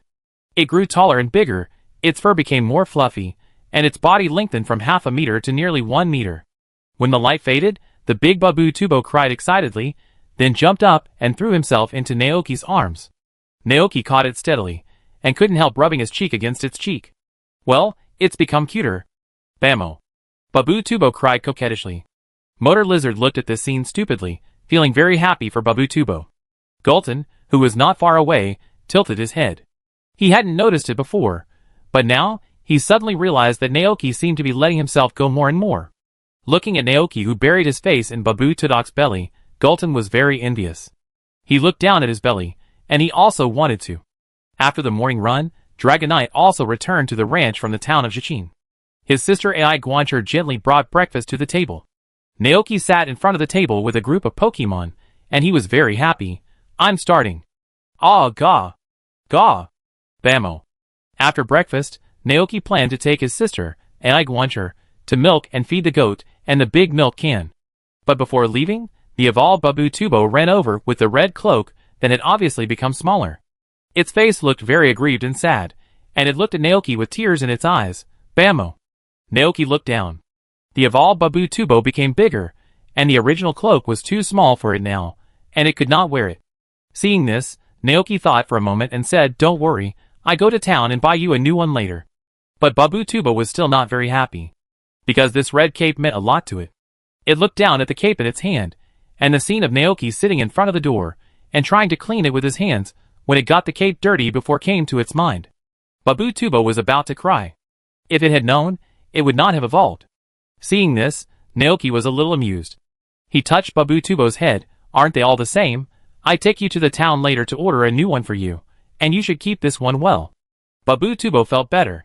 When he heard that Naoki would take him to the town later, he sat obediently on the corridor under the eaves and waited, listening to the sound of wind chimes above his head, and watching Naoki and his two servants milking and feeding the Mount Goat. The green grass balls in this basket are the staple food of the Mount Goat. You just need to pour them into the trough every day, and the Mount Goat will eat them by itself. Naoki demonstrated it to the two Aiguancher. Watching his movements, the brother and sister nodded, indicating that they remembered it. Naoki smiled, and came to the three Mount Goats that had lost all their PP values due to cultivating the world tree. "Come, say hello to them. These are our new partners, Aiguancher. The one on the left is the older brother, and the one on the right is the younger sister." Hearing this, the three Mount Goats turned their heads to look at the two Aiguancher. They were obedient, and weakly shouted at the brother and sister. "Mia." Naoki rubbed their heads, and saw that the grass balls were ready. The three goats stood up and squeezed to the trough, and began to eat the grass balls crazily, replenishing the grass energy in their bodies. When they were almost full, the goats slowly strolled to the side of the field and began to use the grass field to help take care of the crops in the field, and the fruit trees in the orchard. Seeing this, Naoki planned to continue to take the two love stewards, to get to know the moles and salt stones living underground. But before he could get down from the cave, a dragonite suddenly flew in the sky. Naoki was a little surprised. Could it be that Baby Bear and Dream sent him a postcard again? Naoki thought it was quite extravagant this time. They actually sent a quasi-god to send a postcard. So he stopped and watched the dragonite fall into the pasture. However, the next second, Naoki noticed something was wrong, because he found that this dragonite looked very familiar. It was one of the dragonites that wanted to go home with him when he first arrived on Dragon Island, but was stopped by Dragonite. Dragonite's behavior also proved this point. After witnessing the wild dragonite landing on the pasture, Dragonite, which was sitting on the grass and basking in the sun, jumped up instantly. "Awoo!" The wild dragonite replied cheerfully. "Awoo, awoo." The translation seeds were used up, and Naoki couldn't understand what they were saying. After hearing what the wild dragonite said, Dragonite turned his eyes to the lake where Dratini and Dragonite lived. His heart moved, and he stepped forward to ask, "Is it here to pick up Dratini and Dragonite back to the island?" "Awoo!" Dragonite nodded, eyes sparkling, and its attitude towards the wild dragonite changed immediately. It seemed very happy, and even led the wild dragonite with its chubby paws towards the lake. It looked as if it couldn't wait to pack up those Dragonite and Dratini and send them away. Naoki, Bow, everyone knows what you're thinking. Chapter 195. The arrival of the wild dragonite disrupted Naoki's plan. Led by Dragonite, the wild dragonite finally saw the five sneaked in Dratini and Dragonite in the lake in the ranch. Seeing them, the wild dragonite began to scold them with his hands on his hips. "Awoo!" Dratini and Dragonite hugged each other and trembled, responding pitifully. Dratini stood aside, looking like he was watching the fun. "Ai ha?" The younger sister Aiguancher looked at the scene with curiosity in her eyes. Naoki explained, "The three mini dragons and two Hackett are here to visit the ranch. They live on an isolated island in the ocean. Regarding this matter, Dragonite should have already agreed with the other Dragonites on Dragon Island, saying that they would go back after playing for a while on the ranch. But the five little guys forgot the date, so Dragon Island simply sent a dragon to pick them up. Seeing that they still needed to negotiate for a while, Naoki took the two Ibuta to the underground cave and introduced the five salt stones and moles to them. There was a cool breeze in the cave, and the underground lake connected to the underground river. Water drops slowly dripped down the stalactites above, and made an ethereal sound of dripping when they fell on the water surface. 5 salt stones and little moles obediently surrounded Naoki, curiously looking at the 2 love stewards behind him. Naoki, these 2 will be our companions in the future. When I go out to do things, they will take care of you. The sister love steward waved her little hand in a friendly manner. Aie. The elder brother Ai Guancher nodded slightly. Aie. The salt stones and moles all looked over. Naoki smiled and said, the one on the left is the elder brother, and the one on the right is the younger sister. They are brother and sister. In addition, the dishes cooked by the younger sister are very delicious, even better than the ones I cook. Squeak, squeak, squeak. Hearing this, the greedy mole's eyes suddenly lit up. It thought that the food cooked by Naoki was the most delicious food in the world, but it didn't expect that there was someone better than him. The saltstones were also very curious about Ai Guancher's cooking skills. Seeing that her cooking was so popular, the sister Ai Guancher was very happy, and couldn't wait to make a few of her specialties, and send them to them to taste. Naoki certainly supported this. Then their lunch today is in your hands. I tell you about their favorite flavors and foods later. Ai. The sister Ai Guancher nodded happily. After finishing the work, Naoki took them back to the ground. The elder brother, Ace, returned home and began to clean up the room that was messed up by Motor Lizard and Butterfly. The younger sister, Ace, slowly walked around the ranch, making friends with Glacian, Frost Milk and other Pokemon. Its temperament was very gentle and considerate, and coupled with its habit of taking good care of Pokemon, it soon became a group of Pokemon. Naoki turned his head, and saw that Frost Milk had already run to the top of Ace. Even Glacian was infected, with a faint smile on his face, and stayed quietly beside Ace. The wild Dragonite by the lake was still communicating with the Dratini and the Haxorus. Naoki asked Golden to get a pack of translation melon seed crisps, and ate them before walking forward. The wild Dragonite stood by the lake and kept muttering. 3 Dratini and the Haxorus shrunk under the lake, only half of their heads were exposed, looking at the wild Dragonite pitifully. And the Dragonite looked at the scene in front of him happily. What's the situation now? Naoki raised his eyebrows and asked. Seeing him coming, the Dratini and the Haxorus flew out of the lake as if they had seen a savior and hid behind him. Woo! I don't want to go back. Woo! Please, let us play for a few more days. The wild Dragonite looked serious. Woo! No, you have been playing for a long time. It's time to go back. Dragonite and Haxorus were trembling with fear at its tone. Seeing this, Naoki couldn't help but say, are you in a hurry? Just let them play here for a few more days. Anyway, there was nothing to do on Dragon Island. Either basking in the sun in the central lake or fishing in the sea. When facing Naoki, the wild Dragonite lost its temper, and its tone sounded a little aggrieved. Woo! But they have been playing for a long time. The Dragonite next to him opened his eyes wide.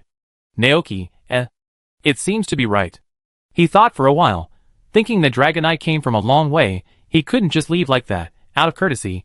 He had to keep him for dinner. So Naoki said, then leave in the afternoon, stay here and have dinner with us, okay? Eat? The wild Dragonite instantly thought of the food that Naoki brought to the island. It was immediately attracted and forgot about taking Dratini and Haxorus back to the island. It nodded repeatedly. Woo! That's fine, Dragonite, that's it. Naoki said happily, you guys play here for a while. I go out to buy some food. Dragonite, help me take care of this guest. Dragonite was very depressed, but thinking that this wild Dragonite would take these 5 annoying little dragons away in the afternoon, it decided to endure it. Dragonite agreed. And Dratini and Hakron breathed a sigh of relief. At least, they can still play here until the afternoon. Naoki wanted to ride Motor Lizard to town, but when he looked around, he saw Motor Lizard playing with Ai Guancher and the others. Naoki did not disturb them, but found Golden, called Babu Tubo, and went to Jichin town together. They agreed to order a new cape for Babu Tubo. Today's lunch was prepared by Naoki and his sister Ai Guancher. Looking at the rich food in front of it, the wild Dragonite showed the eyes of a country dragon. Dragonite, It can't bear to watch. It turned its head and ate the sandwich silently, deciding to continue to endure it. Anyway, this Dragonite will leave in the afternoon. However, imagination is beautiful, but reality is very skinny. Until the sun set and night fell, the wild Dragonite did not mention taking Mini Dragonite and Haxorus back to Dragon Island. Not only that, it also enthusiastically played with the Pokemon in the ranch. Since Naoki had taken Motor Lizard and Buttercup to Dragon Island before, he was familiar with this group of Pokemon, the wild Dragonite.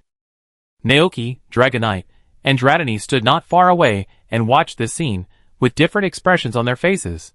Naoki felt very proud, thinking that it was me. Sure enough, no Pokemon can resist the temptation of delicious food. Look at this wild Dragonite, it's starting to enjoy it. Dragonite was full of questions. What about the promise of leaving in the afternoon? It's dark now. Dragonite and Haxorus both breathed a sigh of relief. They retreated and tried to hide to avoid being affected. At this time, the younger sister Ai Guancha prepared dinner. It nodded to Naoki, and Naoki called all the Pokemon to come back for dinner. Dinner is ready. The wild Dragonite immediately ran over. It saw the low-pressure Dragonite next to the dining table, and couldn't help but feel confused. Aww? What's wrong? Dragonite reminded. Aww? Did you forget something? The wild Dragonite blinked. Did you? It seemed that it had indeed forgotten something, but it couldn't remember it. Never mind, never mind. The wild Dragonite happily plunged into the ocean of delicious food. Dragonite, It wanted to say something else, but was stopped by Naoki. Naoki whispered, let it play here for a few more days. It's okay to go back anyway. Dragonite was wronged. Naoki said mysteriously. Do you remember the plan I told you about creating a Dragonite army and letting you lead a large group of Dragonites? Dragonite was stunned for a moment, recalled a little, and then nodded. It seems that this is indeed the case. Naoki. So now use food to build a good relationship with them, and then you can hire them to help us work. At that time, I will appoint you as the head of the Dragonite Express Company, and we will be a family. We are a family.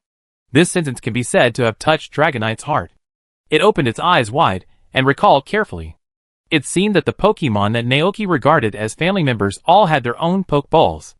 It also had one, but neither Dratini, Haxorus, nor this wild Dragonite had one. Thinking of this, Dragonite was immediately happy.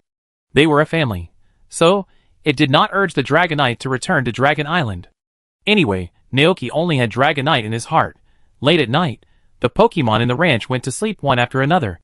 The wild Dragonite also rubbed its bulging belly comfortably, and fell asleep on the soft grass. All was fine here, but Dragonite Island was in a mess. The moon was reflected on the lake. The Dragonites by the lake were confused. Where was the Dragonite they sent to pick up Dratini and Dragonite? Why hasn't it come back yet so late? Did something bad happen? For example, it was captured by a human trainer or something like that. The Dragonites looked at each other, looked up at the moon and the sea, and thought about what was going to happen next, so they sent another adult Dragonite over the next morning.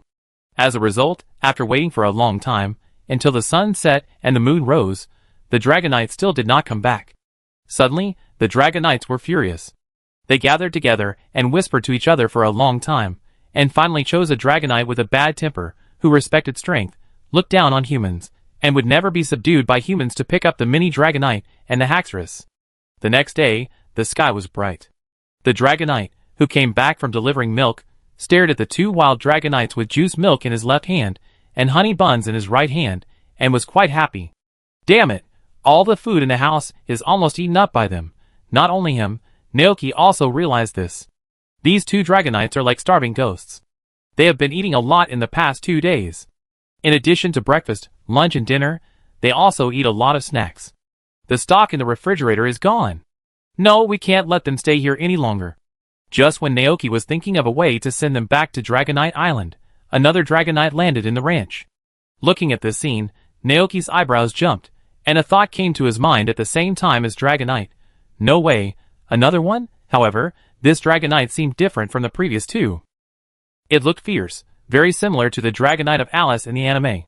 Not only that, this Dragonite's behavior was also very violent. After landing, it flew to the two greedy Dragonites, raised its claws and hit them twice, hitting the two Dragonites so hard that they hugged their heads with tears in their eyes. Naoki opened his eyes wide, and looked at the scene in disbelief. Things seemed to have changed. The Dragonite standing next to him was full of excitement. Awoo! Naoki was stunned for a moment. Do you know it? Dragonite nodded quickly. Awoo awoo. It is the most powerful Dragonite on the island. It hates humans very much, and is very powerful. It has a fierce temper. Sure enough, it is just as Dragonite said. After teaching the two greedy Dragonites a lesson, the Dragonite looked arrogant, and glanced at Naoki from top to bottom. Sensing the strange breath, Gultun suddenly opened its eyes, and it jumped up from the shadows. Its strong body blocked Naoki's way, and it looked at the Dragonite on the opposite side with a warning. Seeing Gul'dan, the Dragonite's expression became solemn. Just when Naoki thought that the two Pokemon were going to fight, the Dragonite suddenly turned its eyes to Dratini and Dragonite, who were hiding in the bushes and peeking at the side. Dratini and Dragonite began to tremble again. The wild Dragonite roared, "Awoo! Go back! Evolution is about to begin." Hearing this, Dratini and Dragonite seemed to realize something. Although they didn't want to leave, they still flew out of the bushes obediently. They first stuck to Naoki miserably, and then went to the side of the wild Dragonite. Naoki was confused, and he asked in confusion, "What does it mean by evolution? Could it be that the two greedy Dragonites came to pick up Dratini and Dragonite for this reason?" Dragonite knew something about this. It explained to Naoki, "That's the evolution ceremony of the Dratini and Haxorus living on the island." From Dragonite's words, Naoki roughly understood what happened. At this time of year, some strange phenomena will appear in the sea. For example, the seabed will roll up tidal waves, and the water will flow towards the moon. As a Pokemon close to nature, it is the most capable of sensing the strange phenomena of heaven and earth.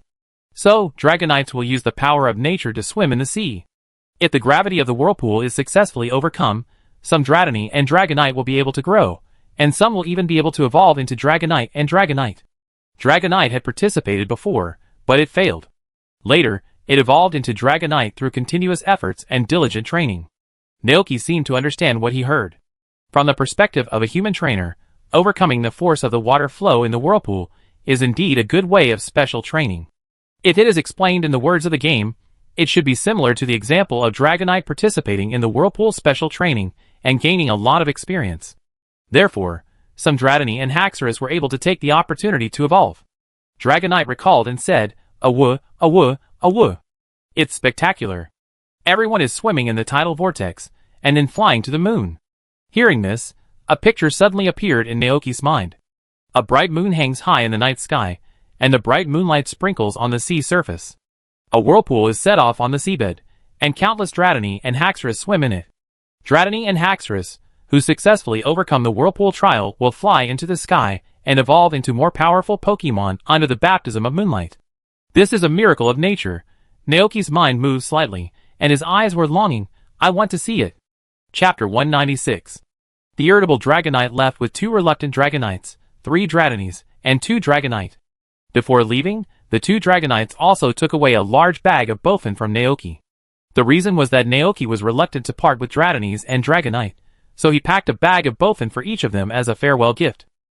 As a result, the 2 wild Dragonites saw it and immediately came forward to act cute. Naoki could only pack 2 bags for them as well. He had originally thought of giving a copy to the irritable Dragonite, but it turned out that the Dragonite was not interested in Bofin at all and flew away directly. Naoki was speechless, really. Seeing that the 5 annoying little dragons finally left, Dragonite suddenly felt that the world was brighter.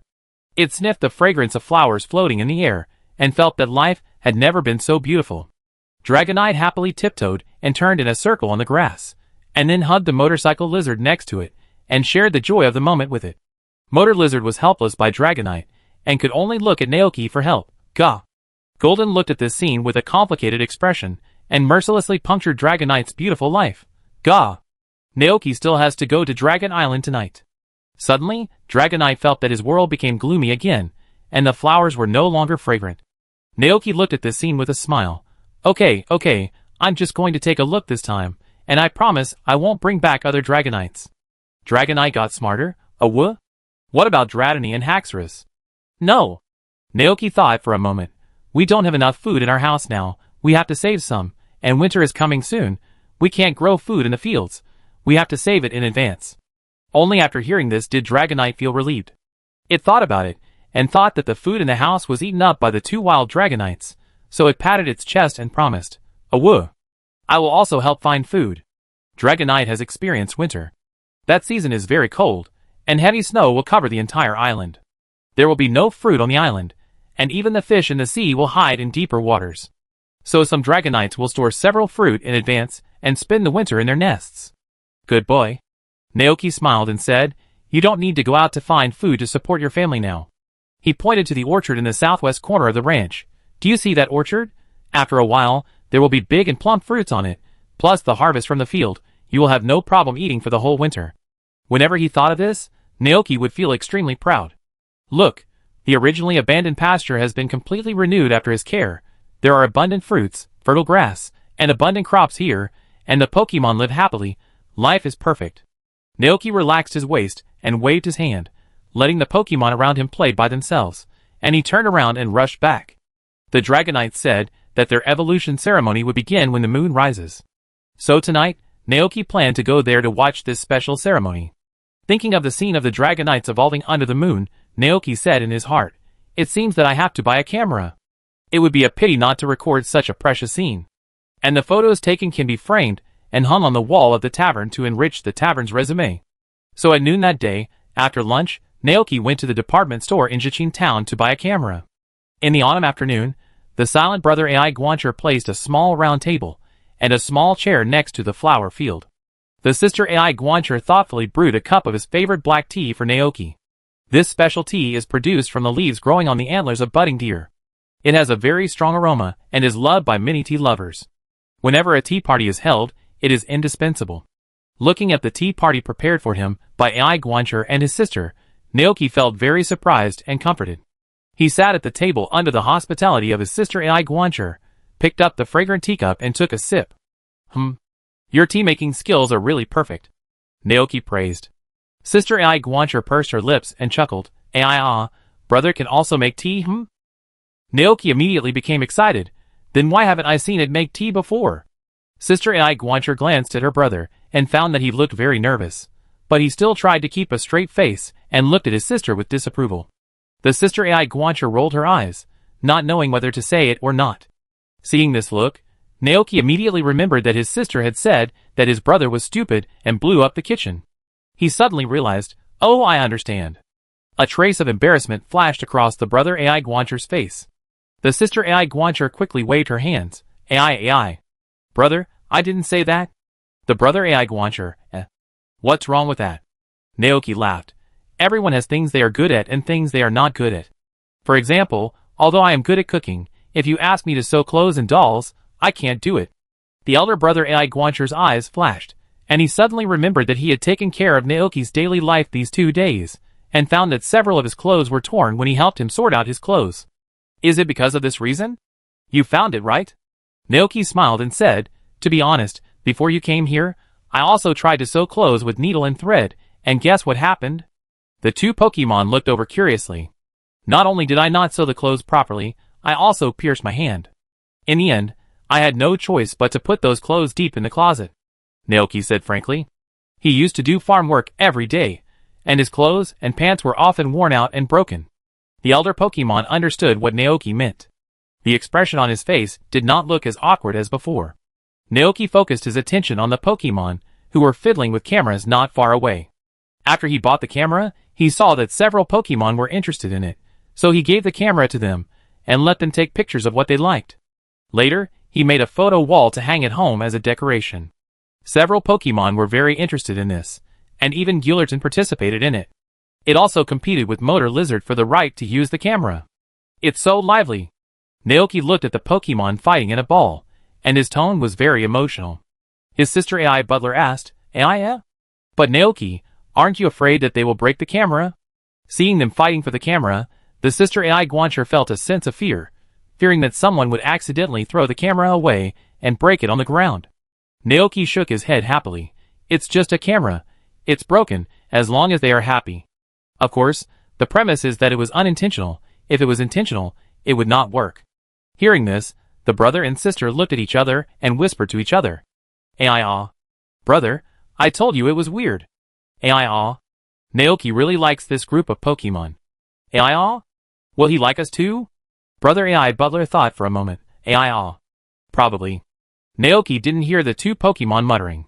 He sat next to the flower field, admiring the flowers blooming in autumn while sipping tea. The tea party held by the two Ai Butlers today gave him some inspiration. Perhaps he could refer to this and transform the flower field into a garden full of flowers, and set up a set of tables and chairs in the middle of the garden for drinking tea. In this way, in his spare time in the future, he can drink tea while basking in the sun, or read a book and rest, or play with Pokemon. In the evening, the twilight was dim. After a simple dinner, Naoki planned to leave for Dragon Island to visit the evolution ceremony of Dragonite on the island. I leave the ranch to you. The tavern will be open in a while, but today is the weekend, the tavern is closed, you can use the rest of the time freely, watch TV or play as you like. Before leaving, Naoki told the two servants what to pay attention to. Hearing that the tavern was closed on weekends, the younger servant looked very disappointed. Seeing its expression, Naoki laughed and said, "Who likes to work so much?" The younger servant, "Ai. Okay. Naoki sighed. "Do whatever you want, I only have one request." Hearing this, the younger servant's eyes lit up, and her tone was very surprised. "Ai?" Naoki smiled and said, "That is to not tire yourself out." Sister Ibuta nodded repeatedly. "Ai. It's not afraid of being tired. This amount of work is really very easy for them, and running a tavern to receive those Pokemon guests can also bring a lot of positive emotions to it and its brother. They like this feeling." "Okay." Naoki touched its head, then rode on Gulden, followed by Dragonite, and started to set off for Dragonite Island. This time he only brought Gulton and Dragonite, and the other Pokemon were left at the ranch. Because Naoki didn't know how long he would have to spend there tonight, it might be very late, so he simply left Babudu and the others at the ranch to rest. The group of Pokemon were obedient, especially Motor Lizard, which had long been accustomed to this kind of thing. At a very early time, Naoki would go out to work at night, and it would stay to help guard the ranch. At that time, there were not so many Pokemon at the ranch. Naoki was out doing business, they couldn't affect him, Motor Lizard thought. In addition to habit, Motor Lizard occasionally had a glimmer of longing in his heart. If only it could help Naoki do more things like Gulden. Ouch! Flying over the sea shrouded in the night, Dragonite once again sighed that the moon was so round. Naoki was curious. "Do you like looking at the moon?" He remembered that when he first met Dragonite, Dragonite was sitting there looking at the moon sadly. Dragonite nodded. "Awoo. The moon is different every day, the round moon is like a plate, the crescent moon is like a fruit bitten by Gulden." "Gulden, eh?" Naoki raised his eyebrows. Oh, Dragonite is indeed sad for love. How come he didn't realize that his Dragonite actually has the potential of a poet? At this time, Gulden couldn't help but remind him, "Ah ga." Naoki looked up, and saw that Dragonite Island had appeared in his field of vision. They sped up, and soon landed on Dragonite Island. The Dragonite, and many unevolved mini Dragonite, and Haxorus on the island noticed their arrival. In just a moment, Naoki felt dozens of pairs of bright eyes cast on him. "Naoki? ? What's going on?" With a whoosh, several small figures rushed out from the bushes. They were the mini Dragonite and Haxorus that left the ranch in the morning. Seeing their surprised looks, Naoki couldn't help but reach out and touch their heads, and asked with a smile, "Did you miss me?" Dratini and Dragonite nodded. "Woo!" Dragonite on the side narrowed its eyes. "Awoo. It's only been a while since we last met." It wanted to say something else, but the next second, more Dratini, Dragonite, and Dragonite rushed over, pushed Dragonite aside, and surrounded Naoki in the middle. "Awoo! Woo!" Dragonite opened his eyes wide, and looked at the scene with vigilance. What's going on? Why did these guys suddenly become so enthusiastic? The cries of Dragon Attribute Pokemon came one after another, and Naoki felt that the words he had saved with translation seeds were being consumed rapidly. Even he was a little overwhelmed at the moment. Through their cries, Naoki roughly understood what was going on. It turned out that during the day, the angry Dragonite brought 2 wild Dragonites, and a group of mini Dragonite Haxorus back to Dragonite Island, and the Pofin they carried with them exuded an attractive fragrance. The dragon Pokemon on the island were attracted and asked them what this was. To this, the wild Dragonite, Haxorus and Dratini proudly replied, "Awoo! This is the food Naoki gave us."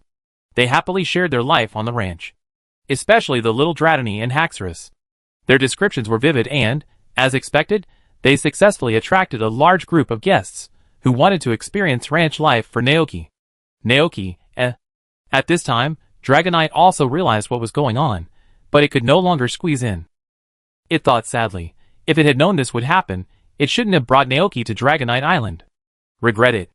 Ah ga. Guillerton adapted to the fact that Naoki was very popular with Pokemon earlier than Dragonite.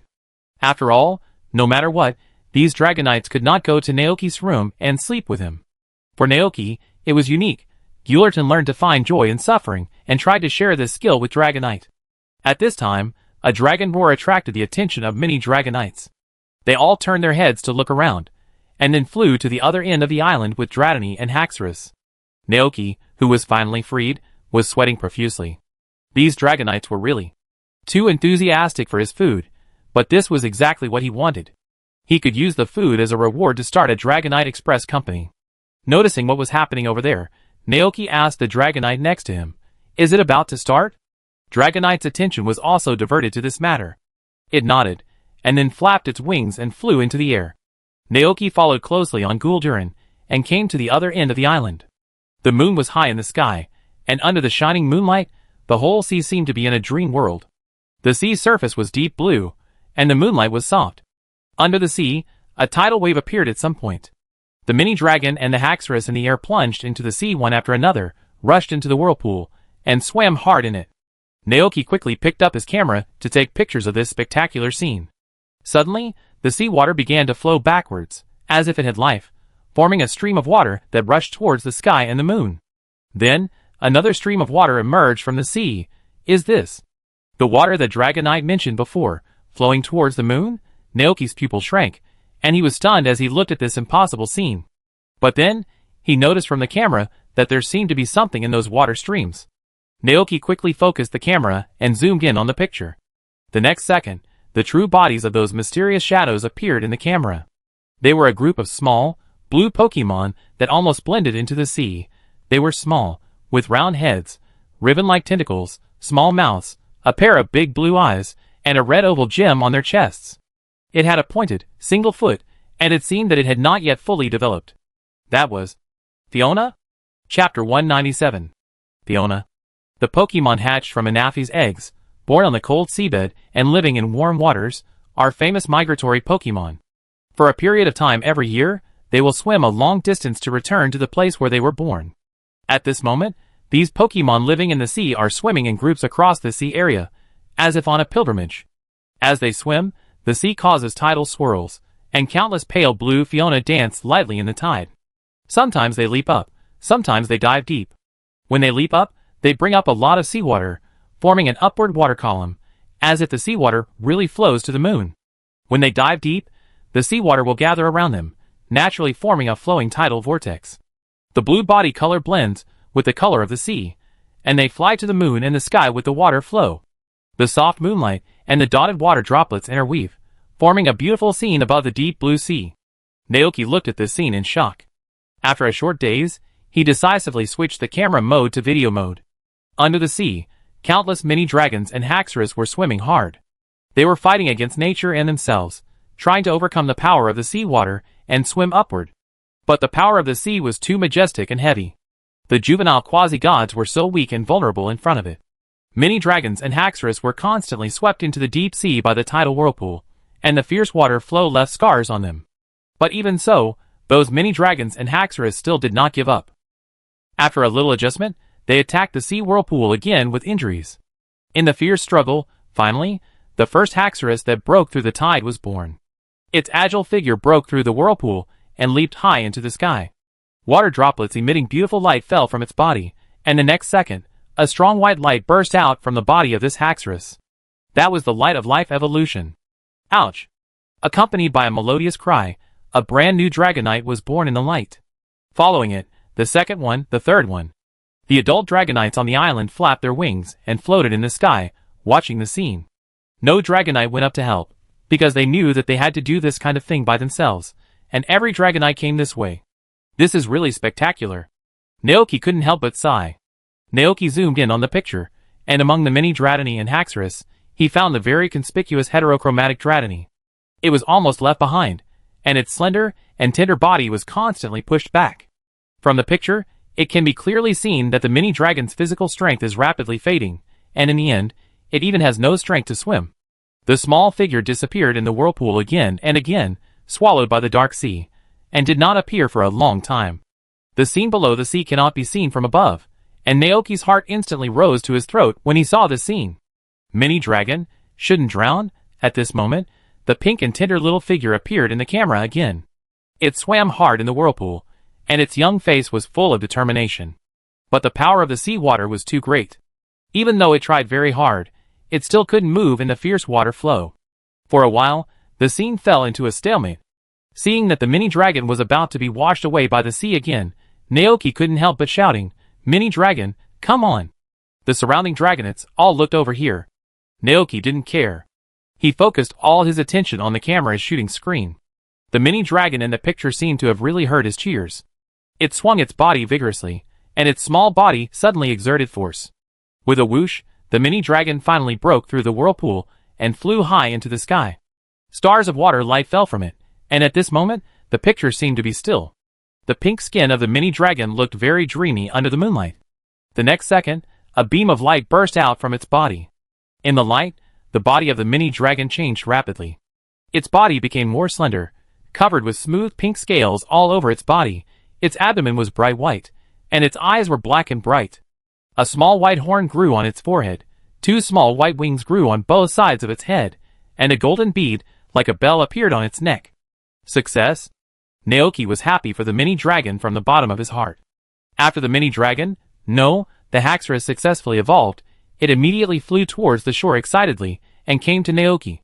"Woo!" Naoki asked, "Did you hear that?" The heterochromatic Haxorus nodded gently, and then nudged Naoki with its head affectionately. Naoki smiled and touched its head, observing the body of the heterochromatic Haxorus. The most attractive part of it, besides the pink dragon scales, is the golden bead on its neck.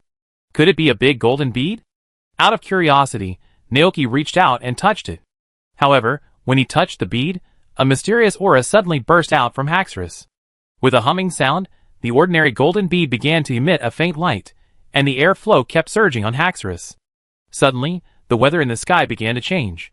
The clouds that originally shrouded the night sky magically dispersed, revealing a clearer and cleaner starry sky. Naoki's clothes were rustling in the airflow from Haxorus. He looked up at the sky and suddenly remembered the records of Haxorus in the human world. It is said that Haxorus stores huge energy in its body, and it can concentrate its power on the crystal beads on its neck and tail to control the weather.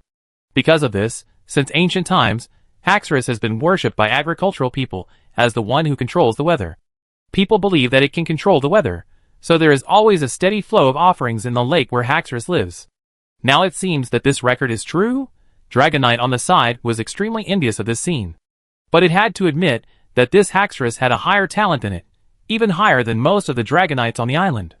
These days, Dragonite has learned that human trainers prefer more powerful Pokemon.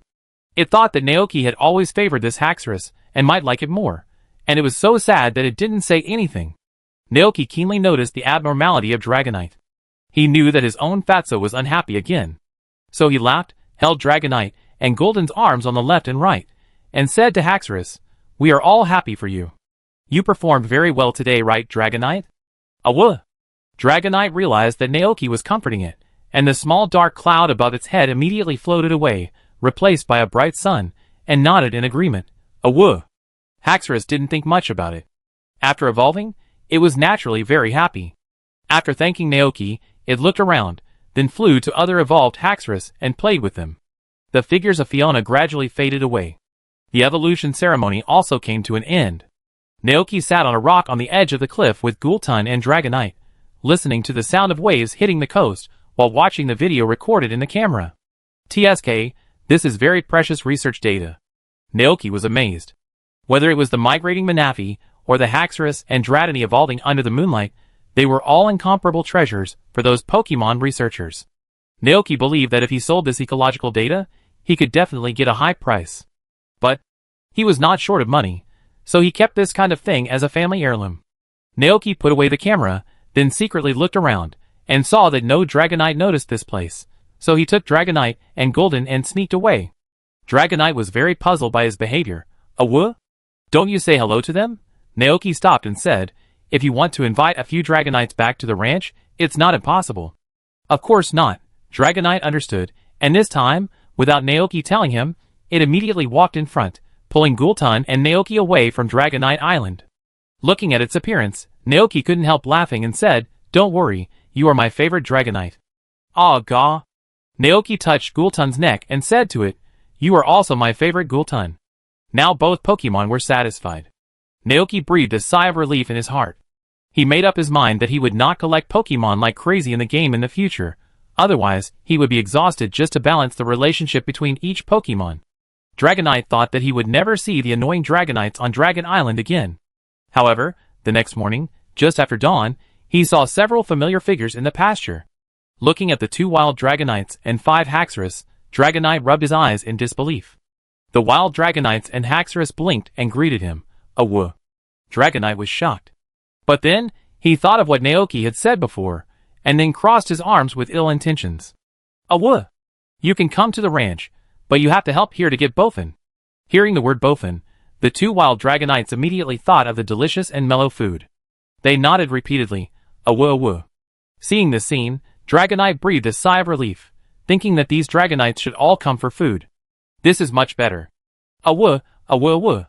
Naoki is very hard to prepare food, and humans are different from us. It costs money to buy food. Yesterday you ate all our bofin, and now there is none left. If you want to eat, you have to help Naoki work. Hearing this, the two wild Dragonites equated bofin with work in their minds. Several Haxorus nearby also looked over curiously.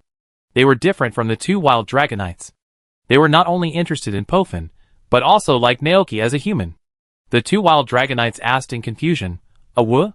What is work, Dragonite, It explained in detail to the Pokemon in front of it what it does on a daily basis.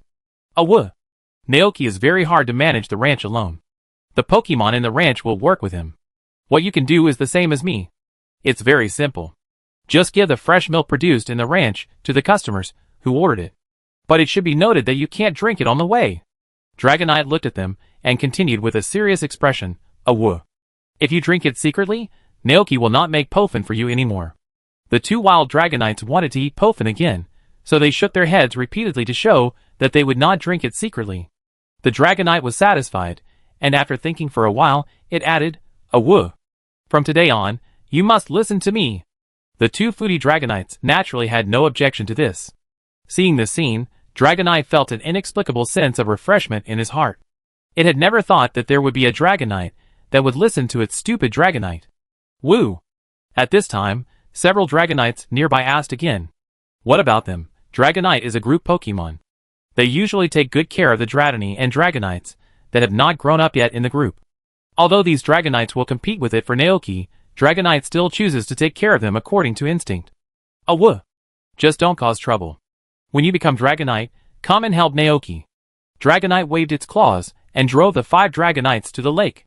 And it planned to stay and teach the 2 wild Dragonites how to deliver milk. So early in the morning, pedestrians in Jichin Town saw 3 rare Dragonites flying through the sky and arriving in Jichin Town.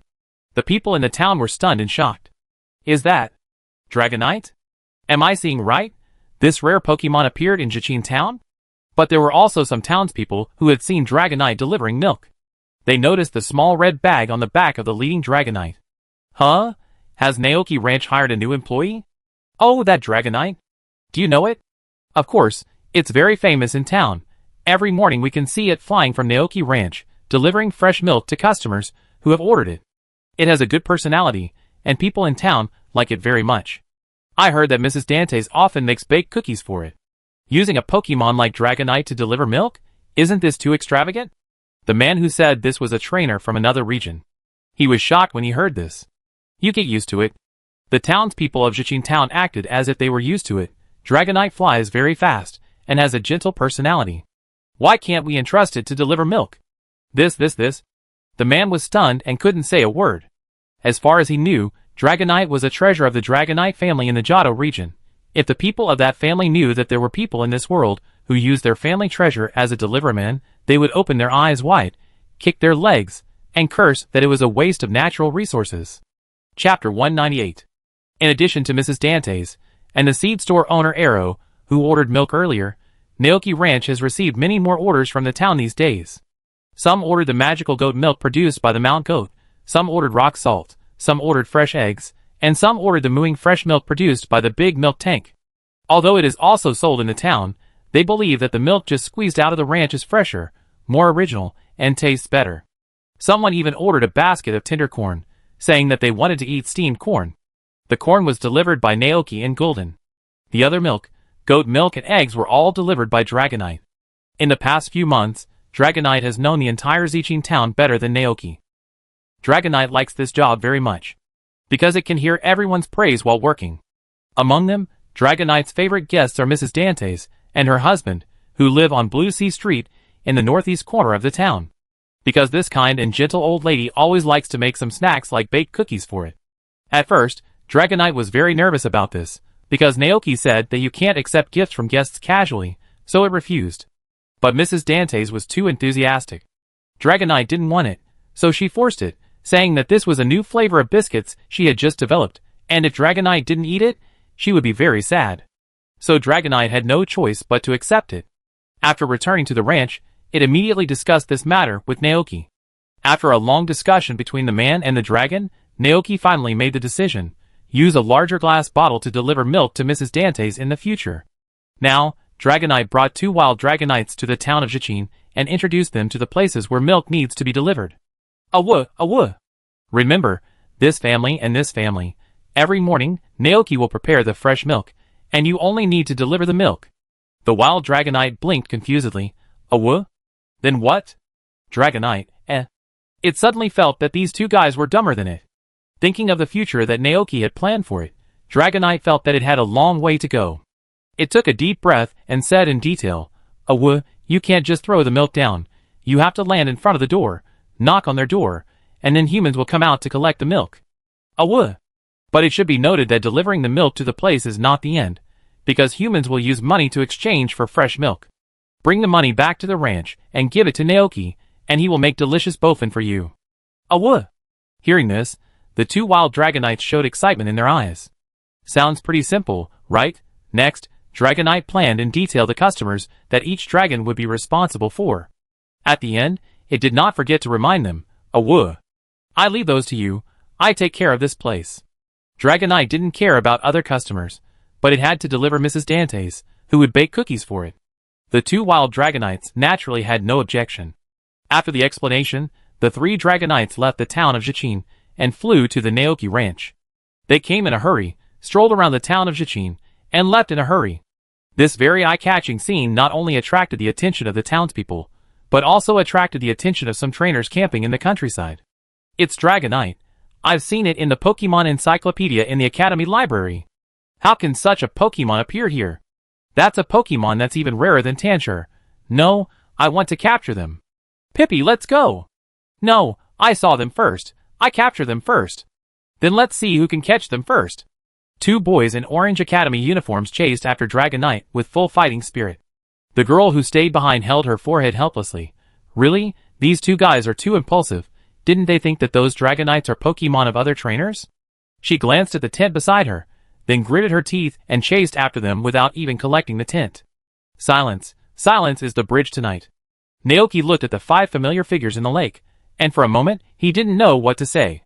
Instead, the 5 Haxorus greeted him first. Woo!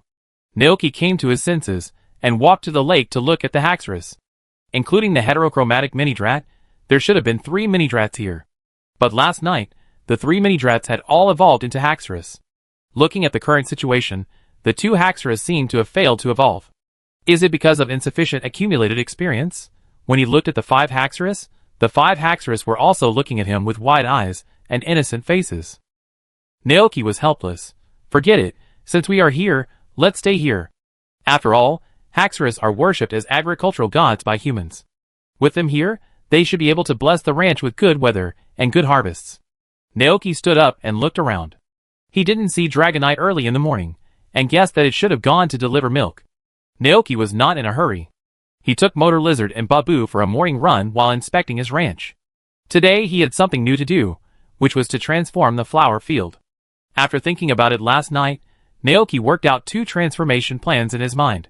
The first one was to build a support in the middle of the flower field so that the flowers could naturally climb on it, and form a natural flower stand. Leave the middle empty, lay pebbles, and put tea sets and tables and chairs on it. In this way, the 3 bees and Butterfree can stay on the support to take a rest on weekdays, and people can drink tea below. The second option is to use a lot of glass to build a transparent glass greenhouse. The advantage of this is that even in the cold winter, flowers and plants can grow safely inside. Tables, chairs, and tea sets can also be placed inside, so that in winter, you can drink tea and enjoy flowers in it as elegantly as in spring. These 2 options have their own advantages, and Naoki was a little undecided for a while. At this time, Dragonite came back. What surprised Naoki was that there were 2 other Dragonites following behind it. When the 2 Dragonites saw him, their eyes lit up. Naoki, Well, this familiar feeling, It must be those two foodies. Naoki is not stupid. After seeing the red bag Dragonite was carrying and its expression, he quickly guessed that it was taking them to the town to find their way, in order to pave the way for the Dragonite Express company in the future. Did they agree? Naoki asked in a low voice. Dragonite nodded confidently. Naoki, that's fine. Since Dragonite is ready, he can't fall behind.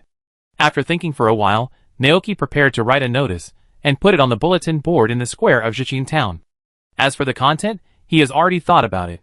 Naoki Ranch has now opened the Dragonite Express service. Fresh eggs, nutritious milk, magical goat milk, big and plump pumpkins, Dragonite Express, delivered to your home immediately. If you are interested, please call 537-6898. Note, cross-city and cross-regional delivery is not supported yet. As for why it doesn't support cross-city delivery. Because Dragonites are very unfamiliar with other cities now, and there is no good navigation to guide them. Speaking of navigation, the first thing that Naoki thought of was Rotom. This is a very magical Pokemon that can get into refrigerators, washing machines, and other furniture, and even mobile phones and computers. Once the famous Rotom mobile phone came out, it quickly spread throughout the Pokemon world. This machine, which can query and record Pokemon encyclopedias, comes with map navigation, and can communicate and take photos, is very popular among trainers. If there is one, he can equip each courier Dragonite with one to help them deliver goods, and he can also keep one at home so that he can contact the Dragonite that is delivering goods at any time. Unfortunately, at this time, Rotom Mobile had not yet appeared. Naoki recalled, if I remember correctly, Rotom Mobile should be made by the company founded by Nemo's parents. But now, Papa is not even 10 years old, and Nemo is probably a little kid. And Bowden, who loves the furry Eevee backpack, is probably just born. Thinking of this, Naoki couldn't help but sigh in his heart. Alas, I can only wait slowly. After all, smartphones haven't even been invented yet. Even if he finds Rotom, there is nothing he can do. Every time this happens, Naoki will mutter that the technology tree of this world is too crooked. As for cross-regional delivery, it is common knowledge in this world that Dragonite's flying speed is much faster than that of airplanes. Even though they can fly around the planet in 16 hours, Naoki still doesn't plan to let them deliver goods to other areas. Because other areas are not stable now. Take the Kanto region and the Hoenn region as an example. It would be bad if members of the Rocket team and the Magma team and the Ocean team pretended to be customers who ordered and asked Dragonite to deliver goods. They just need to set up traps in advance, so that when Dragonite arrives, they will be captured immediately. In that case, the gain will outweigh the loss. This is for the safety of the Dragonites. No, in addition to equipping them with mobile Rotom, we must also find a way to strengthen the Dragonites. Naoki pondered. I don't expect them to surpass Gulton, but at least they should be about the same as the Goatmount. After breakfast, Naoki began to make the two foodie Dragonites their favorite food, Bofin. Now that his brother AI Guancher is here, he doesn't need to do the usual housework. His brother AI Guancher will help him take care of all the housework in an orderly manner. Therefore, Naoki has plenty of time and energy to make the favorite dishes for many Pokemon. Sister AI Butler has never learned to make Pofin before. It is interested in making delicious dishes. Now seeing Naoki busy there, Sister AI Butler immediately came forward to watch curiously. Naoki glanced at it, raised his eyebrows and asked, Do you want to learn? Ah ye. Sister AI Butler nodded quickly. Can it learn? Of course. Naoki smiled, and then began to demonstrate the process of making Pofin for it. Just like this, first put the berries in cold water, then heat them, stirring constantly to give the Pokemon a taste. But you need to pay attention to the time. If you cook it for too long, the batter may become mushy. The Pokemon made in this way will be unpalatable, and no Pokemon will like it. When the batter with the berries is cooked, you can pour it into the mold and bake it in the oven. The little Sister AI Butler listened carefully. After Naoki finished speaking, he stepped aside and said to it, Would you like to try it too? Aya. The younger Sister AI Butler happily stepped forward to try it. Unlike humans, psychic Pokemon can make desserts or cook dishes without using their hands. They can control ingredients and kitchen utensils very well with just telekinesis. Looking at the spoon wrapped in blue telekinesis, Naoki felt very magical. Judging from the control and proficiency of the younger Sister AI Butler over these things, it is very talented in telekinesis control. Very good, the batter is cooked, and then you can pour them into the mold and put them in the oven to bake. Seeing that it was almost done, Naoki started to give instructions. His Sister AI Guancher did as he was told. It used its superpowers to control the batter to flow evenly into the mold, and then control the mold to be put into the oven. It will only take 20 minutes, Naoki said. He had planned to wait with his sister AI Guancher, but at this moment, there was a sudden noise outside the ranch. Naoki looked outside and said to his sister AI Guancher, "You watch here, I go outside to take a look." Aya. When Naoki came outside, he saw 3 boys and girls in orange academy uniforms coming to the ranch. They were staring at the 3 Dragonites basking in the sun on the grass in amazement. One of the boys saw Naoki and realized that the 3 Dragonites were not wild Pokemon. He was shocked and said quickly, "Excuse me, we are students from Padilla Academy. We came here to chase the 3 Dragonites. Sorry, we didn't know they were your Pokemon." Naoki raised his eyebrows. So they were attracted by Dragonite? That's fine. He thought they were here to participate in the green grass trial. Don't worry about it. Naoki looked at the Dragonites and smiled. They are the couriers in the ranch. When you saw them, they should be on their way to the town to deliver goods. Deliver goods? The 3 of them showed disbelief on their faces. Naoki smiled and said, "Just like the strange powers that live and work with humans." Hearing this, the 3 looked at each other and swallowed their saliva. That being said, it always makes people feel that something is wrong. What they don't know is that the person standing in front of them was once used by the creator Arceus to plow the land.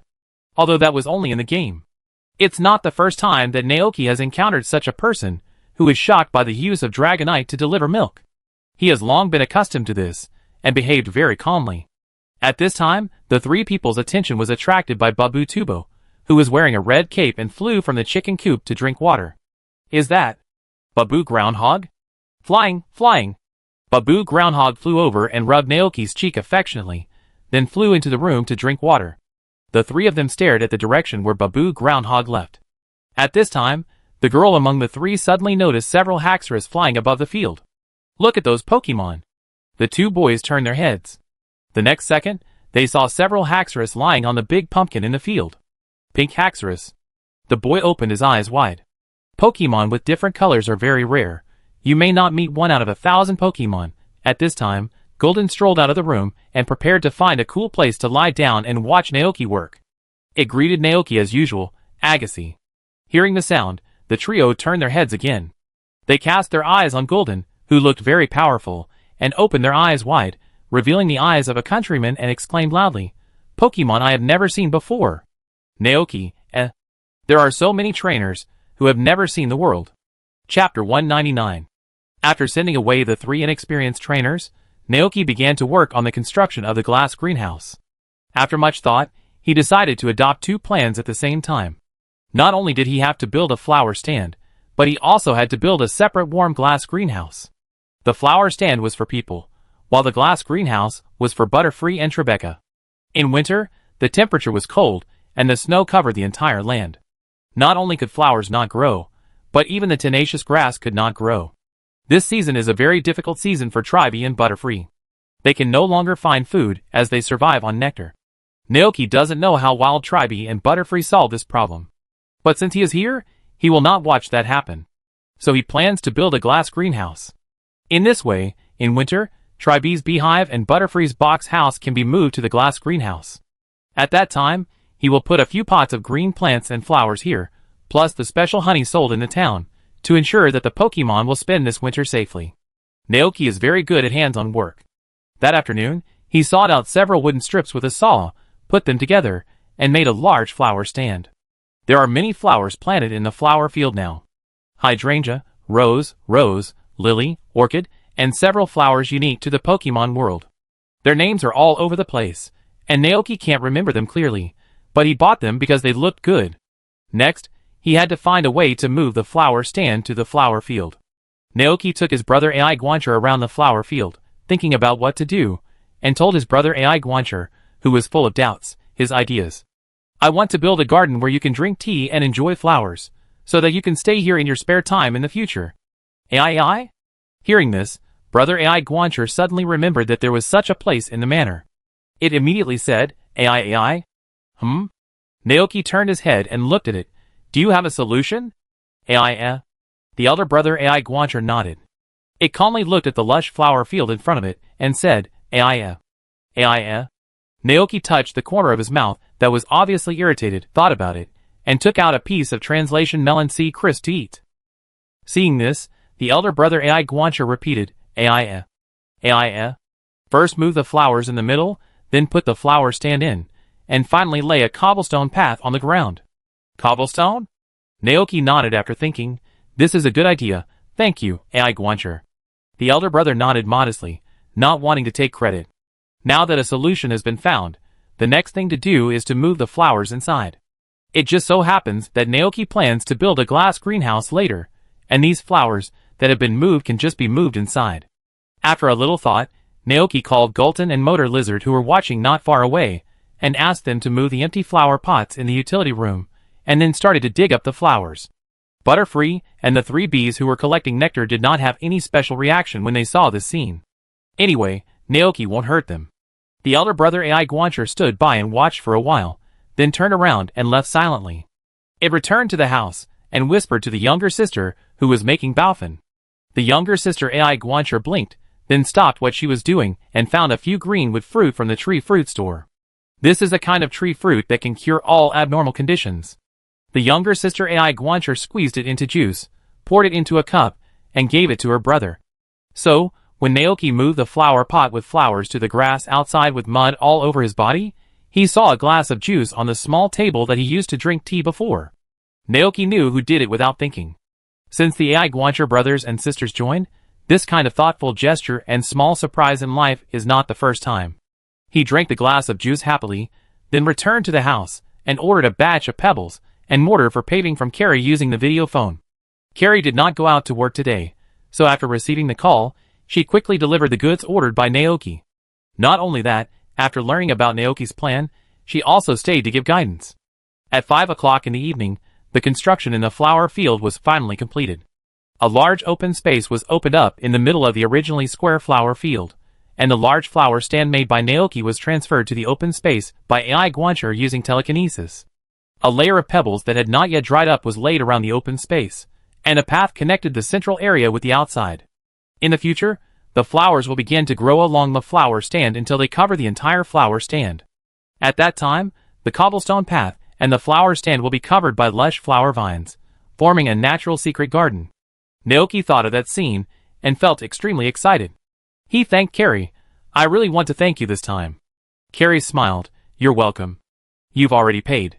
Naoki, He thought of the glass greenhouse and said, oh, by the way, I also want to build a glass greenhouse in the ranch, the kind with warmth. Glass greenhouse? Carrie thought for a while and said, yes, it's possible, but the glass building materials in the store are used up.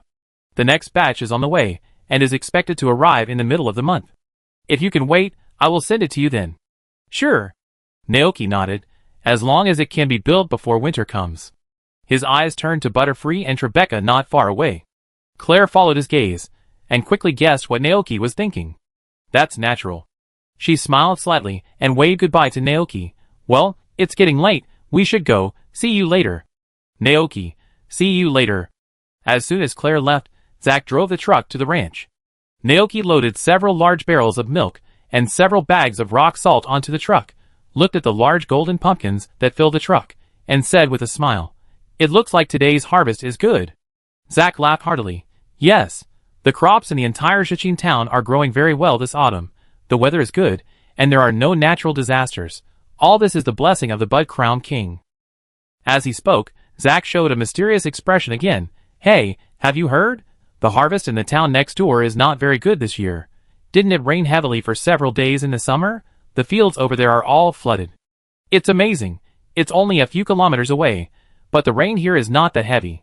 Naoki, He turned his head silently to look at the Haxorus and Dragonite not far away, thinking of the legend that they were worshipped as weather controllers by humans, and couldn't help wondering, is that true?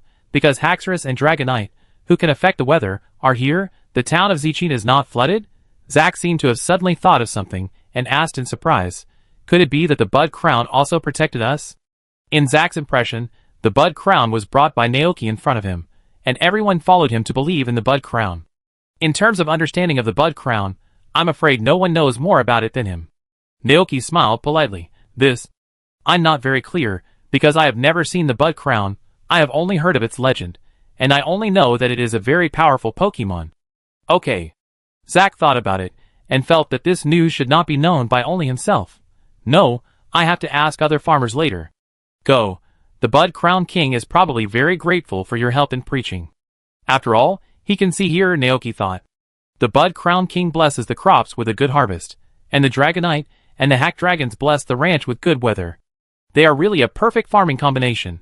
Zack came in a hurry and left in a hurry, saying that he was going to share their Bud Crown King with the farmers in the next town, so that they could also worship the King of Plenty, and see if the Bud Crown King could bless them as well.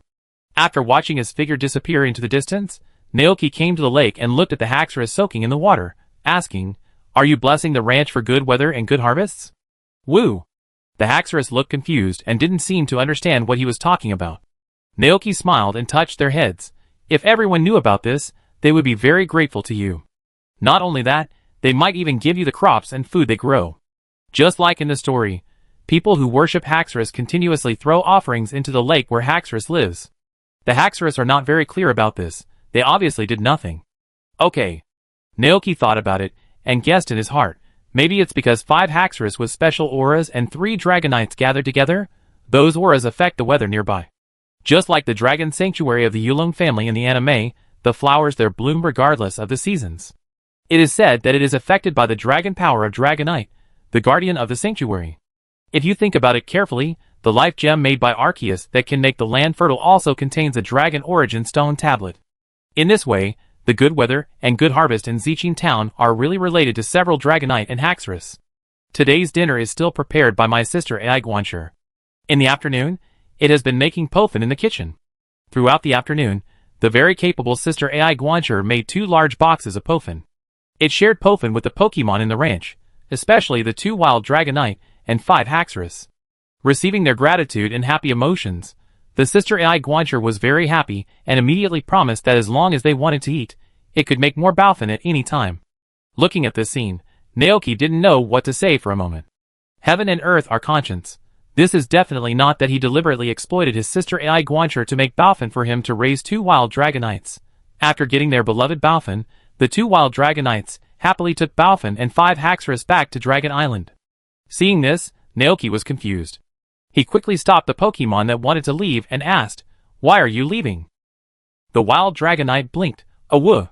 Naoki took a bite of the translation seeds, and then heard the wild Dragonite say, "We promised the Haxorus and Dratini on the island that we would go back every night and bring them food so that they wouldn't worry." Another wild Dragonite added, "Those Dratini said that when they grow up, they will come here like us. When they go back, they will tell other Dragonites and Dratini what happened today. They may also want to come here to work." Naoki, Okay, then you should be careful. Seeing that they wanted to share Pofin with other dragons, Naoki took out 2 Pofin boxes full of Pofin and gave them to them. These boxes will be your salary cards from now on. You can get a full box of Pofin every day after work. Hearing this, the eyes of the 2 wild Dragonites lit up. They held the Pokemon box and set off on the road home happily with expectations for the future. Naoki was not worried. After all, with the speed of Dragonite, it would take more than 10 minutes to get back to Dragon Island at the fastest speed. As for why it took him so long to go to Dragon Island, it was because if Dragonite flew at such a fast speed, he would get dizzy. After dinner, it was time for the tavern to open. Naoki did not go there today, but stayed at home to watch TV with Golden. Because he ate a lot of melon sea crisps, Naoki had a little heat recently, so he had been controlling the amount of food he ate. Even if he went to the tavern, he could not understand the Pokemon chat. But halfway through, he suddenly heard the sound of a police siren outside. Naoki was startled and quickly got up to check. He saw the familiar Miss June Shaw riding a motorcycle with Caterpillar to the pub. But today Caterpillar did not visit the pub, but followed Miss June Shaw all the time, as if he was going to do something. "Excuse me." Seeing Naoki, Miss June Shaw greeted him first, and then said, "I parked the car here first, and bring Caterpillar to the pub to drink later." Naoki thought of the bad guys in the anime who snatched other people's Pokemon, and his heart trembled. Are there Pokemon hunters here? Miss June Shaw was slightly stunned, and after realizing what he was talking about, she burst into laughter and shook her head. "No, the public security in Zichin Town is well known for being good, so there are no Pokemon hunters. We are going to patrol the mountains today." Hearing this answer, Naoki was relieved. "Patrol?" "Yes." Miss June Shaw nodded gently. "Autumn is here. There are too many dead leaves in the mountains, Some trainers occasionally camp in them, and there are wildfire attribute Pokemon. They can cause forest fires if they are not careful. So I go to the mountains every night this season to patrol, otherwise it will be terrible if it catches fire. Naoki thought of the scene of the forest fire and nodded. That's right, you've worked hard. As long as that doesn't happen. Miss Junshaw smiled softly, and then her face became serious. Winter is coming soon. If a fire breaks out, not only will Pokemon die, but the food in the forest will also be burned by the fire. Even if other Pokemon survive, it will be difficult to survive this winter without food, so this matter is very important. Katie also nodded seriously. Woof woof. Chapter 200. July 25th, 198th year of the Alliance calendar autumn. As time passed, the temperature in the air gradually dropped. People took off their thin short-sleeve shirts and put on warm long-sleeve coats. Naoki was no exception. As a farmer, he often worked in the fields, so most of the clothes he bought were sturdy work clothes and jeans. Early in the morning, Naoki was about to go out to milk the cows, but suddenly felt a gust of cold wind blowing, and couldn't help sneezing. He was still a little uncomfortable with the sudden drop in temperature. The Pokemon in the ranch were much better.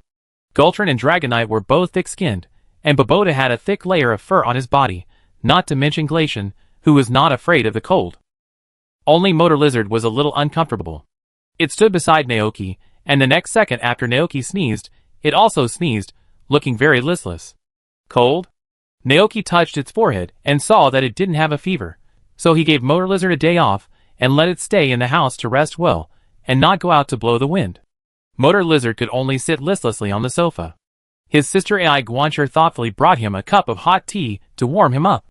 Naoki sniffed, then walked out of the house, said hello to Dragonite and Haxorus, who came to work, and then he and Gillerton carried the bucket and milking machine to the sheepfold of the Mount Goats. Without him waving, the 3 Mount Goats came over one after another, then bent down to make it easier for Naoki to milk. During the process, Naoki took the time to check the mutated world tree. Compared to half a month ago, the seedling has not changed at all. If he hadn't seen that the number of days to maturity of this thing was decreasing, he would probably have thought that it had stopped growing. But even with the help of the goats, the date of the growth of this world tree remained unchanged at more than 99,900 years. It's done. The milk bucket was filled, and Naoki gently patted the bodies of the 3 goats, and they retreated to the side and lay lazily on the grass. Naoki put the milk bucket away, and then moved the milk squeezed out of the big milk can to here, and put it together with the goat milk. When everything was done, it was already 9:30 in the morning. Naoki thought of the uncomfortable motorcycle lizard, so he went back to the living room and asked, "Do you feel better now?" If it really doesn't work, he will take Motorcycle Lizard to the Pokemon Center for a checkup. Motorcycle Lizard still looked very weak. Naoki touched its forehead and found that its body temperature was boiling hot, reaching a very exaggerated level. Naoki frowned immediately. He turned back to the bedroom to find the Pokeball of Motor Lizard and put it in. The Pokemon in the ranch came over after hearing the news, very worried. Even Glacian's cold and calm face was full of worry. It seems that Motor Lizard has a good relationship with everyone. Naoki raised his eyebrows. Before, when he was working, he played Pokemon by himself, and he would only play games like Frisbee and ball with them when he had time. On weekdays, he would not interfere with the Pokemon's interactions. After thinking for a while, Naoki said to the worried Pokemon, "It's okay, it's just a fever. I take it to the Pokemon Center, and we'll be back soon." When he said this, a touch of emotion flashed across Gulton's face. It had never realized before that the Pokemon in the ranch were so worried about it. It can't be blamed for this. After all, when it was still a Motor Lizard, it had been put into the Pokeball when this happened. It was dizzy inside, and naturally didn't know what was happening outside. After that, these guys would not show it, but would deliberately tease it. This time, from a different angle, Gulton saw something he had never seen before. "Let's go!" Naoki's voice called Gulton out of his emotion. It immediately transformed into a galloping form, carrying Naoki and his past self towards the direction of Zichuang Town. Gulton was very fast, and they arrived at the Pokemon Center in Zichuang Town in just a few minutes. There were not many people here. After hearing Naoki say that Pokemon had a fever, Miss Joy immediately pushed Motor Lizard into the room with her assistant, Doll, with a serious expression. This scene was very similar to the scene of pushing a critically ill patient into an operating room. Naoki felt a little nervous for some reason. Gulton on the side looked at him and asked, "Aga?" Naoki was slightly stunned, turned around and asked, "What's wrong, Golden?" Golden looked at the treatment room, where the treatment was being carried out. Ah ga. Naoki roughly understood. "Are you also worried about the motorcycle lizard?" Gillerton, Thinking of how Gillerton would often be jealous of the motorcycle lizard, Naoki couldn't help but laugh and said, "I didn't expect you two had such a good relationship." Gillerton didn't mean that. He wanted to ask, is Naoki worried about the motorcycle lizard? He suddenly wanted to know what kind of position he once held in Naoki's heart. Later on, many Pokemon came to the ranch. At first, as a motorcycle lizard, he was not very smart and was stupid. Later, as it grew up, it gradually understood many things. Naoki's energy was limited, and there were so many Pokemon on the ranch. On the surface, Naoki was very kind to every Pokemon, and liked them very much. Gulatin was very worried that Naoki would like other Pokemon more than it. The furry Babu, the caring and loving brother and sister, the soft and cute Dragonite, who would act like a spoiled child, the silly Psyduck, the loyal and reliable Salt Rock Giant. Compared with them, it seemed that it had nothing to do except doing farm work. Golden felt a little sad. At this time, he heard Naoki beside him saying in a comforting tone, "Actually, although I am so calm now, I was also shocked when I saw the look of Motor Lizard just now."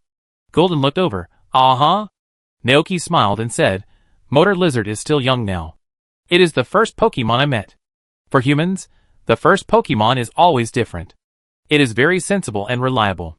It has been helping me with work. To me, it is like a child I raised." At this point, Naoki recalled what happened with Motor Lizard over the past few months. At the beginning, Motor Lizard didn't know anything. Whether it was tilling the land or watering and moving things, I taught it slowly, just like humans raising children. If nothing goes wrong, we will live together for a long, long time. The only thing that makes me regretful is that I didn't get to see Motor Lizard hatch with my own eyes. Naoki felt very sorry, and thought of the worried expressions of the group of Pokemon in the ranch just now. If Motor Lizard is gone one day, both me and Glacian will be very sad. At this point, Naoki thought that Golden would be angry and jealous. But when he turned around, he saw Golden's eyes were full of tears, as if he was going to cry in the next second. "Naoki?" ? Golden followed Dragonite, and hugged him aggrievedly. It thought, "Seeing you worry about me so much, all those years of waiting are worth it." Naoki thought that he said he liked Motor Lizard more, and Golden cried aggrievedly. He wanted to laugh in his heart, but he still patted its back with his hand. "I like Golden too, and everyone." Golden muttered, "Ah ga. There is no Golden, it has always been a Motor Lizard." At this time, the door of the treatment room opened. Miss Joy came out. Fortunately, he was sent in time. It should be a cold caused by the sudden drop in temperature. "Don't worry, the fever has subsided now." "Thank you." Naoki breathed a sigh of relief and walked into the ward under the guidance of Miss Joy, looking at the Motor Lizard sleeping soundly on the bed. "After returning, you must pay more attention. It is best not to let the Motor Lizard fight in the next 2 days. Keep warm." Motor Lizard is a Pokemon that is very sensitive to temperature, and is very afraid of cold. Miss Joy stood aside and gave instructions. Naoki nodded. "I see, thank you very much, Miss Joy." Miss Joy pursed her lips and chuckled. "You're welcome, this is our duty." Another trainer came to the Pokemon Center for treatment. After Miss Joy finished her instructions, she left the ward and went to receive the visiting trainer. At this time, Motor Lizard woke up. Naoki hurried forward. "Awake? How do you feel?" "Ga." Naoki smiled and said, "Okay, it's time for us to go home." He took out the Pokeball, put the Motor Lizard in it, and left the Pokemon Center after paying Miss Joy for the treatment. As soon as Gillerton arrived at the ranch, Naoki saw Klee's truck at the entrance.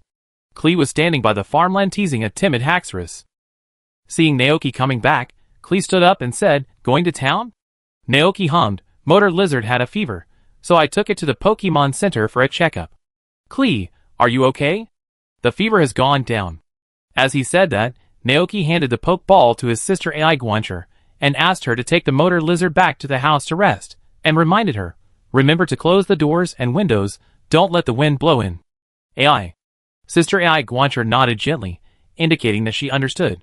Seeing that Motor Lizard was fine, Klee joked, Is Motor Lizard not even 1 year old? You let it follow you to work in the fields all day, and now you are tired and sick?" Naoki, He thought about it carefully and found that he did exploit child labor, so he said seriously, "Thank you for reminding me, I will pay attention to it later." Carrie knew that he was also concerned about Motor Lizard, so she didn't say anything more, but changed the topic and talked about business. Well, the batch of glass building materials I told you about before has finally arrived. It happens that I have time today. Are you sure you want to build a glass greenhouse? Sure. Naoki nodded. He has saved a lot of money by selling cow milk, goat milk and rock salt during this period of time. Although we can't build a large greenhouse, a glass greenhouse is still possible. Seeing him nod, Carrie said, Okay, have you chosen a location? If you have, I will start the construction. Naoki had already made a plan in mind. He took Carrie to the empty grassland in the southwest corner of the ranch, facing the entrance of the orchard. Let's do it here. Carrie immediately planted a flag in this area. She turned her head, and saw that the neatly arranged fruit trees in the orchard were already full of various green fruits. It seems that your ranch has a good harvest this year. Naoki, it's a pity that the fruit is too cheap. The fruit in this orchard is not as good as my buckets of milk. Then make Pokemon and sell them in your Pokemon tavern. Claire just saw the group of Haxorus happily eating Pokemon. These days, her Kylie comes to the tavern almost every day to have a drink. As a trainer of Kylie, it's embarrassing to let Kylie take advantage of Naoki all the time, so she always gives the two Kylie some alliance coins, and lets them give them to the owner of the tavern. That's a good idea. Naoki thought about it, but didn't adopt it in the end. Because Balfin is Dragonite's salary, he and his sister Ai Guancher can only make a limited amount of food in a day.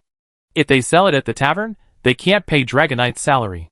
However, Carrie was just making a suggestion. After determining the location of the glass greenhouse, she moved a bunch of building materials here and started construction. Naoki saw that there was nothing for him to do here, so he turned around and went back to the living room. In the living room, Motor Lizard was wrapped in a blanket, looking very warm. Around it, there was a large group of worried Pokemon. Frostmilk, Bubblehead, Dragonite, Glacian. Motor Lizard had a confused expression. It didn't know what happened. Facing everyone's gaze, it looked very embarrassed. Seeing Naoki coming, Motor Lizard immediately looked at him for help. Seeing this, Naoki smiled and said, Okay, Motor Lizard is fine. Don't surround it. Let it rest for a while. The Pokemon retreated obediently. Naoki checked the scooter's health and was relieved to see that it didn't have a fever. However, the next second, he heard Achu's voice from Frosty Milk Fairy again. Naoki, you can't ride on the salt stone pile in the pasture for the next 2 days. You drank all the cold wind. Naoki warned, if you want to play, go to the underground cave, there is no wind there. Ma. Frosty Milk Fairy stuck out her tongue a little embarrassedly. Then, it sneezed again. Naoki couldn't help but hold his forehead. He sighed and said to the weak Pokemon, Stay at home for the next 2 days, don't run around, Babu, you don't have to go to the chicken coop, leave it to me. Dragonite on the side asked hurriedly, What about it? Naoki looked at its huge body and chubby body. You won't get sick even if you spend the night outside, right? Dragonite has been sleeping on the grass outside these days. However, Dragonite was not very happy to hear this. It immediately started to howl, indicating that it could get sick too. Naoki, Okay, he knew that Dragonite just wanted him to care about him, so he said, Dragonite should also take care of your health and don't get sick again. Dragonite was satisfied and said that he would definitely listen to him. Golden, too childish. After Dragonite is Glacian. Looking at the ice-attributed Glacian, Naoki was silent. Glacian, you shouldn't be afraid of the cold, right? Boy. Forget it, you can play in the house too. No Pokemon will fight with you for the ice stone if you put it there. Naoki turned to the two Pokemon and said, I leave them to you to take care of. You can watch TV and play hide-and-seek with them. I go see if Orinyu is willing to come over. Naoki went out to ask Orinyu. But Orinho shook his head and refused. He was very happy about Naoki's concern, and then said that he would sleep next to the goat every night. The goat's wool was fluffy, thick and windproof, and it was very warm. Okay. Naoki felt a little depressed. He was so close and clingy during the Minifew period. How come his personality became like this after evolution? This really proves the saying that a son is no longer under the control of his mother. Although Orinho is a girl, he is not a mother. But anyway, as long as Olinyu likes it, that's fine. Naoki sighed. He stood in the pasture, listening to the construction noise coming from not far away. Suddenly, an autumn breeze blew. He shook his head, and suddenly thought of the brown sugar ginger tea that could dispel wind and cold and warm the body. Maybe after drinking this, the Pokemon in the pasture will be much better. There was no ginger at home, and Naoki rarely cooked on weekdays, so he didn't buy much. But he remembered that there was a place in the back mountain where wild ginger grew. After a little thought, Naoki put on a backpack and rode a goat into the back mountain. Chapter 201. The back mountain in autumn is very different from spring and summer. The leaves on the trees are no longer green, and are faintly yellowing. When the autumn wind blows, the dense bushes above will make a rustling sound, and then the yellow leaves will swirl and slowly fall. Several wild spiders are hanging upside down on the treetops with silk threads. When Naoki passes under the tree, these frightened Pokemon will quickly shrink back into the bushes and carefully observe the situation around them.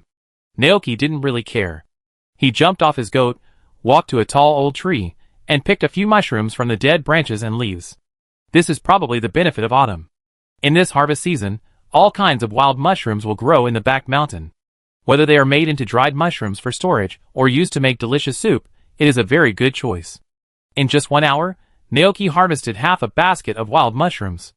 There are some that he knows, such as Boletus, Alpinia, Coral, Morel, Boletus, and Green.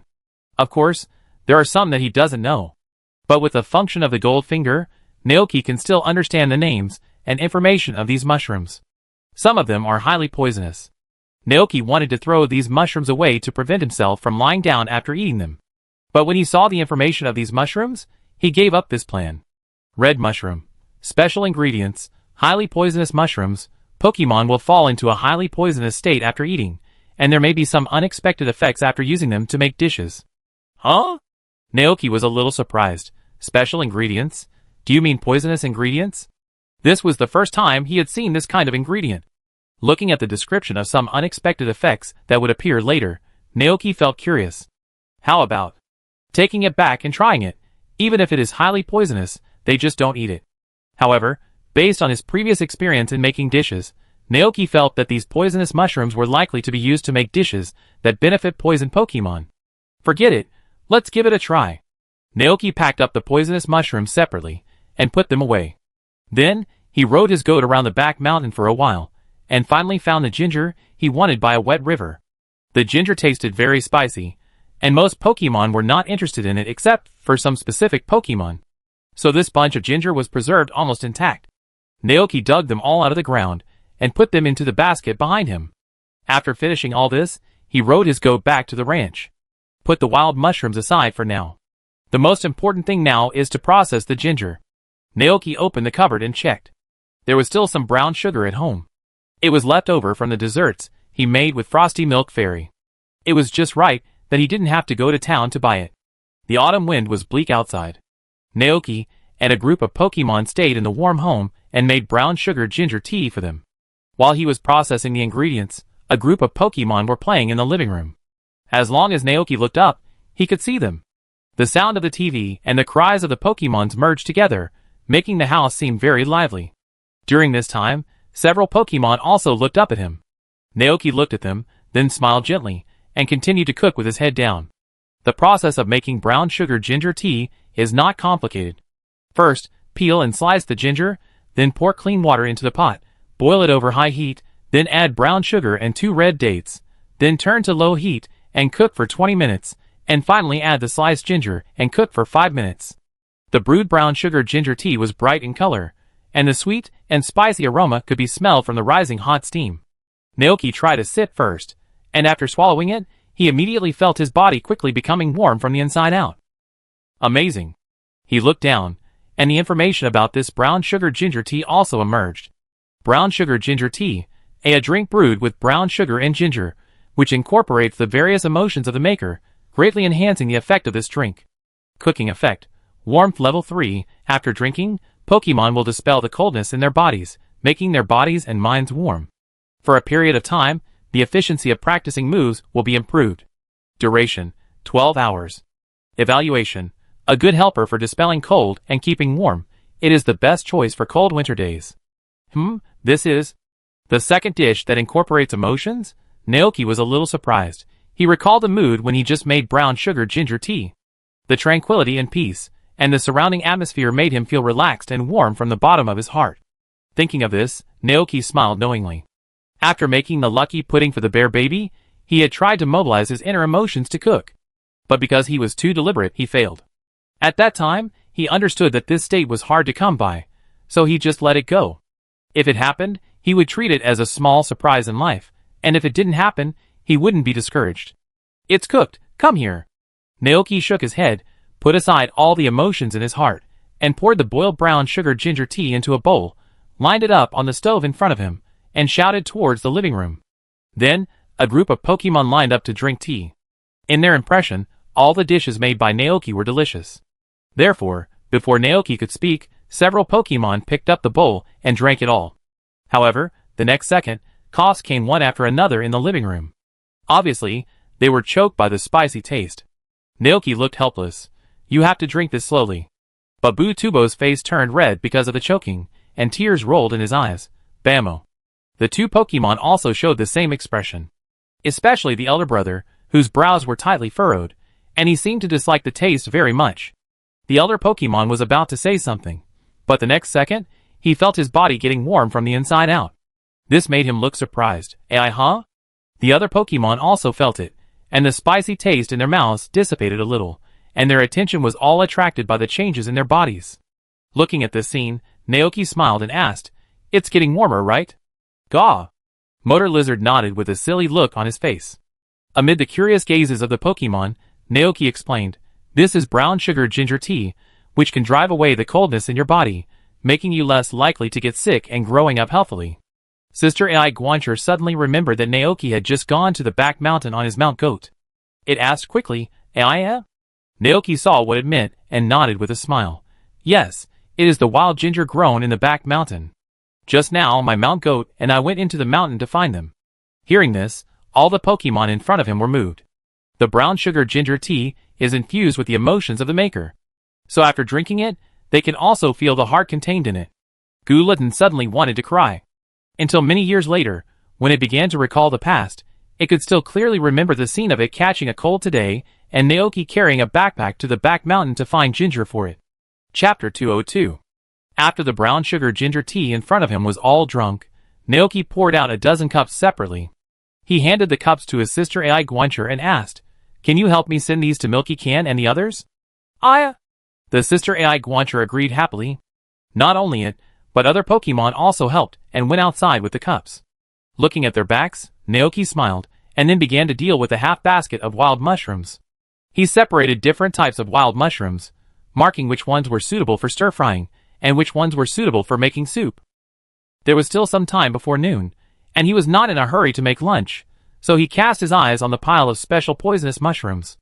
Naoki picked and chose among them, and after a careful inspection, he found that every mushroom here would make Pokemon fall into a highly poisonous state after being eaten. Yes, a highly poisonous state in the literal sense. This means that even if you are poisoned, you can still treat it with tree fruits and antidotes that have detoxification effects. It shouldn't kill people, right? What red umbrellas, white poles, eat them and lie down together. Naoki stroked his chin, hesitant in his heart, but finally couldn't resist his curiosity. Forget it, just give it a try. If it's poisonous, just throw it away. Let's do it. Naoki gritted his teeth and began to clean these mushrooms, then lit a pot and poured all the poisonous mushrooms into the pot to make soup. As time passed, the originally calm pot began to boil. The red poisonous mushrooms were bubbling up and down in the pot, and Naoki kept stirring with a chopstick. Looking at this scene, he suddenly felt like an evil witch in the Middle Ages who was making poison. Naoki, But then again, diet is indeed a way to harm people. Through the principle of mutual generation and mutual restraint of different ingredients, the body of the eater will gradually lose. About half an hour later, this poisonous mushroom soup was finally cooked.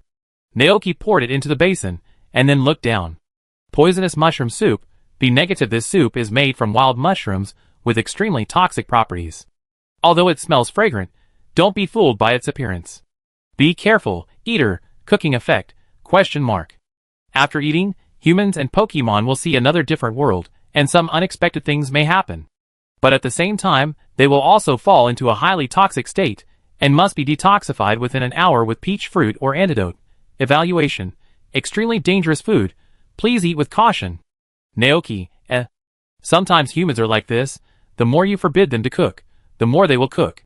And, if the effect of this dish is, it is deliberately tempting people to eat it, right? Seeing a different world, is it the spirit world where many ghost Pokemon live? And there is the sentence that something unexpected will happen. Although the means are very crude, I have to admit that he was tempted. The other world of the Pokemon world is obviously not that simple. However, he still had to be cautious. After all, this thing could really hurt people. After thinking for a long time, Naoki took out a few peach fruits from the tree fruit storehouse. He looked down, and the information about these pink peach fruits appeared in his mind. Peach fruit, a magical tree fruit that can detoxify. Then, Naoki called the AI Guancher brother and sister and told them his plan. After listening, the elder brother AI Guancher showed a look of disapproval on his face. The younger sister AI Guancher was very worried. Don't worry, I know what's going on. I only watched for 1 minute, and after 1 minute, you immediately pour the peach juice into my mouth, Naoki said. The description of the dish said that as long as the poison is detoxified within an hour, there will be no problem. In order not to worry the two love butlers, he only took 1 minute, and there will be no problem. Seeing his firm attitude, the two love butlers looked at each other, and could only reluctantly agree. So Naoki sat on the sofa, scooped a bowl of soup with a spoon and drank it. The next second, he felt that everything in front of him began to change. The decoration of the room became colorful, and blocks of color kept falling off. Naoki felt his head heavy, the world spinning, and the whole person seemed to be falling. Gradually, when all the colors around him disappeared, he was replaced by a space full of dead silence and nothingness. This is a very special world. There are floating islands of different sizes floating in the void, with upside-down trees, upside-down waterfalls, and even upside-down water on the floating islands. Everything here seemed to be unaffected by gravity. Naoki was stunned. For big words immediately appeared in his mind. Reverse world. He finally realized what the cooking effect meant by seeing another different world. This is not the spirit world, nor the illusion of eating poisonous mushrooms, but a reverse world that is opposite to the real world but balanced with each other. This is the domain of the legendary mythical Pokemon, Pluto Dragon Knight Latina. So this is what the reverse world in reality is like. Naoki had a thought that this trip was worthwhile. He quickly looked around, trying to see if he could find Giratina in the void, to see this legendary Pluto dragon that was banished here because of its violent temperament. Unfortunately, there was no trace of Giratina nearby. Naoki wanted to walk around and take a look. But the next second, he felt someone feeding him some sweet juice. Everything around him quickly faded away like a tide, and Naoki's sight fell on reality, and he saw the worried look on the faces of the Aibutsu brother and sister. I'm fine. Naoki comforted them first. Then, he felt a little uncomfortable, as if he was weak after a day of farm work. Naoki realized that this should be a sign of poisoning. He took the cup of peach juice from his sister AI Guancher and drank it into his stomach, and the weakness in his body slowly disappeared. Sister AI Guancher was still a little worried. Seeing Naoki's excitement, she began to worry whether the poisonous mushrooms had affected Naoki's brain. The two AI Guancher looked at each other, their eyes full of unconcealed worry. Naoki noticed, "What's that expression on your face?" AI, the younger AI Guancher said. Naoki took out a piece of melon seed crisp and ate it, and then he understood what the younger AI Guancher meant. It suggested, asking if he should go to a human hospital for a physical checkup. If there is any bad influence, it will be terrible. The two AI Guancher looked at him so worriedly, which made Naoki, who wanted to drink a few more mouthfuls of poisonous mushroom soup, not know whether to continue for a while. Seeing how he was reluctant to part with the poisonous mushroom soup, his brother AI Guancher began to think about whether to inform Gulatin and the others about this matter. At that time, whether it was Gulatin, Dragonite, or Babutubo, they would probably come over and hug Naoki's legs tightly to stop him from hurting himself. Naoki compromised. Okay, I promise you, I won't drink it. But he really wanted to see a moving Giratina. At the same time, in the reverse world, a huge figure quickly passed through the void. It was a large creature that looked like a dragon, with a golden half ring surrounding its neck from the back, black and red stripes horizontally distributed on the front of its neck, and blood-red eyes staring quietly at the void in front of it. It felt that a strange breath had just entered its territory. Chapter 203. If he gave up, then this poisonous mushroom soup would be wasted. When he thought of this, Naoki felt very sorry. But the poison in the poisonous mushroom soup was no joke. If he insisted on eating it, it might cause irreversible effects on his body. To be on the safe side, Naoki planned to go to the town hospital for a physical examination and ask the doctor. So that afternoon, Naoki rode Gulton to the town's human hospital. After a series of examinations, the doctor in a white coat and gold-rimmed glasses looked at the checklist in his hand and said, "It's okay. Your body is as healthy as Kentaro running on the prairie." Naoki, What kind of magical metaphor is this? The doctor noticed his expression and was a little puzzled. Do you have any unspeakable secrets? That's not the case. Naoki shook his head and explained, I just want to ask, if a human is poisoned and then uses an antidote or peach fruit to detoxify, will it cause any irreversible effects on the body? Hearing this, the doctor looked thoughtful. This involves the knowledge of Pokemon medicine. Although we are humans, we still have some similarities with Pokemon in some aspects. Naoki, for example? The doctor talked freely.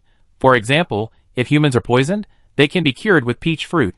If they are burned by fire, they can also apply berry juice to the wound, so that the burn will heal quickly.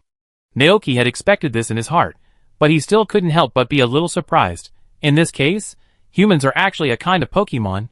Doctor, some people think so, but many people also think that humans are just humans. These two views are just like the scholars in ancient times arguing about geocentrism and heliocentrism. I think humans are just humans. After all, we don't have the magical abilities of Pokemon. Haha, I'm going too far. Don't worry, even if it's a deadly poison, as long as you detoxify before dying, it won't cause any impact on the body. Believe in the power of the human body. Naoki, He nodded, but didn't say much. But he didn't agree with the doctor's words. Because in a certain Pokemon movie, a human named Coco used the Pokemon's exclusive move, Jungle Healing, called Zalude. Besides, there are very few people in this world who can use superpowers, such as a gym leader in the Kanto region, a king in the Unova region, etc. However, the purpose of his trip has been achieved. As long as the poison is detoxified in time, the poisonous mushroom soup will not bring him any bad effects. Naoki's heart began to stir again. He immediately rode Gulden back home, and then brought the pot of poisonous mushroom soup in the thermos bucket to the dining table. He sat at the dining table, looking down at the pot of poisonous mushroom soup that connected his sight to the reverse world. At this moment, although several hours had passed, but under the effect of the thermos bucket, the poisonous mushroom soup was still steaming, and there was a unique aroma of mushrooms. When the two butlers saw Naoki took out the poisonous mushroom soup again, they immediately surrounded him. Naoki coughed lightly. Well, actually I just went to the hospital for a checkup. The doctor said that even if it is poisoned, as long as the poison is detoxified in time, it will not cause any impact on the body, so... But even so, AI Butler and his sister still disagreed. They had learned about poisoning when they were studying in the manor. As far as they knew, Pokemon that were poisoned would be very painful. Naoki ate a piece of translation melon seed crisp, and then understood what they meant, and suddenly felt a little confused. You think I will be in pain, so you don't let me drink it? The brother and sister nodded. But he didn't feel any pain, except for the strong dizziness when the vision changes, and the body feels weak when awake. Naoki suddenly had an idea. I know. The two butlers looked over. Naoki, this is probably because I made this poisonous mushroom soup. Hearing this, the brother and sister immediately understood what Naoki meant. They also knew that the food made by Naoki's hands would have various magical powers. Naoki said happily, Don't worry, it will be fine, as long as you detoxify me in time. Seeing Naoki's firm attitude, the two AI Guancher could only reluctantly agree. The younger AI Guancher worriedly reminded, AI. If you feel uncomfortable, you must tell us. Okay. Naoki agreed very obediently. Gulden, who watched the whole process, was confused. What happened? While he was confused, Naoki had already taken the second mouthful of the poisonous mushroom soup. He and the two servants agreed to give him 15 minutes this time. After swallowing the poisonous mushroom soup, Naoki felt dizzy, and the scene in front of him changed rapidly. When his vision gradually recovered, Naoki suddenly found that he had come to the reverse world of Giratina again. But this time he was not in the void, but appeared on a floating island with a backward waterfall. Naoki was still a little dizzy. He remained calm, observed the situation around him, and began to think, I changed my position. This should be the reason why my position in reality changed. The last time he drank the poisonous mushroom soup, he was on the sofa. And now, he should have been moved to the bed in the bedroom by the butler's superpowers. Naoki tried to move 2 steps, and then he was surprised to find that he could walk around freely in this world. He wanted to walk to the edge of the island to take a closer look at the situation here. In reality, Gulton and AI Guancher watched Naoki stand up from the bed, walk to the bedside, and then squat down to observe the situation under the bed. Gulton, AI Guancher and his sister, ? Gulton was very worried. Ah gah. Is Naoki okay? AI Guancher, the younger sister, shook her head gently. "Ah. So strange." Ai Guancher, the older brother, was calmer. He couldn't help but guess. Maybe it was because after eating the poisonous mushroom soup, Naoki could see something that he couldn't see normally?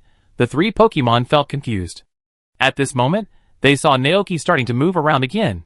Seeing that he was about to fall off the bed, his brother Ai Guancher quickly used telekinesis to hold him up and put him on the floor. Magic. Naoki just felt his body floating up, and it seemed that gravity was not affected here. At this time, he had come to the other side of the Sky Island. There was a small waterfall flowing upstream. Naoki looked up. He was very curious and couldn't help but reach out to touch the waterfall, but he touched nothing. It seems that I didn't really enter the reverse world. Naoki thought for a while. The mushroom soup should only let him see this place, but he couldn't touch anything here. What is this? The back of the world? Naoki suddenly thought of a saying that has been passed down in the Shitsue area since ancient times: strong light and dark shadows. It is in balance with the real world and interdependent. He looked at this relatively small waterfall, and the information about this waterfall jumped into his mind. Water of the reverse world, a mythical ingredient. When used to make food, it can make the food have the effect of reversing the universe. It was born in the reverse world and is guarded by the Pluto Dragon Knight Latina. It is extremely difficult to obtain and is an extremely precious ingredient. Naoki? ? What? At this time, Naoki suddenly felt his hair stand on end and felt that a group of eyes that could not be ignored were spying on him. That sight was so strong, and it had a sense of oppression that had made people terrified since ancient times. The source of that sight. Behind, Naoki turned his head sharply and saw a huge and ancient creature in the void behind him. Its body was like a gigantic snake, with black and red stripes all over its chest and abdomen, 6 golden spikes extending from both sides of its body, and 6 ghostly black wings behind it. The 6 pairs of striped wings flashed with dark light. The tops of the wings were blood red, and under the golden mask were a pair of lonely, cold blood red eyes. At this moment, the pair of terrifying eyes were silently staring down. Giratina, the master of the reverse world, still in the origin form.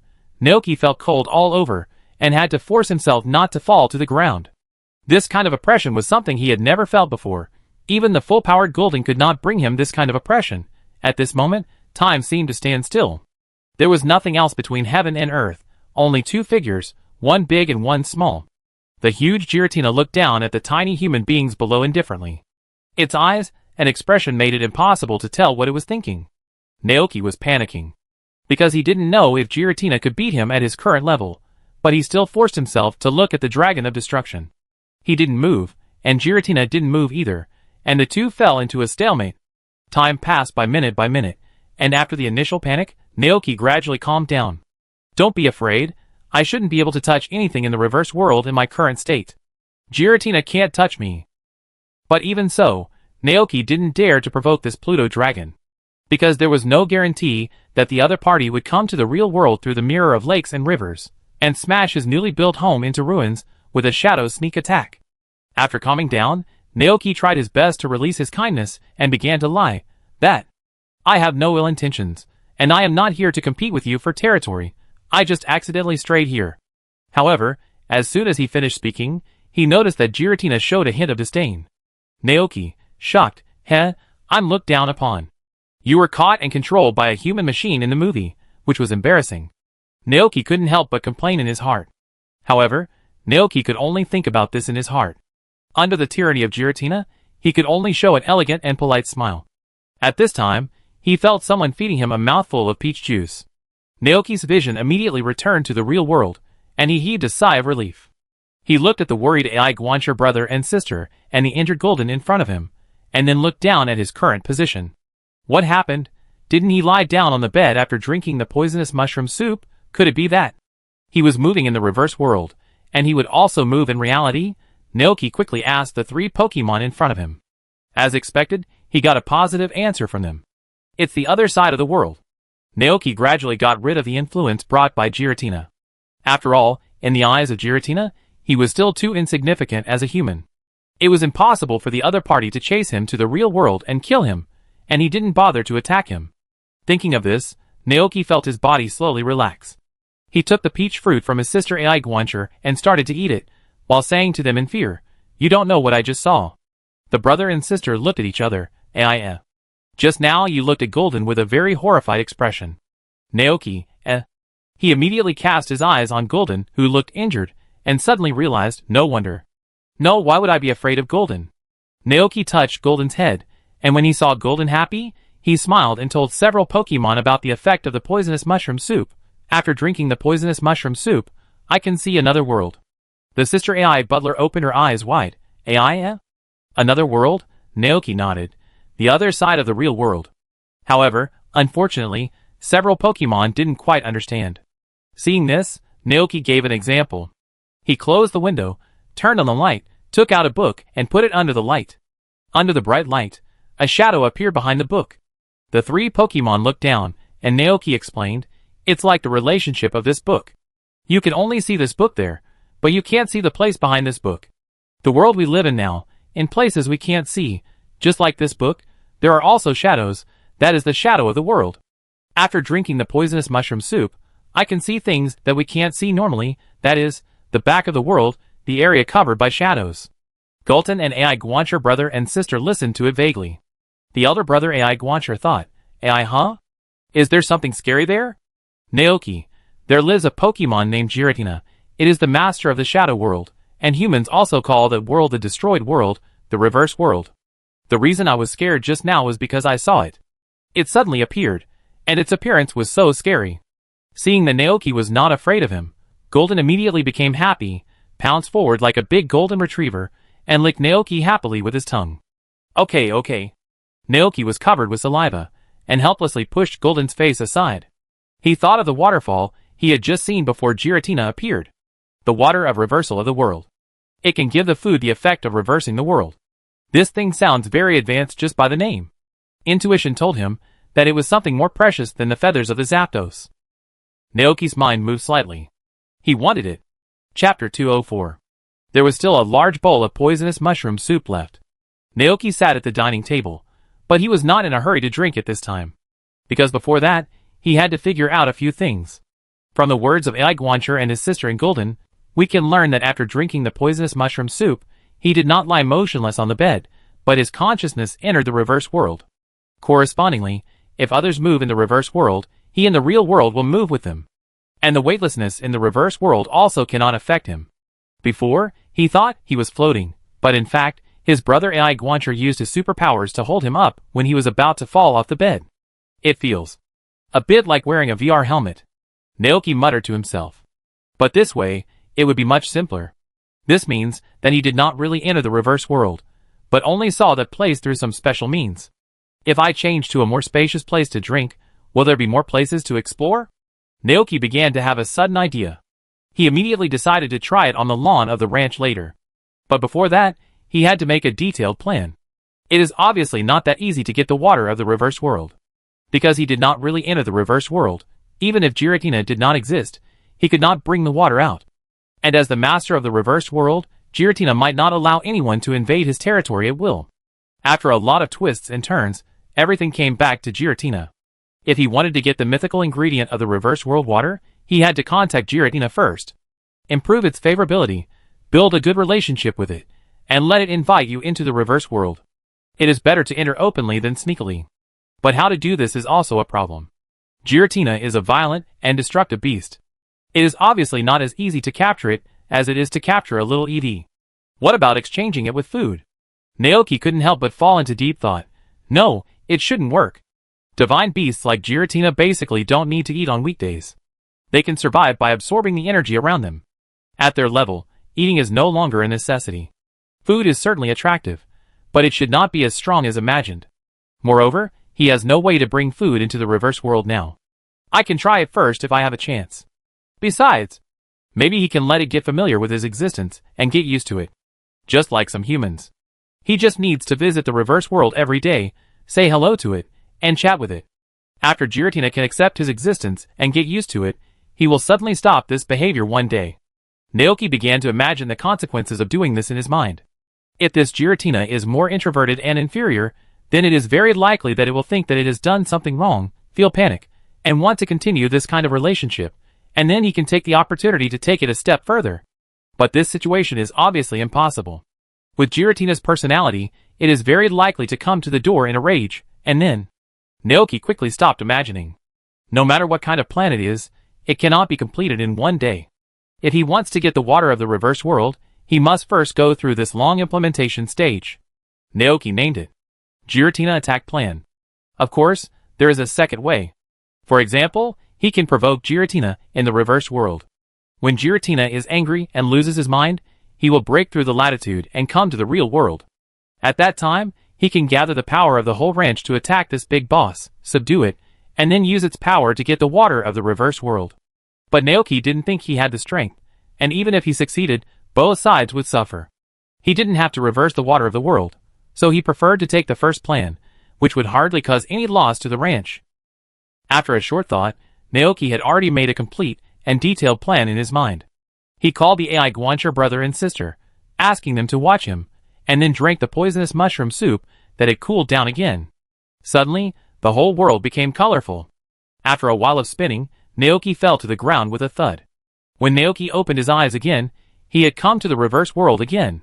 But this time, he was no longer on the floating island, but just floating in the void. Sure enough, if the position in reality changes, the position in the reverse world will also change accordingly. Naoki thought secretly. He looked around and did not see Giratina. But Naoki was not worried, because he knew that Giratina had sensed his visit. This time he didn't go anywhere, just sitting cross-legged in the void, quietly waiting for Giratina to come.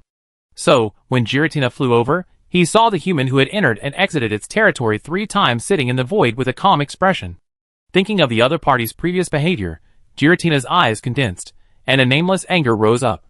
What a bold human! How dare you provoke it? What do you think this place is? What do you think it is? This is its territory. Giratina's huge body swept through the void, and the terrifying aura full of malice in its body turned into a beam of energy storm and blasted out from it. Naoki? ?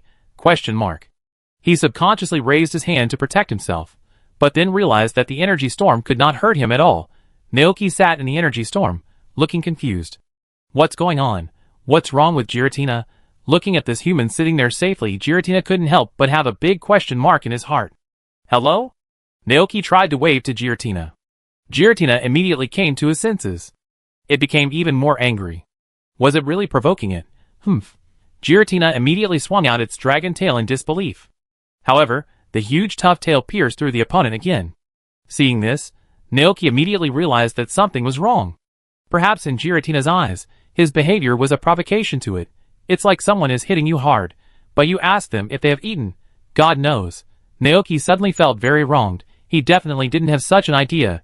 Naoki looked at the energy storms that were powerful enough to tear the space and bombarded him, and the expression on his face changed from the initial fear to no fluctuation. However, Giratina fought even harder after seeing this scene. At the same time, the 2 neighbors living next door to Giratina opened their eyes at the same time. They looked at the space wall that was shaking due to the powerful energy with a little doubt, and a trace of doubt rose in their hearts at the same time. What is that guy going crazy about? Naoki's brain was working fast. What should I do? After Giratina's shadow ball passed through him again, Naoki's eyes lit up. Got it. He lay there, closed his eyes, held his breath, and began to play dead. Seeing this scene, Giratina stopped panting, its chest heaving slightly, not knowing whether it was because of anger or fatigue. Looking at the human's corpse disappearing from its territory, Giratina gradually calmed down. This is the price of provoking it. It twisted its huge body and flew towards the distant void. After 15 minutes, the sister AI Guancher fed Naoki peach fruit. Naoki opened his eyes and sat up from the grass with a smack of his lips. Tisk, it's worthy of being the grumpy brother Giratina. No wonder he dragged Dialga, who was returning home, into the reverse world after the war. Naoki remembered that in the movie version, the battle between Dialga and Palkia in Poplar Town affected Giratina's reverse world.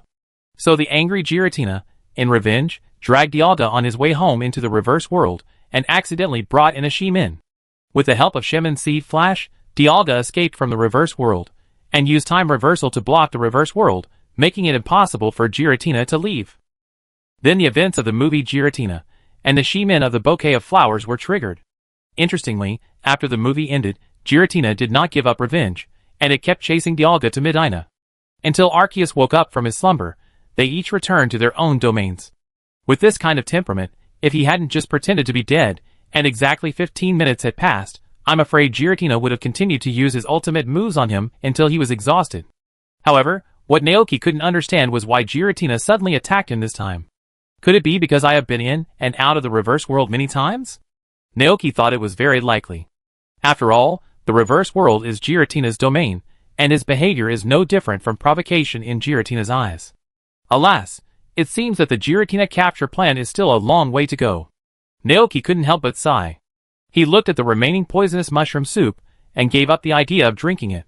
Let's wait and see tomorrow. It was already evening. In order to keep the plan going, Naoki once again carried a backpack to the back mountain, ready to collect more poisonous mushrooms from there. The back mountain in autumn is a huge treasure house for farmers who run farms.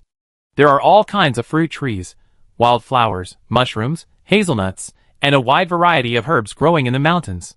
This time, Naoki met a fellow traveler who was also picking mountain products. Naoki had seen him at the festival. He was Topher, the farmer of the farm next door. Topher's appearance is very recognizable. He has a long face, a classic goatee on his chin, and always wears a pair of brown farmer's overalls. Naoki recognized him from a distance. The two met and greeted each other. Topher said in high spirits, "Good afternoon, Naoki.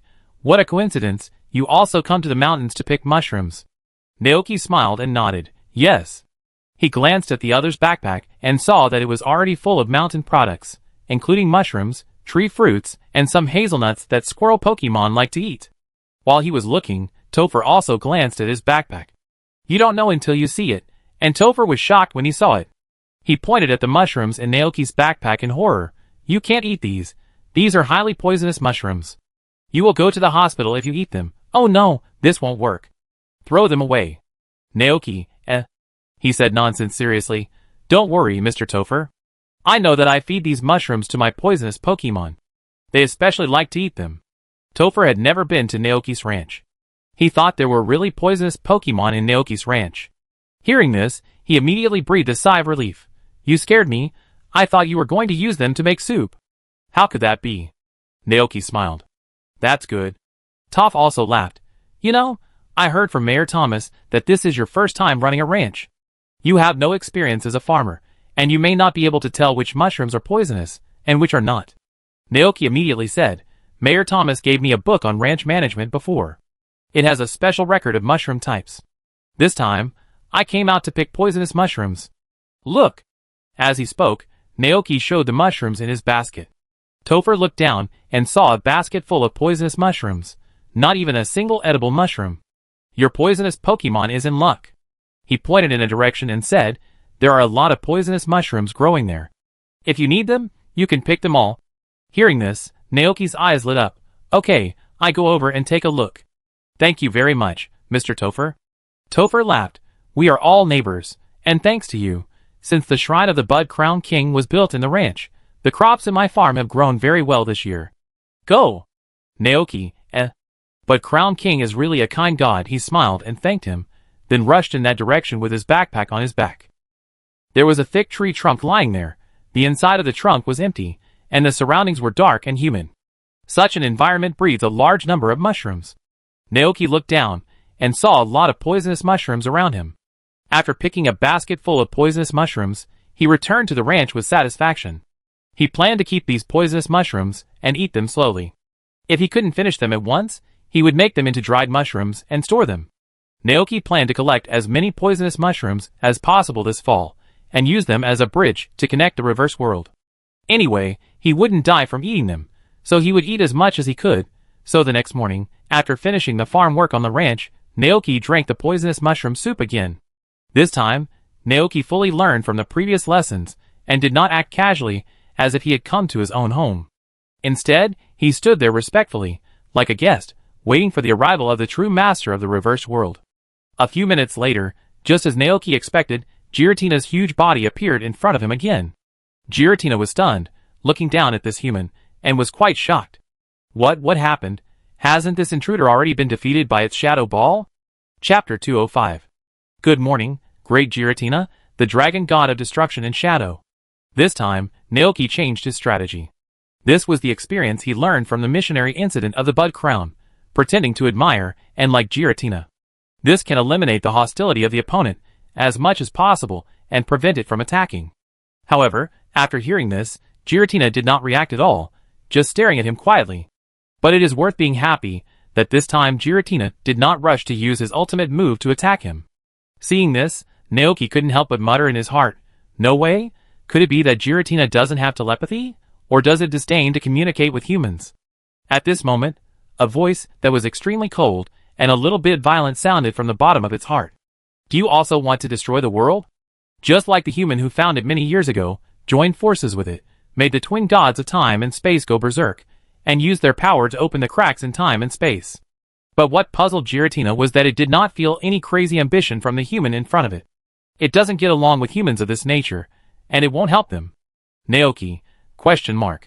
He was keenly aware of Giratina's choice of words. Also, has anyone else come to see Giratina? Naoki was a little slow to react. But soon, he realized who Giratina was talking about. It was Wang Luo, the ginkgo merchant who walked in the ancient Washi area. He teamed up with Giratina in the Washi area, and used Giratina's power to make Dialga and Palkia fall into a frenzy, causing a great turmoil in the time and space of the Washi area. Want to use the space-time rift opened by the battle between the two gods to enter the space where Arceus lives and meet the Pokemon known as the God of Creation. Naoki couldn't help asking, "Is it Wang Luo? Giratina, do you know him?" "Not really," Naoki said frankly. "It's just that I didn't expect that this world has such a deep connection with the Washi region." Giratina didn't continue the topic. It stared at the human in front of it with its blood-red eyes, and said angrily, "Although I don't know how you broke in, but I don't like it, leave my territory." Naoki, He could only tell the truth. "Well, the reason I broke in was because I wanted some water here." He pointed to a lake on a floating island not far away. Giratina turned his head, and looked over. "But I don't want it for nothing," Naoki said sincerely. "I can exchange with you." "You?" Giratina looked disdainful. Naoki pretended not to see. "I promise that I won't come to bother you after I get it. In exchange, I can provide you with a variety of food." Giratina wanted to refuse. After all, human food has no appeal to it. But thinking that he would not have to see this annoying little bug that he couldn't hit in the future, he nodded decisively. "Yes." Naoki's eyes lit up. "Then how can I come and get it?" Giratina stared at him. "Aren't you here now? Just take it away." "Naoki, to be honest, I can't touch anything here in my current state." Giratina was silent. This is exactly what it was confused about. "Where are you?" Giratina asked. "I can open the entrance and let you come in to get it." Looking at Giratina's expression, Naoki immediately became alert. "You won't take the opportunity to attack me, right?" However, after hearing this, Giratina instantly became irritable and yelled, "Am I that kind of Pokemon?" Naoki thought to himself that that might not be the case, because you chased Dialga for several blocks because he accidentally affected the reverse world. Seeing his eyes, Giratina, who had indeed thought about this matter in his heart, turned his head, and looked around with a guilty look. "Ha, you really have this plan, right?" Giratina stared. "What a courage! You are the first human who dares to talk to me like this." "God and God." Naoki shook his head and said, "I didn't want to argue with you from the beginning. I just wanted to come here to admire the legendary Giratina's glory and say hello to you. It was you who attacked me. You were the one who started it." Giratina didn't think he did anything wrong. He thought he was good-tempered enough. If it was someone else, he would chase him to the ends of the earth and beat him up. "Okay, it's my fault. I shouldn't have come to bother you." Naoki stroked Giratina's fur in accordance with his temper. This guy was obviously a soft-hearted person. As expected, Giratina's attitude was not as violent as it was at the beginning. Seeing this, Naoki grinned and said, "Giratina, let's make a deal. I want the water here, and while I provide you with human food, I will also reveal your future to you." Giratina narrowed his eyes. "My future? Does this human still have this ability?" "About you, about the god of time Dialga, about the god of space Palkia, about the god who created everything." Naoki deliberately kept it a secret. "Do you want to hear it?" Giratina didn't care much at first, but after hearing this information, it was already tempted. It seems that this human knows a lot about them. "Speak." Naoki looked at the waterfall not far away. Giratina was furious. "I promise you. It's really a hot-tempered dragon," Naoki complained in his heart. Seeing Giratina's attitude, he could feel that Giratina would not attack him again this time. Naoki breathed a sigh of relief, and then slowly said, "In the future, there will be a man named Red Sun, who will collect red chains from Akanome, Emrito, and Uxie to control Dialga and Palkia, thereby destroying the world.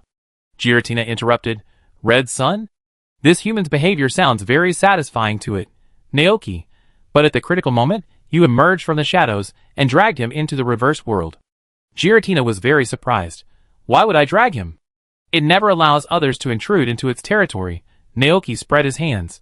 Who knows? Since then, he has never been seen again. Some people think he disappeared into the depths of the reverse world, and some people think you ate him. Giratina was furious. Nonsense. I never eat humans. I don't need to eat like you humans. Giratina was furious, and looked like he wanted to find the person who said this immediately, and use his ultimate move to attack him for 10 days and 10 nights. Naoki, it's not important. However, Giratina's attention was not diverted. It's very important. Yes, the person who said this should be skinned and torn apart. Naoki began to stroke the fur again. Hearing this, Giratina looked at him in surprise. Naoki, He ignored Giratina's look and continued, before this, several things happened. Dialga and Pakia's domains will collide in the future, and a fierce battle will ensue between the two of them. Their energy is too strong, disrupting time and space, affecting your reverse world, and you will angrily chase Dialga and drag it into here. At this point, Naoki glanced at Giratina and said cryptically, at that time, a human who wanted to live in the reverse world took advantage of the situation and caught you with a machine, wanting to copy your abilities to open the passage here, and then. This time, before he could finish, Giratina interrupted him with a roar. This is absolutely impossible. Naoki smiled slightly. Yes, with your strength, it is absolutely impossible for this to happen. That human must have used some despicable means. Giratina glanced at Naoki. Why did it suddenly feel that this human was getting more and more pleasing to the eye? Naoki continued. After that, you followed Dialga to a place called Medina, where the god who created everything woke up from his slumber. He was angry for some reason, and wanted to destroy the whole world. At that time, you would join forces with Dialga and Palkia to stop the angry Arceus. Hearing this, Giratina was very silent. It knew about the sleeping person. But it also knew that it would not be a match for that person. Is the world destroyed? Giratina asked. Naoki smiled and shook his head. No, you succeeded. Not only you, but also some humans are working hard. You held back Arceus, so those humans have the opportunity to change everything. Hearing these words, Giratina couldn't help but re-examine the human in front of him. He is definitely not a simple human. He actually knows so much about their secrets. At first, he didn't believe in the future, but now, seeing this irritable dragon silent, Naoki felt a little uncomfortable. Don't you want to say something? He asked. Giratina tilted his head and stared at him for a while, then said, I promise you. Naoki said nonsense seriously. Thank you very much. You are really a good god, the friendliest Pokemon in the world. Friendly Giratina recalled that he had bombarded the enemy for more than 10 minutes yesterday, and couldn't help but feel guilty. Fortunately, Naoki didn't bring up the past. He just said, how can I get it? Giratina, tell me your location, and I will open the passage to the reverse world. Naoki nodded, and told it the location of the ranch. Giratina peeked into the real world from the reverse world, and sure enough, he saw a human ranch. It was immediately puzzled. How did you get here? No, your current state is very strange. I don't understand. Naoki shook his head. This is my secret, but I can't tell it now, because we are not friends yet. Let's talk about it when our relationship is better. Relationship, better? Giratina was confused. Naoki thought for a while, and asked again, then what about the tribute I want to give you? Giratina came back to his senses and said, I saw that there is a lake in your ranch. Just put it on the lake. Okay. At this time, the effect of the poisonous mushroom soup wore off. Everything in front of him gradually blurred, and Naoki's sight switched back to the real world. After eating a peach fruit on the spot, he returned to the living room, and with the help of his sister Ai Guancher, he packed up the snacks such as lucky pudding, honey buns, secret sandwiches, juice and milk, and put them on the lake where the Haxorus lived. As soon as he and his sister Ai Guancher arrived, the originally calm lake surface was rippled, as if Giratina had been spying on the real world in the reverse world. The Haxorus who were leisurely basking in the sun were startled by this scene. They left the lake and hid behind Naoki, carefully sticking their heads out to observe the situation. Don't be afraid, it's okay. Naoki comforted him, and then looked at the lake. In the long purple light, a space-time vortex slowly emerged, rolling up the pile of food and disappearing on the lake. Then, a stream of water gushed out from the space-time vortex, and turned into a fountain. Seeing this scene, Naoki hurriedly shouted to bring a bucket. Half a minute later, the elder brother Ai Guancher, who received the order, ran over with a bucket controlled by his superpowers. Naoki placed the bucket under the fountain, and when the bucket was full, the fountain still did not stop. Wow, Giratina is so generous. Seeing this, Naoki quickly asked Giratina to bring the big bucket of milk over. The fountain stopped only when the 2 big buckets of milk were filled. The purple vortex gradually disappeared, and everything around returned to calm. Looking at the 3 buckets of mythical ingredients around him, Naoki felt a sense of joy of a good harvest. Water of the reversed world, a mythical ingredient. When used to make dishes, it can make the dishes have the effect of reversing the universe. It was born in the reverse world, and is guarded by the Pluto dragon Giratina. It is extremely difficult to obtain, and is an extremely precious ingredient. It is worth it that he ate so many poisonous mushrooms, and finally got something. Naoki couldn't wait to see the specific effect of reversing the universe. He decisively put Giratina behind his mind, and took the 3 buckets of water home with AI Guancher and Gurtun, ready to use them to make a bowl to test it out. In the reverse world, there was silence and nothingness. Giratina quietly watched everything that happened in the real world. At this moment, it felt curious about this human. Its divine intuition told it that the other party was definitely not an ordinary human. Seeing them enter the room, Giratina turned around and looked at the things floating in the void around him, which obviously did not belong to this world. These are the things called food? Is this what those tiny humans usually eat? Giratina showed disdain. Its huge body swept through the void, like a big fish eating a small fish, and the next second, all the floating food disappeared. Giratina's pupils shrank. This is... A special power suddenly appeared in its body. What's going on? Giratina was stunned for a moment, but soon reacted. It was the human food that it had just eaten. Chapter 206. Naoki returned to the kitchen with 3 buckets of reverse water. He opened the cupboard, humming a little tune while taking out the ingredients. His sister AI Guancher stood by and asked curiously, AI? Naoki smiled and shook his head. No, I don't need your help this time. I do it. This is a try. Hearing this, his sister AI Guancher nodded, thinking that Naoki wanted to try to develop new dishes, so she stood quietly by her brother, ready to help him when Naoki needed it. However, Naoki did not intend to make a too complicated dish. For the first attempt, he planned to use this water to make a bowl of clear soup noodles. Boil water in a pot, wait for the water to boil, then put the noodles in it, add sesame oil, salt, chicken essence, soy sauce, and finally add chopped green onions, a few slices of ham, shredded black fungus, 2 slices of cabbage, and a poached egg. In this way, a complete bowl of clear soup noodles is ready. The clear yellow noodle soup keeps steaming, and a dozen chewy and tasty noodles lie in the oily soup, covered with a white and plump poached egg, and dotted with some green chopped green onions. Just looking at it makes people salivate. It smells so good. I am worthy of it. Naoki was quite proud. His cooking skills are getting better and better. A serving of noodles made 3 bowls in total. Naoki lined them up on the stove, and then looked down. The information of these 3 bowls of clear soup noodles appeared in his mind. Reverse noodles heart, as a delicacy made with river water from the reverse world and luxurious ingredients. Cooking effect, reversing the world. After eating, the hearts of humans and Pokemon will be reversed, such as good people become evil, evil people become good, timid people become brave, and selfish people become generous. Comment, eat with caution. It's just as I thought. Naoki muttered. For him and the Pokemon in the ranch, they really need to think carefully before trying this effect. Naoki hesitated, looking at this bowl of fragrant clear soup noodles, not knowing whether to eat it. He took a look at the other 2 bowls. It would have been better if he hadn't looked at them, but he found some differences as soon as he looked at them. The names of the 2 bowls of clear soup noodles are still called reversal noodles, but the suffix behind them is slightly different from the first bowl. Face of reversal skill, S reverse the universe, the effect is to reverse the ability, aura, and authority of the Pokemon itself, and it is only effective for legendary Pokemon.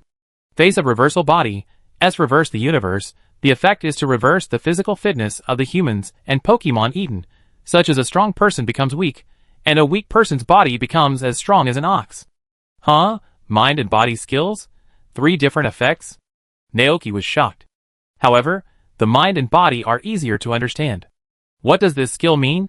It only works on legendary Pokemon, reversing their abilities, auras, and authority. Could it be possible that if I feed it to a legendary Pokemon like Giratina, it will reverse it from the Dragon God of Destruction to the Dragon God of Creation? In addition, there are Xerneas, the God of Life, and Yveltal, the God of Death. If I feed it to them, Will their attributes also be reversed? Naoki was a little confused. But his intuition told him that if he really did this, it might cause an imbalance in the ecosystem, thus attracting Zygarde's attention. However, when it comes to the most suitable Pokemon for this dish, the first thing he thought of was not the famous mythical beasts, nor the Pokemon in his ranch. Instead, it was the 4 disaster Pokemon sealed in the Padilla region: the ancient sword leopard, the ancient tripod deer, the ancient jade fish, and the ancient simple snail. The ancient simple snail will absorb the energy from the grass and trees, causing the surrounding forests to dry up instantly, and the crops in the fields to fail. The ancient tripod deer will cause earthquakes. When it swings its head that looks like a giant tripod, a huge crack with a depth of more than 50 meters will appear on the ground. The ancient jade fish is playful by nature, and can manipulate 3,000-degree flames to melt rocks and gravel to create a lava sea, where it can swim leisurely. The ancient sword leopard is innocent by nature, but it can manipulate 100 tons of snow to create a large avalanche, so that it can play freely in it. If it were reversed, the ancient snail can drive away insects and weeds. The ancient tripod deer can make the soil fertile, the ancient jade fish can make the fishery prosperous, and the ancient sword leopard can control the snowfall, so that crops can survive the entire winter safely. Wouldn't this become the new 4 legends of the rich? Naoki couldn't help but be tempted. He had already had ideas about these 4 ancient Pokemon, especially the furry ancient sword leopard. This ice-attributed and furry snow leopard was the most suitable for sleeping in the summer. But because they would cause disasters, Naoki suppressed these ideas. But now it seems that these can be completely changed. In addition to being excited, Naoki gradually calmed down. Because he didn't know the current location of these 4 Pokemon, he only knew that they were all sealed in the disaster shrine. If you want to remove the seal, you have to go to various places to pull out the stakes first. It's too complicated. There's no rush for this matter, Naoki thought. The most important thing at the moment is to figure out the specific effects of these 3 bowls of noodles. He gave the flip face skill, which has no effect on ordinary Pokemon, to the Ibutai brother and sister in front of him, letting them try the taste. Then he ate the body himself. As he swallowed a bowl of noodles, Naoki clearly felt that his body was changing. The muscles developed from years of farm work were shrinking, and the strength was fading away. When everything returned to calm, Naoki suddenly found himself turned into a thin dog, standing there like a bamboo pole. Naoki, Seeing his changes, the AI Guancher brothers and sisters were shocked. Naoki twitched his mouth, turned around speechlessly, and prepared to boil water to make a cup of black tea with the water of the reverse world. Soon, the black tea was brewed, and its information also appeared in Naoki's mind. Reverse black tea heart, no heart. Naoki didn't believe it and brewed another cup. This time, a skill appeared. Naoki, It seems that this thing is completely random. After brewing 8 cups of black tea in a row, a cup of body finally appeared. Naoki drank it quickly, and his body returned to its original state, from a small dog to a normal size. The AI Guancher brother and sister all breathed a sigh of relief. And Naoki looked at the remaining pile of heart, skill reversal series dishes, and suddenly a sudden idea came to his mind. What would happen if they were fed to Giratina? As we all know, Giratina represents shadow and destruction. And the opposite of these two. The words light and creation emerged in Naoki's mind. Thinking of this, he immediately took the black tea and hot soup noodles to the lake, and then drank a mouthful of poisonous mushroom soup, and the whole person saw Giratina's territory again. But what surprised Naoki was that this time he saw Giratina as soon as he came in. It seemed that the other party had never left and had been staying in this place. Naoki looked around and did not see the pile of food he had offered as tribute before, thinking that they should have all been eaten by Giratina. Seeing the human's behavior, Giratina glared at him. "Human, what are you looking at?" Naoki smiled slightly. "Are you satisfied with the food I just offered as tribute? For this irritable dragon, he has found a way to get along with it, that is to stroke its fur and never force it." Giratina was very satisfied, but still said, "Human food is nothing special." Naoki smiled and said, "I just made some more food with your water and wanted to send it to you for you to taste." Giratina understood. It thought that this human was quite sensible. Although he was not as compatible with it as Wan Luo, it was always good to have one more human who worshipped it. Just like a long time ago, some humans built statues and towers for Dialga and Palkia. So it opened a space-time vortex. Then, Naoki asked his sister AI Guancher to pour in the hot soup noodles and black tea. The gravity of the reverse world is very special. It is a bit like space. Things like black tea and soup will not drip randomly, but will float in the void. There are only two kinds of effects for the dishes that Naoki sent this time, namely the heart that changes the personality, and the skill that changes the ability.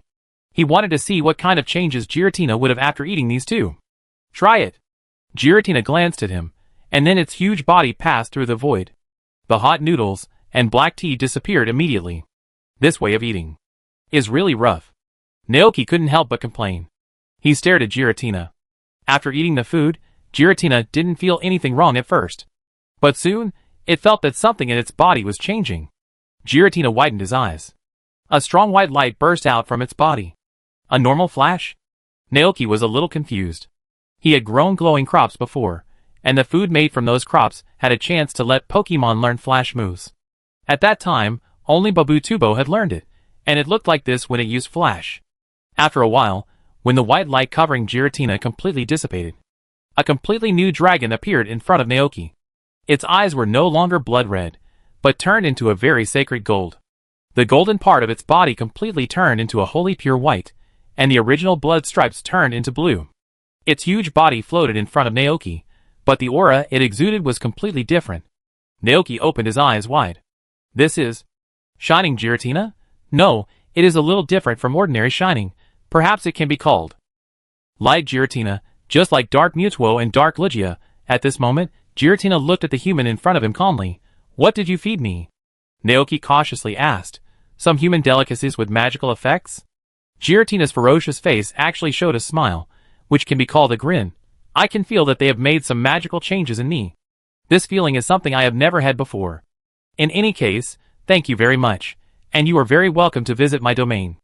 Naoki opened his eyes in disbelief, and couldn't help but exclaim in his heart, it has changed. This is definitely not the Giratina he knows. Giratina seemed to see his shock, thought for a moment, smiled and said, don't be so surprised. I like this feeling very much. Come on, let me take you to visit my territory. Giratina wanted to use his superpowers to take Naoki to fly for a tour, but there was no response. It couldn't help but turn its head to look puzzled. Naoki could only explain, I'm not really in the reverse world right now. Giratina was a little confused. Why don't you come in? Naoki thought, I'm afraid you bombard me with your ultimate for more than 10 minutes, right? But he couldn't say it, so he could only say, I haven't found a way to get in yet. Giratina, it's very simple. I can connect to the real world through the water. I can open the entrance to this place for you at any time in the future. Naoki, Seeing that he didn't say anything, Giratina looked around its territory and sighed. Alas, compared to the world you live in, this place is simply terrible. It is definitely not a place for humans to live. It would be great if flowers could grow here. Giratina's tone was envious. Naoki felt that if it were the original Giratina, it would not only be envious, but also jealous.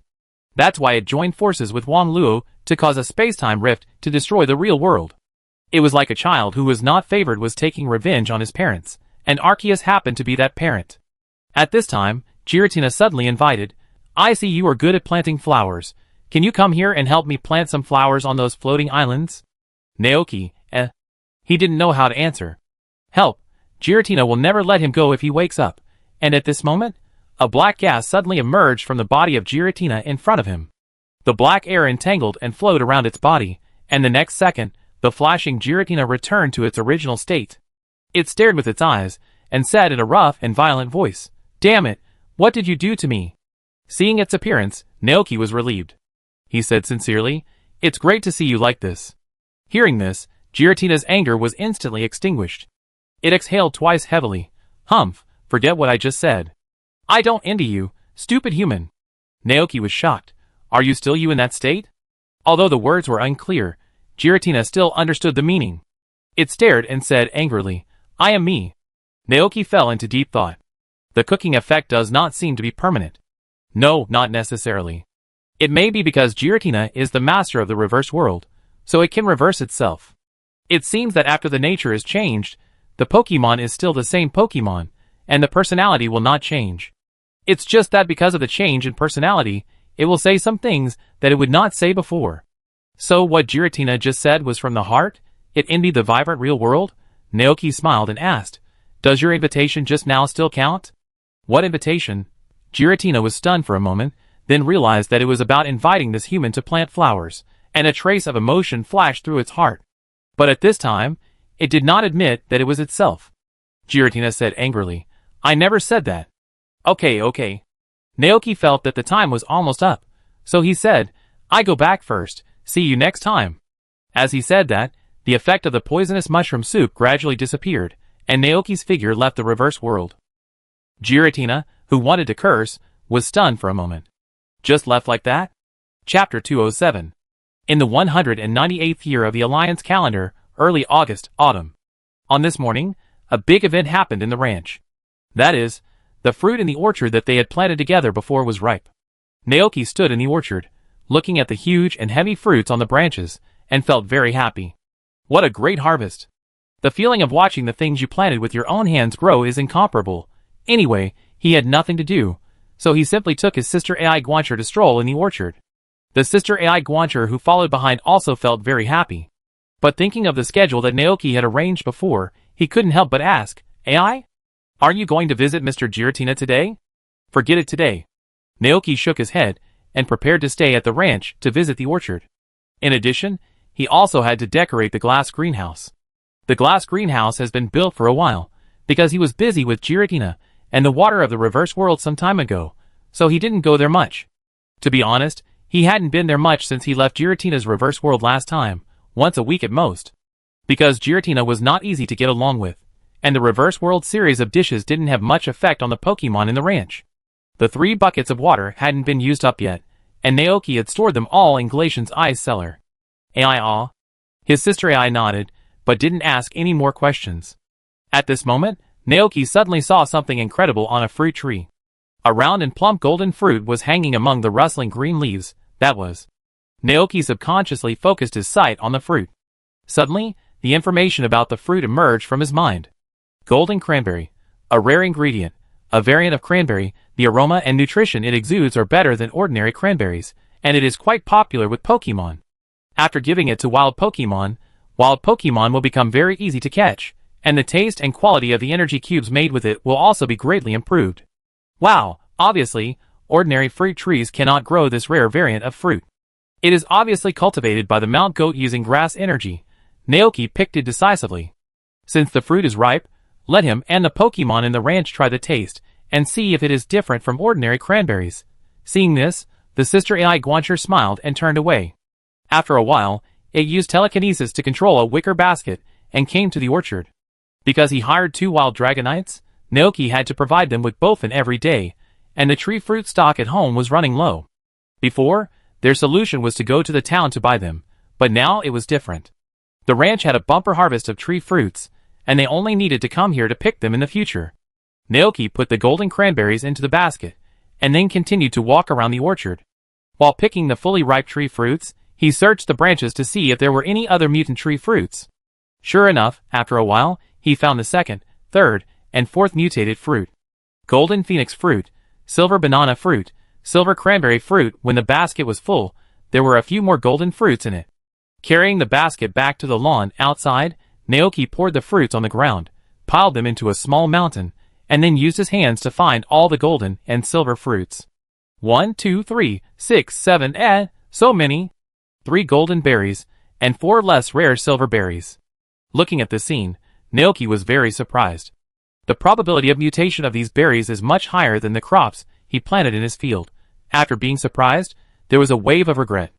The most suitable use for berries of this level is to make energy cubes. As the top snack in the Pokemon world, energy cubes can be said to be a very perfect and versatile food. It can not only provide Pokemon with rich nutrition and energy, but also make Pokemon's fur become shiny and smooth, improve their maturity and sexiness, and fill Pokemon's stomach. In general, energy cubes are more popular and loved by Pokemon than Pofin. But unfortunately, he has not yet mastered the method of making energy cubes with tree fruits. Last time, Ivan said that he would help him find a breeder who is good at making energy cubes, but it seems that he has not found one yet. After packing these tree fruits and putting them in the tree fruit storage cabinet at home, Naoki took out a dozen flower pots from the utility room and carried them to the flower field with his brother Ai Guancher. Time flies, it is already August, and the whole autumn will be over in the blink of an eye, followed by the cold winter. Although it is not that season yet, the world was affected by a sudden cold wave a few days ago. A weather-related TV program said that the sea surface of the distant Orange Islands was frozen, and wild Pokemon from all over the world rioted, leaving their habitats and rushing there across the frozen sea. Regarding this matter, Naoki guessed that it should be the start of the movie Ligia's birth. The perverted collector Gilyuda wanted to collect Ligia as a collection, so he captured the thunder god Zapdos. This behavior caused a fight among the three mythical birds, which affected the weather in various places, and the sea was frozen. At first, Naoki was still a little worried.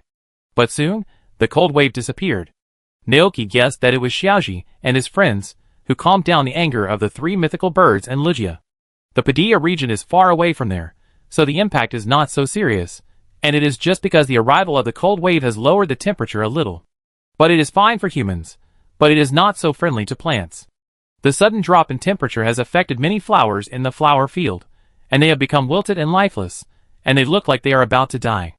Naoki dug them out of the flower field, transplanted them into pots, and then moved them to the glass greenhouse. The newly built glass greenhouse was very clean and tidy.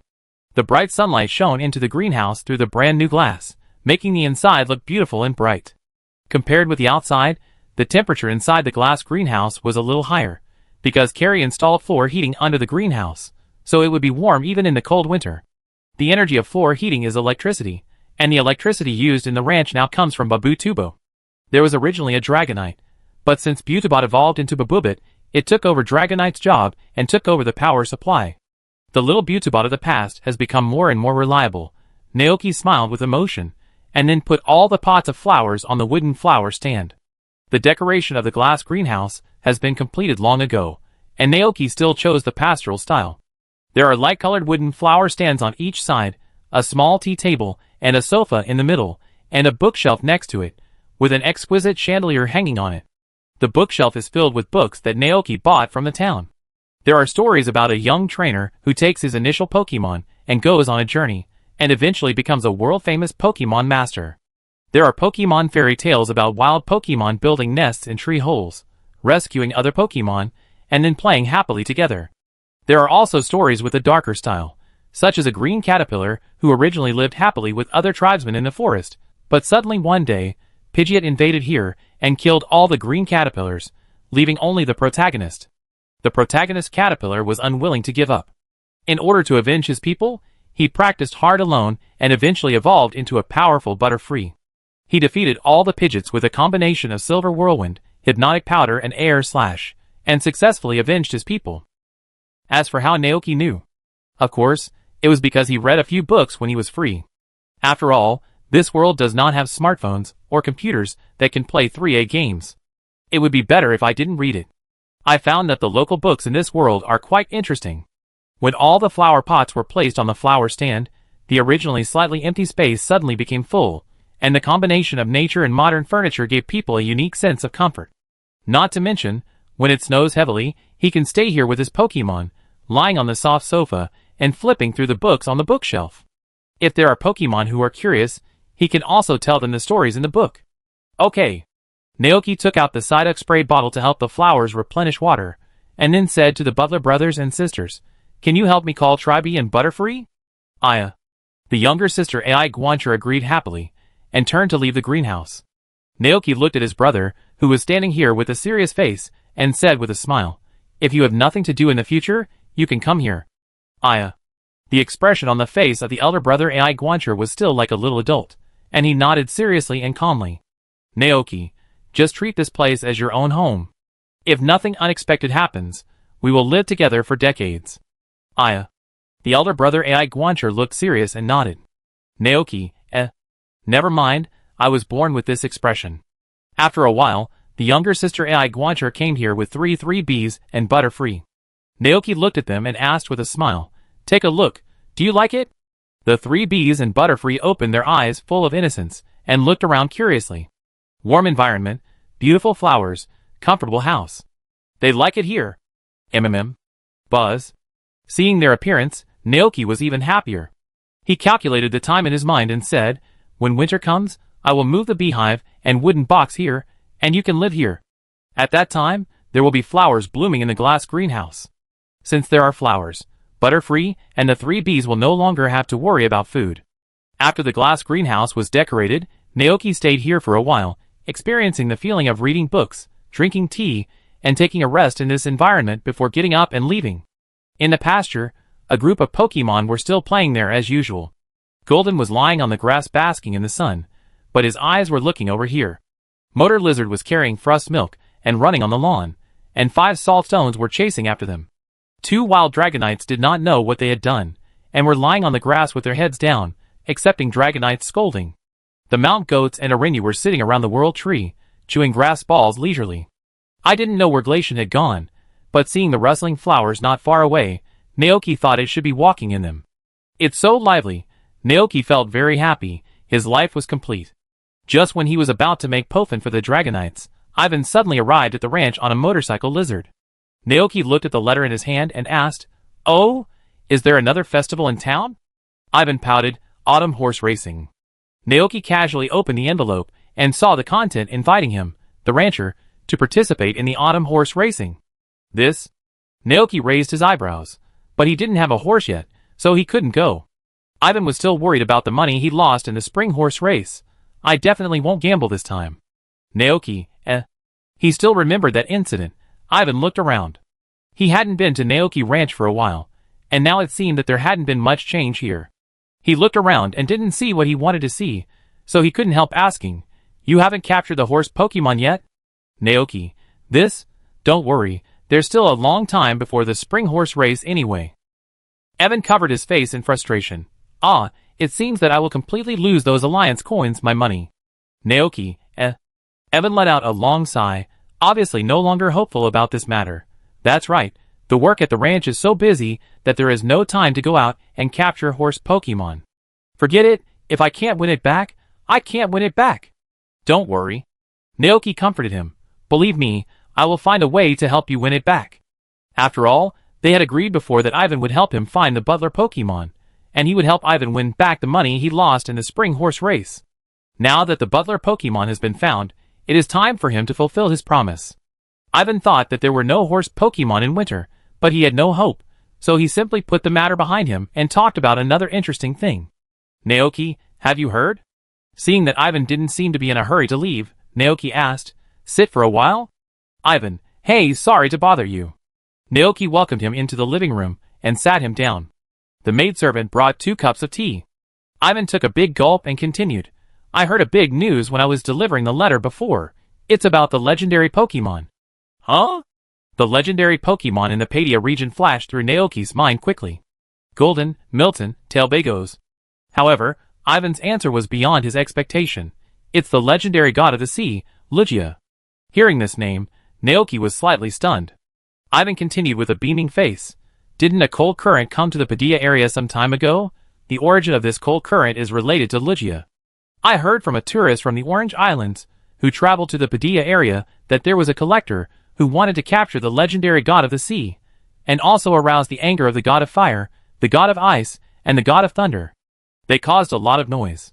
I heard that even the sea was frozen, just like the end of the world. Many wild Pokemon ran to the frozen sea to watch them fight. Sure enough, Naoki didn't feel too surprised to hear these words. He had expected it in his heart. However, Ivan's next words made him feel very surprised. What's more interesting is that the man said that when those legendary Pokemon fought, there were 2 flying bear cubs mixed in. Not only that, they almost robbed the treasure guarded by the god of fire, the god of thunder, and the god of ice. The god of fire, god of thunder, and god of ice, who were fighting, immediately stopped and chased after the 2 bear cubs, but they couldn't catch up. They were almost furious.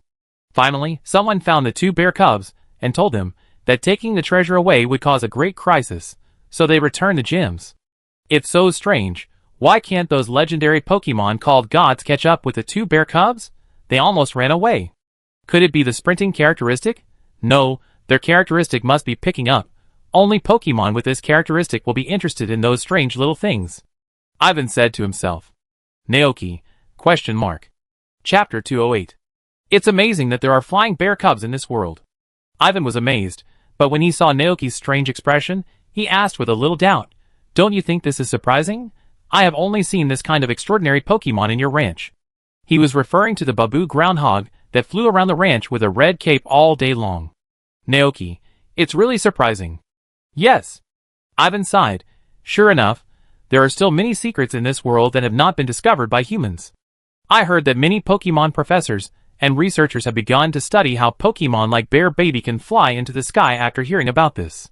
Even Professor Oak, who is very famous in the research community, is among them. Hearing this, Naoki was slightly stunned. Professor Oak? Huh? Don't you know him? Ivan was very surprised. After all, in his opinion, Professor Oak is a very famous person. Many secrets of Pokemon are discovered by him. I know some. Naoki said that he just didn't expect this to attract the attention of Professor Oak. This made him wonder what to say for a moment. Ivan showed an admiring look on his face. Professor Oak, a legend in the Pokemon world, obtained a doctorate from Yuhong University at the age of 25, and became an authoritative researcher in the Pokemon academic world at a young age.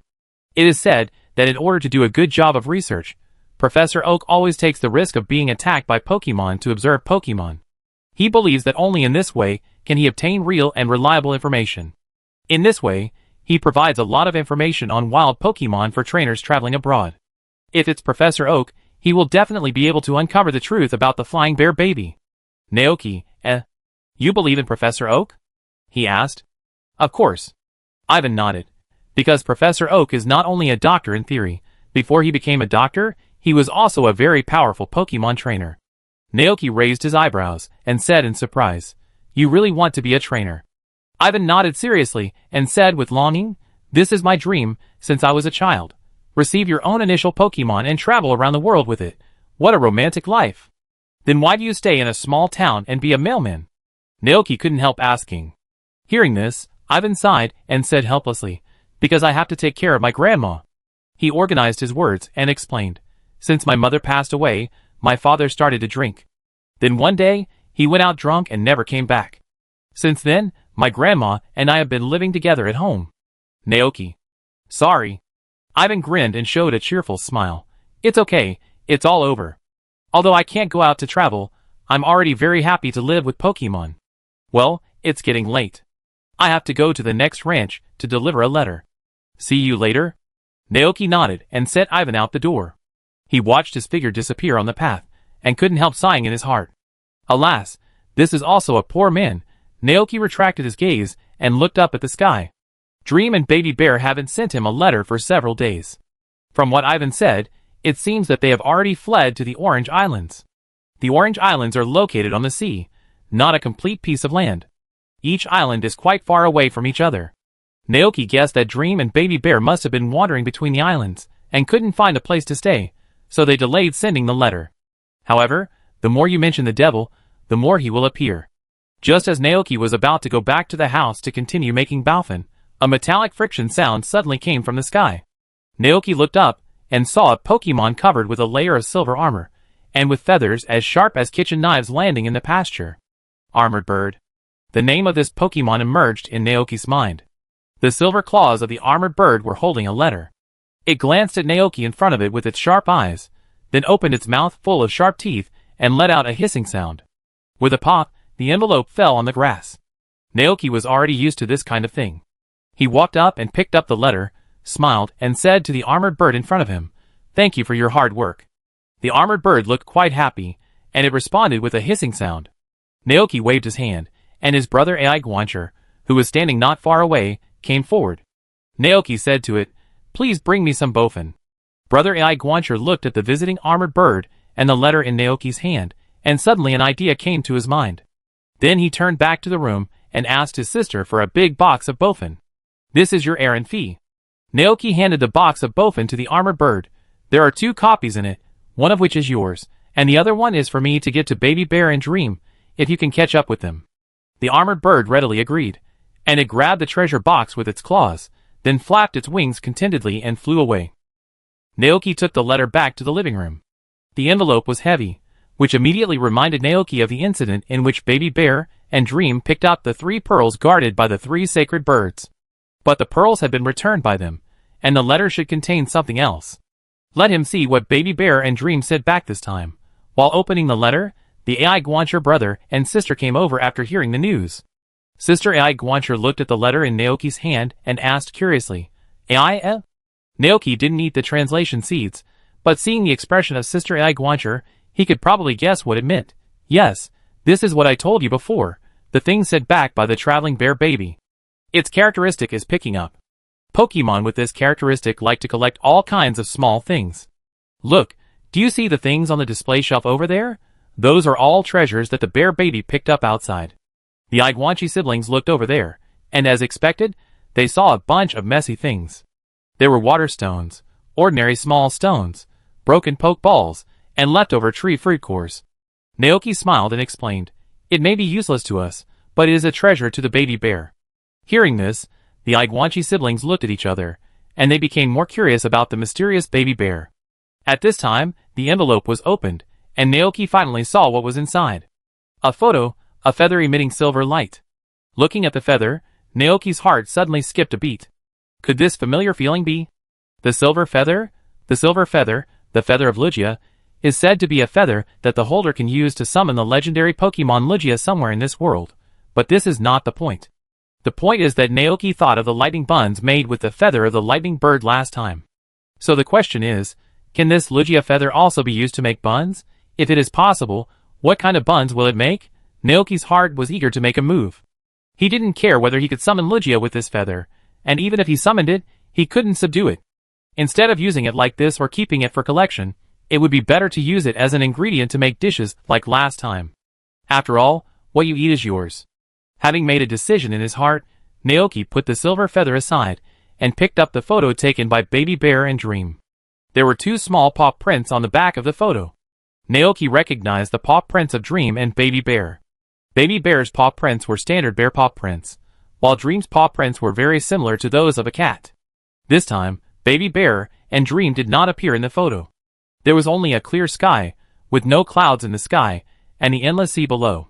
The blue sky was reflected in the sky, and the two complemented each other, and the sea and the sky were connected. And above the blue sky, an elegant and extremely beautiful silver-white Pokemon was floating in it. On its back sat a human boy wearing a Pokeball with the League logo. Naoki recognized the boy's identity at a glance. It was Satoshi. In the distance behind Lugia, there were 3 islands of similar size. 3 completely different figures were flying towards the islands. Naoki recognized the 3 Pokemon by their backs and colors. From left to right, they were the Thunder God Zapdos, the Ice God Articuno, and the Fire God Moltres. Looking at this scene, Naoki suddenly wanted to know how the bear cub got this silver feather. He thought about it carefully, and found that there were only 2 possibilities. The first one was that he took advantage of the chaos during the battle between the gods and took it from Lugia. The second one was that Lugia's hair was knocked off during the fight, and the feather happened to be picked up by the bear cub. Naoki thought the second one was more likely. After all, the bear cub was so cute, how could he become an outlaw? But then again, the gods in the Johto region seemed to like throwing feathers all over the world. Lugia's silver feather, it is said that this feather will only be given to humans it recognizes. Hoa's rainbow feather, unlike Lugia, Hoa's feather is a ticket to participate in the Rainbow Hero trial. There is also the crescent feather of the dream god Cresselia, which can help humans dispel nightmares. Of course, Cresselia is not from the Johto region, it is from Sinnoh. Thinking of this, Naoki couldn't help but think in his heart, I wonder if Baby Bear can meet Ho in the future. However, what he wanted was not the Ho, but its feathers. He wanted the feathers not to participate in the Rainbow Hero trial, but to use them for cooking. But Naoki suddenly thought of Machado, who could detect the hearts of people who held the Ho feathers. After the Ho threw the feathers to the human it chose, Machado would sneak into the other person's shadow and check whether the person's character met the requirements to become the Rainbow Hero. If Machado and the members of the Ho Guard saw him cooking with the Ho feathers, their expressions would definitely be very interesting. Fortunately, not using Pokemon to cook is his bottom line, otherwise Machado would be furious and kill him on the spot. Naoki put the photo away and planned to frame it and hang it on the wall as a souvenir. As for the silver feather that fell off Lugia, it seems that he has to trouble Klee again. Leaving the household affairs to the AI Guacher siblings, Naoki rode Gulton and went straight to Klee's cabin. Seeing him rushing over, Klee raised her eyebrows. Are there any ranch facilities you want to build? Tell me, do you want to build a greenhouse or a watermill this time?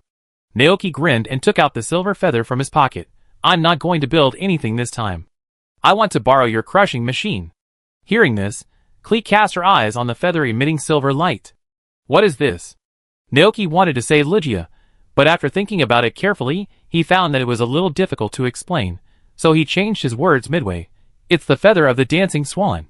Dancing Swan, an elegant and beautiful Pokemon, evolved from a duckling, will dance on the lake at dawn, and its name comes from this. Dancing Swan? No wonder this feather is so beautiful. Carrie exclaimed. That dancing swan must have been well bred. Its feathers seemed to be glowing. Come with me. Carrie turned around and took Naoki to the workshop where the crusher was placed.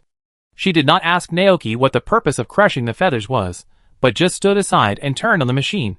Just put it in. Naoki nodded and put the feather in. Carrie pressed the switch, and the whole crusher began to rumble. With the sound of the machine running, the silver feather was swallowed by the machine.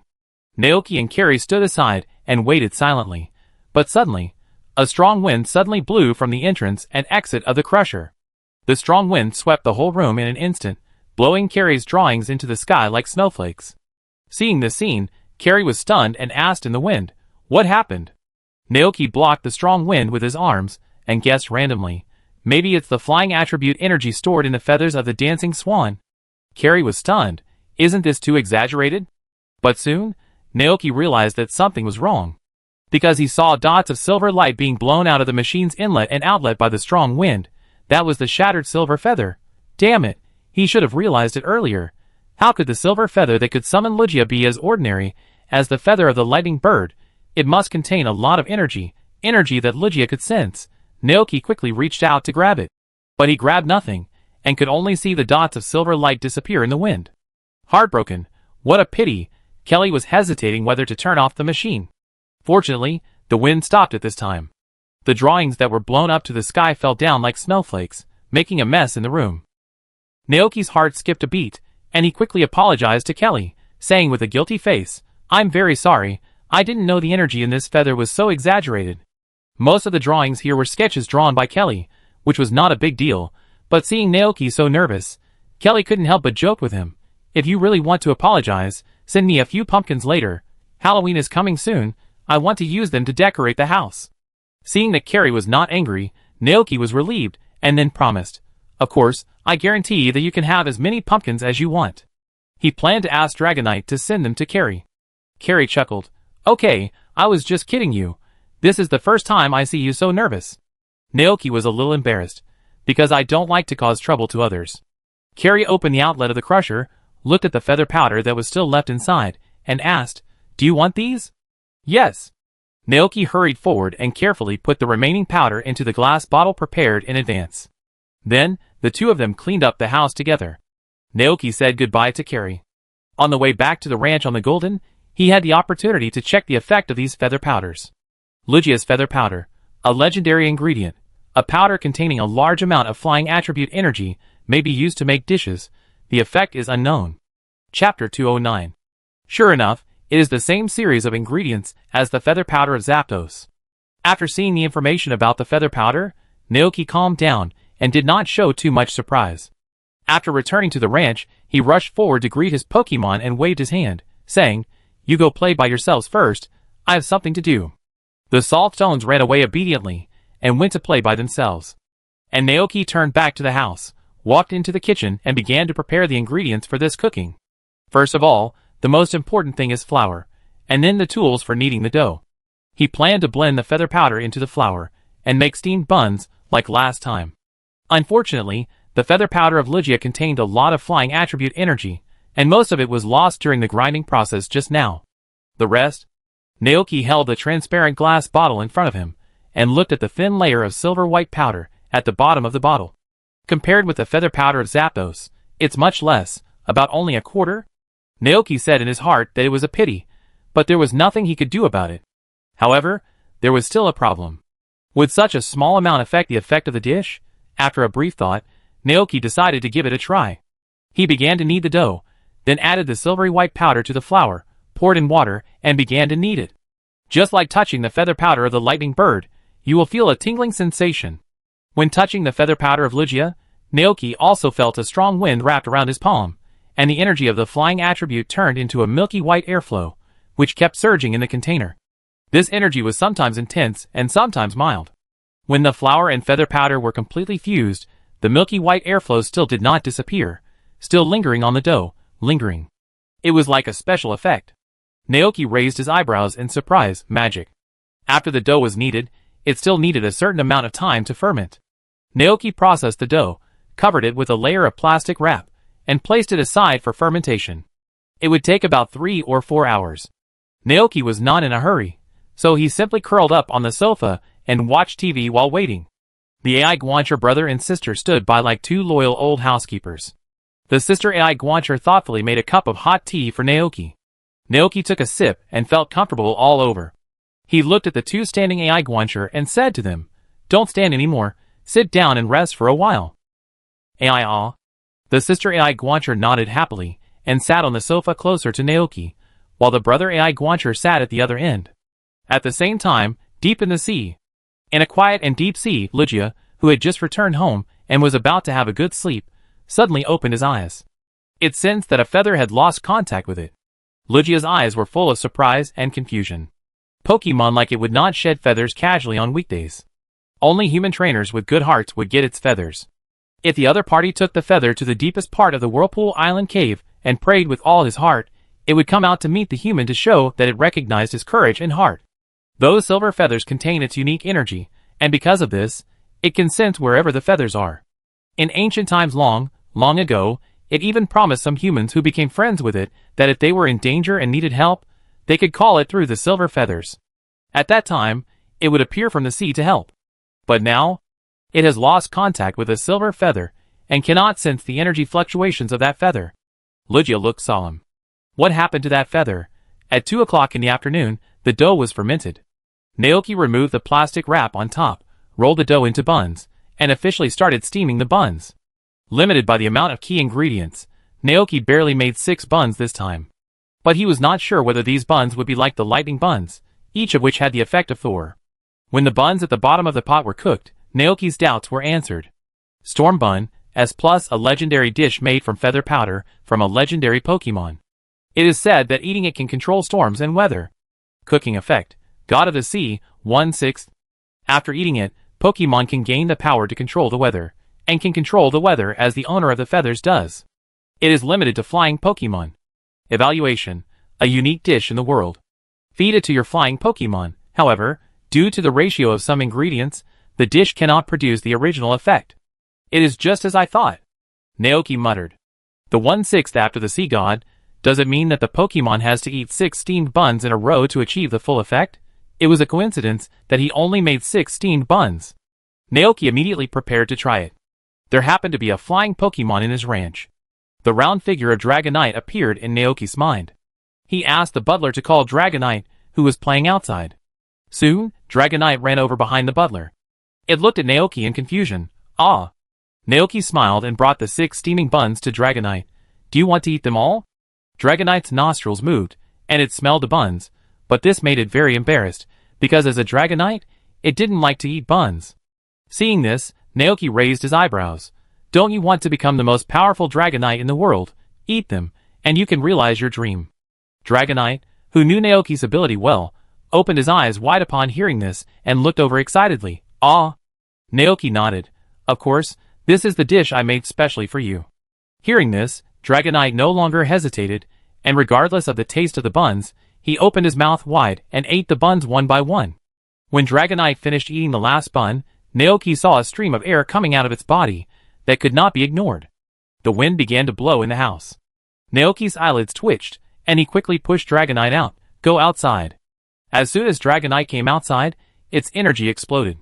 A large, thick cloud floated over the originally clear sky at a speed visible to the naked eye. The movement here immediately attracted the attention of other Pokemon in the ranch. 5 Haxorus and 2 wild Dragonites flew over, their eyes wide open, looking at the powerful Dragonite in shock. Motor Lizard sensed a strong breath and immediately ran over to watch without looking back. Only Gillerton's eyes flickered. He just looked up calmly, and then continued to lie on the grass for a nap. At this moment, Naoki and a group of Pokemon made the same action. They looked up at the sky, at the huge dark clouds. Dragonite on the grass also sensed the changes in its body. Its eyes were excited, and the words Naoki once said to it emerged in its mind. One day, the whole world will be shrouded in your reign. Dragonite had a hunch that it seemed to be able to do it now. Give it a try. It wants to give it a try. Dragonite let out a long roar and used its best move, the one it had practiced countless times and used every day, praying for rain, Dragonite's mind moved slightly. The next second, a drizzle began to fall from the sky. The drizzling autumn rain instantly covered the entire ranch and extended to a farther direction. Dragonite felt that this was not enough, so it simply spread its wings and flew high into the sky, dancing fiercely in the rain, while releasing the energy brought to it by the magical bun. At the same time, rain covered Zichin Town, Dagwa Lake, and Bopping City. Even the hot and dry desert began to rain.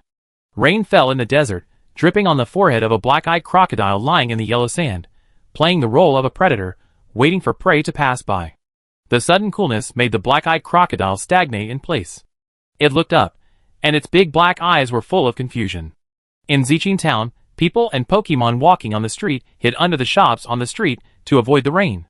An office worker, with a briefcase on his head, came late. He came under the eaves, shook off the water on the briefcase, and asked in confusion, "Strange, didn't the weather forecast say that today's weather would be cloudy and sunny? Why did it suddenly rain?" He was not the only one who was surprised. At the same time, weather researchers at the Padilla Meteorological Observatory, located in the north of Glass Bottle City and west of the Giant Pit, stood under the eaves of the institute, looking at the abnormal heavy rain and looking at each other in confusion. What's going on? Did the machine detect an error? No, not really. This rain came so strangely. It was sunny one second, and it started raining the next second. There was no sign at all. How come this phenomenon looked so much like a Pokemon move? You mean praying for rain? The weather satellite detected that it is raining in Glass Bottle City, Hong Kong Desert, Zichin Town, Dagwa Lake, the entire northwest of Padilla. Hearing this, a group of meteorological researchers were stunned. After a long time, someone said in a shocked tone, "Is this really caused by Pokemon? How powerful must a Pokemon be to be able to perform such a large-scale rain prayer? Could it be that a wild legendary Pokemon has come to the Padilla region? Just like what happened in the Orange Islands not long ago, the riot of those legendary Pokemon caused global weather changes." Pokemon League. Yessie, the current chief champion of the Padilla region, stood by the window with his hands behind his back, looking up at the heavy rain outside the window. As an experienced Pokemon trainer, Yessie keenly felt the abnormality of this rain. It was definitely not a normal weather change, but a man-made one, to be precise, caused by an unknown Pokemon. Her fingers curled slightly, and her face was thoughtful. I wonder what kind of Pokemon that is. Yessie recalled in her mind. If she remembered correctly, there seemed to be no legend of Pokemon that could affect the weather in the Padilla region. This meant that the Pokemon that caused this heavy rain was most likely brought to the Padilla region by a mysterious trainer. A trainer who can train and capture such a powerful Pokemon is definitely a talent. I wonder if the Padilla Alliance can recruit him. Yessie thought subconsciously.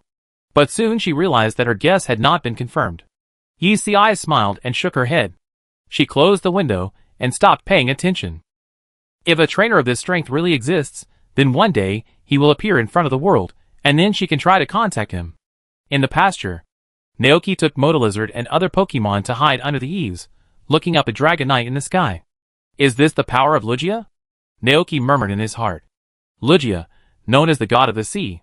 But this god of the sea is not the same as that god of the sea. Unlike Kyogre, the incarnation of the sea, who is responsible for expanding the area of the sea, Lugia is more inclined to control the ocean currents and the world's weather. It has the amazing power to suppress the turbulent sea. It is said that when Lugia flaps its wings, it will cause a storm that lasts for 40 days. From the records in these legends, we can imagine Lugia's ability. Airflow, weather, cyclone, storm. Overall, the effect of Storm Bun exceeded my expectations. Naoki concluded in his heart. It can be regarded as fulfilling one of Dragonite's wishes. Looking at the rain curtain that could not be forgotten, Naoki raised his eyebrows.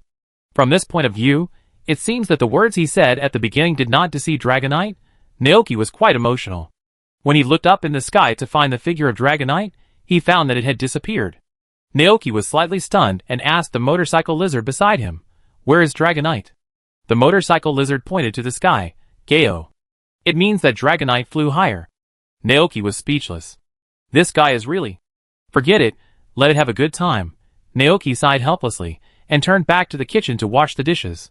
When he cleaned the pot, the rain outside finally stopped. Under the sunlight, a gorgeous rainbow appeared in the air.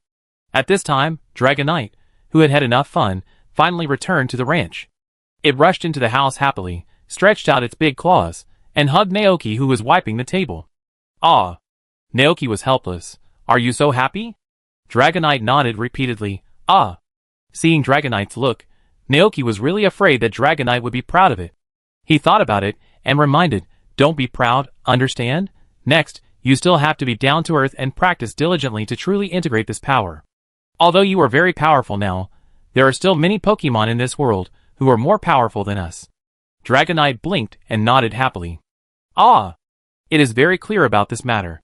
Dragonite's mind emerged the black, powerful and mysterious Pokemon it saw at the top of the typhoon when it passed through the eye of the typhoon. So, it will continue to work hard to practice. Chapter 210. Besides this, are there any other new moves? Naoki asked again. New moves? Dragonite blinked its big eyes, and after a moment of silence, it suddenly realized something, and a small light bulb lit up above its head.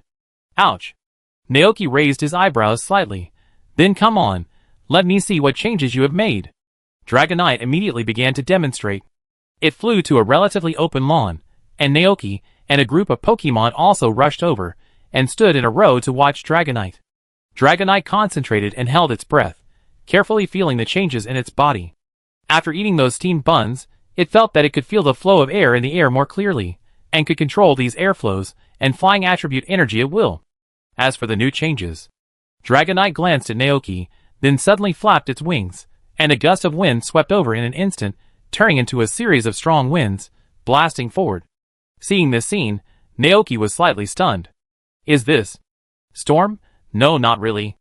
Naoki had seen Dragonite use Storm before, and the hand-raising action of Storm was very different from the current move. Compared to Storm, this seems more like the Flying Wind. He murmured in thought. However, the power and appearance seemed to have been strengthened, probably because Storm Bun greatly improved Dragonite's talent and control over the flying system. Naoki thought of the Rain Prayer move that Dragonite had just used. Although he could not see the specific boundaries, the area covered by the rain curtain must include the town of Jichin. A question popped up in Naoki's mind. Can the Rain Prayer of ordinary Pokemon have such a large range? Obviously, it can't. While thinking, Dragonite began to show its second move. It gathered its small dragon wings, as if brewing something. The next second, Naoki saw a ball of wind emerging from in front of Dragonite. The extremely compressed wind began to rotate rapidly, and finally turned into an air vortex, which was launched from in front of Dragonite. Dragonite intentionally controlled the direction of the move. The air vortex exploded in midair, turning into a more violent cyclone, lingering there for a long time. One can imagine the scene after the opponent's Pokemon was hit by this move. Naoki, Seeing this scene, Naoki was very silent. If he was not mistaken, the move just now seemed to be Lugia's exclusive move. The Cyclone attack? Dragonite copied that exclusive move? Oh! After the demonstration, Dragonite landed in front of Naoki excitedly, with an expression asking for praise on his face. Well done. Naoki could only say. I just don't know how Lugia would feel when he saw the scene. Dragonite immediately became happy and cheered. Oh! That's not all. If it's on the sea, it can also instantly stir up a storm, and cause a tsunami, like the huge Dragonite predecessor. If there is thunder. This kind of power is something Dragonite has never thought of before. Dragonite was excited and gave Naoki a big hug. It didn't forget that it was all because of Naoki that it was where it is today. Even without those magical buns, it would be satisfied. Seeing this, the 2 wild Dragonites and 5 Hacken were envious. They also knew why Dragonite grew up. So the next second, several big and small dragons surrounded it, saying that they also wanted it. Seeing their actions, Dragonite proudly showed off. Awoo! Did you see it? Such a good trainer is its dragons, Naoki spread his hands helplessly. No more, there is only one of that kind of food, it is hard to find, unless you can help me bring back Lugia's feather powder. A Haxorus blinked and asked in confusion. Huh? What is Lugia? Lugia. Naoki explained. It is the legendary god of the sea. It sleeps at the bottom of a deep trench, has amazing power to suppress the turbulent sea, and has been guarding the sea and the Pokemon that live in the sea. The eyes of the 2 wild Dragonites and the 5 Hacken were full of confusion, and their expressions became quite embarrassed. They had never heard of or seen such a Pokemon, and even if they wanted to find it, they had no way. The legendary god of the sea. Suddenly, the Hacken of the different color thought of something in Naoki's ranch. That is, Naoki has been worshipping a legendary Pokemon, and not only that, he also calls it the god of agriculture. According to the information it learned from Butterfree, when Naoki prays to the god of agriculture, some crops on the ranch will suddenly grow up the next morning. This is the gift that the god gave to Naoki. Hakron used his imagination to think that if they also did the same as Naoki and gave the treasured fruit on Dragonite Island to the sea god, would the other party respond to their prayers? They don't want big pumpkins or corn, just a tiny feather, just like the scales that occasionally fall off their bodies. Hakron came up with a good idea, and immediately shared this good idea with other Hakrons and Dragonites. Hearing this, several Pokemon's eyes lit up, and their faces were full of eagerness to try. So they stopped playing in the ranch and immediately prepared to set off to return to Dragonite Island. Before leaving, they did not forget to pick up their Pokemon boxes. Seeing them leaving, Naoki was very surprised. "Why are you leaving so early today? Aren't you going to play here for a while?" "Woo!" The 2 wild dragons did not respond, and the 5 Haxorus followed behind them, and began to fly towards Dragonite Island. Naoki was speechless. He didn't understand what the Pokemon said because he didn't have the translation seeds, but seeing the look of these Dragonites, they must have something important to do, right? Naoki didn't think much about it. He looked at his Dragonite in front of him and summarized the improvement that Stormbun brought to it. In general, there are not many new moves to comprehend, but more of an improvement in the control of flying attribute energy. For example, although Dragonite could affect the nearby weather by releasing a mysterious aura, it could not control the airflow at will. But now it can do it. I really want to know what Lugia's expression will be when he sees Dragonite using the Cyclone attack. Is this considered a betrayal in person?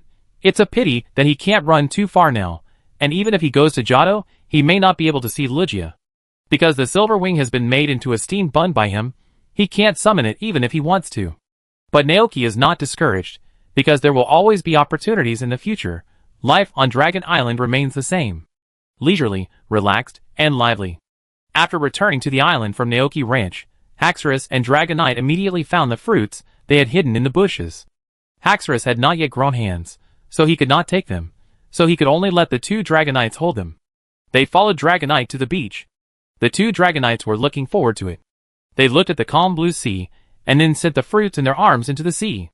With the beating of the waves, the fruits sank and floated in the sea water, and were soon swept into the sea. The Dragonites stood on the shore and watched them go away, and couldn't help thinking, the sea god will receive it, right? At this time, several Dragonites on the island noticed their actions. They gathered around curiously, and couldn't help asking, "Awoo? What are you doing?" Dragonites answered happily, "Awoo.